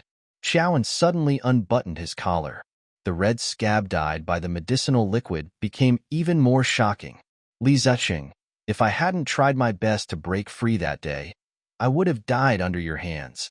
2 lives would have been lost. Why were you so ruthless when you assaulted me? I went to report the case as a warning to you, and also as self-defense for me and the child. Was I wrong? Li Ziqing felt that something was wrong. Xiaoan didn't break free that day, but he let go. He didn't know if she had expressed it wrongly in a moment of excitement or if she had deliberately framed him. Li Ziqing was furious at Xiaoan's subtle framing. Xiaoan, you have evil intentions. I don't want to live with you, Li Ziqing roared. When Wei Xian saw Li Ziqing's determined divorce attitude, a smug smile appeared on her pink face. Unexpectedly, Xiaoan broke her scheme with a few words. Hubby, I know you still have feelings for me. Otherwise, you wouldn't have forced a child on me when I was seriously injured. As long as you're willing to cut ties with this woman, I'll forgive you for your mistake. In the future, our family of 3 will live happily together. What do you think? Xiaoan squeezed out a few tears and instantly filled her dark glass eyes. How innocent she looked. Li Ziqing was momentarily dazed. He didn't know why the usually domineering Xiaoan suddenly showed weakness to him. It was Wei Xian who reminded him, Brother Ziqing, don't believe her. She's just acting. Li Ziqing woke up. Xiaoan was acting in front of Old Master. Li Ziqing knelt down and begged the old man, Grandpa, I beg you, please allow me to divorce her. The old man snorted and said, although I'm old, I'm not muddle-headed yet. I heard Xiaoan's words clearly. You were bewitched by this wild woman and did so many things to let Xiaoan down, but you don't know how to repent. Wei Xian trembled in fear. She clearly had a good impression of Old Master Li in the past.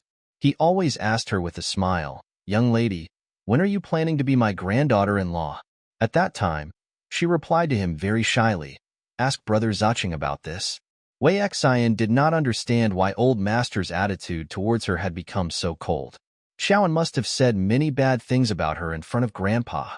Wei Xian said aggrievely, Grandpa, did Xiaoan say many bad things about me in front of you and make you misunderstand me? The old man said, Miss Wei doesn't even know what she did wrong.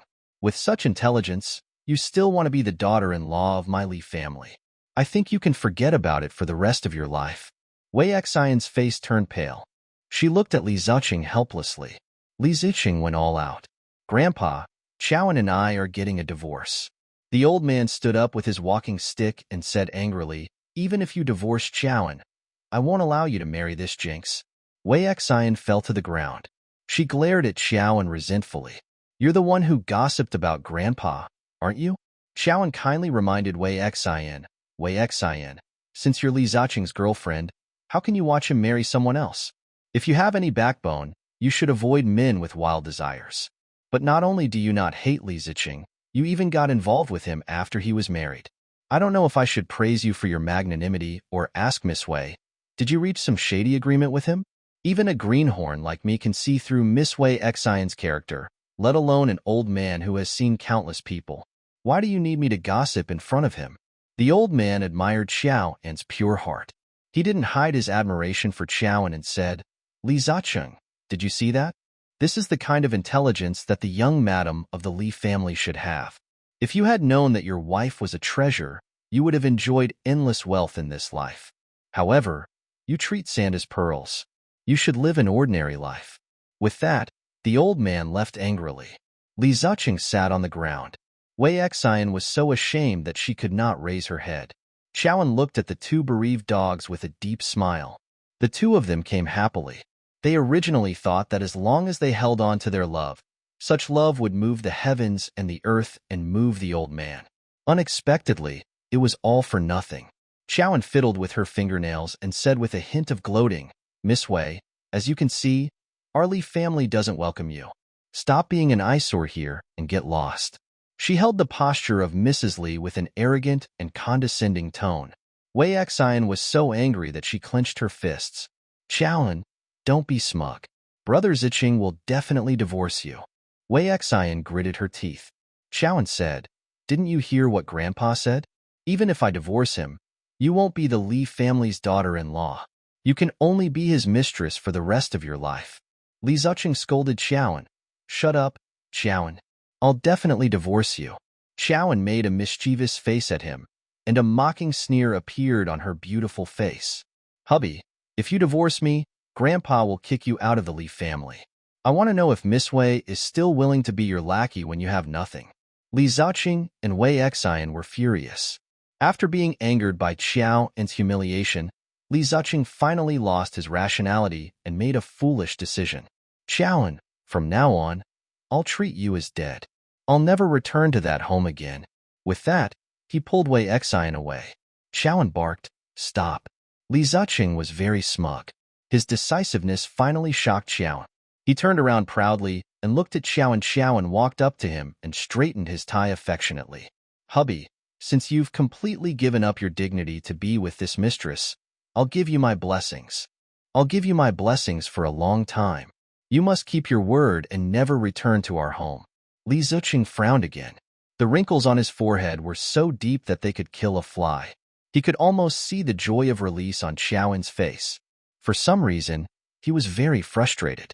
Li Ziqing questioned angrily, Qiaoan, why do I feel that you can't wait for me to be with Wei Xian? The way you acted in front of Grandpa just now was fake, right? Qiaoan said, honey, you say your reflex arc is so long. No wonder you're being led around by women. After saying that, she shook her head in disdain. Go pursue your true love. Li Ziqing clenched his fists in anger. Wei Xian, let's go. At night, Li Ziqing's high school classmate, Chen Xiao, returned to the country. Chen Xiao asked his assistant to invite Li Ziqing and his wife to the class gathering. Among Li Ziqing's classmates, the one who did the best was Chen Xiao. Chen Xiao was a rich second-generation heir like them, but what was different was that Chen Xiao's results were especially outstanding in high school. He went overseas to earn money. Then, he started a business overseas and established the Angel Group's pharmaceutical engineering research department. His wealth was already incomparable to other rich second-generation heirs. Li Ziqing had always wanted to curry favor with Chen Xiao. If he could work with the Angel Group on a project, it would be very dignified for the Li family's Medicine King Group. The elders of the Li family would especially value him and could make up for his recent shortcomings in marriage.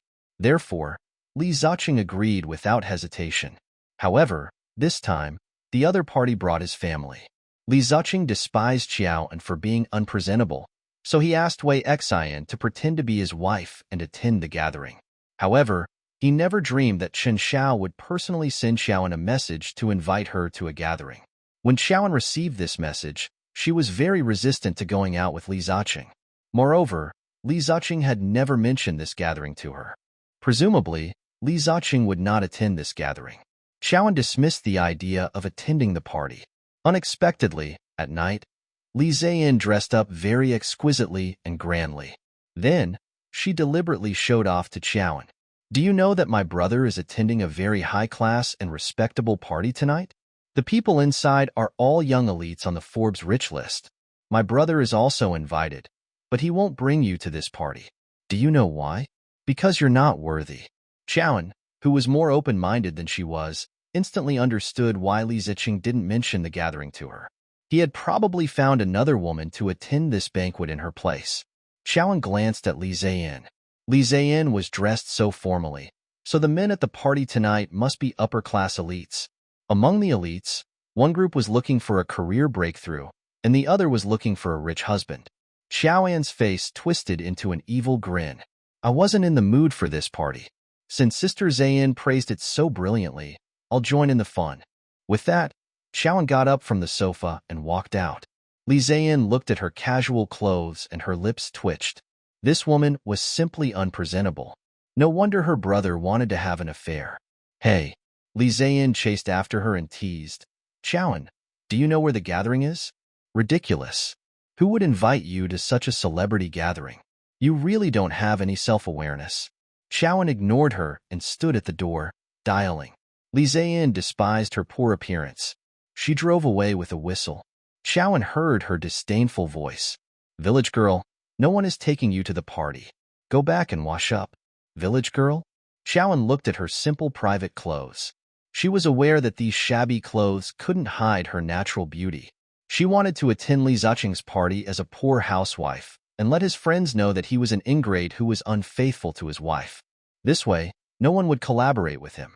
When Xiaoan arrived at the gathering place, she looked at the luxurious hotel in front of her and fell into a daze. This hotel was owned by the richest family in the capital, the Hua family. The Hua family was different from the Li family. The Li family was a medical family that had been raised in the capital for 100 years. However, the Hua family ran a very wide range of businesses. Not only did they into biopharmaceuticals, but they also had stakes in electronics, intelligence, film, and real estate. The Hua family's foothold was not in the capital, but overseas. After returning to the country for only about 20 years, they had become the richest person in the capital. To be able to book the Hua Hotel, the host tonight must have an extraordinary background. Just as Xiaoan was deep in thought, a sarcastic voice suddenly sounded. Xiaoan, how did you find this place? Xiaoan didn't need to turn around to know who it was. Li Ziyin was so shocked that her eyes were about to pop out. You're indeed very capable. You actually found the location of the gathering so quickly. Xiaoan raised her phone and handed the invitation message to Li Ziyin. When Li Ziyin saw the invitation message from Chen Xiao, her face turned green. Chen Xiao actually invited Xiao into the party he held? This was impossible. Even she, the legitimate daughter of the Li family, was not invited. It was her brother who took the initiative to tell her. Therefore, he asked her to dress up and attend this gathering so that he could rope her in. Xiaoan looked at Li Ziyin's deflated expression and shifted her gaze from Li Ziyin's exquisite makeup to the dress that accentuated her exquisite figure. A disdainful sneer appeared on her face. Li Ziqing was really unscrupulous for the sake of benefits. Even his own sister had to make the best of it. Xiaoan left Li Ziyin behind and entered the hotel. At the lobby service counter, the staff called out to Xiaoan with a smile. Miss, what's your name? Xiaoan, please follow me. Immediately, a waiter stood up to lead the way for Xiao, and Li Ziyin walked to the service counter and gave her name very casually and rudely. Li Ziyin. The staff handed her the card and told her politely in a very formal voice, second floor clubhouse. Turn right after leaving the elevator. This treatment was worlds apart from Xiaoan's. Li Ziyin rolled her eyes at the staff and muttered in a low voice, You don't know what's good for you. You mistook a pheasant for a phoenix. I'm clearly the real heiress. When the staff heard her complaint, she only glanced at her coldly. When Li Ziyin turned around, she heard a few attendants sneer at her. That profligate daughter of the Li family really thinks highly of herself. Look at this place. Although the Hua family and the Li family were both highly regarded, in everyone's eyes, the Hua family was like the imperial family, and the Li family was like a title conferred by the emperor. The difference in status was obvious. When had Li Ziyin ever been so humiliated? She was instantly embarrassed and angry. She gritted her teeth and left angrily. When Xiaoan entered the elevator, Li Ziyin walked in. The staff was polite and enthusiastic to Xiaoan. He kept talking to her. Miss Xiao, you're so beautiful. Xiaoan said humbly, Thank you for the compliment. If Miss Xiao can gain more weight, she will definitely look better. The staff suggested kindly. Xiaoan smiled. From what you're saying, I have to work hard to gain weight. The two of them laughed in harmony. Li Ziyin's expression was ugly because the attendant praised Xiaoan for being good-looking, but did not praise her for her meticulous makeup, making her very jealous of Xiaoan. The elevator doors opened, and the attendant led Xiao into the clubhouse. The party had begun. Melodious music was playing in the clubhouse, and there were people dancing on the dance floor. The guests were chatting in groups of 2 or 3. Most eye-catching of all, there were food towers everywhere. Xiaoan entered the clubhouse and was attracted by the food. She couldn't help but sneak a piece of cake and stuff it into her mouth. Li Ziyin looked at her in disdain and sneered. Village girl, don't embarrass the Li family. At this moment, Xiaoan saw Li Ziqing holding Wei Xian's hand and walking over. The two of them had deliberately worn matching clothes today and looked quite compatible. Li Ziyin rolled her eyes at Xiaoan and said disdainfully, my brother, and my future sister-in-law are here. Chowan, if you know what's good for you, hurry up and hide in the bathroom. You can't let others know that you're my brother's first wife. It's so embarrassing. Chowan shook off her hand and said, Why should I hide? The person who should be hiding is Wei Xian, not me, the real wife. At this moment, Li Ziqing suddenly stopped. He raised his red wine and toasted a well-dressed and elegant man.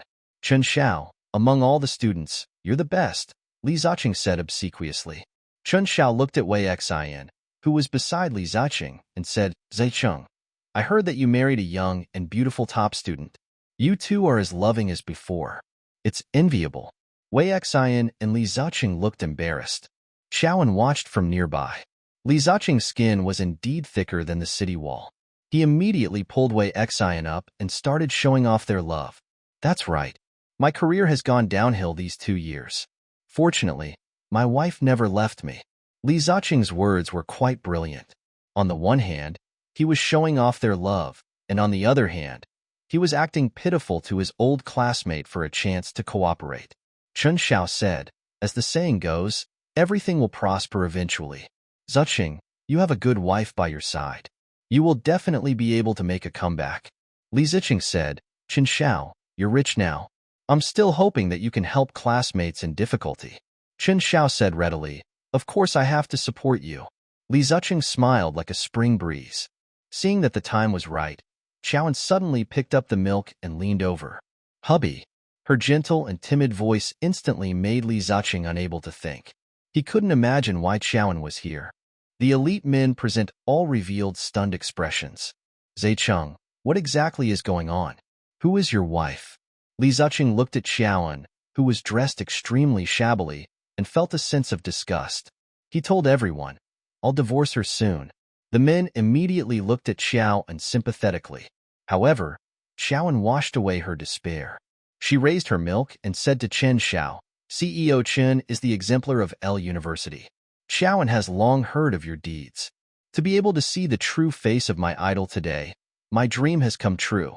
Chen Xiao smiled and said, I've heard all kinds of flattery, but Chowan, you've really won my heart. The thing I'm most proud of in my life is that I'm the model student of L University. M Senior is better than me in every aspect, except for this title. Ha ha ha. Li Ziqing did not expect Chowan to be capable of coaxing Chen Xiao so happily. On the other hand, Wei Xian had been holding back ever since she entered the clubhouse. Chowan wasn't wearing a gorgeous gown, but she exuded confidence. Li Ziqing had to admit that she was charming. Chen Zhao's impression of Chowan increased. Since Miss Zhao wants to toast me, you shouldn't drink milk and red wine. How about that? Chowan looked very sorry. I'm sorry, President Chen. I'm pregnant and can't drink for the time being. The men looked at Chowan sympathetically. Then, their condemning gazes shifted to Li Ziqing. Chen Xiao even bluntly defended Chowan Ziqing. This is your fault. Chowan is pregnant, and she's pregnant with your child. How can you divorce her at this time? You're too cruel to Chowan. Li Ziqing looked like he was suffering in silence. Li Ziqing glared at Chowan angrily. At this moment, he really believed her. Chowan's IQ was indeed a few levels higher than Wei Xian's. Perhaps Wei Xian could tell that Li Ziqing was dissatisfied with her stupidity, so she finally mustered up the courage to speak up for Li Ziqing. After Brother Ziqing married Chowan, he realized that her personality and values didn't match with his. For example, shouldn't girls dress beautifully on such an important occasion today? But look at Chowan. She's dressed so sloppily. At this point, Wei Xian pinched her nose and made a disdainful expression. Chowan criticized bluntly, Miss Wei. If you think that not wearing makeup and a complicated dress is sloppy and disrespectful, then I have to say something fair for every pregnant mother. We love beauty, but we love the little life in our stomachs more. Is that wrong? The people present were either medical students or people in the field of medicine. They cherished life, so they agreed with Chowan's point. Miss Xiao is a great mother. To you. Chen Xiao raised his glass and clinked it against Xiao An's milk glass. He said very gentlemanly, feel free. I'll drink. Wei Xian's face turned gray. At this moment, Chen Zhao's assistant walked over and reported respectfully to Chen Xiao, President Chen, he's here. Chen Xiao immediately put down his wineglass and tidied his clothes. Then, he said solemnly, I have to welcome him personally. Xiaoan was puzzled. Chen Xiao was already such a heavyweight. So who was this important guest that he valued so much? When Chen Xiao received his VIP, Xiaoan was dumbfounded. It was actually Li Xiaoran. Li Zicheng was even more shocked. After all, in his eyes, his uncle had never been involved in politics or business. When Li Xiaoran walked to Xiaoan's side, he deliberately stopped. He looked at the shocked Xiaoan with her foxy eyes and teased, What's with that expression? Don't you know me? Xiaoan muttered under her breath, What are you doing here? Li Xiaoran said, Oh, my junior insisted that I come over. At this moment, Chen Xiao walked over. He personally brought a glass of red wine for Li Xiaoran and handed it to him. Then, he introduced everyone enthusiastically. Everyone, this is my senior. My senior brother is a rare talent. The medicine he developed is the most expensive drug in the market. Li Zicheng looked surprised. If what Chen Xiao said was true, then his uncle was not completely useless. His research and development could bring unpredictable profits to the Li family's pharmaceutical company. Thinking of how Li Xiaoran had given such a good opportunity to earn money to another company, Li Zicheng revealed a very regretful expression. Li Zicheng mocked Li Xiaoran sourly, Uncle, is what Chen Xiao said true? Did you really give your research and development to another company? Grandpa will be very angry if he finds out that you gave such a good treasure to someone else. Li Xiaoran frowned and said coldly, Just because my surname is Li, the things I developed should be given to the Li family? Isn't that so? Li Zicheng asked. Then what benefits can the Li family give me? Grandpa will give you a bonus. Li Xiaoran chuckled, clearly not taking this bonus seriously. Chen Xiao took the initiative to help Li Xiaoran out. He said, Zicheng, people strive for higher heights. Xiaoran looks down on the Li family's meager profits. His net worth is something the Li family can't afford. Li Zicheng had always treated Li Xiaoran as a poor doctor. Now that he heard Chen Xiao say that he was rich, he was shocked and jealous. He felt like he had been pressed to the ground by Li Xiaoran and slapped in the face. Li Xiaoran shifted his gaze to Wei Xian and asked Chen Xiao with a smile, Chen Xiao, is it a couple party today? Chen Xiao smiled and said, I knew that Senior was a romantic, so I specially arranged a couple's party. I didn't expect Senior brother to still be single after so many years. Li Xiaoran turned his head and asked Xiaoan, Look, you're alone. I'm also alone. Why don't we make do with each other, and you be my dance partner? Xiaoan smiled and nodded. Li Zicheng straightened his neck and objected. Xiaoan, don't forget that you're my wife. Li Xiaoran smiled at Xiao. After witnessing Xiaoan's ruthlessness against Li Zicheng, he believed that Xiaoan could easily retort. Xiaoan said, Li Zicheng, I dance with Dr. Li in front of you. This is considered open and above board. Unlike you, who seduced other women behind your wife's back. Li Zicheng's face darkened. He looked at Wei Xian and suddenly shook off her hand, pulling Xiaoan in front of him. Dance with me, he ordered. Xiaoan nodded. Sure. Wei Xian felt embarrassed to be alone. She walked up to Li Xiaoran and invited him. Dr. Li, why don't I dance with you? Li Xiaoran rolled his eyes at her. I find it dirty. Wei Xian's face turned pale. Li Zicheng brought Xiaoan onto the dance floor. The two of them danced harmoniously, and Xiaoan stepped on his feet from time to time. Li Zicheng gritted his teeth and endured. Xiaoan, aren't you very close to Uncle? Go and tell him to authorize his neurotransmission. Qianan was flabbergasted. So this guy had an ulterior motive for asking her to dance. Why would I do that? What's in it for me? I'll give you money, 10 million. How about it? Xiaoan sneered. Then why don't I let him authorize it directly? I think the board of directors of the Li Family Pharmaceutical Group will definitely give me a dividend. Xiaoan shook Li Zicheng off and returned to the resting area. At this moment, the single girls in the resting area surrounded Li Xiaoran and Chen Xiao, saying all kinds of flattering words. It felt like a celebrity fan meeting. As Li Xiaoran's niece, Li Ziyin stood firmly in the center and looked at Chen Xiao with infatuation. Young Master Chen, so you're my uncle's friend. Can I treat you to a meal? Li Ziyin was quite direct. Chen Xiao replied, Sorry, I'm not free recently. Dr. Li, so you're my brother's friend. Can I treat you to a meal? Although she was imitating Li Ziyin's routine, Her voice was filled with the taste of tea, fresh and refined. Xiaoan couldn't help but turn around and see Chen Zhao's sister, Chun Kiki, staring at Li Xiaoran with big watery eyes and a bright smile. She had the gentle temperament of a young lady from a wealthy family and the playfulness of a girl next door. Standing among the beauties, she was especially dazzling. Xiaoan felt that she was more compatible with Li Xiaoran than Luomo. Li Xiaoran directly kicked the problem to Chen Xiao. "Didn't you tell your sister about me?" Chen Xiao shrugged and smiled gentlemanly. "I encouraged her to woo you." Li Xiaoran glared at Chen Xiao. "Come with me. Let's talk." With that, he walked out with a dark expression. Chen Xiao followed him. Xiaoan ate and drank some drinks. After eating, she stood up and looked for the bathroom. The structure of the club was complicated.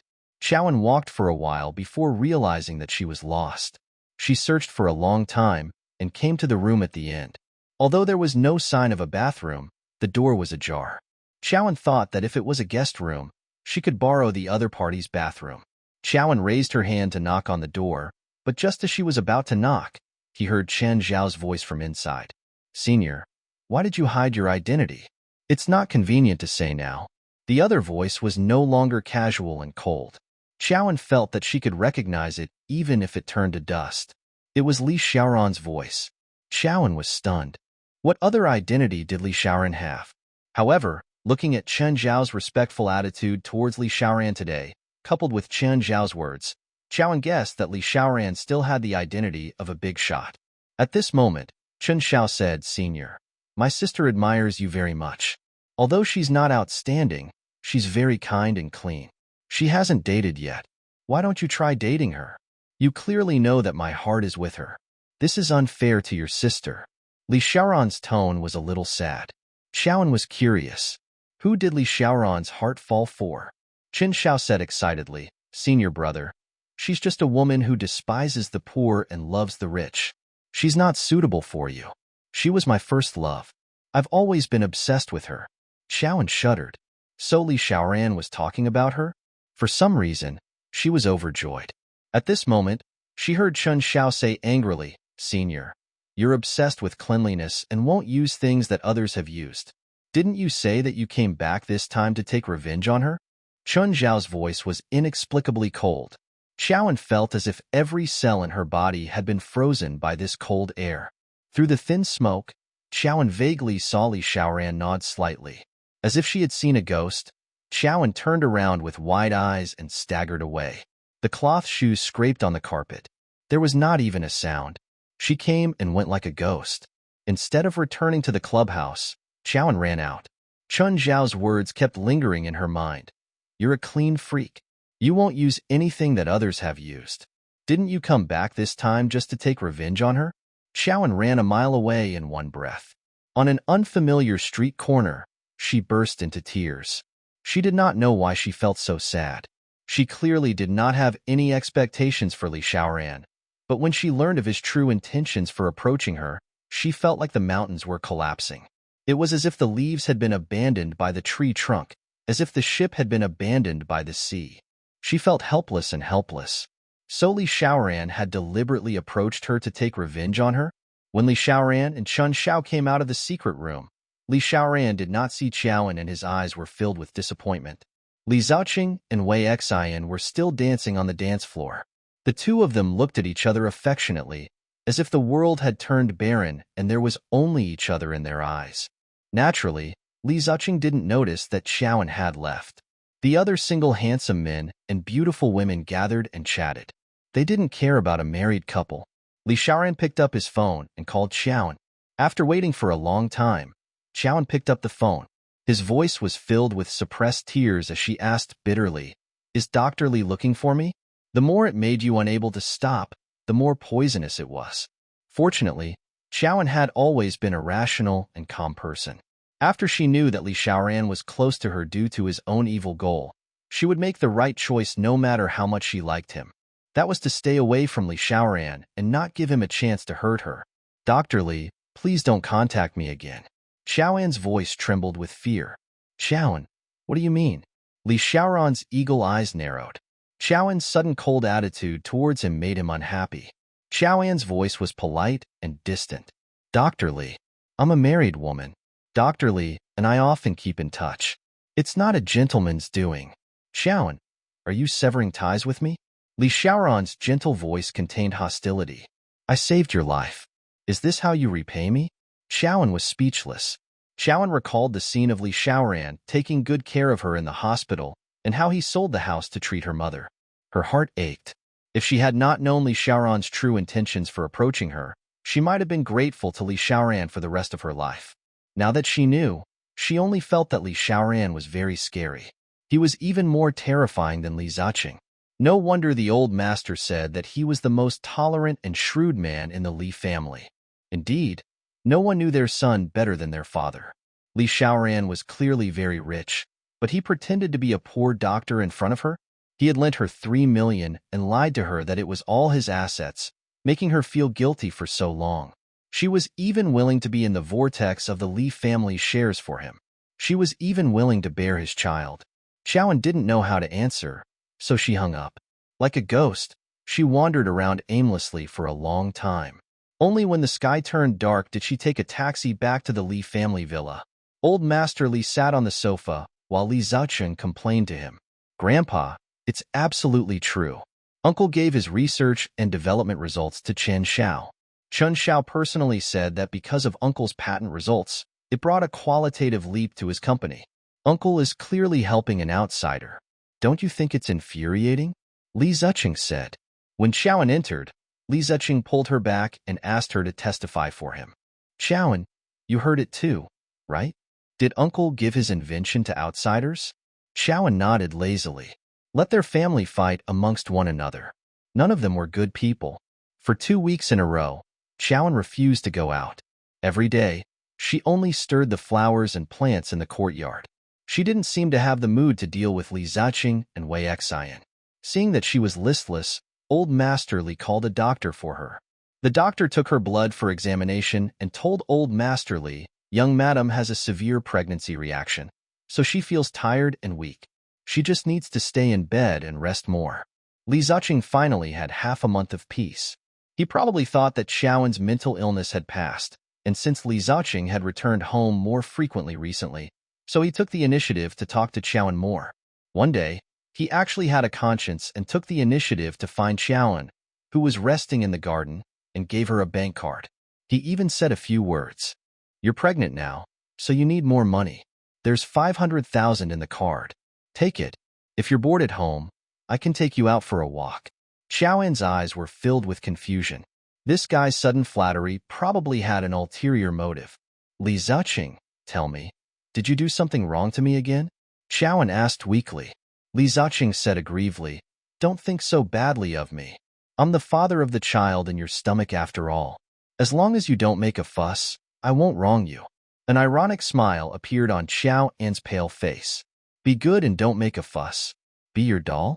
Li Ziqing was speechless. Xiaoan returned the card to Li Ziqing and provoked him. Li Ziqing, when are you going to return Wei Xian's money to us? Li Ziqing's face darkened. Xiaoan liked to rub salt into his wound. Let's wait a little longer, Li Ziqing said. Xiaoan said faintly, how long? Li Ziqing glared at Xiaoan angrily. With the Li family, you don't lack clothes or food. Why do you need money?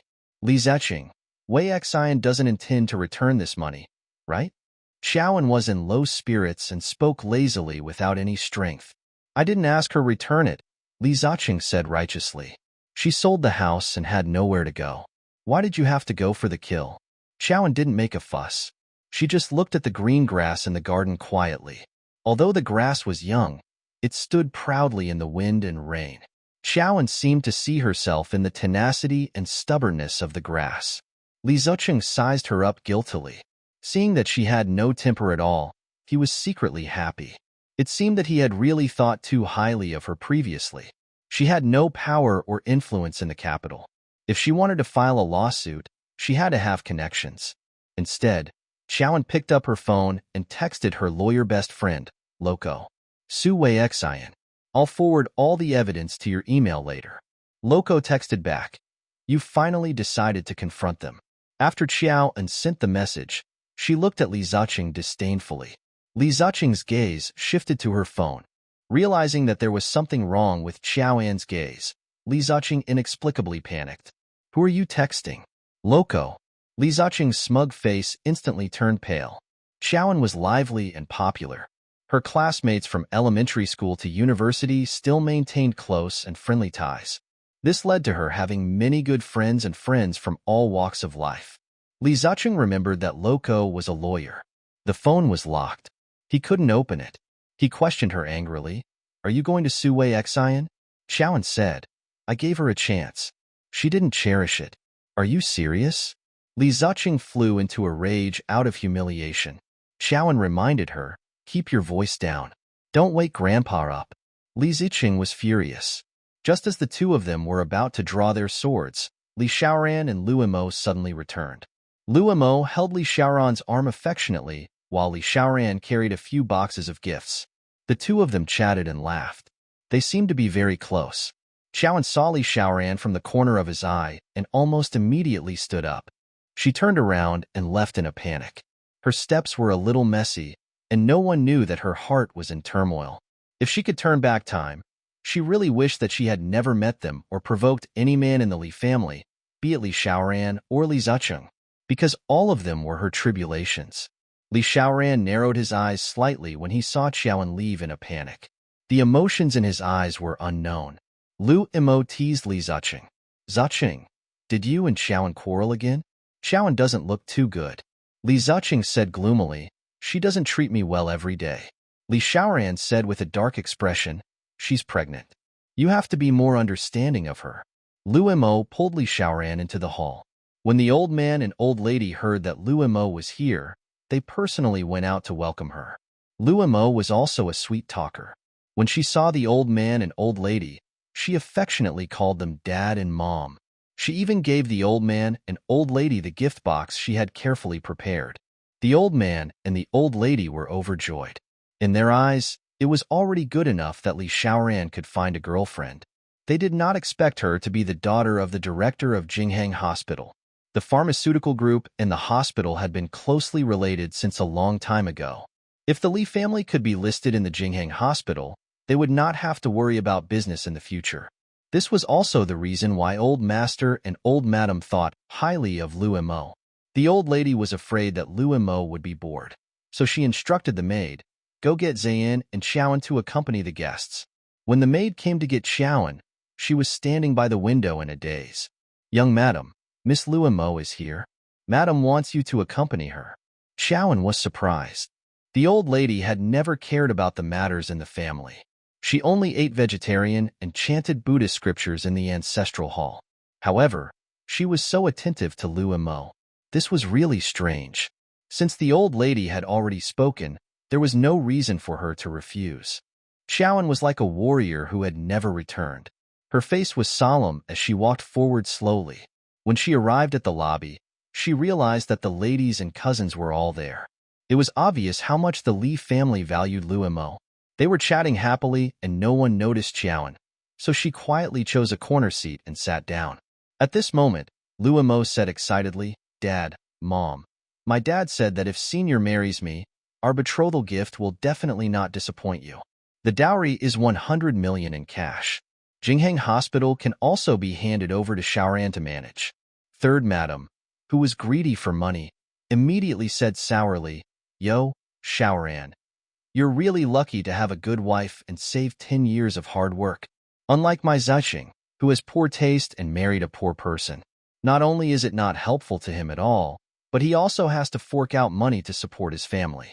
On the surface, she was envious of Lu Mo's family background, but in secret, she was ruthlessly attacking Xiaoan's humble background. Xiaoan lowered her eyes and lowered her head. One couldn't see her face or her emotions. Her silence was a little surprising, because recently, Xiaoan had not given Third Madam and her mother-in-law the courtesy they should have. She could retort 10 times with her sharp tongue. Her act of pretending to be deaf and mute today was as cowardly as when Xiaoan first entered the house. Seeing that Xiaoan's morale was low, Li Xiaoran helped her attack back. "Third sister-in-law, if third brother hadn't married you back then and had married the marriage partner arranged by Grandpa for him, third brother wouldn't have been so tired in his life, right? Third Madam opened her mouth to refute, but what Li Xiaoran said was the truth. Speaking of which, Third Madam's background was not as good as Qiao An's. She came from a poor family and dropped out of school in her early years. She worked as a shop assistant in the Li family's pharmacy and bumped into Third Master. Third Master saw that she was beautiful, so he got together with her. Because of this, Old Master and Old Madam were especially against this marriage. However, they could not persuade Third Master, so they agreed to their wedding. Third Madam was naturally furious when Li Xiaoran brought up her embarrassing incident. She also retorted angrily, "Yo, fourth brother, you like to worry about our family so much, especially about my daughter-in-law. Do you have any thoughts about her?" Everyone in the room felt awkward when she said that. The old man and old lady's faces darkened. Li Xiaoran, the culprit, looked at Qiaoan leisurely. He wanted to see how this heartless person would repay him. Qiaoan, on the other hand, was born into a scholarly family and valued etiquette, justice, and integrity. Third Madam had deliberately smeared her and Li Xiaoran, so she naturally couldn't sit back and do nothing. Qiaoan said, "Dirty people are dirty when it comes to reading people's minds. High-minded people are high-minded when it comes to reading people's minds. This is called judging others by one's own standards." These words mocked Third Madam. Everyone couldn't help but sneer. Third Madam's cultural level was low, so she couldn't understand Qiaoan's insult. However, she saw the mockery in the others and knew that it wasn't a good thing. Third Madam was furious, but she knew that she was not Qiaoan's match. She glared at Li Ziqing. Li Ziqing had no choice but to stand up and reprimand Qiaoan. "How can you speak to mom like that?" Qiaoan looked up at Li Ziqing as if he was a clown. "Then how did she speak to me?" Li Ziqing said angrily, "She's your mother-in-law. Can't she scold you?" Qiaoan said, "She defamed me. It's already against the basic rights of a citizen." Li Ziqing hated it when Qiaoan talked about the law because it would make them seem uncultured and wrong. Li Ziqing sat down again. The old lady tried to smooth things over. "All right, the guests are here. Stop talking." Li Ziqing and Qiaoan both shut up. The old lady deliberately found a topic to talk about and focused on Li Xiaoran and Lu Mo's wedding. Madam asked Lu Mo again, "Momo, you and Xiaoran are not young anymore. When are you two planning to get married?" "I'm still waiting to have a grandson," Lu Mo said shyly. "It should be soon." Qiaoan looked at Li Xiaoran in shock. He and Lu Mo were actually about to get married? Then weren't his words just too hypocritical? Still, Qiaoan sobered. Li Xiaoran had approached her to take revenge. How could he be sincere to her? At the thought of this, Qiaoan's heart ached so much that she didn't know what they said next. During dinner, she only cared about pulling out the rice and eating a few mouthfuls before leaving the banquet. Lu Mo felt that Qiaoan was especially abnormal. She sighed in confusion. "Why is Qiaoan so quiet today?" The old lady replied, "The doctor said that she has severe pregnancy reactions. This girl has been listless these days." Li Xiaoran lowered his eyes, which were filled with worry. Qiaoan's small body was really not suitable for pregnancy. Li Xiaoran asked, "Have you seen a doctor?" Third Madam didn't care about Qiaoan at all and remained silent. A trace of anger appeared in Li Xiaoran's eyes. He clenched his fists under his sleeves. Lu Mo saw Li Xiaoran's reaction and sighed weakly. She said what Li Xiaoran wanted to say on his behalf. "Third sister-in-law, Qiaoan should go to the hospital for an ultrasound. First, we have to confirm that she has an ectopic pregnancy. If so, the pregnancy must be terminated." Third Madam said indifferently, "The chances of having an ectopic pregnancy are so low. How could she be so lucky to have an ectopic pregnancy?" Madam reprimanded, "Third daughter-in-law, Qiaoan is pregnant. There are many things she might not know. You should teach her more. Tomorrow, take her to the hospital for a pregnancy test. You still have to be careful with this baby." "Got it," Third Madam said reluctantly. At night, Li Xiaoran took the initiative to stay at the Li family's villa. This was very rare in the past. Lu Mo refused to leave his room and said coquettishly, "Senior, we'll be together sooner or later. Why don't we stay together tonight?" Li Xiaoran sat on the bed and looked at Lu Mo with a serious expression. "Lu Mo, when did I say that I wanted to marry you? Why did you lie to them?" Lu Mo lowered his head and remained silent. Li Xiaoran said, "It's not good for me to embarrass you in front of them. But Momo, you know that I have a serious misophobia. If I don't love you, I can't be intimate with you. You won't be happy with me at all. Momo pouted and trembled violently. But already. She knew that it was a lie, but in order to restrain Li Xiaoran, she had no choice but to use that lie. Li Xiaoran scratched his head in pain. That night, I mistook you for. Xiao and Luomo walked up to Li Xiaoran, held his face, and said excitedly, Senior, since you're obsessed with cleanliness, why can you? Li Xiaoran shook his head. I don't know. Luomo said, then from now on, just treat me as Xiaoan. With that, Luomo closed her eyes and placed her lips in front of Li Xiaoran. Senior, try it. Li Xiaoran looked at Luomo, his eyes filled with helplessness. Luomo begged, Senior, try. Li Xiaoran recalled the scene of him and Luomo making love that night. It was clearly very beautiful that night. The beautiful feeling of rushing into the clouds often made him feel unsatisfied.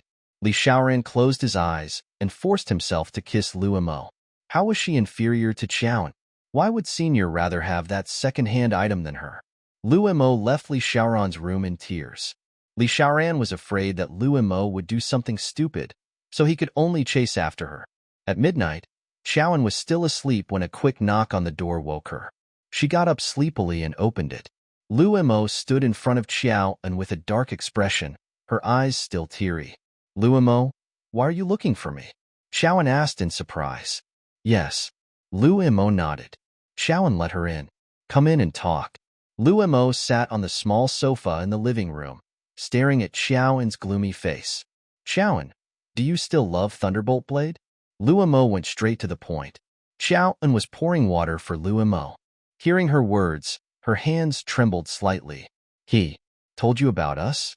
A bitter smile appeared in Xiaoan's eyes. You're each other's first love. You've been in love for 5 years. He told me everything, Luomo said honestly. Even though she knew that Li Xiaoran would never love her again, Xiaoan still felt a chill of betrayal after knowing that he had revealed their past to Luomo without holding back.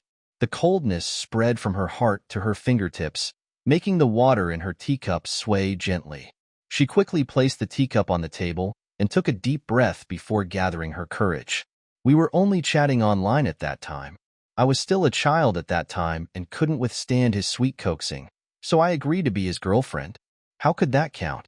Xiaoan tried her best to make her 5 years of love sound casual, but only she knew how unforgettable those 5 years were in her life. How could someone she pined after every day be so insignificant? Luomo was stunned by Xiaoan's casual answer. After all, compared to Li Xiaoran's infatuation, Xiaoan's attitude in life was very irresponsible. Luomo's gaze shifted to Xiaoan's stomach, her eyes filled with doubt. Xiaoan, whose child is the one in your stomach? Luomo's last 2 words were especially soft, but it exploded on Xiaoan like a bomb. For a long time, Xiaoan couldn't recover. You're mistaken. That day, he was drunk and collapsed in the corridor. I was just helping him back. He kept calling a girl's name in a muffled voice, and I didn't recognize who it was. He was really drunk. He even almost treated me as that girl and forced a kiss on me. Luomo, when I got rid of him, I might have pulled him and left some scars on his neck, but we didn't sleep together. Xiaoan looked down at her stomach. Li Ziqing bullied me that night. If you push this groundless crime on me, wouldn't my child's innocence be ruined by you? Luomo looked at Xiaoan's anxious expression that was eager to get rid of Li Xiaoran, and even began to suspect that her wild speculation was a little unreal. She quickly apologized to Xiaoan. I'm sorry. I'll definitely be careful with my words and actions in the future.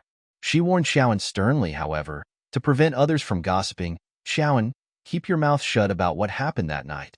If anyone asks you in the future, tell them that I took care of him that night. Xiaoan nodded. That would be best. They each took what they needed. Luomo stood up and walked out. When she reached the door, she suddenly turned around and asked Xiaoan, will you fall in love with my senior again? Xiaoan sorted out her thoughts in the chaos. Li Xiaoran wanted to take revenge on her. How could she dare to love him? How dare she? Xiaoan said firmly, Luomo, don't worry. I didn't choose him back then, and I won't choose him in the future. If possible, please control your boyfriend and make him appear in front of me as little as possible in the future. It will bring me unnecessary trouble. Luomo got a satisfactory answer and left. Outside the door, Li Xiaoran leaned against the wall with a terrifyingly dark expression. Lu Mo was slightly stunned and asked carefully, "You heard everything?" Li Xiaoran glanced at Lu Mo and said, "Let's go." He had just arrived and didn't hear any important information, but he heard Xiao An's last sentence. So he was her problem. Lu Mo chased after him and held Li Xiaoran's hand. He lowered his voice and said, "Senior, for Xiaoan, you saved her day and night and raised money for her sick mother. But now, she's still so cold to you. This person is cold by nature. It's better for you to interact less with her in the future." Li Xiaoran said, "Okay." After Lu Mo left, Xiaoan collapsed on the sofa.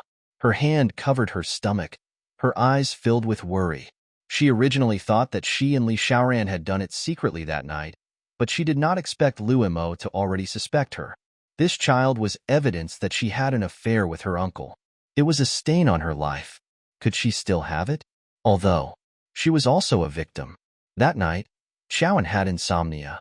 She racked her brains, thinking about how she could get rid of this stain. In the end, she could only make an unexpected decision: an abortion. The next day, Li Zucheng returned to the Li family villa early in the morning. He barged into Xiao An's room and stood high above the bed, looking down at Xiao An's sleeping face. Xiao An, who was already sleeping uneasily, felt an invisible pressure envelop her. She opened her eyes sleepily. Seeing Li Zucheng, she pulled the blanket up in panic, revealing only a palm-sized fair face. Li Zucheng suppressed the heat in his eyes and pretended to be disdainful. "What are you hiding? Who would be interested in your flat chest?" They were especially fair and glowing, and they were as fine as cream. Needless to say, she still had a natural beauty. "What are you doing here?" Xiaoan asked.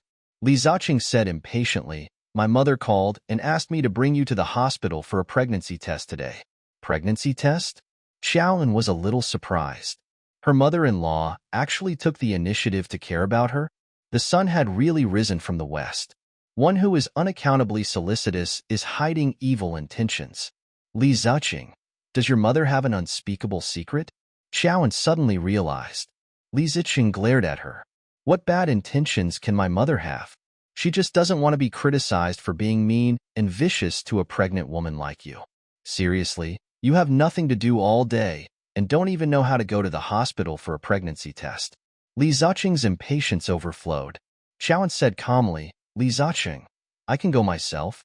You don't have to force yourself." Li Zucheng felt relieved. "Then I'll leave." Xiaoan thought of something and suddenly stopped him. Li Zucheng turned around impatiently. "What else?" Xiaoan stroked the child in her stomach, her eyes filled with longing and reluctance. "Li Zucheng, I won't keep this child." Just as she finished announcing, Li Zucheng collapsed against the wall. He roared, "Xiaoan, what's wrong with you again? This is our child, and you actually want to abort it?" Xiaoan said calmly, "I've thought about it. Your heart isn't with me. I don't have the confidence to reach the end of this marriage with you. In that case, it's better not to have this child. After all, being born into a broken family is also a kind of harm to the child. Don't you think so?" Li Zucheng glared at her angrily. "Xiaoan, I think I need to remind you that Grandpa will give you 5% of the shares because of this child. If the child is gone, Grandpa will take back your shares." Xiaoan hid the bitterness in her eyes. She had originally fought for these 5% shares for Li Xiaoran. Now that she knew how ruthless and heartless Li Xiaoran was to her, how could she plan for him? "I don't care," Xiaoan said softly. Seeing that she had made up her mind, Li Zucheng slammed the door and left. Xiaoan got up, washed up, changed her clothes, and rushed to the hospital. She went straight to Jinghang Hospital and casually registered with the gynecologist. Then, when the call box called her, she slowly walked into the consultation room. "I want an abortion." She stated her request very directly. The doctor glanced at her in shock, but still gave her an ultrasound test. "Let's do an ultrasound first." Xiaoan walked through the corridors of the outpatient building, crossed the neurosurgery department from the OB/GYN department, and finally found the ultrasound room in a secluded spot. After the ultrasound, she took the examination report again and walked through the long and narrow corridor. "Xiaoan." In the deep building, Li Xiaoran's voice seemed to echo in the valley. Xiaoan jolted and looked up. However, she saw Li Xiaoran walking straight towards Qiaoan in a white coat with a stethoscope hanging around his neck. Qiaoan panicked, turned around, and ran. Li Xiaoran rushed over and grabbed Qiaoan's hand. He questioned angrily, "Qiaoan, why are you avoiding me?" Qiaoan was pulled to his chest and was so close to him that she could smell the charming fragrance on his body. For some reason, ever since she saw his unknown side in the Ho family's hotel, Qiaoan felt that Li Xiaoran was noble and dignified. However, she did not want to have anything to do with him. Li Xiaoran placed a hand on the wall and stood proudly in front of Qiaoan, instantly imprisoning her in a narrow space. Qiaoan wanted to escape, so she raised her head and looked at him stubbornly. "Uncle, what's the matter?" Qiaoan's red lips curled up slightly. Coupled with her mocking gaze, every cell seemed to be provoking Li Xiaoran. Li Xiaoran's eyes darkened. Qiaoan's eyes were filled with disdain for him. He didn't know why he liked her. It seemed that he only had feelings for her. "Join me in an experiment," Li Xiaoran said. Qiaoan didn't know what was wrong with him, but she looked at him warily. Li Xiaoran said, "I'll let you go after the experiment." Qiaoan didn't want to be in a deadlock with him for too long. After all, this was a hospital. No matter how quiet it was, patients would still pass by from time to time. "What experiment?" Qiaoan asked. "Close your eyes," Li Xiaoran said. Zhou looked at him in surprise, but did as she was told. Li Xiaoran suddenly leaned over and kissed her lips. When their skin touched, Li Xiaoran did not feel nauseous. There was only a slight electric current flowing through his entire body. It was a very wonderful feeling. Qiaoan opened her eyes almost immediately, then pushed him away. While Li Xiaoran was still immersed in the wonderful feeling Qiaoan gave him, she gave Li Xiaoran a slap. Qiaoan was furious, because in her opinion, Li Xiaoran's teasing of her was not a sign that he liked her and was in love with her. He only wanted her to fall in love with him and abandon her. Qiaoan thought of his evil motive for approaching her, and her eyes turned red with anger. She clenched her fists and roared at Li Xiaoran, "Li Xiaoran, I won't fall in love with you in this lifetime. Give up." Then she fled in panic. Li Xiaoran looked at her back with confusion in his eyes. Why did he feel so wonderful when he kissed Qiaoan? That was a beauty that Luomo couldn't give him. Qiaoan returned to the registered doctor's office. The doctor looked at the examination sheet and frowned. "How many days has it been?" Qiaoan's lashes lowered. "I can't remember the days." The doctor looked at her complicated expression and probably thought that she was a woman with a messy private life. "There's no fetal heart yet. There's only an embryo sac. From the looks of its development, it should only be about 40 days. Qiaoan's eyes widened. She clearly remembered that they had slept together for 56 days. So, the embryo development was lagging? The doctor gave her a list of instructions and asked her to do them 3 days later. Qiaoan looked at the embryo sac on the ultrasound sheet. That small life was her child. How pitiful. At this moment, its mother was racking her brains to think of a way to get rid of it. When she returned to the Li family's villa gloomily, she realized that the atmosphere in the villa's lobby was a little unusual today. The old master and old madam sat upright above. The condemning gazes of the two ladies landed on third madam. Third madam did not have her usual arrogance at all. She sat there dejectedly like a lamb on trial. Li Ziqing sat beside his mother with a sinister expression. When Qiaoan entered, Li Ziqing almost jumped up. He threw a document on the table at Qiaoan and scolded her. "Qiaoan, you're too much.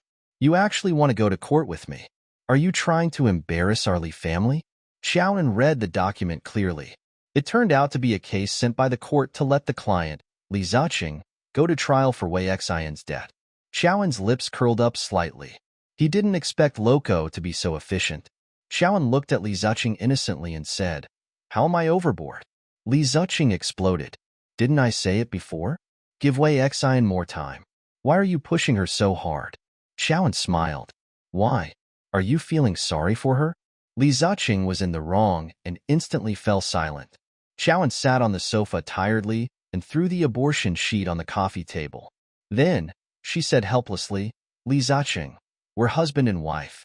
Li Ziqing glared at her. "Do I need you to remind me of that?" Qiaoan said, "She doesn't pay her debts, and you're siding with an outsider. Tell me, other than seeking the help of the law, what else can a weak woman like me do?" Li Ziqing was speechless again. Third Madam said angrily, Qiaowen, aren't you making Ziqing's affair with Wei Xian known to everyone? How can Ziqing live? Qiaowen found it funny. Her mother-in-law's brain was always so strange.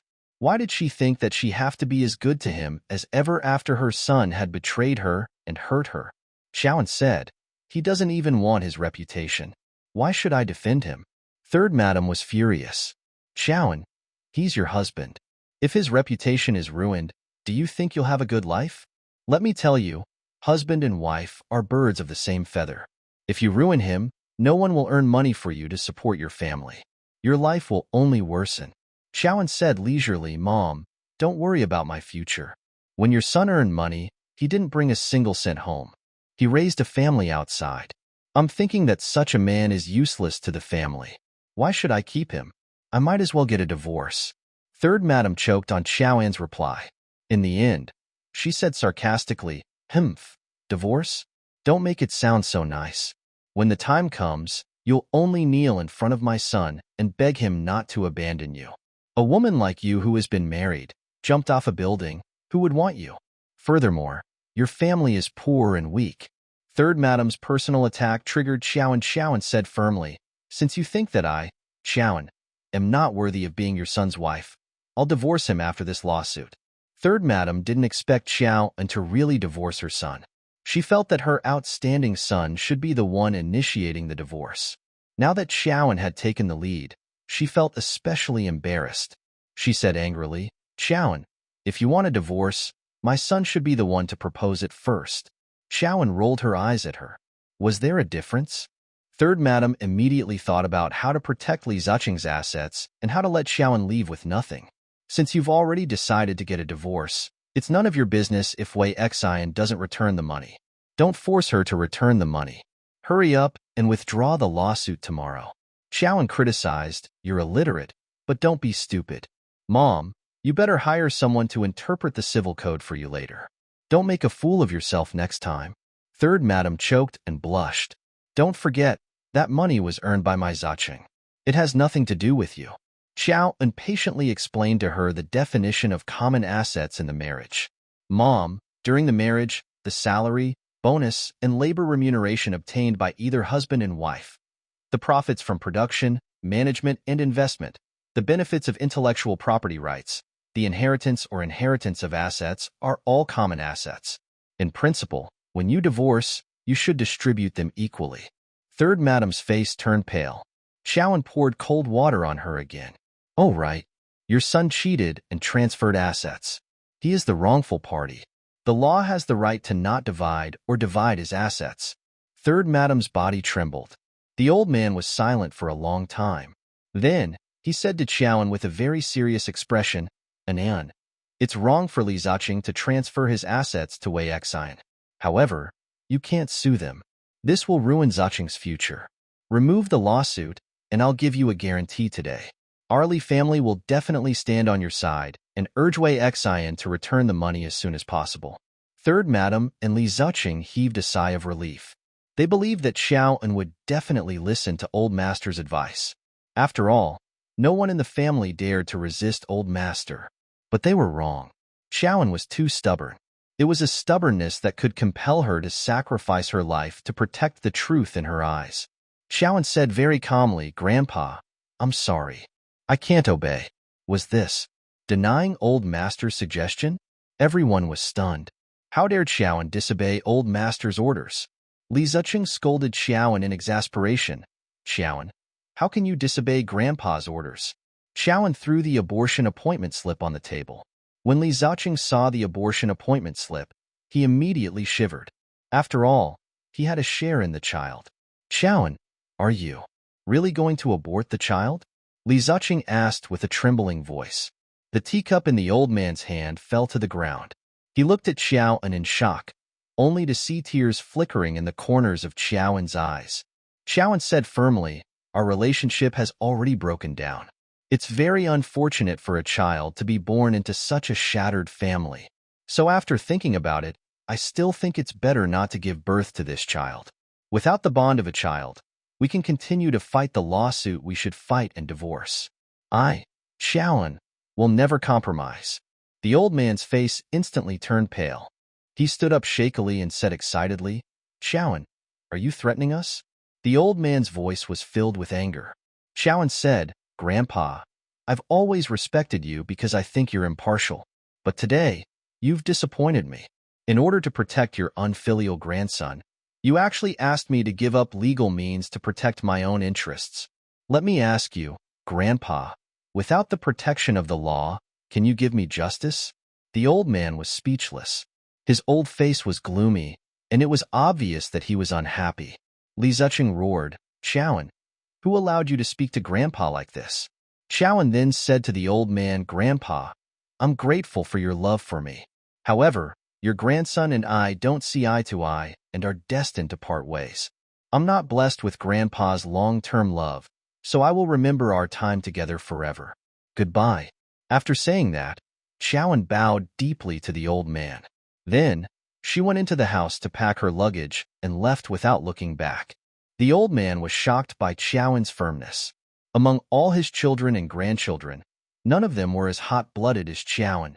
Although Xiaoan's personality gave him a headache, it also made the old man, who was a soldier, admire her. The old man was traditional and believed that having many children was a blessing. He was afraid that Xiaoan would really abort the child and was flustered. However, Li Ziqing was still making sarcastic remarks. This Xiaoan is simply too outrageous. The old man glared at Li Ziqing and said resentfully, Be starred. Do you want to lose your biological son for Wei Exine? I want to see this money before the sun comes out tomorrow morning. Otherwise, don't ever step into this house. Li Ziqing fell into a panic. Get lost. The old man was so angry that he raised his walking stick to hit him. Li Ziqing quickly ran out the door. After Xiaoan left the Li family's villa, she dragged her luggage to Loco's house. When Loco saw Xiaoan, she immediately gave her a big hug. Then the two sisters curled up on the sofa and chatted freely. Loco said, I guess you and your in-laws fell out? Xiaoan smiled. Smart. In order to protect your scumbag husband's face, the Li family insisted that you withdraw the lawsuit. And with your personality, you can't change your mind, so you went against them. Xiaoan said, That's a lawyer for you. Good reasoning, good logic. All of it. Loco hugged Xiaoan's arm and became even more excited. You broke up with the scumbag. We should prepare wine to party. Wait, I'll get the wine. We'll get drunk tonight. Xiaoan looked troubled. She pointed at her stomach and stopped Loco. Coco, I can't drink. Luoku was puzzled. Is your gastritis acting up? Xiaoan shook her head and told the truth. Coco, I have a baby. Rocco's expression darkened. She even looked at Xiaoan angrily and reprimanded her. Xiaoan, have you forgotten why you jumped off the building? Why did you still sleep with that ingrate Li Ziqing? You're even giving birth to his child. Why are you so annoying? Xiaoan murmured, Coco, this child isn't Li Ziqing's. Loco stared at Xiaoan in disbelief. Then, she laughed bitterly and said, Haha, you cheated on that scumbag Li Ziqing? Xiaoan, you're really fierce. You're simply my idol. You should take revenge on Li Ziqing like this. Loco suddenly thought of a serious question. But who's the father? Xiaoan stared into Loco's eyes. Loco had been her classmate from elementary school to high school. Loco was also her father's student. Her family was poor when she was young, so her father often brought Loco to his house and let her and Xiaoan squeeze into a bed and share a dish. Therefore, Xiaoan and Loco were closer than sisters. Loco was grateful. She had treated Xiaoan well all these years. Xiaoan was straightforward and kind, which was why Loco liked her. She didn't want to hide her matter from her good sister. She hesitated for a moment before saying, Coco, the child in my stomach is Dr. Li's. Loco was overjoyed. Dr. Li saved your life. When you were in the hospital, already felt that he liked you. Otherwise, how could he take such good care of you? Do you know that every time I visit you, I see other patients with disheveled hair and dirty faces, but you're always clean and tidy. At that time, I thought how good it would be if you married Li Xiaoran and not Li Ziqing. Tell me quickly, how did you two get together? Loco was excited. A bitter smile spread across Xiaoan's face. He was drunk that day. He pushed me down when I helped him back to his room. Something happened between us that shouldn't have happened. This is a godsend, Loco said. I knew that Dr. Li has ulterior motives for treating you well. A trace of haze flashed across Xiaoan's eyes. She said in a low voice, you only know one part of the story. How can there be good things in this world for no reason? Li Xiaoran approached me just to take revenge on me. Revenge on you? Loco was agitated and angry. Why would he want revenge on you? Could it be that he helped his wretched nephew take revenge on you? To take revenge on me for abandoning him back then? Xiaoan lowered her head, tears already welling up in her eyes. Loco was getting more confused. When did you abandon him? Xiaoan looked up, his eyes already filled with tears. Coco, Li Xiaoran is the Thunderbolt Blade. Rocco was dumbfounded. After a long time, Loco recovered from her shock. Heavens, what's going on? Xiaoan told Loco everything about Li Zuching pretending to be Li Xiaoran and her heartless rejection of Li Xiaoran. After hearing this, Loco was dumbfounded. Fate makes fools of people. Finally, she sighed helplessly. Xiaoan's eyes lit up with ruthlessness. It's not a joke. It's clearly a human heart. Loco was also angry. Li Zuching spent so much effort to get you, but he didn't cherish you. I have to punish such a man. Xiaoan said, don't worry. I'll definitely ruin his reputation in this lawsuit. Loco said worriedly, with the Li family's influence in the capital, I'm afraid they will apply for a secret trial for this lawsuit. Xiaoan said, I won't let them. I'll make sure the entire city knows. Loco sighed and said, Li Zuching is a real dog, but Li Xiaoran is also really two-faced. I know that you love the Thunderbolt Blade deeply, but a scheming person like Li Xiaoran is definitely someone you can't touch.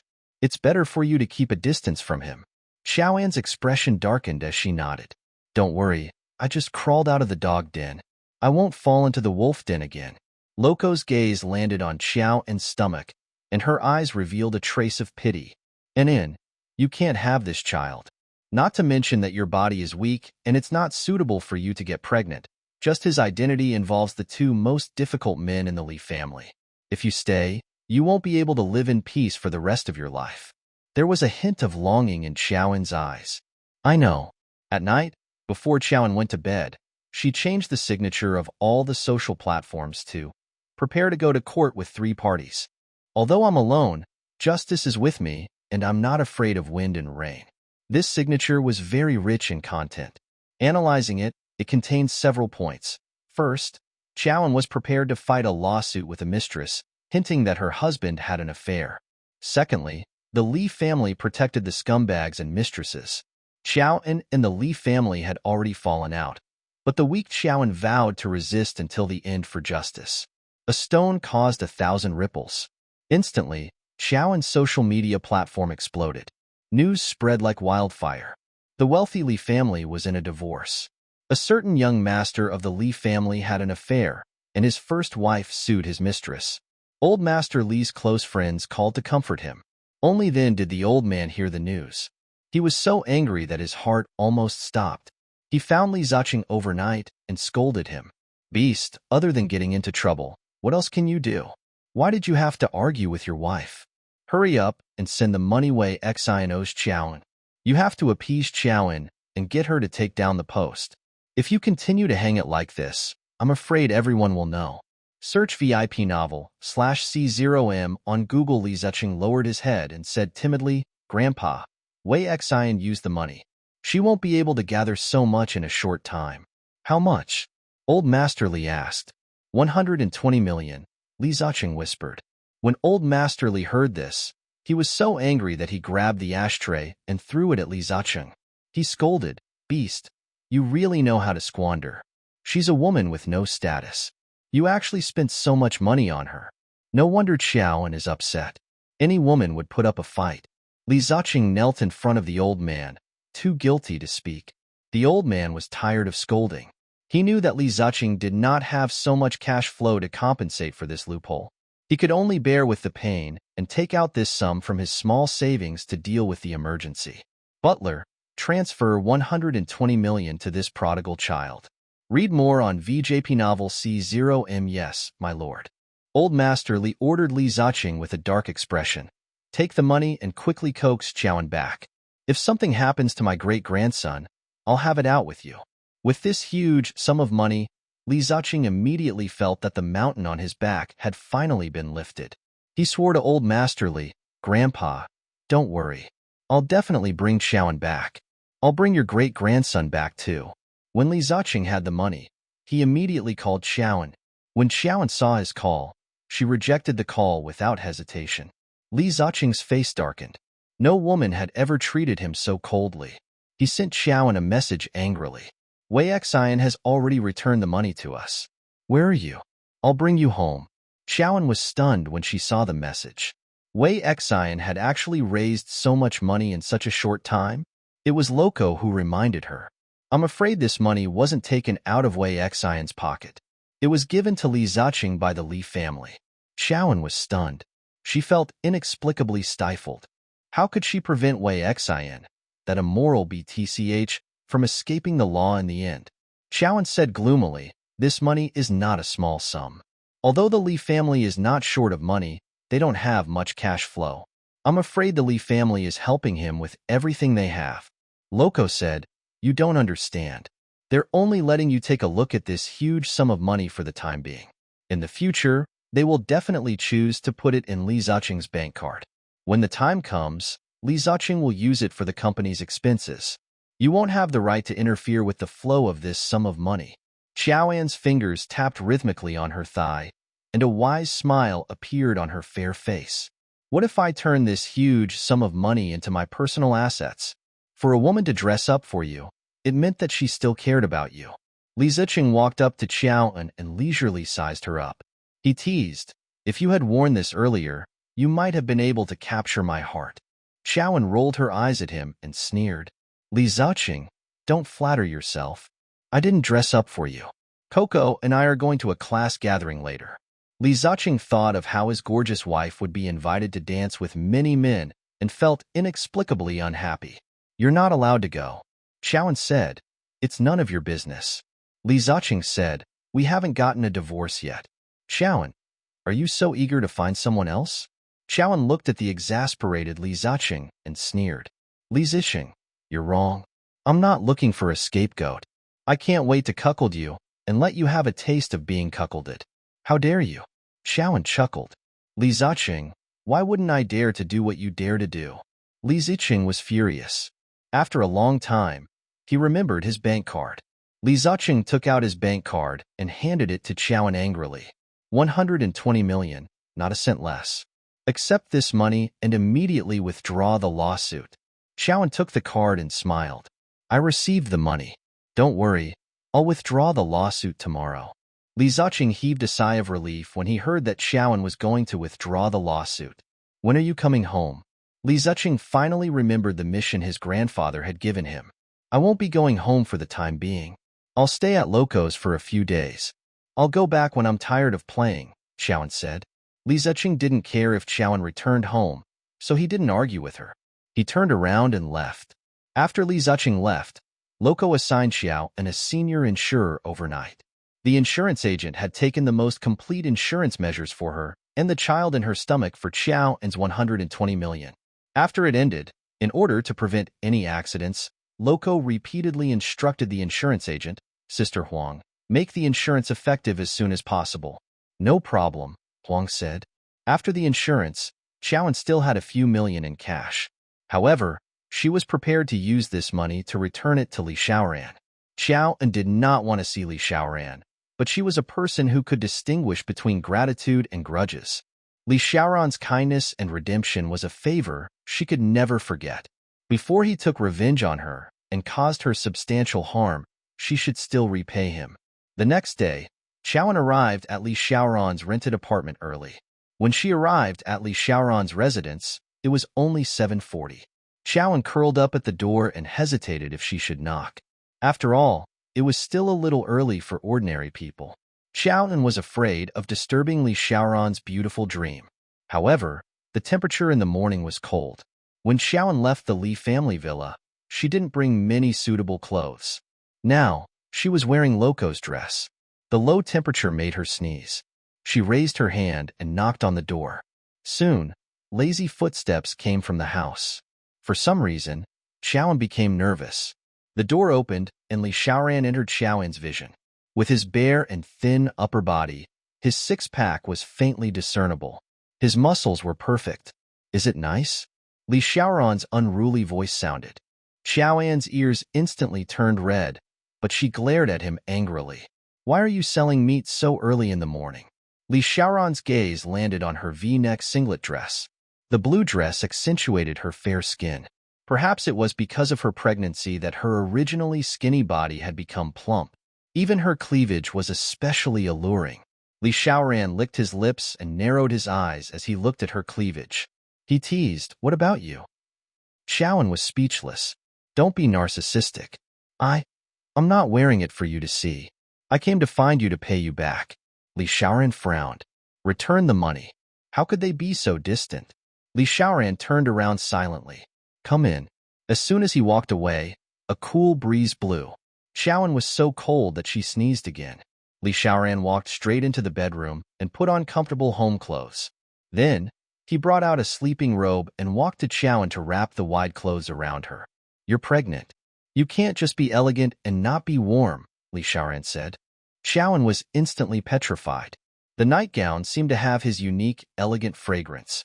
She was petite and was wrapped tightly in the nightgown. She immediately felt that her cold body was in a warm furnace, and she could not bear to reject him. But she knew that his temptation was fatal. She immediately pulled off his sleeping robe and threw it at him. "I don't need it." Li Xiaoran was furious. He pulled her into his arms roughly and put on the nightgown domineeringly before tying her belt. Xiaoan was wrapped in a white crystal velvet robe like a cute polar bear. Li Xiaoran sized Xiaoan up in satisfaction and was not stingy with his praise. "It suits you very well." Xiaoan was speechless. There was no way to communicate with this strange man. She would just leave when she was done. Xiaoan took out the bank card and handed it to Li Xiaoran. "I'll return the 3 million I borrowed from you, plus 2 months of interest." Li Xiaoran did not take her bank card. Instead, he turned around and entered the bedroom. His lazy voice sounded. "Go cook noodles for me."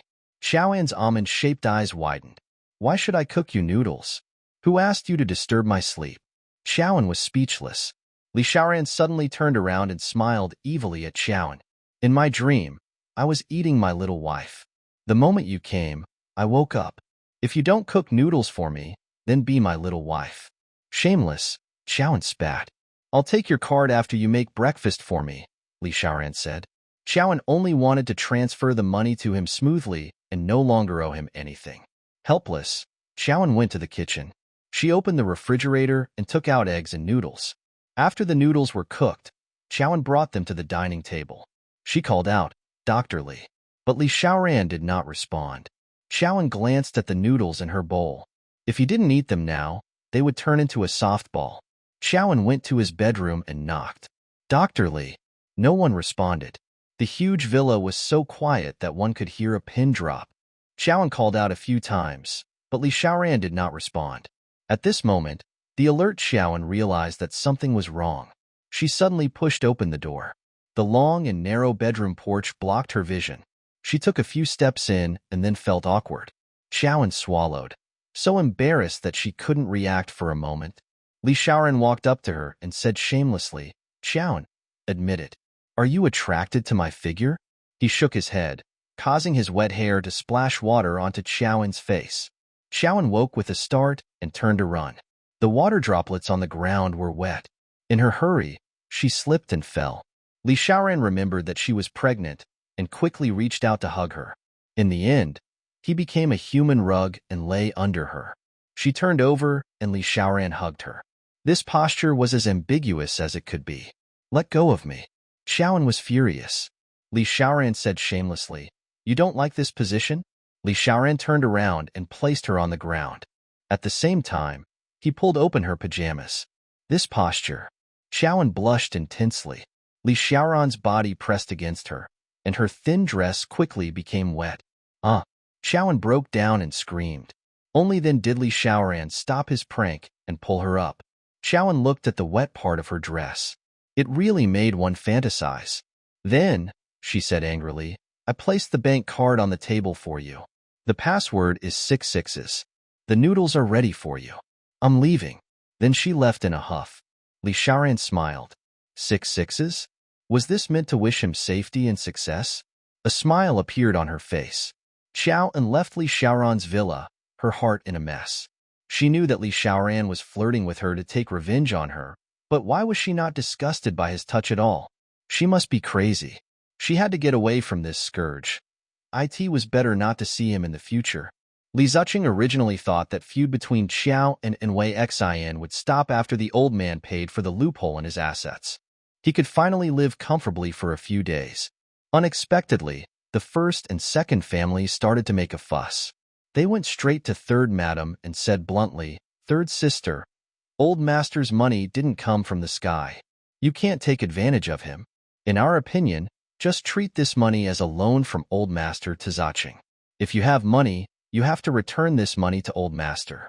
Although third madam loved money, she did not dare to fall out with the first and second branches. After all, in a wealthy family that ate people without spitting out bones, hugging each other for warmth was the way to stand. Third madam immediately smiled and said, "Sister-in-law, second sister-in-law, don't worry. We will definitely return this money to old master.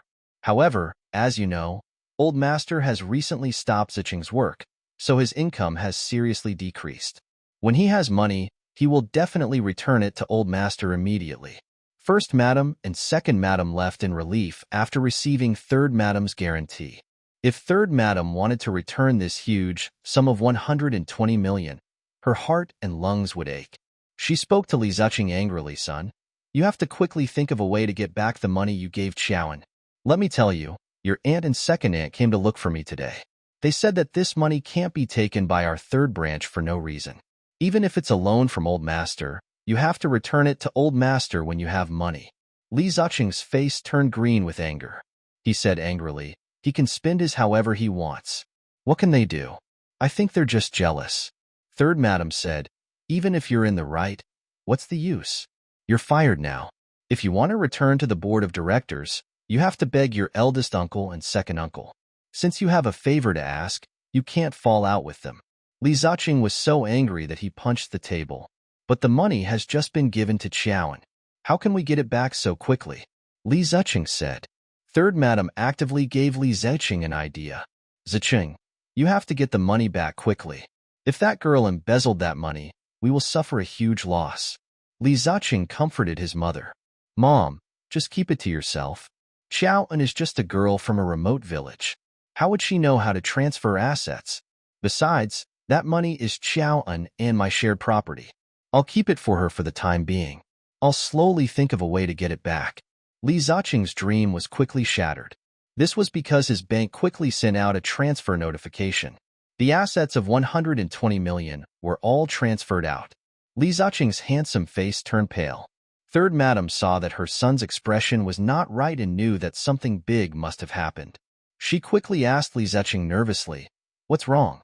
"Xiaoan transferred out the money," Li Zuching said with a trembling voice. Third madam staggered and almost fell to the ground. "What we were worried about came true," third madam said angrily. Li Zuching comforted the third madam. "Mom, don't be anxious. The assets in the marriage aren't something she can transfer just because she wants to. Even if she transferred the money to her card, it's still my assets. Don't worry, I'll make her spit it out. Quickly call her and ask her to return the money to you." Third madam became anxious. Li Zuching immediately called Xiao. As soon as the call went through, Li Zuching questioned her angrily. "Where did you transfer the money to?" Xiao and Ai ignored him. "Li Zuching, do you regret sending the money over?" Li Zuching's face was very gray. "That's not what I meant.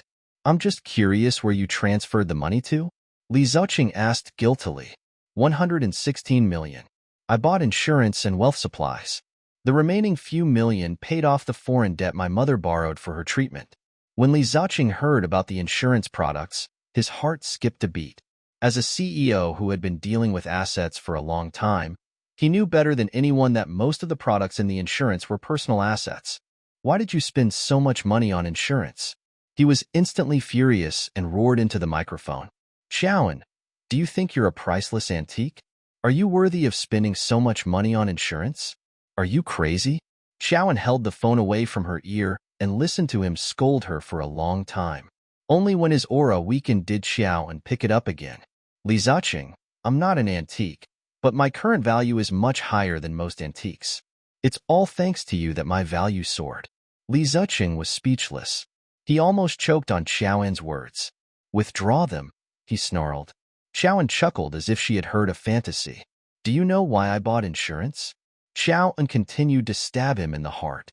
Because only by buying insurance will this huge sum of 120 million completely belong to me. Li Ziqing gritted his teeth. Xiaoan continued, Oh, right, you're not the beneficiary. So don't think about killing me for money. Xiaoan, you're ruthless. Xiaoan's voice was sweet and pleasant. I learned this from you. The difference is that your methods are illegal, and mine are legal. Li Ziqing, is there anything else? If not, I'll hang up. Xiaoan hung up without waiting for his answer. Li Ziqing was so angry that he threw his phone on the ground. This time, Third Madam did not pity her son. She reprimanded Li Ziqing with a straight face. Didn't you say that a wild girl from a remote village doesn't know how to transfer assets? You're from the business world. You've seen all kinds of people and taken part in conspiracies, but you can't beat a wild girl. Why did I give birth to a fool like you? Third Madam was so anxious that she cried. Li Ziqing was scolded by his mother and was frustrated. He was so angry that his veins bulged, and he rushed out of the room with his fists clenched. Where are you going? Third Madam scolded her son. When she came back to her senses, she felt that her words were a little harsh and was concerned about Li Ziqing's mood. Li Ziqing said angrily, I'm going to take a breather. Xiaoan lay lazily on the bed, the busy tone of the phone hanging up ringing non-stop. Loco walked over and cut off the call. Then, she stood in front of Xiaoan and warned her solemnly, Don't be blinded by victory. Let me tell you, Li Ziqing is the CEO of the Li family's Medicine King Group. If you fight him, you have to stay sober at all times. If you win, there's a high chance that he will give in to you. If you anger him and he really fights with you, you might not be his match. Xiaoan's beautiful eyes were clear and sparkling, as innocent as a deer's. However, there was a bottomless sadness in her dark eyes. She said faintly, I know that I'm pregnant with the Li family's child. They care about my blood, so they let me off. The child is my amulet. Before I abort the child, I have to end my feud with him as soon as possible. Luoku analyzed. The scumbag has the Li family as his backing. Even if he's removed from his position now, the Li family will still put him in an important position after the storm. And in my opinion, you should give up on your revenge plan. I'm really worried that if you fight him alone, you'll be at the losing end. Xiaoan's eyes were firm as she said, Coco, if every woman is silent after being bullied by her husband, these men with no morals will become worse. Xiaoan, will never compromise with evil forces. What Loco admired the most was Xiaoan's brave, tenacious, and clear-cut personality.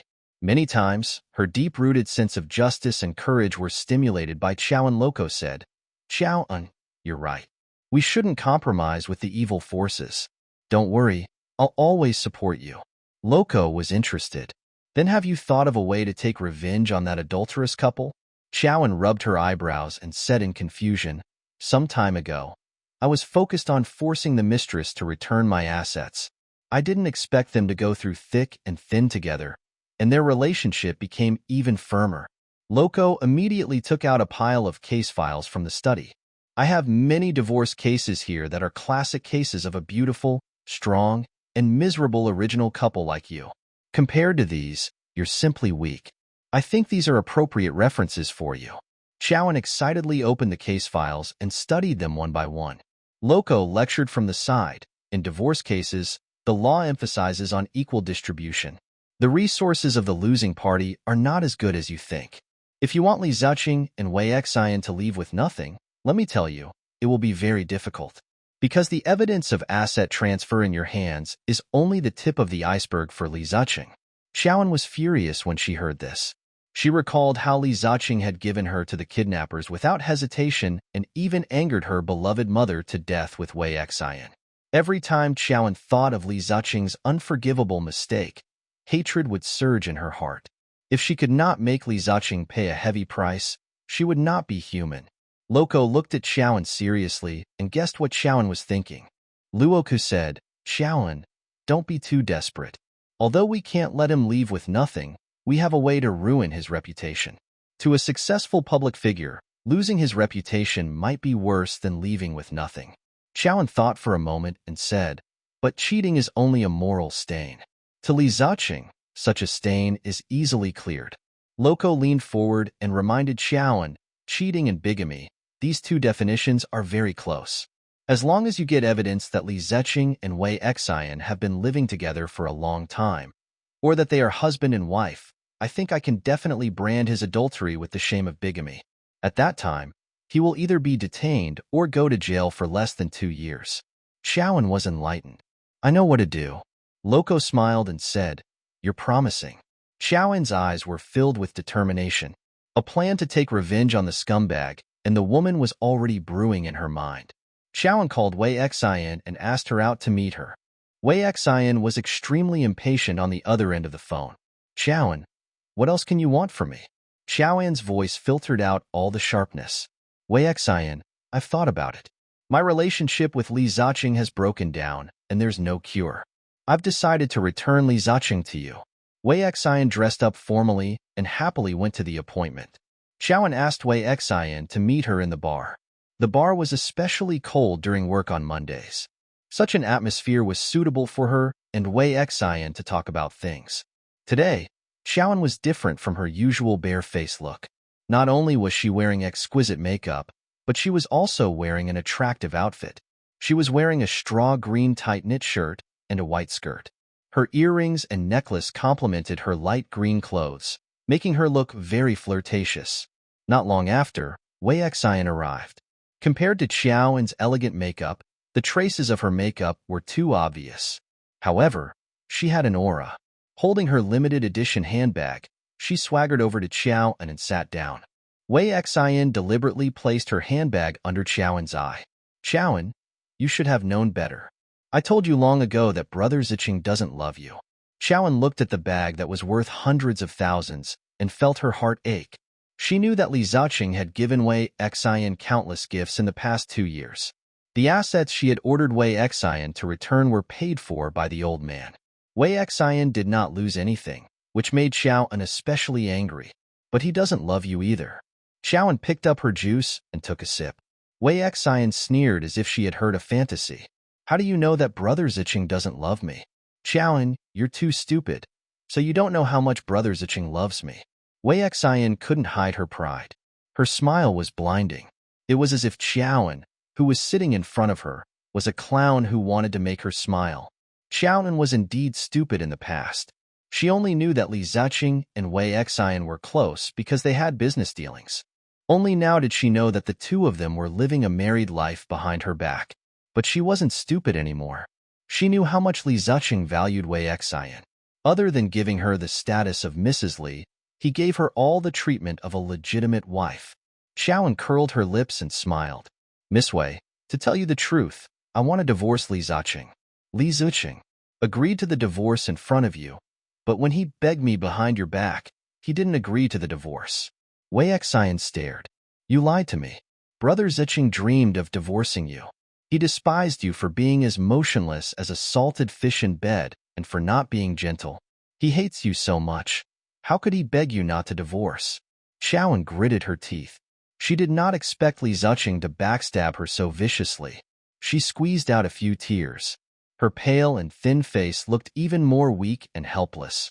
Xiaoan was like a resentful woman, desperately complaining about her troubles. She chattered, Miss Wei, I won't hide it from you, even though I still love my husband. After all, my husband is rich and handsome, the dream lover of many girls. But he really doesn't love me. I was kidnapped by the kidnappers, and he didn't care. After I was pregnant, he even hit me. He broke my heart. I figured it out. Instead of pestering him, I might as well let go and be free. Seeing that Xiaoan's every word was sincere, Wei Xian put down her pride and revealed her humble side, as if she was her savior. Wei Xian completely believed that Xiaoan sincerely wanted to divorce Li Ziqing. Xiaoan, it's a wise choice for you to give up on Li Ziqing. Xiaoan's gaze landed on her stomach and she said helplessly, I want to divorce Li Ziqing and fulfill your wish. But you also know that old master loves his great-grandson as much as his life. With this child in my stomach, he will never allow Li Ziqing to divorce me. Unless Qiaoan casually said, if only you were pregnant too. At that time, my advantage would no longer be an advantage. Perhaps old master would agree to our divorce. Wei Xian fell into deep thought. Qiaoan knew that her suggestion tempted Wei Xian. Qiaoan took advantage of the situation. Miss Wei, although you ruined my marriage and made me hate you at one time, I now understand that feelings can't be forced. Li Ziqing abandoned me today because of you. It's better than abandoning me when I'm old. I'm still young and beautiful, and I still have time to find another relationship. So, I should actually thank you. Wei Xian heaved a sigh of relief. As long as Qiaoan didn't find trouble with her, her life with Li Ziqing would be better. Unexpectedly, Qiaoan changed the topic and reminded Wei Xian like a good person. Miss Wei, let me give you a piece of advice. This person has cheated on you only a few times. You have to hold on to Li Ziqing tightly. Don't end up like me when you're old. With that, Qiaoan picked up the juice in front of her and downed it. It was as if she had fought a long battle and was slightly tired. In order not to let Wei Xian discover her hypocritical goodwill, she found an excuse. I'm going to the washroom. Then, she picked up her bag and left elegantly. Wei Xian looked at the beautiful Qiao and thought of how an outstanding woman like her had fallen to the point of being abandoned by Li Ziqing. She instantly thought of her future. Would she also be abandoned by Li Ziqing? In the corner of the bar was a hollowed-out wooden partition private room. The noble and elegant man swirled the red wine in his wine, his handsome face filled with an unruly smile. His charming gaze followed Xiao and as he left. You know her? The person who spoke was the eldest young master of the capital's richest family, Huazhou. The man came back to his senses and nodded at Huazhou. More than that, the cold and restrained Huazhou became more interested in Qiaoan. The corners of his lips curled up as he commented on Qiaoan's performance. Her acting skills make me feel awkward. In Huazhou's opinion, Qiaoan's acting was extremely inexperienced. Her eyes and expression were betraying her heart. The man chuckled. I trained her. You're saying she can't do it? Isn't that a slap in my face? Huazhou was dumbfounded. She was very flexible. This girl is too cunning. As expected of you. You have your own style. The man was speechless by Huazhou's duplicity. He stood up and said, I'll be back soon. Qiaoan went to the bathroom. Probably because she had said too many disgusting things. Her intestines were clenched together in a collective protest. Tears streamed down her face as she finally collapsed against the wall. At this moment, the person beside her handed her a few tissues. Qiaoan took them and wiped her mouth. Thank you. When she turned around, she saw Li Xiaoran standing in front of her. Today, he was actually wearing a well-tailored suit for the first time. It was obvious that it was handmade by a big brand. It wrapped around his slender and well-proportioned figure, making him look incomparably noble. The slender and straight altitude enveloped her, and a cynical smile appeared on his handsome face. Why are you here? Shouldn't you be at work? Qiaoan asked in horror. Li Xiaoran said arrogantly, I took leave today. You took leave to come to the bar for a drink? Qiaoan teased when she smelled the fragrance of wine on him. Li Xiaoran curled his lips and asked, What about you? Why did you ask your love rival to come to the bar for a drink? Qiaoan looked uncomfortable. She had asked Wei Xian to meet her at the bar, thinking that she would not bump into an acquaintance at this time. Unfortunately, she bumped into the smartest person in the Li family. She could not let this guy discover her ulterior motives. Otherwise, if he told Li Ziqing, her next move would have to be very passive. Qiaoan decided that it was best to leave. She pushed Li Xiaoran away and rolled her eyes at him. Don't interfere in my matters. Li Xiaoran smiled evilly. Qiaoan, your acting skills just now can win an Oscar. Qiaoan froze in place, retreating in order to advance. Not a bad move. Li Xiaoran smiled. She retreated to his side with a dark expression and asked him, Dr. Li, what do you want? Li Xiaoran hooked his finger at her, and Qiaoan had to obediently stick to her like a puppy. Li Xiaoran raised her stubborn chin and said gently, Anan, your crazy period should be over. It's not worth it for you to spend your time taking revenge on Li Ziqing and Wei Xian. Qiaoan broke out in a cold sweat. This guy had guessed her thoughts. She stopped pretending. I'm bored. I just want to take revenge on them. What do you care? Xiaoan retorted angrily. Li Xiaoran smiled evilly and suddenly grabbed the back of her head with one hand and pulled her into his arms. Then, he leaned over and placed his mouth on her seductive earlobe. I'm bored. Can you take the time to date me? Xiaoan was slightly stunned. Dating Li Xiaoran? This was something she had dreamed of countless times. At that time, she often thought how good it would be if they didn't have a long-distance home and she could see him every day. But now, even though they were under the same roof, she was actually afraid of him. It was because their relationship could no longer return to the past. It was because she was already married to someone else, and his love for her had turned into desire. Li Xiaoran coaxed, the kind that provides food, accommodation, and sleep? Shameless. Car, house, jewelry, do you want me to buy them all for you? Li Xiaoran's voice was like a devil's chant, making one's heart flutter. Li Xiaoran nodded and said seriously, if you accompany me in love, you can earn those things. Xiaoan's eyes widened. What's the difference between that and selling yourself? Xiaoan gritted her teeth and scolded. I think dogs are more loyal than boyfriends. I was considering getting a dog and not a boyfriend. Sorry. He released her in anger, and Xiaoan fled. As soon as Xiaoan returned to the table, Wei Xin showed off to Xiaoan with the joy of a winner. Xiaoan, Brother Zicheng asked me out. I have to go immediately. Xiaoan restrained the dark waves in her eyes and nodded calmly. Go. Wei Xin left. Xiaoan was afraid that Li Xiaoran would find trouble with her, so she quickly went to the front desk to pay and prepare to leave. However, the waiter told her, Miss, someone has paid for you. Xiaoan did not want to owe Li Xiaoran a favor. She asked the waiter for his room and walked towards the corner cubicle. When she approached the cubicle, she could vaguely see two extraordinary men sitting inside. It was obvious that they were elites at the top of society, and they exuded the terrifying aura of high-ranking people. Xiaoan shamelessly pushed the door open and entered. The man in the cubicle frowned. He was clearly very unhappy with her uninvited visit. I'm here to pay you back. Xiaoan walked up to Li Xiaoran. Li Xiaoran smiled evilly at her. I'm talking about serious matters. Send the money to my house later. Anyway, you know where my house is. Xiaoan was speechless. He was causing trouble for her. Recalling the last time she went to his house to pay him back and was taken advantage of by this guy, her face inexplicably blushed. She wasn't going to his house. She walked up to Li Xiaoran and said angrily, Give me your account details and I'll transfer the money to you. Li Xiaoran pushed Xiaoan in front of Huazhou and introduced, Let me introduce you. This is my wife. Xiaoan picked up the red wine at the side and poured it on Li Xiaoran's face. I have to sober you up. The cold wine flowed down Li Xiaoran's face, and the red liquid flowed down his neck, dyeing his clothes red. Huazhou was so shocked that his eyes almost popped out. Li Xiaoran had severe misophobia. If he encountered this situation, he would probably go crazy. As expected, Li Xiaoran glared at Xiaoan. Compensate me for my clothes. Xiaoan said, Are you awake now? Am I your little wife, or your niece-in-law?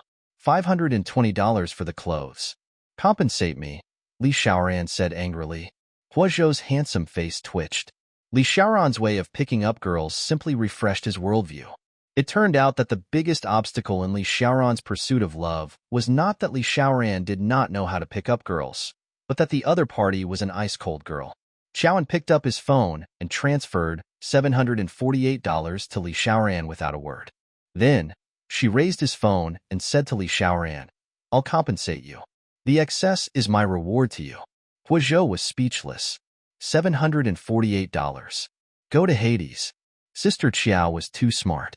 Why did it feel like he was pressing the god of studying to the ground? Li Xiaoran's face darkened. The little fox he raised had made him suffer. Xiaoan looked at the defeated Li Xiaoran and said, Dr. Li, using such an old trick to pick up girls, I suggest you try someone older. Li Xiaoran's face was covered in ink. He was already an old man. Wouldn't finding a woman older than him be looking for a woman? Li Xiaoran was not angry at Xiaoan's mockery. Instead, he looked at Xiaoan with a faint smile. His charming fox eyes were filled with the mockery of the wise. You still know that I'm hitting on you? Xiaoan raised her head and glared at him in disdain. She mocked, Dr. Li is pursuing a married woman and his own niece-in-law. Dr. Li's taste is a little heavy. Li Xiaoran's smile froze. Xiaoan stalked off. Li Xiaoran gazed after Xiaoan, his eyes filled with yearning. He did not expect this girl to be so stunning after dressing up, as expected of the girl Li Xiaoran liked. At the Riverside residence, a Maybach pulled up beside the parking lot on the road. Not long after, a green sports car stopped beside the Maybach. The door opened and Wei Xian couldn't wait to get out. She opened the window of the Maybach and got in. Brother Zicheng. She threw herself into the man's arms, hugged his face, and kissed him hard. Li Zicheng, on the other hand, looked distracted. Wei Xian had been pestering him for a long time, so Li Zicheng pushed her away impatiently. Only then did Wei Xian notice that he was in a bad mood. She asked ingratiatingly, Brother Zicheng, what's wrong? Li Zicheng said dejectedly, I need money. Sell the house. Wei Xian's originally happy face was instantly filled with grievance. Didn't we already return Xiaoan's money? Li Zicheng said, we have to return Grandpa's money. At this moment, Wei Xian's mind was filled with plans to become the young madam of the Li family. After becoming the young madam of the Li family, why would she worry about not having two houses? Wei Xian burrowed her soft body into Li Zicheng's arms and hugged his neck tightly. She blinked her smart eyes at Li Zicheng and said sweetly, Brother Zicheng, since you need money, I'll get rid of all my assets. I'll give them to you for emergencies. Don't be anxious, okay? Compared to Xiaoan's aggressive attitude, Wei Xian's compromise made Li Zicheng feel like he was drinking spring water. He was so touched that he hugged Wei Xian tightly and said, You're the best. Wei Xian reached out to undo Li Zicheng's collar. Brother Zicheng, can you reward me? Her voice was soft and boneless, and she leaned against Li Zicheng like a mollusk. Li Zicheng turned around and pressed her under his body. They were burning. After that, Li Zicheng warned Wei Xian solemnly, don't forget to take birth control pills. Wei Xian looked at him in a daze and carefully probed, Brother Zicheng, I want a child. Only then did Li Zicheng realize that Wei Xian's actions today were a little abnormal. He reprimanded her with a serious expression. Wei Xian, don't mess around. We can't have children. The bubbles of joy in Wei Xian's heart disappeared instantly. She asked aggrievedly, Brother Zicheng, do you love me? This has nothing to do with love, Li Zicheng said fiercely. Wei Xian told Li Zicheng about Xiaoan's instigation. Brother Zicheng, if I have your child, old master won't be biased towards Xiaoan. When the time comes, you can divorce Xiaoan if you want. When I have the Li family's flesh and blood, the child in Xiaoan's stomach wouldn't be that rare. Li Zicheng was furious at Wei Xian's scheme. He pinched Wei Xian's chin angrily and said fiercely, Wei Xian, I remember warning you a long time ago that I could give you a high status and wealth that matched Mrs. Li, but you can't have children. Why? Wei Xian roared. Li Zicheng let go of Wei Xian and did not speak again. You don't love me? Wei Xian said with difficulty. Li Zicheng kicked open the car door and went out for some air. Wei Xian started crying bitterly. She was tired of crying. She walked to Li Zicheng's side and hugged him from behind. Brother Zicheng, don't be angry. She comforted herself. I know you love me. You gave me a wedding ring and a mansion, but you couldn't bear to give Xiaoan money. I shouldn't have doubted you. Li Zicheng said in a low voice, It's good that you know. Wei Xian actually didn't understand. Since Li Zicheng loved her, why didn't he give her a child? Yet he gave a child to Xiaoan? She recalled Xiaoan telling her confidently, Li Zicheng can abandon me today, but he can also abandon you in the future. Wei Xian's heart was in turmoil. She felt that Li Zicheng's love had become illusory and unpredictable. Li Zicheng glanced at Wei Xian's indignant expression and explained solemnly, It's not that I don't love you, but our child would be an illegitimate child. This is unfair to him. Wei Xian was speechless. Her status as a mistress made her feel humiliated again. After Wei Xian returned to the city, she went against Li Zicheng's words for the first time. She did not take the contraceptive pill. Instead, she bought a pile of early pregnancy test papers. Little did she know that her actions were recorded by a private detective. The longer Xiaoan stayed at Loco's house, the more old Master Li was worried that Xiaoan would secretly abort the child. So he ordered Li Zicheng to quickly bring Xiaoan back. Li Zicheng was helpless and could only compromise to bring Xiaoan home. He blocked Xiaoan at Loco's house and ordered, Xiaoan, come home with me. Loco stopped Xiaoan from going home. She said to Li Ziqing very rudely, Li Ziqing, you have a history of domestic violence. Xiaoan is pregnant, and her life can't be guaranteed if she lives with you. Xiaoan won't go back with you. Li Ziqing's face darkened. Did she label him a civilized gentleman, a domestic violence man? But Xiaoan kept thinking about her revenge plan.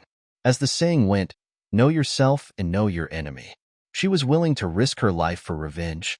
Coco, don't worry. I have the Li family's flesh and blood in my stomach. Even a vicious tiger doesn't eat its cubs. He won't dare to touch me for the time being, Xiaoan said. Li Ziqing's face darkened again. What was this woman saying? Even if she didn't have a child, could he really take her cheap life? Xiaoan came in a hurry and had nothing to pack when he left, so she followed Li Ziqing empty-handed. Loco shouted behind her, Anon, if he dares to bully you again, call me. You're welcome at my house anytime. Xiaoan looked at Loco, tears welling up in her eyes. Thank you, Coco. Li Ziqing looked at their inseparable expressions, and his face darkened. Scowling, he led the way. Xiaoan followed, her head lowered in silence. They were clearly husband and wife, but the two of them acted like strangers. It wasn't until the car drove into the driveway of Star Palace that Xiaoan saw Third Madam standing at the door, waiting expectantly. Xiaoan's heart turned cold. Only then did she speak coldly. Why is she here? Li Ziqing glared at her angrily. She's my mother. Can you be more respectful to her? You're pregnant. My mother said that she'll live in the Star Palace in the future so that she can take care of you, Li Ziqing explained. Xiaoan wanted to laugh. It was probably more convenient for them to torture her this way. The car stopped, but Xiaoan didn't get out. Instead, she raised her harsh conditions to Li Ziqing. As for me, I don't want to live with your mother. So you have to tell her not to come to Star Palace again in the future.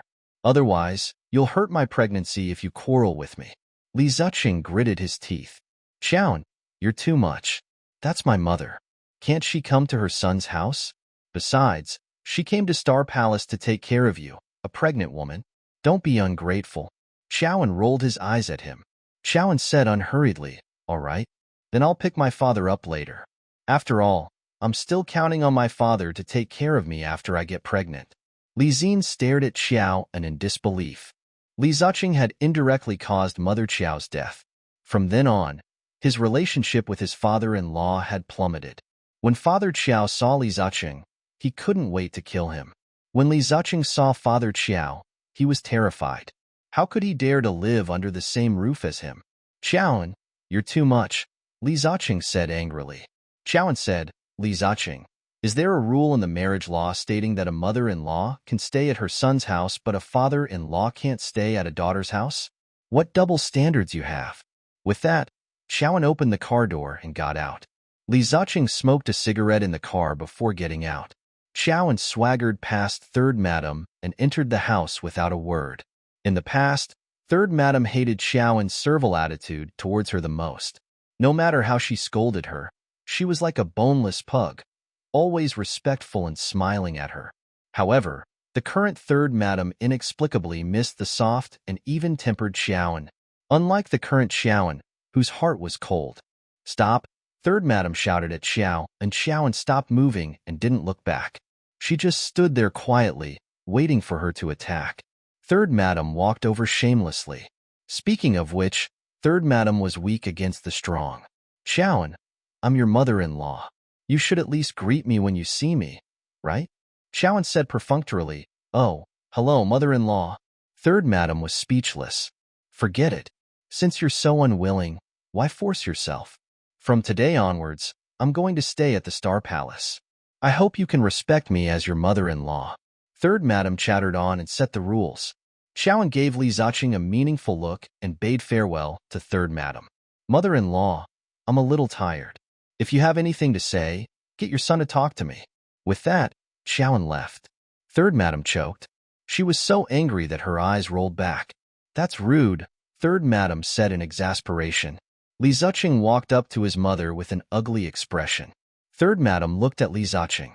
Li Ziqing said boldly, Mom, you should go back to the Li family villa. Third Madam immediately flew into a rage out of humiliation. What do you mean? Don't you know that your eldest aunt and second aunt have been targeting me recently? I came to your place to relax, and you want me to go back? Third madam suddenly realized and said angrily, was it Xiaowen's idea? Is it? She wanted to chase me away, right? Li Ziqing said. She said that she doesn't need you to take care of her. Third madam had never thought of taking care of her. She just moved in with the excuse of taking care of her. Now that Xiaowen didn't appreciate it, she was very angry. Who wants to take care of her? Who cares about taking care of her? This is my son's house. I can stay here if I want to. Why should she care? Li Ziqing felt a headache coming on. Mom, if you don't leave, Xiaowen will get her father to stay over. You know that her father hates me to the core. If he comes, will I still dare to enter this house? Third madam cursed, we paid for this house for you. The Qiao family didn't pay a single cent. What right do they have to live here? How can they have the cheek to live here? Her voice was especially loud in order for Xiaowen to hear her. Xiaowen was not angry. She leaned against the door and looked at Li Ziqing with a deep smile. Her face was filled with disdain and mockery, making Li Ziqing feel ashamed of his ignorant mother. Li Ziqing said to Third Madam earnestly, Mom, although the Li family paid for this house, the Qiao family also paid for the renovation. Besides, this is our common asset after marriage. Logically speaking, Xiaowen should have a share. Since she has a share, she has the right to bring her father here. Third Madam's face darkened. She glared fiercely at Qian-un and left resentfully. Xiaowen returned to the house with a smile and curled up comfortably on the sofa. Li Ziqing walked in with a dark expression and said coldly, I sent my mother away. Are you satisfied? Xiaowen said, I'm doing this for your own good. You said that she lives here and doesn't like me. If she makes me unhappy, can I make you happy? Li Ziqing sat down. It was unknown if it was to take revenge on Xiaowen or if he was a second-generation heir himself, but he was lazy. He actually ordered Xiaowen very domineeringly, I'm hungry. Go make dinner. In the past, Xiaowen had always taken on all his missions. Therefore, Li Ziqing had become used to relying on her. But he didn't know that when he gave up on her in the ruins, she had already given up her love for him at the same time. Xiaowen rolled her eyes at him and said, Li Ziqing, I'm not your nanny. I'm not obligated to cook for you. Li Ziqing looked at Xiaowen in shock, as if he had heard a fairy tale gone awry. Then, he said confidently, You're my wife. If you don't cook, who will? He was a profligate son who had lived a carefree life since he was young. He didn't know how to wash clothes and cook at all. Xiaowen said, Don't you have hands? Why can't you cook yourself? Do you expect a soft pregnant woman like me to cook for you? I married you because I wanted you to serve me. Otherwise, why would I marry you? Li Ziqing said unhappily. Li Ziqing, whoever marries you is unlucky. Li Ziqing's face darkened. With anger, Li Ziqing said angrily, Xiaowen, just do your best. Sooner or later, you will regret it. Then he flicked his sleeves and left. Xiaowen lay on the sofa leisurely. She picked up her phone unhurriedly and sent a message to her beautiful best friend, Lan Shi. My dog is out. It's time for you to show your charm. I promised to complete the mission, Lan Shi replied instantly. Xiaowen couldn't wait to see the expression on Wei Xian's face when he knew that she had been cheated on. It would be very exciting. Only by defeating Wei Xian's sense of security in Li Ziqing's castle would Wei Xian be driven into a corner. At that time, she would definitely do whatever it took to confirm her marriage with Li Ziqing, and Xiaowen only needed to sit back and enjoy the fruits of her labor. Li Ziqing drove to a restaurant and ordered a steak. He sat in the corner and ate. Suddenly, a beautiful and enchanting woman walked up to him. Sir, may I sit here? The woman's voice was very gentle and quiet. A woman with a beautiful voice could easily obtain the special attention of men. Li Ziqing looked up and was stunned by the woman's beauty. He had seen all kinds of beauties, but this one in front of him was so pure and innocent. Her face was filled with unguarded innocence. He had a good impression of her. Help yourself, Li Ziqing said. The beauty sat beside Li Ziqing and ate quietly. She was as gentle and harmless as a rabbit. She would not make any sound, so it was easy to ignore her existence. When Li Ziqing was about to leave after dinner, the beauty suddenly grabbed his arm. Li Ziqing was slightly stunned. At this moment, He realized that this woman was also the kind of person who wanted to take the initiative to curry favor with him. His liking for her immediately decreased. However, the beauty was like a frightened rabbit. She looked at the young couple who had just entered in fear and even burrowed into Li Ziqing's arms in panic. She begged timidly, "Please pretend to be my boyfriend." Li Ziqing glanced at the couple walking towards him and overturned his unrealistic and arrogant thoughts. At this moment, he was certain that the girl had been abandoned by her man. "He abandoned you?" Li Ziqing put on the appearance of a savior. The girl nodded. Seeing that the couple was about to approach her, the girl suddenly turned around and faced Li Ziqing. When the man approached her, the girl made a bold move. She suddenly hugged Li Ziqing and kissed him. Perhaps because he was shocked, or because he was greedy for the girl's kiss, Li Ziqing did not push her away. In the dark, a camera secretly recorded their passionate kiss. When the young couple passed them, the girl suddenly pushed Li Ziqing away and apologized with a red face. I'm sorry. I don't want my boyfriend to know that I can't forget him." She ran away with tears in her eyes and a pained expression. Li Ziqing was stunned. He treated this incident as a romantic encounter and didn't take it to heart. Little did he know that the video of him and the girl hugging and kissing was quickly sent to Wei Xian. Wei Xian carefully checked every frame of the video, hoping that it was created by a troublemaker. However, the woman's passionate kiss on Li Ziqing was so natural that she had to admit to herself that it was genuine. Wei Xian was so shocked by this message that she couldn't come back to her senses for a long time. She thought that she was Li Ziqing's only eternal love. She was obedient, gentle, and considerate to him. It was enough for him to have her. Unexpectedly, Li Ziqing had found such a beautiful and pure beauty behind her back. Xiaoan's words began to echo in her mind. If Li Ziqing could cheat once, he could cheat countless times. Wei Xian began to seriously consider Xiaoan's words. In order to firmly hold on to Li Ziqing, beauty and obedience were not enough. She still had to have methods. Otherwise, she would end up like Xiao Wei Xian, who had been blinded by anger, drove to Star Palace to argue with Li Ziqing. When Li Ziqing returned, he saw Wei Xian's car parked in his parking lot. He was extremely puzzled. What was Wei Xian doing at Star Palace? Thinking of how Wei Xian and Xiaoan did not get along, Li Ziqing was afraid that the two women would fight. He strode into the house. He pushed open the door and was surprised to see Xiaoan and Wei Xian sitting on the sofa, chatting calmly. Li Ziqing was completely dumbfounded. He thought he had seen wrongly and rubbed his eyes hard. "Miss Wei is looking for you.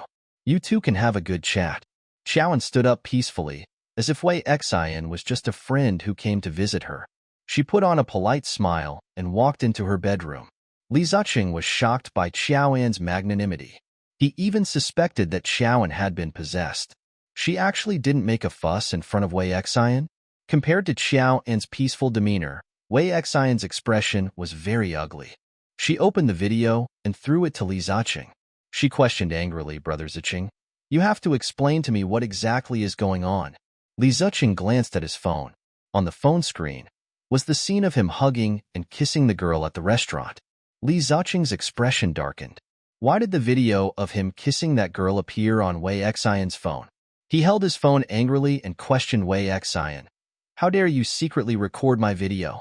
Wei Xian looked at him in extreme disappointment and said with tears in her eyes, "Brother Ziqing, someone sent me this video." Xiaoan also received a copy. Li Ziqing was stunned. Glancing at the closed bedroom door, Li Ziqing felt an indescribable sense of loss. Did Xiaoan no longer care about his cheating? Wei Xian had been seriously injured by Li Ziqing's affair and lost her mind. She roared at Li Ziqing angrily. "You said that you only love me. Why did you lie to me?" "This was an accident," Li Ziqing explained impatiently. Li Ziqing kept looking at Xiaoan's bedroom door. He felt a little guilty. After all, Wei Xian had come to provoke him. With Xiaoan's shrewish personality, he probably wouldn't have a good life. Wei Xian's eyes suddenly became sad and disappointed as she choked, "Brother Ziqing, how can you let me down?" In the face of Wei Xian's aggressiveness, Li Ziqing was very put off. He straightened his neck and asked angrily, "Who let you come to Star Palace?" "Wei Xian, did you know that you broke the rules?" Wei Xian was too sad at this moment and completely broke down. Don't worry, Chowan doesn't love you at all. She's only thinking about how to divorce you. She sincerely wishes that we can grow old together. For some reason, he felt especially uncomfortable that Chowan had suddenly become so sensible. Go back first. I'll explain to you later, Li Ziqing said impatiently. Li Ziqing's remaining rationality and sense of responsibility made him understand that the person he had to comfort at this moment was not Wei Xian, but his first wife. Otherwise, Chowan's destructive power could stab his sky down. Wei Xian did not get the answer she wanted and ran away crying. Li Ziqing had no time to bother with Wei Xian. Instead, he entered Chowan's room. When Chowan heard Wei Xian and Li Ziqing arguing, she was secretly smug. Her scheme to sow discord was really good. The mistress finally tasted betrayal. She actually shamelessly went to her first wife's house to cause trouble. No matter how much Li Ziqing doted on her, it was impossible for him to lose his composure. After all, he was a person of status. When Li Ziqing entered the room, his face was filled with guilt. What did Wei Xian say to you? He probed. He was afraid that Wei Xian would accidentally expose him and give Chowan a chance to make a fuss. Chowan said calmly, she complained that you didn't know how to be gentle with women. I saw that she was quite pitiful, so I comforted her out of kindness. Will you be kind enough to comfort her? Li Ziqing knew that Chowan had always hated Wei Xian. He doubted her kindness. Chowan glanced at him and said leisurely, I was cuckolded by the mistress, and she was cuckolded by the next. Two women who were cheated on would naturally have a lot of common topics. Li Ziqing gritted his teeth. I didn't cheat tonight. In other words, he did not betray Wei Xian. Chowan smiled. Of course, she knew that this guy didn't cheat tonight. That could only mean that he was loyal to Wei Xian, but it didn't mean that he was loyal to her. Qianan laughed. It was like a desperate voice coming from an ancient well. What are you laughing at?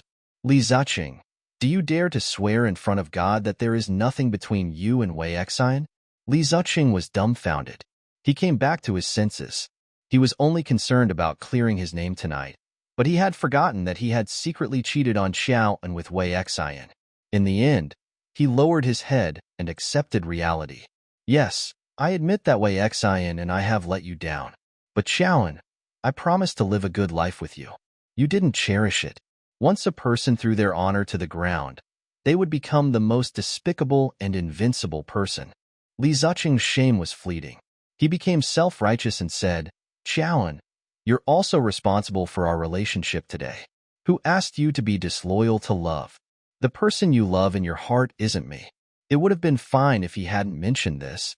At the mention of this, the resentment that Chowan had been holding in for a long time poured out like a flood. She had always been loyal to love. If not for Li Ziqing's deception, how could she have married a mountain wolf like him? It was Li Ziqing who had turned the beautiful love she yearned for into a mess. Now, he was shamelessly blaming her. Chowan was trembling with anger. Li Ziqing, you're shameless, she scolded. Li Ziqing flew into a rage out of humiliation. Chowan, watch your mouth. Chowan grabbed the lamp on the bedside table and threw it at Li Ziqing crazily. She hated Li Ziqing for lying to her and betraying her. She hated him even more for ruining her life. Li Ziqing, you're the one who's unfaithful to your marriage. How dare you frame me? Li Ziqing looked at her steadily.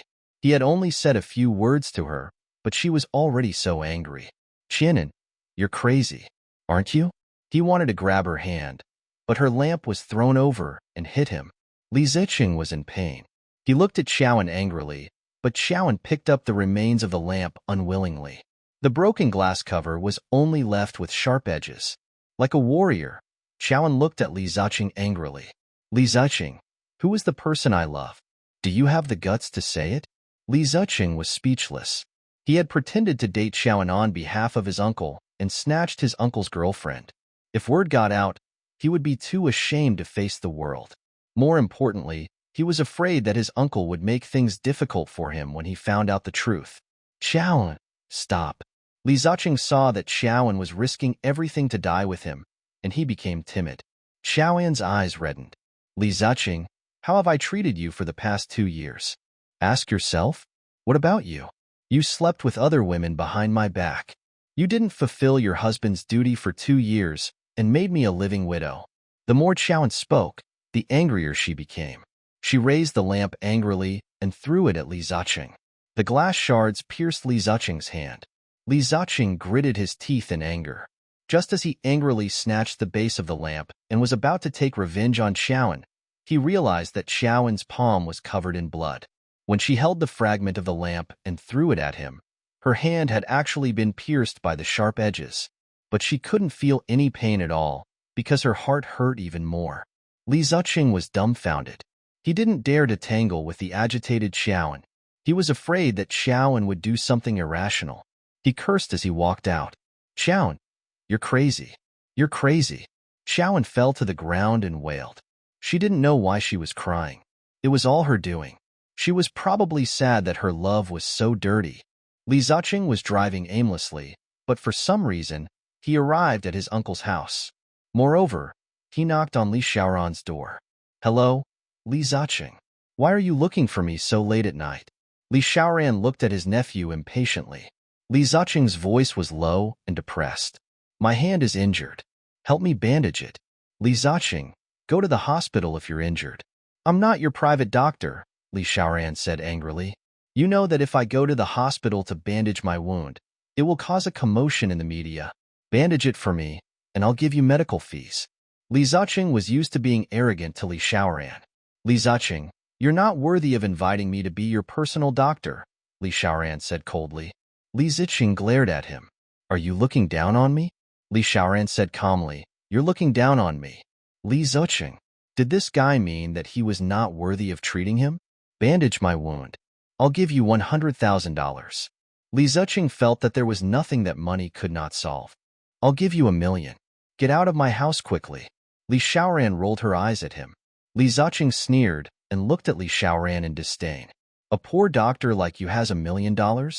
Stop bragging." Li Ziqing pushed Li Xiaoran away and swaggered in, sitting on the sofa. Then, he stretched out his injured hand and handed it to Li Xiaoran.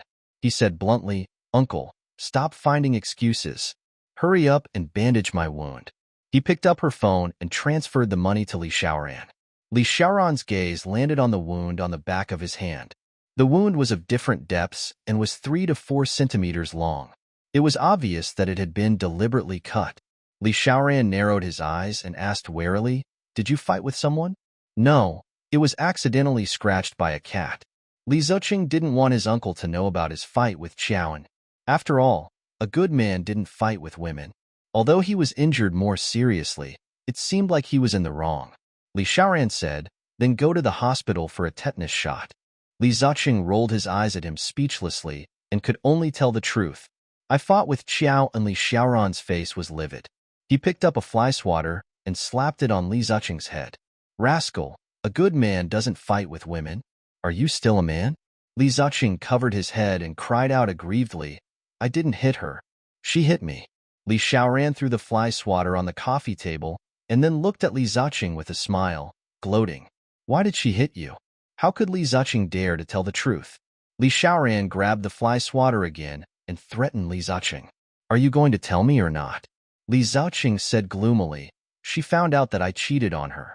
Li Xiaoran was stunned. "Is she angry?" He felt inexplicably uncomfortable. Xiaoan was actually jealous when it came to Li Ziqing, which meant that she still cared about him. Li Ziqing said, "Not only was she angry, but she also went crazy. She grabbed the lamp and beat me up. She held a glass fragment in her palm and injured herself without knowing. Her fierceness astounded me." Li Xiaoran's face darkened. "Is she injured? Why didn't you take her to the hospital?" Li Ziqing, "She's pregnant. If her wound is infected, it will hurt the child. Do you know?" Li Xiaoran picked up the medical box and walked out. Li Ziqing was dumbfounded. "Li Xiaoran, where are you going?" "I'm going to the Star Palace to treat Xiao," and Li Ziqing's face darkened. He roared at Li Xiaoran, "Xiaoan is already my wife. Don't care about her." Li Xiaoran stopped in his tracks and said with a sad expression, "But she's also my ex-wife. I promise to protect her for the rest of my life. Come on, don't flatter yourself. Xiaoan doesn't like you at all. She talks badly about you in front of me every day." Li Ziqing looked at Li Xiaoran's back that was as straight as a mountain and smiled evilly. Uncle, are you still thinking about my wife? Li Xiaoran suddenly turned around and looked at Li Ziqing with a sinister expression. He warned him coldly, Li Ziqing, although Qiaoan married you, I'll do what I promised her. If you dare to bully her, I'll teach you a lesson. Li Ziqing sneered. You mean to say that you want me to teach you a lesson? Uncle, you're saying the opposite. All these years, I've been tolerating you. Tell me, how can a poor doctor like you fight me?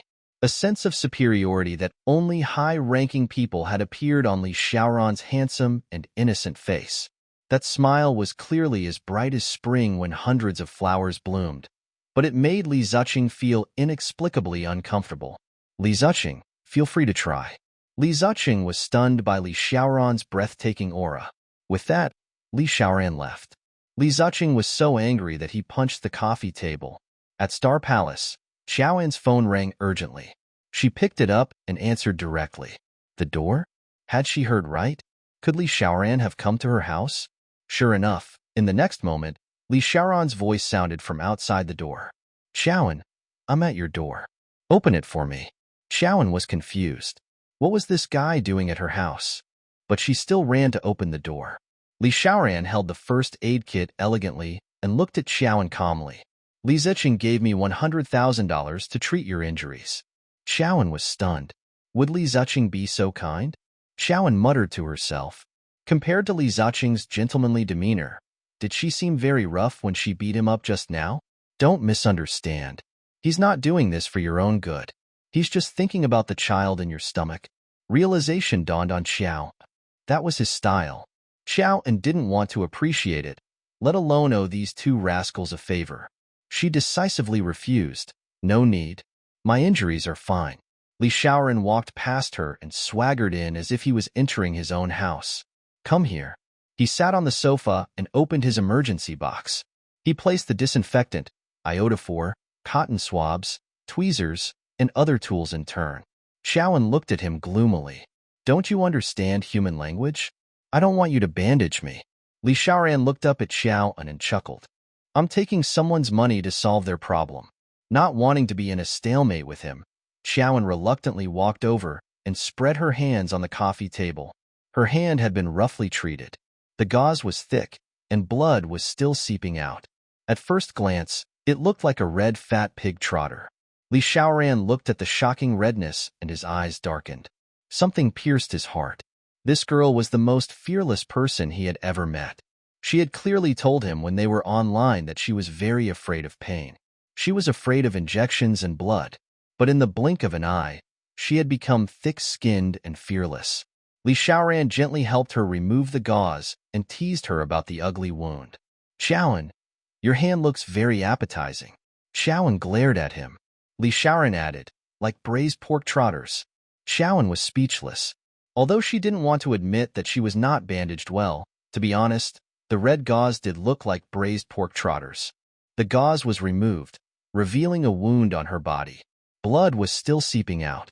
Li Xiaoran sighed softly and said, Your injury has been left like that for too long. Can't you feel the pain? Li Xiaoran carefully disinfected her, then applied hemostatic medicine and finally bandaged her with gauze. After Li Xiaoran's professional treatment, Qiaoan's wound stopped bleeding. Li Xiaoran packed the medical box and stood up to leave, but he suddenly opened his mouth. He seemed to hesitate for a moment before saying, Qiaoan, if you want to divorce Li Ziqing, I can help you. You don't have to fight against them. In Qiaoan's heart, Li Xiaoran and Li Ziqing were birds of a feather. Li Ziqing was a real bad person, while Li Xiaoran was a wolf in sheep's clothing. Li Xiaoran's so-called help was just a means to lure her into a trap. Qiaoan smiled evilly. Then can you let him leave with nothing? She was purely making things difficult for him. She thought that Li Xiaoran's method of revenge definitely did not include damaging Li Ziqing's personal interests. She knew that Li Xiaoran would reject her. Li Xiaoran was a little stunned by Qiaoan's excessive request. A sense of loss rose in his heart. His voice couldn't help but turn cold. Money is a worldly possession. Qiaoan, for those things that can't be brought to death, you'd rather live under the same roof as a man who doesn't love you. Don't you think such days are meaningless? In fact, Ever since Li Xiaoran found out that Li Zhaoqing and Xiaoan's relationship had changed, Li Xiaoran was constantly worried about Xiaoan's situation. After all, he knew that the darkness in the mansion was filled with all kinds of unexpected schemes. How could an ignorant little girl like Xiaoan be their match? Li Xiaoran never expected that while he was worried about her day and night, she was planning her assets. The more they loved money, the more she had to painstakingly deprive them of their love. Only by taking revenge on them like this could she make them suffer even more. Xiaoan said calmly, "It's fine if you don't want to help me, but why do you have to say that?" Xiaoan firmly believed that Li Xiaoran would not sincerely help her. He could not wait for her to be embarrassed, so he would have the pleasure of taking revenge on her. Li Xiaoran smiled bitterly. "You've been entangled with him for so long. Don't you think it's not worth it to lose your youth? You can clearly use this time to live again and find love again. Find the joy of life, and find the meaning of life." Li Xiaoran was still like a big brother, teaching Xiaoan to live righteously. He was very disappointed. Just to claim his fortune, you lost yourself. "Xiaoan, it's not worth it." Li Xiaoran's words enlightened Xiaoan, and she suddenly woke up. Yes, for so long, she had been scheming to take revenge on Li Zhaoqing. Was it worth it? She began to reflect. Li Xiaoran carried the medical box and strode away. When he reached the door, he suddenly stopped and said with his back facing Xiaoan, "If you think that Li Zhaoqing leaving with nothing will make you happier, I will help you fulfill this wish." Xiaoan was dumbfounded. Would he really stand against Li Zhaoqing to help her? That night, Li Zhaoqing returned very late. While Xiaoan was still learning how to make money in the study, Li Zhaoqing pushed open the study door and leaned against it. His hawk-like eyes landed on the computer with some vigilance. "You're still up at this hour?" Xiaoan's hands kept typing on the keyboard. Without looking up, she said, "I'm looking for a job." Li Zhaoqing was slightly stunned. "What triggered you?" Xiaoan was slightly distracted. It was not that she was agitated, but Li Xiaoran's words today enlightened her. Xiaoan looked at Li Zhaoqing. The heat and warmth in her eyes were no longer there, and the temperature in her eyes was so cold that it froze. Xiaoan said indifferently, "I just suddenly realized that it's not worth it to waste my good years on you." Li Zhaoqing. Li Zhaoqing's expression was ugly. Because his status in Xiaoan's heart had fallen drastically, it more or less wounded his dignity as a man. He said disdainfully, "The women around me rely on their beauty to win men's hearts. Women like you who are independent and strong are not likable." Xiaoan looked at her disdainfully. "I don't need to please you."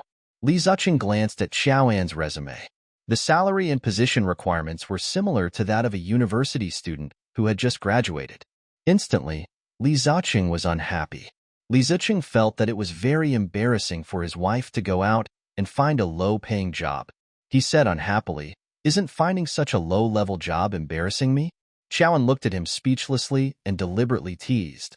"I'm not as lucky as your Wei Xian. She has you to support her and doesn't have to worry about food and clothing. My man can't be relied on. I can only rely on myself. No matter how hard or tiring my work is, I have to take it." Li Zhaoqing's expression was ugly. "Xiaoan, are you done?" Xiaoan sneered. "What? I'm not allowed to mention it after you've done something shady? You're crazy." Li Zhaoqing turned around and left. At night, Xiaoan lay in bed. Li Zhaoqing suddenly walked in and came to the bed.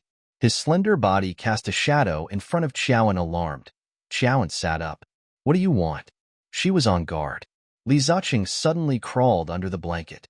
The distance between the two of them was so close that it was a little oppressive. Xiaoan shrank into the corner. Li Zhaoqing saw her small actions, and his eagle eyes narrowed unhappily. He suddenly reached out and hugged Xiaoan's waist. Xiaoan's face darkened as she slapped him ruthlessly. Li Zhaoqing was stunned. Because he touched her, he actually hit him? "Xiaoan," he ground out. "What do you mean? Don't forget, you're my wife."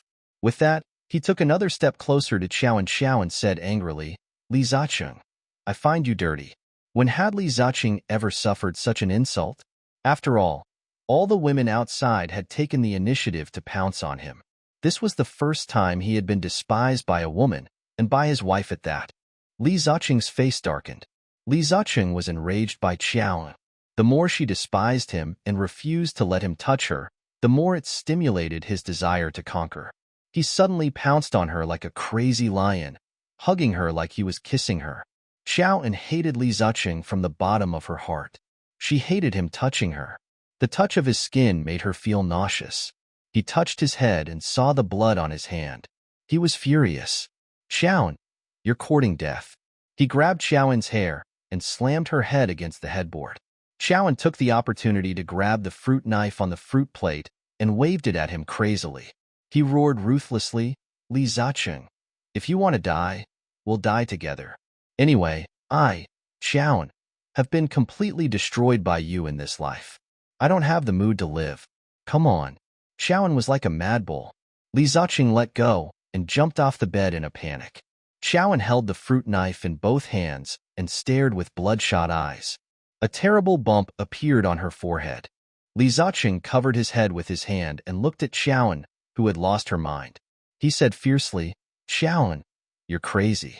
Xiaoan said fiercely, yes, I've been crazy since you pushed me to the kidnappers in the ruins. Li Ziqing, I survived because I wanted to drag you to Hades with me. Li Ziqing saw Xiaoan's ferocious and twisted expression. At that moment, he firmly believed that Xiaoan would really kill him. He was more or less terrified as he crawled out with his clothes.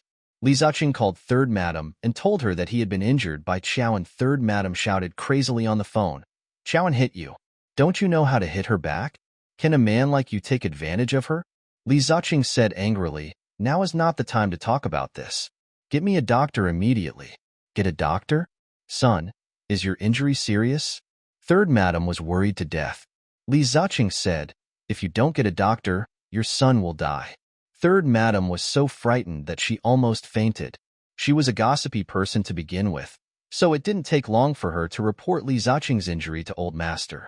When the Old Master heard that Li Ziqing and Xiaoan had fought to the point of bleeding, he immediately instructed the butler, quick, call Xiaoran and ask him to quickly go to Star Palace to save the situation. The old man tidied up briefly and asked the chauffeur to send him to Star Palace. Soon, the cold and lonely Star Palace residence was brightly lit, and intense arguments could be heard from the living room. Xiaoan, what right do you have to hit my son? I've never seen a shrew like you hit your husband like this. Third Madam's sharp voice lingered in the air. Xiaoan said, why don't you ask your son what he did first? Li Ziqing covered his wound and glared at Xiaoan angrily, but he was too guilty to tell the truth. Third Madam encouraged Li Ziqing. Son, don't be afraid. Tell Mom, what mistake did you make? Mom has your back. Even if you made a mistake, she shouldn't have hit you. The old man looked at Li Ziqing and Xiaoan angrily and berated. Li Ziqing, tell me, why did you fight today? Li Ziqing said in a low voice, I kissed her, and she hit me with an ashtray. I hit you in self-defense. Third Madam was so angry that she shouted, Xiaoan, I thought it was something big. It's your honor that my son kissed you. Not only are you not grateful to him, you even hit him. You. Xiaoan said coldly, your son is fooling around with other women. Who knows if he has those strange and messy illnesses? I despise him for being dirty, but I won't let him touch me. I have to protect the child in my stomach. Xiaoan used the child as defense. This tugged at the old man's heartstrings. The old man glared at Li Ziqing and said angrily, Beast, you know that your wife is pregnant, but you still tried to sleep with her against her wishes.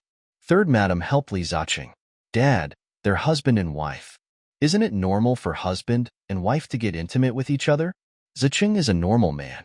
He can't possibly hold it in so hard because Xiaoan is pregnant, right? Xiaoan scoffed.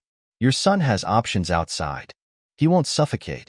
After Xiaoan finished speaking, she opened the video of Li Ziqing and Lan Shi kissing. The old man's face darkened. Li Ziqing, you rascal. He raised his walking stick and was about to hit Li Ziqing. Third Madam shielded her son behind her and said, Dad, Ziqing is already injured. What if you hit him again and cause problems? The old man saw the blood on Li Ziqing's face and sat down gloomily. He roared in frustration, Where's Li Xiaoran? Why isn't that kid here yet? Li Xiaoran had arrived at some point. He leaned lazily against the door and quietly enjoyed the farce.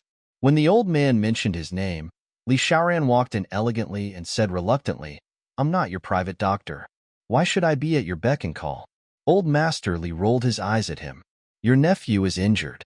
Isn't it your duty as his uncle to help him treat his injuries? Why are you talking so much nonsense? Duty? Li Xiaoran smiled slightly. Dad, you really don't know me. Li Xiaoran decided to waste some time promoting himself to the old man. Your son is an authoritative expert in the neurosurgery department. Other than treating patients in the hospital, I occasionally visit patients. However, I serve the high officials and nobles, so the fees are very high. Third Madam did not want to owe Li Xiaoran a favor. She immediately said arrogantly, "Don't you just want the consultation fee? Tell me, how much?" Li Xiaoran's warm eyes suddenly froze. Third sister-in-law, with your background, you're not worthy of appearing on my consultation list. The third madam had always looked down on Li Xiaoran. She did not expect to be despised by Li Xiaoran today, and was especially unhappy. Fortunately, old Master Li tried to smooth things over. All right. Don't take advantage of the situation and raise the price. With Li Ziqing's injuries, how much can he spend?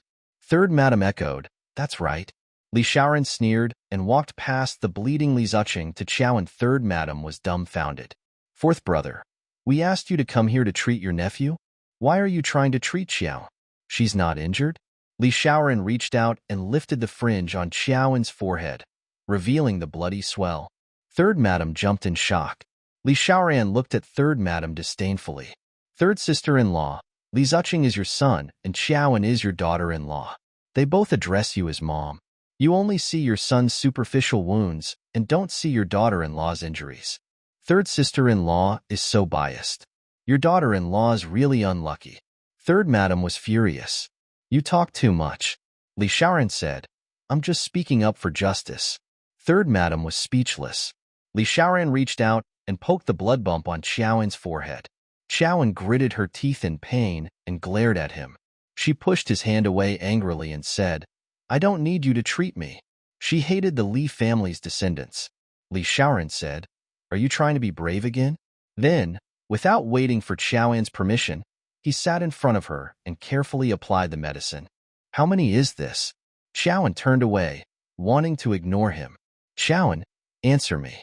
The doctor has to determine if the patient has intracranial injuries, Li Xiaoran said seriously. Qiao could only answer him. 2. Li Xiaoran smiled and said, Do you know that you look very stupid now? Qiao was embarrassed. There were so many people present, yet he was still in the mood to tease her. Li Ziqing was so angry that his face was darker than coal. Li Xiaoran finished treating Qiao's wound and lazily walked up to Li Ziqing. Very simply and roughly, he put a very ugly bandage on his head, making Li Ziqing look even more comical than a husky. Li Ziqing looked at himself in the mirror and glared at Li Xiaoran. Uncle, how can I go out and meet people like this? Li Xiaoran said, Sorry, I thought you were the only patient here, so I didn't bring enough materials and gauze. You can only make do. Li Ziqing glared at Li Xiaoran angrily. He was sure that this guy was deliberately messing with him. After treating the wound, Qiao and Li Ziqing sat far away. They glared at each other, their eyes spitting fire. Third madam wanted to help her son teach Qiao a lesson, but Li Xiaoran's sharp tongue controlled her, so she could only endure the discomfort in her heart. In the end, old Master Li asked Qiao calmly, Qiao, Zicheng is rash person. Please forgive him. Li Xiaoran, who was fiddling with the lilies in the vase, interrupted without warning. Dad, don't blame me for not reminding you. Qiao is crazy and can do anything stupid, and Li Ziqing is a muddle-headed rascal. He keeps provoking Qiao. Aren't you afraid that if someone dies one day, the family scandal you've been trying to hide will eventually be exposed? These words rang in old Master Li's heart like an alarm bell. After some thought, he made a difficult decision. Ziqing, during this period of time, you and Qiao will live separately and calm down. If you really want a divorce, I won't interfere with your decision. However, the old man paused, and his voice suddenly became cold and firm. He announced, Qiao, if you insist on getting a divorce, the child must stay in the Li family. Li Ziqing was overjoyed. Qiao lowered her eyes. The old fox had finally revealed his foxtail. She knew that he would never be her talisman. Once she fell out with the Li family, his selfishness would be exposed. Qiao looked at the old man coldly and said resolutely, No, But I can. This child only has two choices. Or I'll raise him myself in the future. Old Master knew that Xiaoan had a strong personality, but he didn't expect her to be so strong. Xiaoan, as long as you give birth to the child and leave it to the Li family, our Li family will give you more money than you can use in 3 lifetimes. You won't lose out. The old man was an expert at business negotiations after all. He calmly stated the pros and cons to Xiaoan. If you don't listen to me, you will have nothing. Many times, the descendants of the Li family did not dare to breathe loudly in front of the old master, especially when the old master's face was dark. But Xiaoan was different. She had the blood of the Qiao family in her. Father Qiao taught Xiao and to not fear the rich and powerful. Therefore, Xiaoan put on a fearless attitude towards old Master Li's aggressiveness. Grandpa, I'll divorce Li Ziqing. I'll only take the portion that belongs to me. As for the other mountains of gold and silver in your Li family, I won't ask for a single cent more. As for the child, I will never give in. Third Madam was hopping mad. Xiaoan, do you think the court is open for you? Do you think you can do whatever you want? Xiaoan rolled her eyes at her. The court isn't for me, but it's not for your Li family either. The old man grunted. Xiaoan, you're too young and frivolous. Sooner or later, you'll fall. Xiaoan said nothing. After the old man finished his warning, he stood up and left with the butler. Third Madam glared fiercely at Xiaoan. She wanted to teach Xiaoan a lesson for not knowing the immensity of heaven and earth, but she realized that Xiaoan's gaze was terrifying. Third Madam turned around and instructed Li Ziqing, son, in order to ensure your safety, it's better for you to live separately from her for the time being. Otherwise, she will go crazy and hurt you. I got it. Only then did Third Madam leave. Li Xiaoran was the last to leave. When he passed by Xiaoan, it was unknown if he was mocking her or praising her. He said, Xiaoan, I like your tiger-like strength. Get lost. Xiaoan gritted her teeth. Li Xiaoran did not mind her rudeness at all and smiled. Come to my consultation room tomorrow morning to change your dressing. Xiaoan rolled his eyes at him. Li Xiaoran smiled and left. That night, after the old man and the others left, Li Ziqing looked at Xiaoan coldly and asked angrily, Grandpa asked us to separate for a while. Which one of us will move out to do it? Xiaoan rolled his eyes at him and placed a hand on her abdomen. Of course you'll move out. Why? Li Ziqing shouted unhappily. When the husband and wife reached the end of their marriage, there were no favors, only benefits. Li Ziqing had never considered that Xiaoan had nowhere to go. Xiaoan looked at him. She knew that he was heartless to her, but when he completely ignored the fact that she, a pregnant woman, would be homeless, it still touched Xiaoan's heart deeply. The more cold and heartless he was, the more it triggered the resentment in Xiaoan's heart. Her determination to take revenge on him became even more determined. I don't have anywhere to go. I'm not moving out. With that, Xiaoan walked to the master bedroom and slammed the door. Li Ziqing heard the door lock from the inside and was so angry that he cursed, Xiaoan, this is my house. If anyone wants to go out, it's you. Xiaoan's voice came arrogantly from inside. This house was bought after we got married. I own part of it. Li Ziqing was furious. He shouldn't have been bewitched by her beauty back then and wanted to please her. That was why he bought this wedding house after registering their marriage. Our Li family bought this house with all our money. We won't give it to you when we divorce. In the end, Li Ziqing drove out himself. Xiaoan smiled evilly. This house was the property that Li Ziqing bought after he married her. Her name was written on the property deed. If he had the guts to lie to her, she would make him pay. Not only did she want this house, but she also wanted all the money he had worked for the past 2 years. She wanted him to pay the price for lying to her and betraying her. The next day, when Xiaoan got out of bed, she found that her forehead was more swollen and she had a dizzy nausea. Hence, Xiaoan had a simple breakfast and went to the nearby Jinghang hospital. When she registered, the staff asked about her injuries. Because she was pregnant, the other party was very responsible and recommended an authoritative doctor to her. Miss Chiao, Dr. Li is the most famous neurosurgeon here. Let me add you to the queue. Go see him. When she mentioned Dr. Li, she had a worshipful expression. Xiaoan didn't want to have too much entanglement with Li Xiaoran, so she politely declined. No need. My injuries aren't too serious. Just find me an ordinary doctor. The other party was a little surprised. After all, patients always fought for a consultation with Dr. Li. To think there was someone who didn't care for it. How strange. In the end, Xiaoan casually registered and came to the neurosurgery department. She deliberately lowered her head, not wanting the doctors and nurses here to recognize her. After all, it was too embarrassing to jump off a building and be hospitalized for a few months. Senior, suddenly, Xiaoan heard Lu Mo's excited voice behind her. She couldn't help but look up and see Lu Mo hanging at the door of Li Xiaoran's consultation room like an octopus. Li Xiaoran strode over from the opposite direction. Lu Mo ran towards him excitedly and threw herself into his arms, hugging his thin waist tightly. Because of Lu Mo's intimate contact, Li Xiaoran's handsome face subconsciously became cold, revealing a hint of mature determination. His entire body was filled with a cold aura that kept people away. Unfortunately, Lu Mo did not notice Li Xiaoran's impatience. Senior, my mother called just now.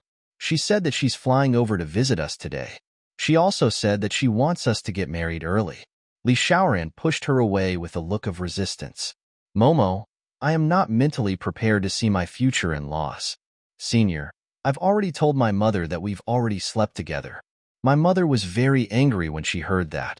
She said that a girl's reputation is so important. Since I've handed it to you, I have to marry you. Lu Mo pouted and threw a tantrum. Xiaoan heard every word Lu Mo said. For some reason, even though it was the warm season of spring, she felt like she was wrapped in an ice cave. Li Xiaoran and Lu Mo were already sleeping together? Then why did Li Xiaoran deliberately approach her and flirt with her? Was it just to get back at her? Can Xiaoan head to consultation room 3? Can Xiaoan head to consultation room 3? Just as Zhou fell into a reverie, the announcer called for her to see a doctor. Li Xiaoran and Lu Mo turned around in shock. They saw Xiaoan standing not far away from them with an indifferent expression. They could not tell what she was thinking at all. For some reason, Li Xiaoran felt uneasy. He instinctively distanced himself from Lu Mo. He was extremely angry. He wondered if Xiaoan had heard Lu Mo's words. However, Li Xiaoran's nervousness was only fleeting. She immediately mocked herself. What was she nervous about? Who cared if he had a girlfriend? Xiaoan Li Xiaoran couldn't help but call her. At this moment, Xiaoan's mind was completely blank. She was like a soulless ghost. When she suddenly heard Li Xiaoran call her, she was still a little absent-minded. Li Xiaoran came to her and asked with concern, "Are you here to change your dressing?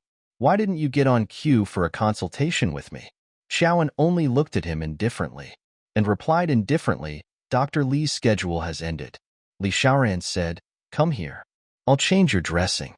Xiaoan refused firmly. "There's no need to trouble yourself with such a small injury, doctor." Without further explanation, she walked towards consultation room 3. Li Xiaoran was petrified. Xiaoan's rejection and resistance to him made him feel lost. Lu Mo walked over and hung onto Li Xiaoran's shoulder like a mollusk. She smiled and said, "Senior, you've been snubbed." Li Xiaoran smiled bitterly. "My intuition tells me that she doesn't like you at all." Li Xiaoran glanced at Lu Mo and turned to enter the consultation room. Xiaoan entered consultation room 3. This was a very young doctor. He was about the same age as Li Xiaoran, but his face clearly had some immaturity. After he listened to Xiaoan's account of the injury, he seemed to have no opinion. In the end, he fell into confusion. Then, he suddenly got up and walked out. Not long after, he brought Li Xiaoran over. Xiaoan was dumbfounded. The young doctor declared proudly, "I've invited the best doctor in our neurosurgery department over." Li Xiaoran walked up to Xiaoan and raised his seductive fox eyes with a hint of mockery. "Lift your head." He reached out with long fingers and lifted Xiaoan's chin. Those hands were really beautiful. They were slender and fair, slender and well-proportioned. They did not look like hands that held a scalpel at all. They looked like the hands of a noble youth. Xiaoan played along passively and looked up at him. Li Xiaoran was wearing a white coat. Very few people wore white coats with such a uniform, cold and restrained. "Did you used to be dizzy and prone to nausea in the past?" Li Xiaoran's gaze landed on the bump on her forehead. Xiaoan shook her head. Li Xiaoran's expression turned solemn. Then he asked, "How far along are you?" Xiaoan jumped like a gecko whose tail had been stepped on. She lowered her head in silence. This inexplicable silence made Li Xiaoran sense a trace of abnormality. He asked her again, "How long are you pregnant?" Xiaoran hedged. "I didn't count the days." In Li Xiaoran's eyes, her evasive gaze was clearly a deliberate evasion. Li Xiaoran ordered domineeringly, "Does it count now?" Xiaoran glared at him in protest. "I don't know which day I got pregnant," she finally blurted out. Li Xiaoran probably felt that Xiaoran, who was just pregnant, might not know how to calculate the time of pregnancy, so he changed to a simple question. "When did you and Li Ziqing sleep together?" Xiaoran's long eyelashes trembled slightly. "We slept together every day back then. I don't know which day it was." The smile on Li Xiaoran's face gradually cooled Xiao and had slept with him when she had just recovered from her serious injuries. How strong must their feelings be for them to sleep together? And they slept together every day?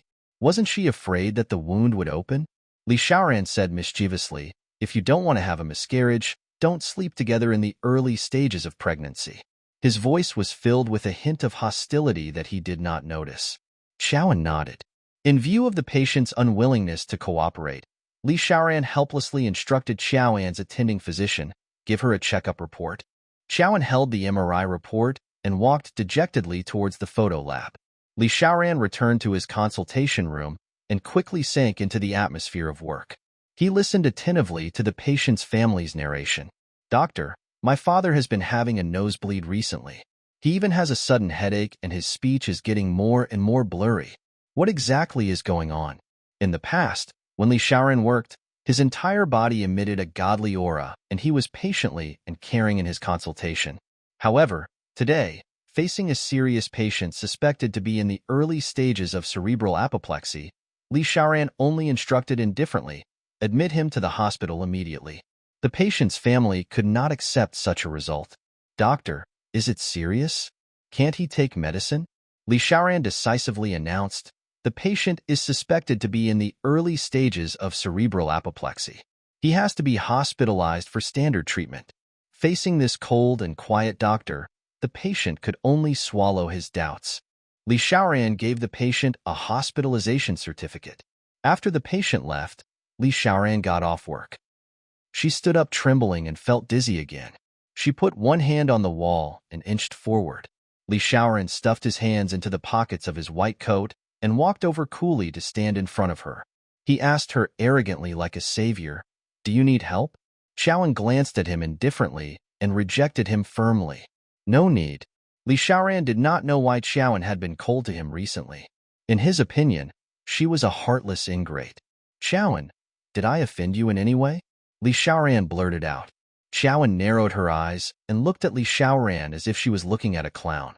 Li Xiaoran was extremely uncomfortable with her resentful and mocking gaze. It was as if he was her sinner and was being interrogated by her. Li Xiaoran had a bad feeling. Lu Mo suddenly walked over and held Li Xiaoran's arm affectionately. "Senior, since Xiao doesn't need your help, let's go for lunch." Lu Mo dragged Li Xiaoran away.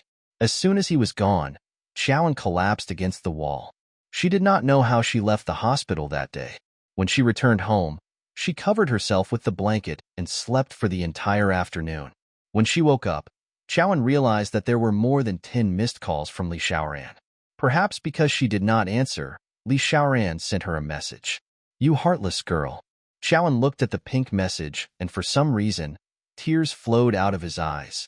She knew that Li Xiaoran had ill intentions when he approached her, but she still couldn't help but fall for him. Today at the hospital, when she heard that Li Xiaoran and Lu Mo were already sleeping together, the loss in her heart almost made her suffocate. She felt worse and more lost than ever. Only then did Xiaoran realize that she had never let go of Li Xiaoran. She still loved him deeply in her heart. Otherwise, she shouldn't be so childish as to be jealous. Reason told Xiaoran that she had to stay away from Li Xiaoran, or his revenge would send her into an eternal abyss. "Dr. Li, when you stare into the abyss, don't forget that the abyss will also stare back at you." Enough is enough. Xiaoran wiped away her tears and tossed the phone aside. When Li Xiaoran received Xiaoran's message, he was petrified by this obscure message. His intuition told him that Xiaoran should know his intentions for approaching her. But it shouldn't be. He hid it so well, she shouldn't know. Suddenly, Li Xiaoran's phone rang. Li Xiaoran quickly picked up his phone and saw that it was Lu Mo's number. A hint of disappointment appeared in Li Xiaoran's eyes. When he picked up the phone, Lu Mo's voice came over excitedly. "Senior, my parents are here. They want to ask you out for dinner tonight." Li Xiaoran swallowed. He wanted to refuse, but when he remembered what he had done to Lu Mo, he braced himself and agreed. "Okay, I'll book the hotel." Li Xiaoran hung up the phone and invited his good friends, Zhou and Qin Xiao, to help. "Lu Mo's mother invited me to dinner tonight. The two of you should dress up and accompany me." Qin Xiao was puzzled. "Senior, you're clearly his son-in-law. Shouldn't you be the one who should be dressing up?" Li Xiaoran said, "What do you know? In-laws will find their son-in-law more and more pleasing to the eye, so I don't have to be obsequious." Zhou and Qin Xiao thought that Li Xiaoran wanted them to dress up and support him. Unexpectedly, when they attended the gathering, they saw Li Xiaoran's unruly and elegant hair hanging listlessly on his forehead. His handsome and noble face was extremely haggard today. Even his clothes were cheap. However, it still could not hide his natural aristocratic aura. Zhou and Qin Xiao were dumbfounded. The two of them looked at each other and saw that they were both wearing the best clothes. The two of them smiled bitterly. They had been tricked by Li Xiaoran. They originally thought that they were supporting characters, but they did not expect Li Xiaoran to trick them into becoming the main characters. They were made to look like they were here for a blind date. "Senior brother, you've really put in a lot of effort to make yourself look so haggard," Qin Xiao said. Li Xiaoran said listlessly, "I'm really haggard today. I don't know why, but Xiaoan doesn't want to talk to me today." Qin Xiao patted his shoulder and comforted him. "That woman, Xiaoan, is not easy to deal with. She's playing hard to get with you. Don't fall for it. If you let her off for a few days, she'll come looking for you." Just as the three of them were chatting happily, Lu Mo's family suddenly pushed the door open and entered. Qin Xiao and Zhou quickly greeted them. "Uncle Lu, Aunt Lu, hello." Lu Mo's gaze landed on the dispirited Li Xiaoran, and a hint of grievance and displeasure flashed across her eyes. However, she still forced a smile and pulled her mother in front of Li Xiaoran. She introduced her politely, "Mom, this is Li Xiaoran, your future son-in-law." Lu Mo's mother sized Li Xiaoran up and saw that although he was slightly dispirited, it did not reduce his handsome and noble aura at all. She was extremely satisfied with Li Xiaoran and nodded with a smile. "You're indeed a talent. No wonder my Momo fell in love with you at first sight." Lu Mo's mother was dressed very luxuriously, her eyes cold, but she was attentive and kind to her poor son-in-law. This made Li Xiaoran's lonely heart, which had not been loved for many years, feel a little warm. Li Xiaoran said, "Aunt Lu, you flatter me. Actually, I'm not that good. I might not know how to take care of Momo." His refusal was very obvious. However, Lu Mo's mother did not despise him at all. Instead, she comforted Li Xiaoran gently. "Xiaoran, no one is born to be someone else's boyfriend and a qualified husband. I know that you are committed to your career. You dedicated your energy to the patient, so our family understands you. You can't do everything yourself for Momo, so we won't blame you." Li Xiaoran was speechless. Zhou warmly invited Lu Mo's parents into the VIP room. Li Xiaoran and Qin Xiao walked behind. Qin Xiao advised Li Xiaoran earnestly, "Senior, Lu Mo's parents really like you. Lu Mo loves you so much. You should consider this marriage carefully." Li Xiaoran glared at him. "It's not like you don't know that I have a misophobia.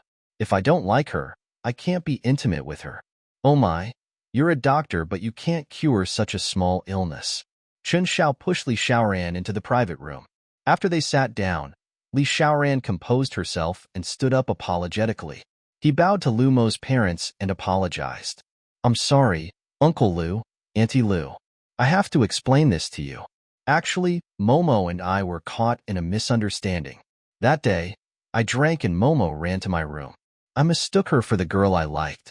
I did something I shouldn't have done to her. I originally wanted to take responsibility for my drunkenness, but these days, I've tried my best to accept Lu Mo, but I'm sorry, I can't." Lu Mo's father looked at Lu Mo with a dark expression. "Momo, is that so?" Lu Mo looked at Li Xiaoran with tears in his eyes. "Senior, you have feelings for a married woman. There's no outcome between you and her. Don't be stubborn." Li Xiaoran lowered his eyes and said in pain, Momo, there won't be a good outcome even if you like me. I sincerely hope that you can find a man who loves you. That way, you can obtain happiness. Lu Mo started sobbing. Lu Mo's father sat there awkwardly. When her mother saw that her daughter had been wronged, she suddenly stood up and splashed tea on Li Xiaoran's face. She said angrily, Li Xiaoran, since you've already slept with my daughter, you should be responsible for her. I don't care who you liked in the past, but you have to forget her now. I won't allow you to hurt my daughter. Seeing the tense atmosphere, Chen Xiao quickly stood up to smooth things over. Auntie, you've misunderstood my senior. Xiaoan is indeed my senior, his first love, but Xiaoan betrayed him back then. When senior brother returned to the country this time, his goal of getting close to Xiaoan was only to take revenge on Xiaoan for hurting him back then. Everyone was silent. Chen Xiao added, he just wanted Xiaoan to fall in love with him again and then abandon her ruthlessly. He wanted her to have a taste of being abandoned by her lover. That's all. The atmosphere in the room suddenly calmed down. However, no one noticed the waitress at the door with trembling hands. Xiaoan felt that she was so lucky. Her friend had something on at the last minute. She had asked her to take over for 2 hours, only for Xiaoan to stumble into such a melodramatic scene. Is that so? Lu Mo's mother asked. Xiaoan looked at Li Xiaoran, who nodded. Although she had known that he was close to her with sinister intentions, Xiaoan's heart was shattered again. However, she pretended to be extremely calm and walked towards them. Lu Mo was the first to see Xiaoan. Her eyes widened in shock. Xiaoan placed the juice on the dining table and took out white porcelain cups. She elegantly filled everyone's glasses. Li Xiaoran's gaze never landed on the waitress. He fell into deep thought. Was his feelings for Xiaoan really just revenge? Why was he sad to see her injured? Would he be proud to see her bravely fight Li Ziqing? His emotions were led by her. His emotions were tied to her. When Xiaoan poured juice for Chen Xiao inadvertently looked up and jumped up in shock when he saw Xiaoan. His sincere Xiaoan pulled everyone's gaze to Xiaoan. Li Xiaoran was clearly shocked. When he looked up and saw Xiaoan, guilt and panic flashed across his face. His dark gaze studied Xiaoan's face uneasily, not wanting to miss every nuance of her expression. Xiaoan's face was expressionless, like snow. It was so cold that there was no warmth. Li Xiaoran wanted to explain something, but he swallowed his words. He had wanted to take revenge on her and let her know what it was like to be abandoned by her beloved. All those years, he had suffered from mental anxiety and depression. When it was serious, his hands trembled and his studies were almost abandoned. How difficult it was for him to walk out of it. If she didn't taste his pain, how would she know how much he loved her? Xiaoan poured juice for everyone and bowed very politely before turning around and leaving. She did not say a word throughout, but everyone could feel that she had heard everything. Chen Xiao patted his mouth in anger and blamed himself. It's over. It's over. I seem to have gotten into trouble. Huizhou said, it's not your fault. Who would have thought that she, the young madam of the Li family, would be a waitress here? Lu Mo actually felt relieved. She said, it's good that she knows. This way, she won't have any delusions about senior anymore. Her words undoubtedly splashed a bucket of ice water on Li Xiaoran. Li Xiaoran suddenly stood up and chased after her. In the corridor outside the private room, it was quiet, but there was no sign of Xiaoan anywhere. As Li Xiaoran ran forward, he bumped into a waiter at the corner. He pulled her and asked anxiously, who was the waitress who came to room 666 just now? He hoped that he had seen wrongly. It was just a girl who looked similar to Xiaoan. However, the waiter's words shattered his dream. Oh, you're talking about Miss Xiao, right? She came over at the last minute to replace her friend. Li Xiaoran collapsed against the wall. It was really Xiaoan. What a coincidence. She must have heard what Chen Xiao said, right? Now that she knew his true motive for getting close to her, she should stay away from him, right? He clearly wanted to take revenge on her, but why did his heart hurt so much? Lu Mo chased after him and pulled Li Xiaoran. Senior, my parents are still waiting for you to toast them. Go back. Li Xiaoran followed Lu Mo back to the private room gloomily. When the door to the private room closed, Xiaoan ducked out of the other room. Her eyes were red and filled with tears as she stared at the door of room 666. That door was like an impregnable city, completely isolating her from Li Xiaoran. She knew that she and Li Xiaoran could never go back. Their love had soured. She dragged her feet and walked out slowly. She hailed a taxi and returned to Star Palace. Then, Xiaoran took out her phone and cleared all records of Li Xiaoran. At the hotel, Li Xiaoran toasted Mr. Liu in a daze. Uncle Liu, I should thank you for helping me get into medical school. Father Liu cherished talent.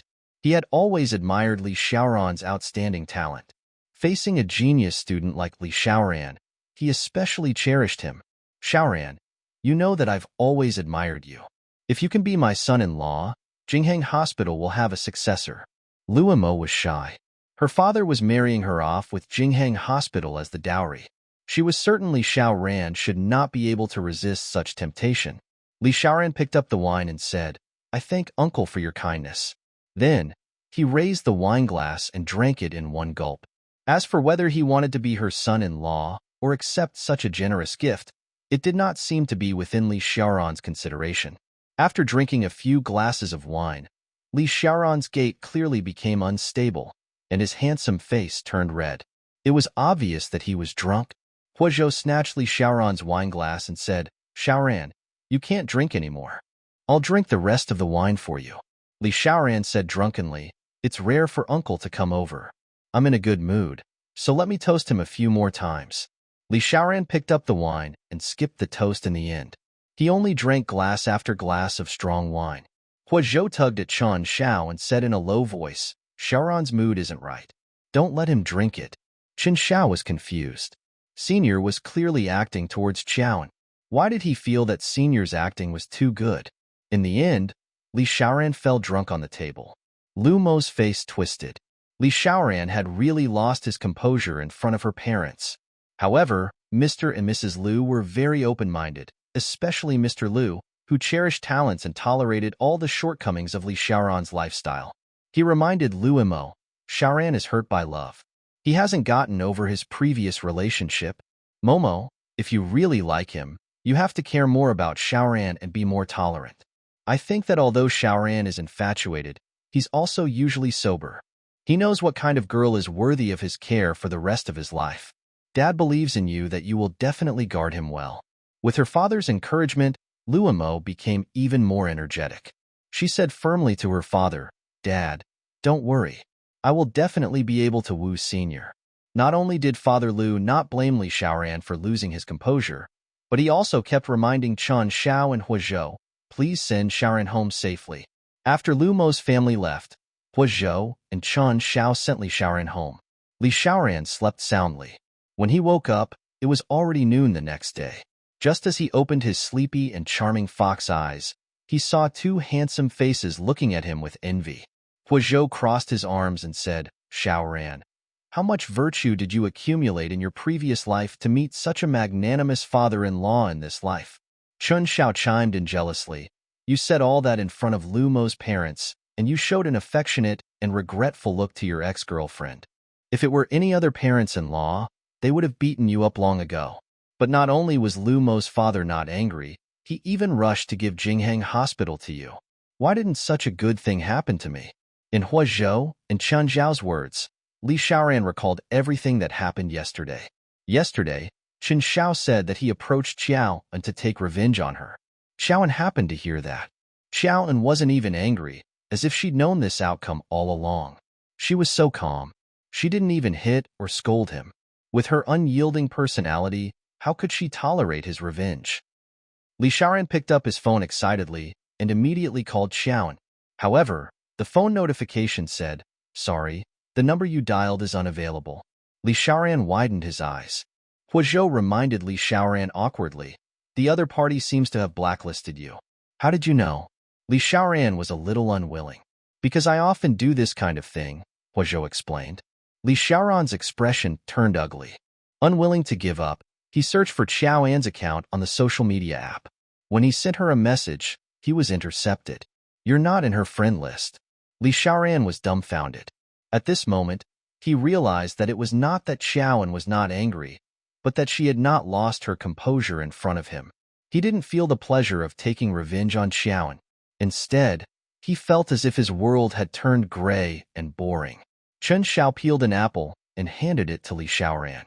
He asked carefully, "Senior, in my opinion, there's actually no need for you to take revenge on Xiao and think about it. She has already suffered retribution. Hasn't your nephew, Li Ziqing, already betrayed her? She has already tasted the feeling of being abandoned. It can be considered that your nephew has helped you take revenge. Let her go and the two of you will be fine from now on, right?" Chen Zhao's words did not ease Li Xiaoran's mood. Instead, it made Li Xiaoran's mood as heavy as Mount Tai. Yes, Xiaoan's life was already difficult. If he took revenge on her now, it would be equivalent to adding insult to injury. Hua Zhou looked at Li Xiaoran quietly and finally came to a conclusion. "Li Xiaoran, don't tell me you still love Xiaoan?" Li Xiaoran frowned and said insincerely, "How would I fall in love with a money-grubbing woman like her? Why does it sound like you're lying?" Chen Xiao teased. Hua Zhou persuaded. "No matter if you're pretending or if you still have feelings for her, Xiaoran, you and Xiaoan have already broken up. You should love Lu and Mo well in the future." Li Xiaoran nodded silently. His entanglement with Xiaoan was over. After Li Ziqing moved out of Star Palace, he did not return for many days. The private detective reported Li Ziqing's whereabouts to her every day. Other than going to the company every day, he spent most of his time with Wei Xian. They went out together, shopped at the mall, bought groceries, and returned to the Riverside mansion. Li Ziqing seemed to have forgotten that he had a family. When Xiaoan saw these photos, she subconsciously clenched her fists. Although she didn't love Li Ziqing, it didn't mean that he could be so disrespectful to her, his first wife. After being angry, Xiaoan unclenched her fists. Wasn't Li Ziqing and Wei Xian living together what she wanted? The more disrespectful they were to her, the more advantageous it would be when she sued for divorce in court. When Xiaoan thought it through, she was no longer so angry. As time passed, Xiaoan realized that she seemed to be less concerned about Li Ziqing. When she heard that Li Ziqing was fooling around outside, her heart stopped beating. Xiaoan knew that she had completely let go of her feelings for Li Ziqing. On this day, when Xiaoan went to work, the supervisor gave her a task. The theme of our episode is pure love from school to the wedding. The company has recruited a few couples. Your team is in charge of going out to interview these couples about their love. Then, we will choose the happiest and sweetest couple to write a column. Xiaoan looked at the photo on the table. When she saw the photo of Li Xiaoran and Lu Mo interlocking fingers, she couldn't help but sigh at how small this world was. She avoided them like the plague, but the supervisor handed this mission to her team. "Xiaoan, you've just arrived at the company. This is the best chance for you to show your strength. Perform well, and strive to become a full-time employee as soon as possible." Xiaoan Hao's thoughts were interrupted for a moment. She imagined herself interviewing Li Xiaoran and Lu Mo. Should she ask how they fell in love with each other, or how Li Xiaoran fell in love with the new and hated the old? She scratched her head in pain. This mission was especially challenging for her. Xiaoan wanted to refuse the mission, but she stood up in a fit of anger and rejected the supervisor. "Supervisor, can I change the interview target? Newbies have no right to bargain." The supervisor refused unhappily. Xiaoan could only brace herself and take it. After the meeting ended, Xiaoan and the other 3 people in the group set off for Jinghang Hospital to interview Li Xiaoran and Lu Mo. After Xiao and the others arrived at the hospital, Xiaoan lowered her head and followed her colleague into Li Xiaoran's consultation room. Li Xiaoran's consulting room was not big. In order to accommodate this interview, the miscellaneous items in the consulting room had been emptied in advance. The consulting room looked spacious and bright. However, after Xiao and her colleague entered the small consultation room, it immediately became congested. Lu Mo and Li Xiaoran sat side by side at the long table. Xiaoan's colleagues, Chui and Li Ping, were busy filming. The remaining inexperienced Wan Hui looked at Xiaoan guiltily. Xiaoan was dumbfounded. She thought that she could do nothing with the 4 of them in the team. She didn't expect them to do their own things at the critical moment while she had to take over. Chui pushed Xiaoan in front of Li Xiaoran and Lu Mo and said to Li Xiaoran with a smile, "Dr. Li, the person interviewing you today is our company's new gold medal writer." Li Xiaoran had been paying attention to Xiaoan ever since she entered the room. They had not contacted each other for more than 10 days. God knew how hard he had endured for the past 10 days. He had clearly tried his best to convince himself to accept Lu Mo and forget Xiaoan. Why did he feel that his feelings would still pour into Chowan the moment he saw her? After work, Chowan was probably especially focused on her appearance. She had light makeup on, her long eyelashes were like dense fans, her lips were tender like jelly, her skin was cold and fair, and her cheeks were exquisite without any flaws. Coupled with her dark curly hair, she looked as cute as a porcelain doll. Such a Chow and made Li Xiaoran's heart race.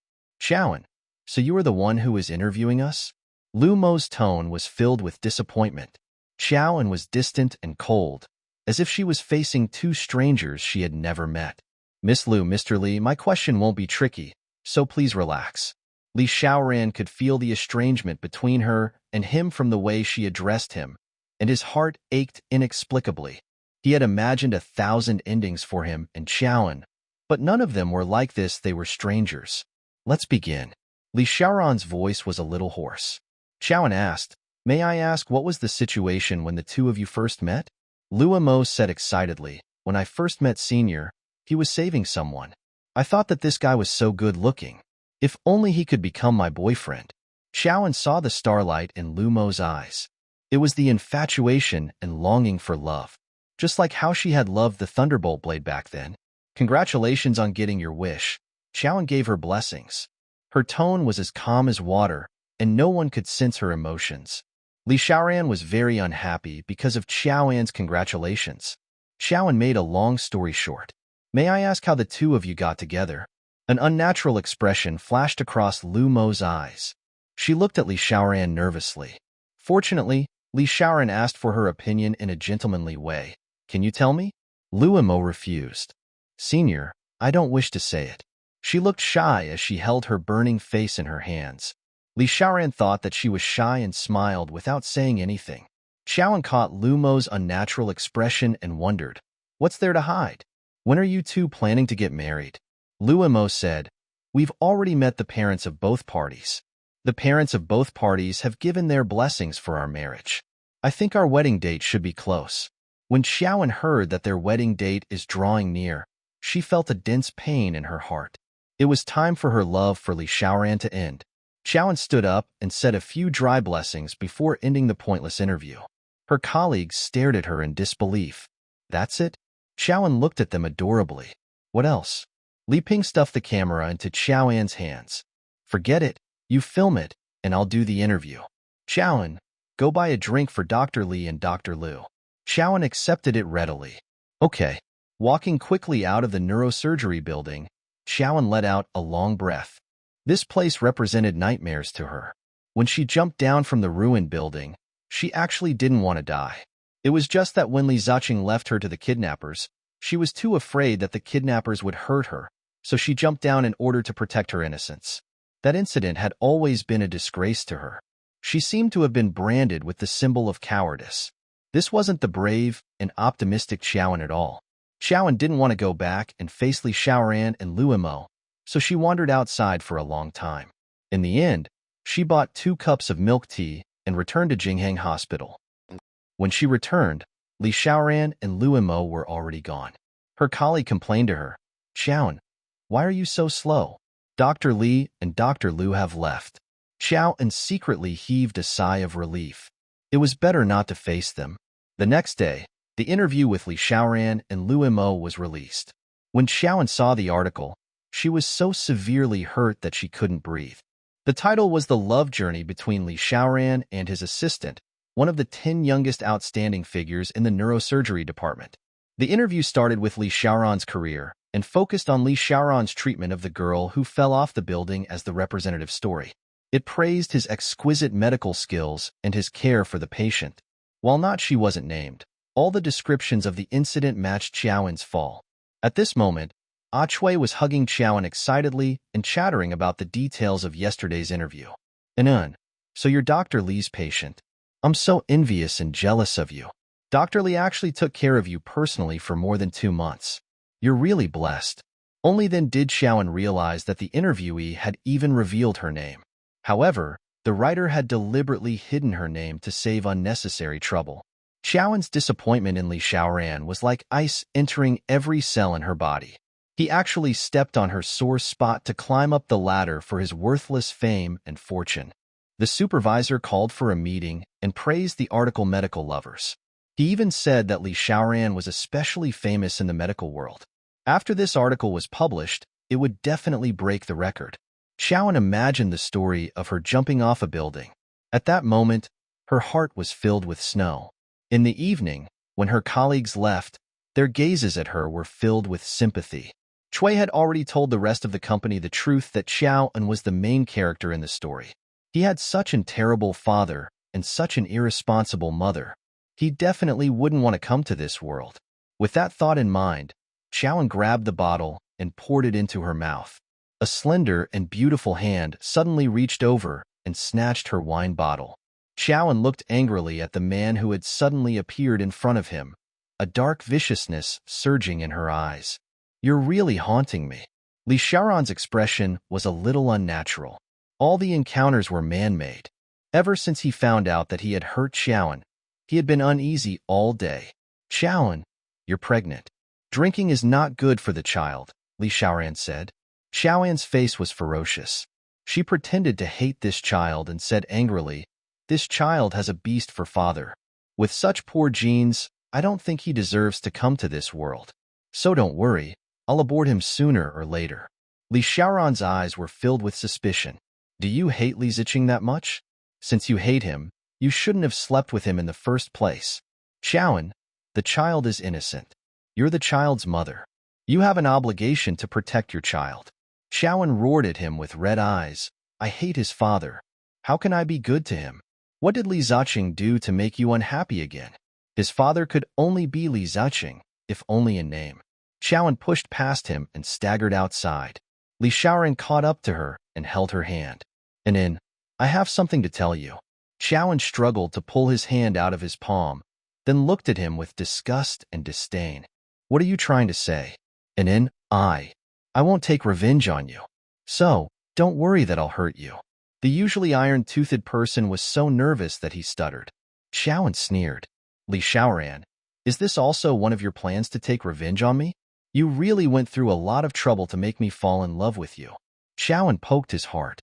"You're stepping on my sore spot to climb up. Is this your sincerity in apologizing? Li Xiaoran, do you think I'm stupid?" Li Xiaoran looked confused and said, "When did I step on your sore spot to climb up?" "Xiaoan, I didn't." Xiaoan laughed bitterly. Humans never shed tears until they saw the coffin. She turned around, leaving Li Xiaoran alone. Li Xiaoran was puzzled. "With my current status, Xiaoan, why should I pursue fame and fortune?" Hua Zhou suddenly walked over and saw Li Xiaoran's dark expression. He comforted him. "Why? Are you fighting with her again?" Li Xiaoran sighed and looked worriedly at the white wine on the table. He said to Hua Zhou, "It's not me. Li Ziqing quarreled with her." Hua Zhou said, "But she's not happy, and neither are you." Li Xiaoran gritted his teeth and said, "Find out where Li Ziqing has been fooling around these past few days." Li Ziqing and Wei Xian had been living comfortably recently. Li Ziqing had been removed from his position by the company and had nothing to do all day, so he spent time with Wei Xian. Li Ziqing thought that he could live a good life at home. Unexpectedly, when he came out of the riverside mansion with Wei Xian in his arms, he was blocked by Li Xiaoran and Old Master Li. Old Master Li cursed Li Ziqing. "Rascal, your uncle said that you haven't been doing your job recently and don't care about your pregnant wife. I didn't believe it at first. I didn't expect you to be so muddle-headed." Li Ziqing glared fiercely at Li Xiaoran and said indignantly, "Uncle, you really care about my matters?" Li Xiaoran reprimanded Li Ziqing with a cold face. "Li Ziqing, did you know that your wife went to the bar yesterday?" Li Ziqing said indifferently, "What does her going to the bar have to do with me?" Old Master Li raised his palm and slapped him. He was so angry that his chest spewed out. "Li Ziqing, your wife is pregnant. If she drinks, can she still have this child?" Li Ziqing was completely woken up by this slap. Only then did he realize that Xiaoan was determined not to have his child. He glanced at the old man timidly. He knew better than anyone how much the old man loved his great-grandson. The old master valued his eldest son and eldest grandson, so he deliberately reserved 5% of their shares. The other descendants only had 2%. As the grandson of the third branch, Li Ziqing did not have much power in the Li family. However, the most fortunate thing was that his wife, Qiaowen, was pregnant with the Li family's legitimate great-grandson. Although he and Qiaowen didn't get along, anyone with a discerning eye knew that as long as Li Ziqing obtained custody of the child, it was equivalent to obtaining 5% of the shares. The premise of all this was that Qiaowen had to give birth smoothly. Therefore, when Li Ziqing heard that Qiaowen went to a bar to get drunk, one could imagine how flustered he was.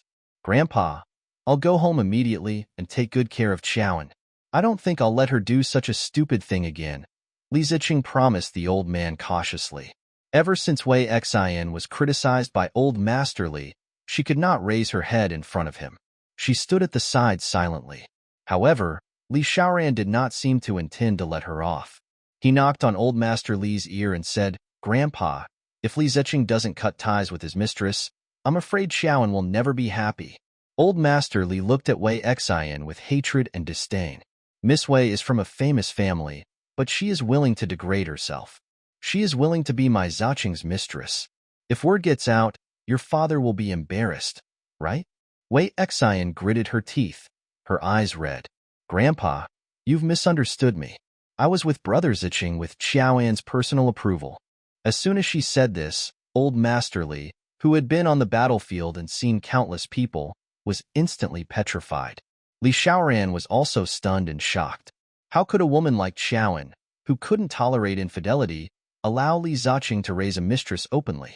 Li Ziqing sensed that something was wrong from the expressions of old Master Li and Li Xiaoran. He had a bad feeling. In the next moment, Li Ziqing was pointed at by old Master Li and scolded, "Stupid pig. Qiaowen agreed to let you be with her. Do you really think Qiaowen will sincerely bless you?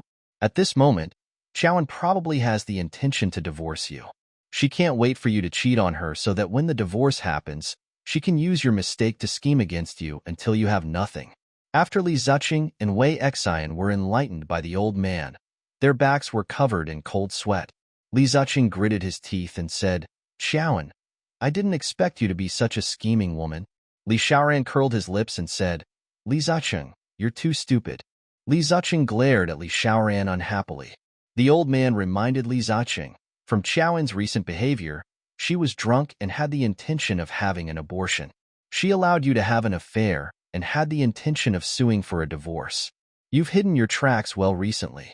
Don't be schemed against by Qiao and until you can only kneel and beg for mercy. "Yes, Grandpa."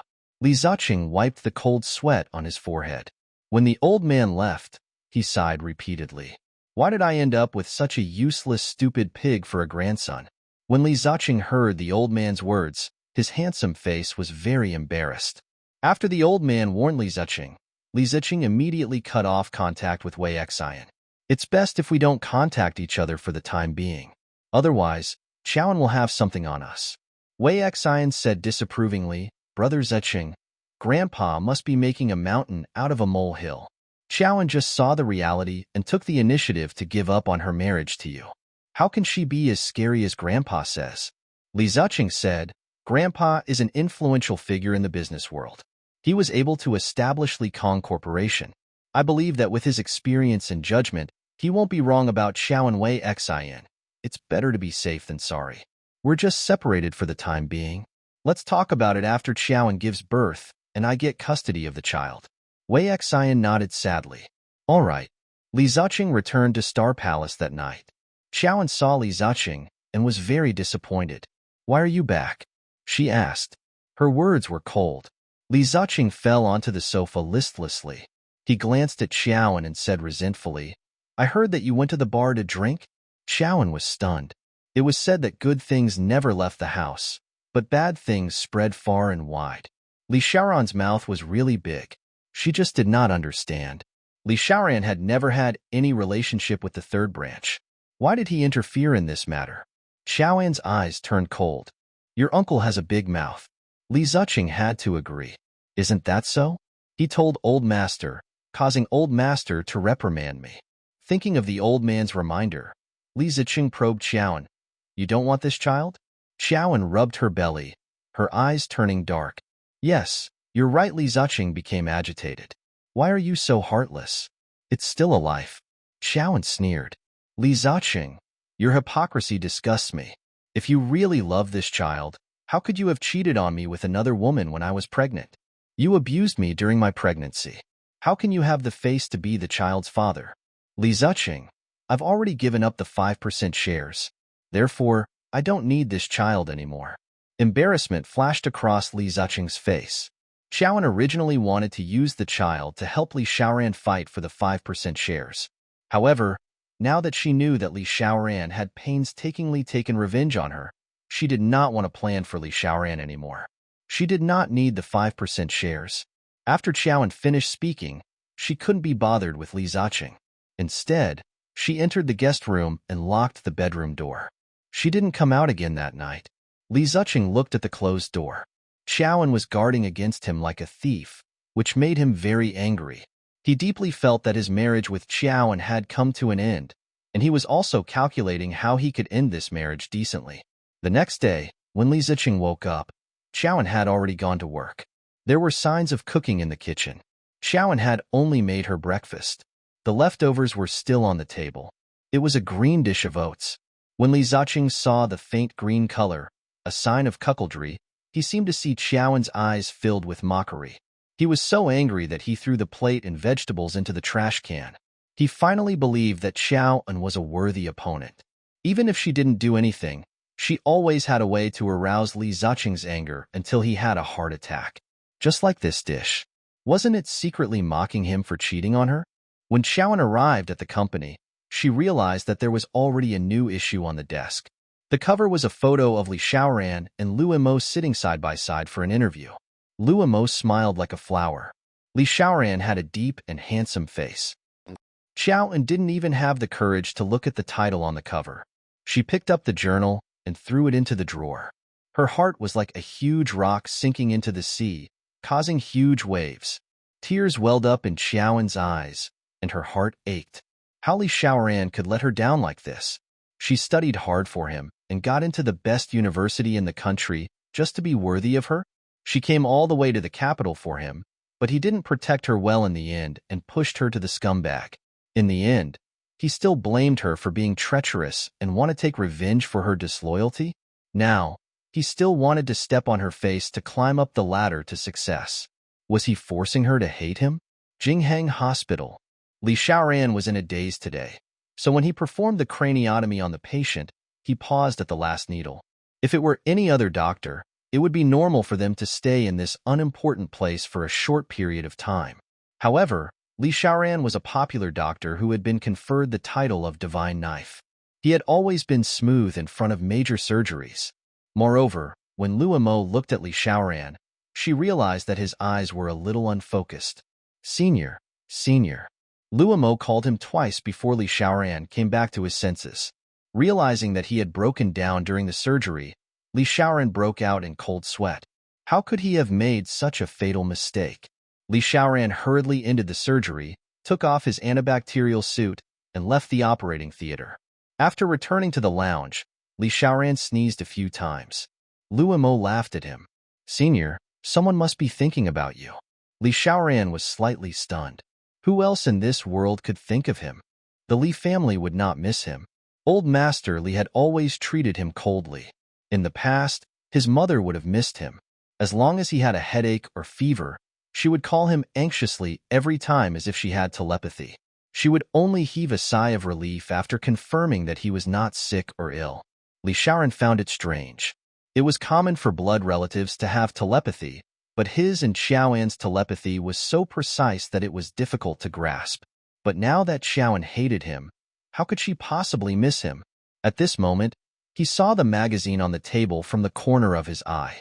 Because he saw his photo, he couldn't help but pick up the magazine and look at it carefully. It would have been better if he had not read it. When he saw the article Medical Lovers, especially the large amount of praise for him saving Xiaoan, Li Xiaoran's face turned pale.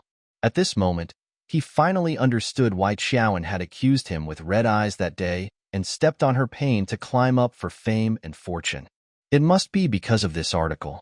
Li Xiaoran glared at Luo Mo angrily. What exactly is going on? Luo Mo pouted and said softly, Senior, the dean fought for this opportunity for us to promote the hospital, I think in all your surgeries, Xiao An's case was the most admirable. You pulled her back from the brink of death. This is a miracle in the medical world. After all, the other doctors announced there was no hope for her, but you pulled her back from the brink of death. Everyone knows that your medical skills are so exquisite. Aren't you going to be famous? Li Xiaoran tore the magazine into pieces angrily. He reprimanded Luimo angrily. Luimo, do you know how much hurt Xiaoan went through when she jumped off the building? You publicized her sore spot. She's so proud and values dignity. What's the difference between you and an executioner stabbing her? Li Xiaoran laughed in anger. He had always given Luimo the impression of a gentle gentleman, but today, Li Xiaoran gave her a terrifying aura. Senior, I want the best for you too, she explained weakly. Li Xiaoran sneered. I risked my life to save her, but you did the opposite. Luimo, you're not doing this for my own good. You're doing this to satisfy your pitiful and pathetic vanity. Do you think that I, Li Xiaoran, can only be worthy of you after I succeed? Luimo shook her head, tears falling from her eyes. Senior, that's not what I meant. Li Xiaoran was indescribably disappointed in her. You've been with me for so long. Don't you understand my character? If I want fame and fortune, I don't need to fight for it in this way. Luimo looked into Li Xiaoran's cold eyes. At that moment, she felt that Li Xiaoran was so unfamiliar. Senior, I'm sorry. I didn't know you would be angry. Li Xiaoran took off his surgical gown and staggered out. Luimo finally realized that she had acted on her own accord and thought that she could help Li Xiaoran have a bright future. She did not expect Li Xiaoran to be so disgusted. When Li Xiaoran walked out of the hospital, his mind was filled with images of Qiao and accusing him with grief and indignation. At that time, he still felt that he was innocent. Now, he realized that he was not innocent at all. As Qiaoan's attending physician, he knew Qiaoan's psychological trauma the best, but he allowed Luimo to spout nonsense. No wonder Qiaoan was so angry. At the moment, he could only try his best to make up for his mistake. He picked up his phone and sent a message. The latest issue of the men's magazine. Help me ban it. The other party replied instantly. Last time, you asked me to stop the trending topic. This time, you want me to ban the publication of the journal. Xiaoran, when are you going to do what you promised me? When Xiaoran saw this message, he chose to ignore it. Because Li Xiaoran felt unwell, he specially applied for a week's leave from the dean and got off work early. When he returned to the apartment building, they saw a luxurious Starry Sky Phantom parked at the entrance, attracting the attention of passers-by. Although the capital was where the rich gathered, such luxury cars were not everywhere. Especially at the entrance of such an old neighborhood, it was indeed rare for such luxury cars to appear.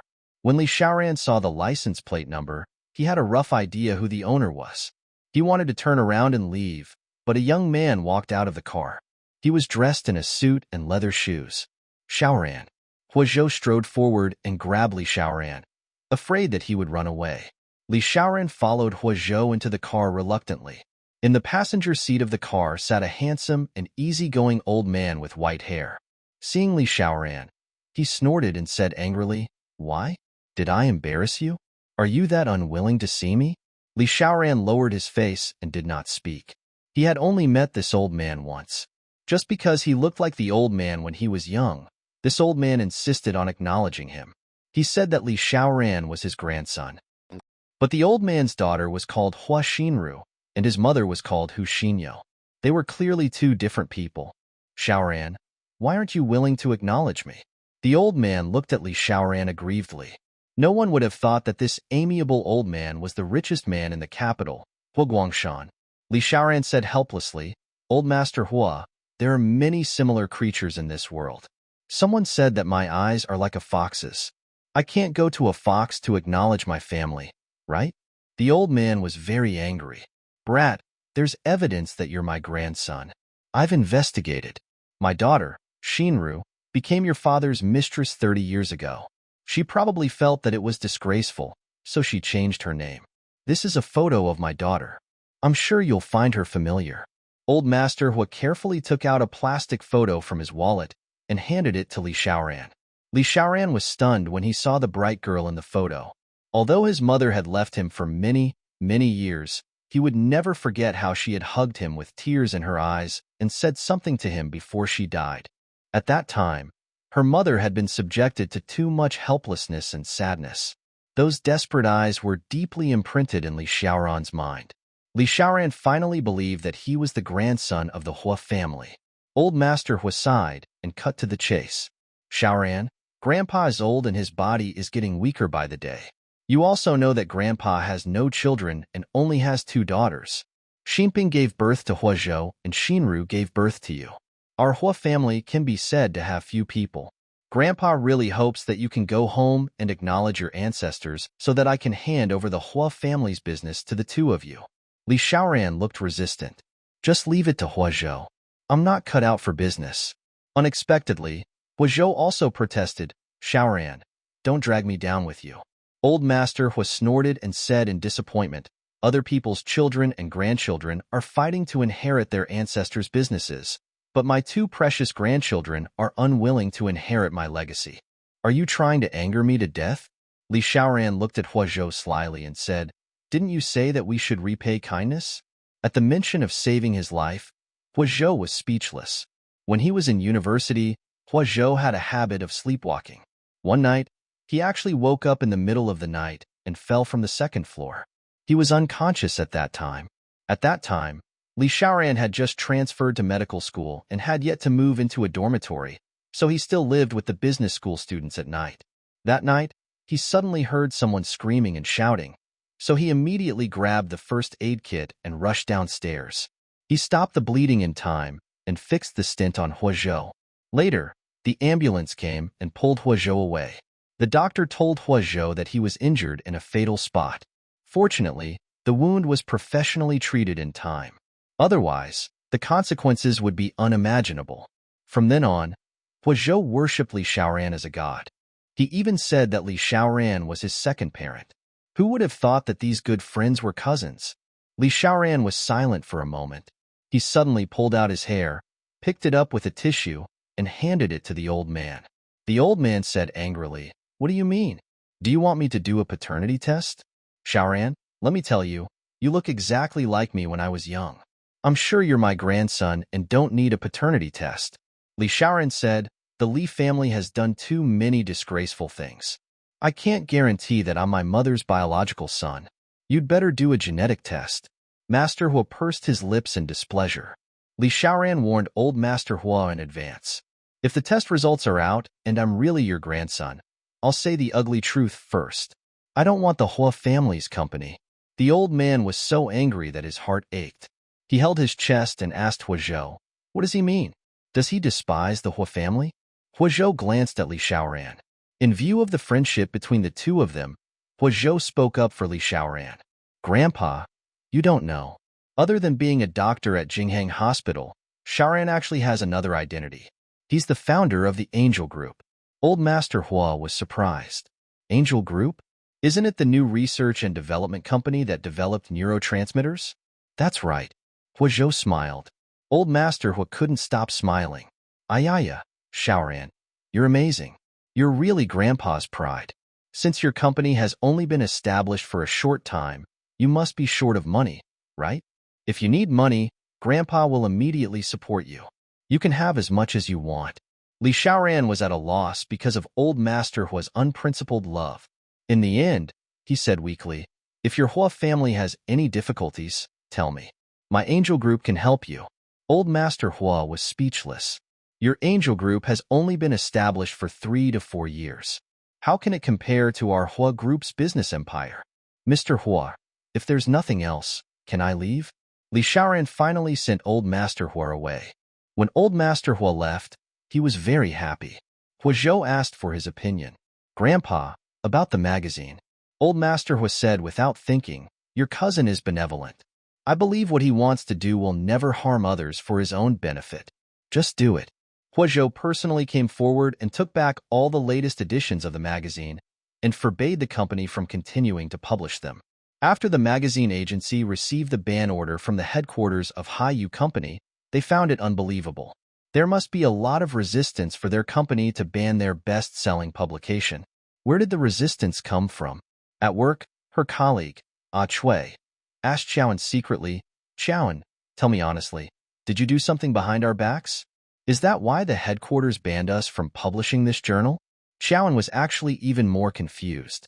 She said to Ah Chui, do you think I have that much influence as an abandoned wife of the Li family? Ah Chui thought for a moment and nodded. That makes sense. Although you're the daughter-in-law of the Li family, Luo is also the future daughter-in-law of the Li family. Luo can't wait to publish this journal. After you and Luo had a conflict, the Li family should choose to be neutral. In that case, the person behind the ban on this journal is someone else? Chowan didn't think she had anything to do with the publication's obstruction. However, there was no secret in this world. The people at High U's headquarters accidentally leaked the news. The reason why this publication was banned was because a big shot wanted to protect Chowan's privacy. Ah Chui ran over angrily to question Chowan. Chowan, didn't you say that the ban on the publication has nothing to do with you? Why did I hear that a big shot banned the publication to protect your privacy? With some resentment, Ah Chui complained to Chowan, do you know that because of the obstruction of this publication, the entire magazine has to work overtime to rush out a new interview report? Where are we going to find a suitable interview target in this short period of time? Chowan was dumbfounded. Was this a blessing in disguise? Who would be so considerate as to protect her dignity? After the issue was cancelled, she really had to thank the other party.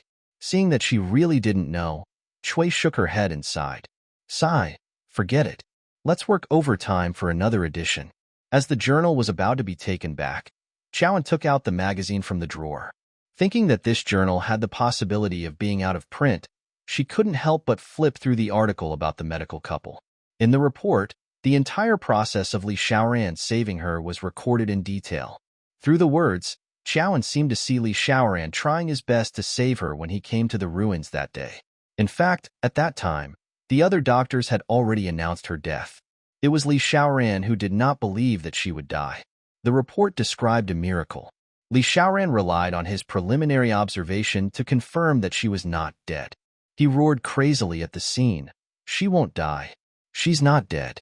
She has to be saved. I have to operate on her personally.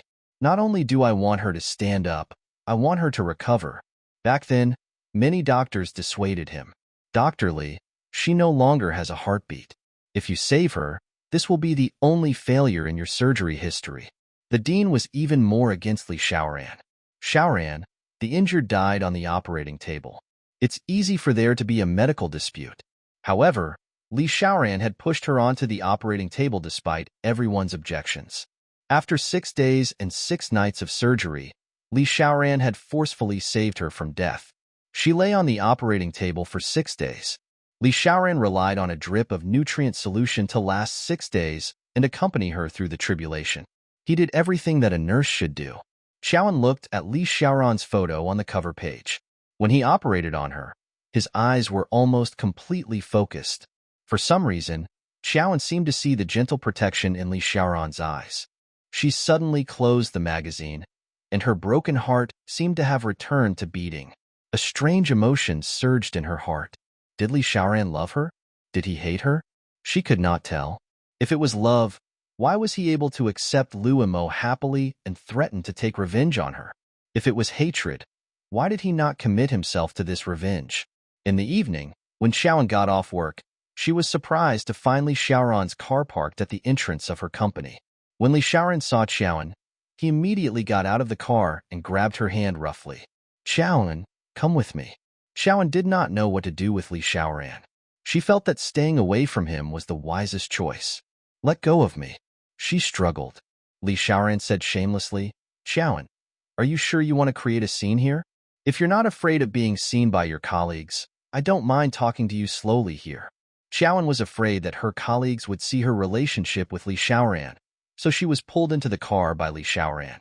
Li Xiaoran stepped on the accelerator and pulled Xiao into a secluded riverside park. Chowan was speechless and glared at him angrily. Li Xiaoran, what exactly do you want? Li Xiaoran opened the car door and walked to the front passenger seat. He opened the car door for Chowan like a gentleman. Chowan leaned back in her seat and glared at him indignantly. Li Xiaoran couldn't help but laugh when he saw her cheeks turn into buns. He smiled elegantly. I apologize to you. Chowan was dumbfounded. You took the trouble to drag me to this godforsaken place just to apologize to me? Li Xiaoran said very seriously in An. That report has nothing to do with me. Luo Mo was the one who gave out the information. Xiaoan put on a disbelieving face. He was the one who was interviewed with Luo Mo that day. Even if Luo Mo said it, Li Xiaoran did not stop her because he had other motives. Li Xiaoran continued to explain, Anan, after you left that day, I also felt disinterested, so I found an excuse to leave the consultation room. Therefore, Luo Mo accepted the interview alone that day. All the opinions of that interview only represent Luo Mo's views. It has nothing to do with me. After a pause, Li Xiaoran said aggrievely, You've wronged me. Now that the truth was out, Xiaoan didn't know what to say. She just felt relieved. Her stifled heart seemed to have become clear and happy. Xiaoan, it's your turn to apologize to me, Li Xiaoran said. Xiaoan stared. Her lips trembled. I'm not apologizing to you. I didn't do anything wrong. You misunderstood me, Li Xiaoran reminded her solemnly. Xiaoan said perfunctorily, I'm sorry. Li Xiaoran smiled and said, Don't worry, I've banned the issue. Not many people will know about this.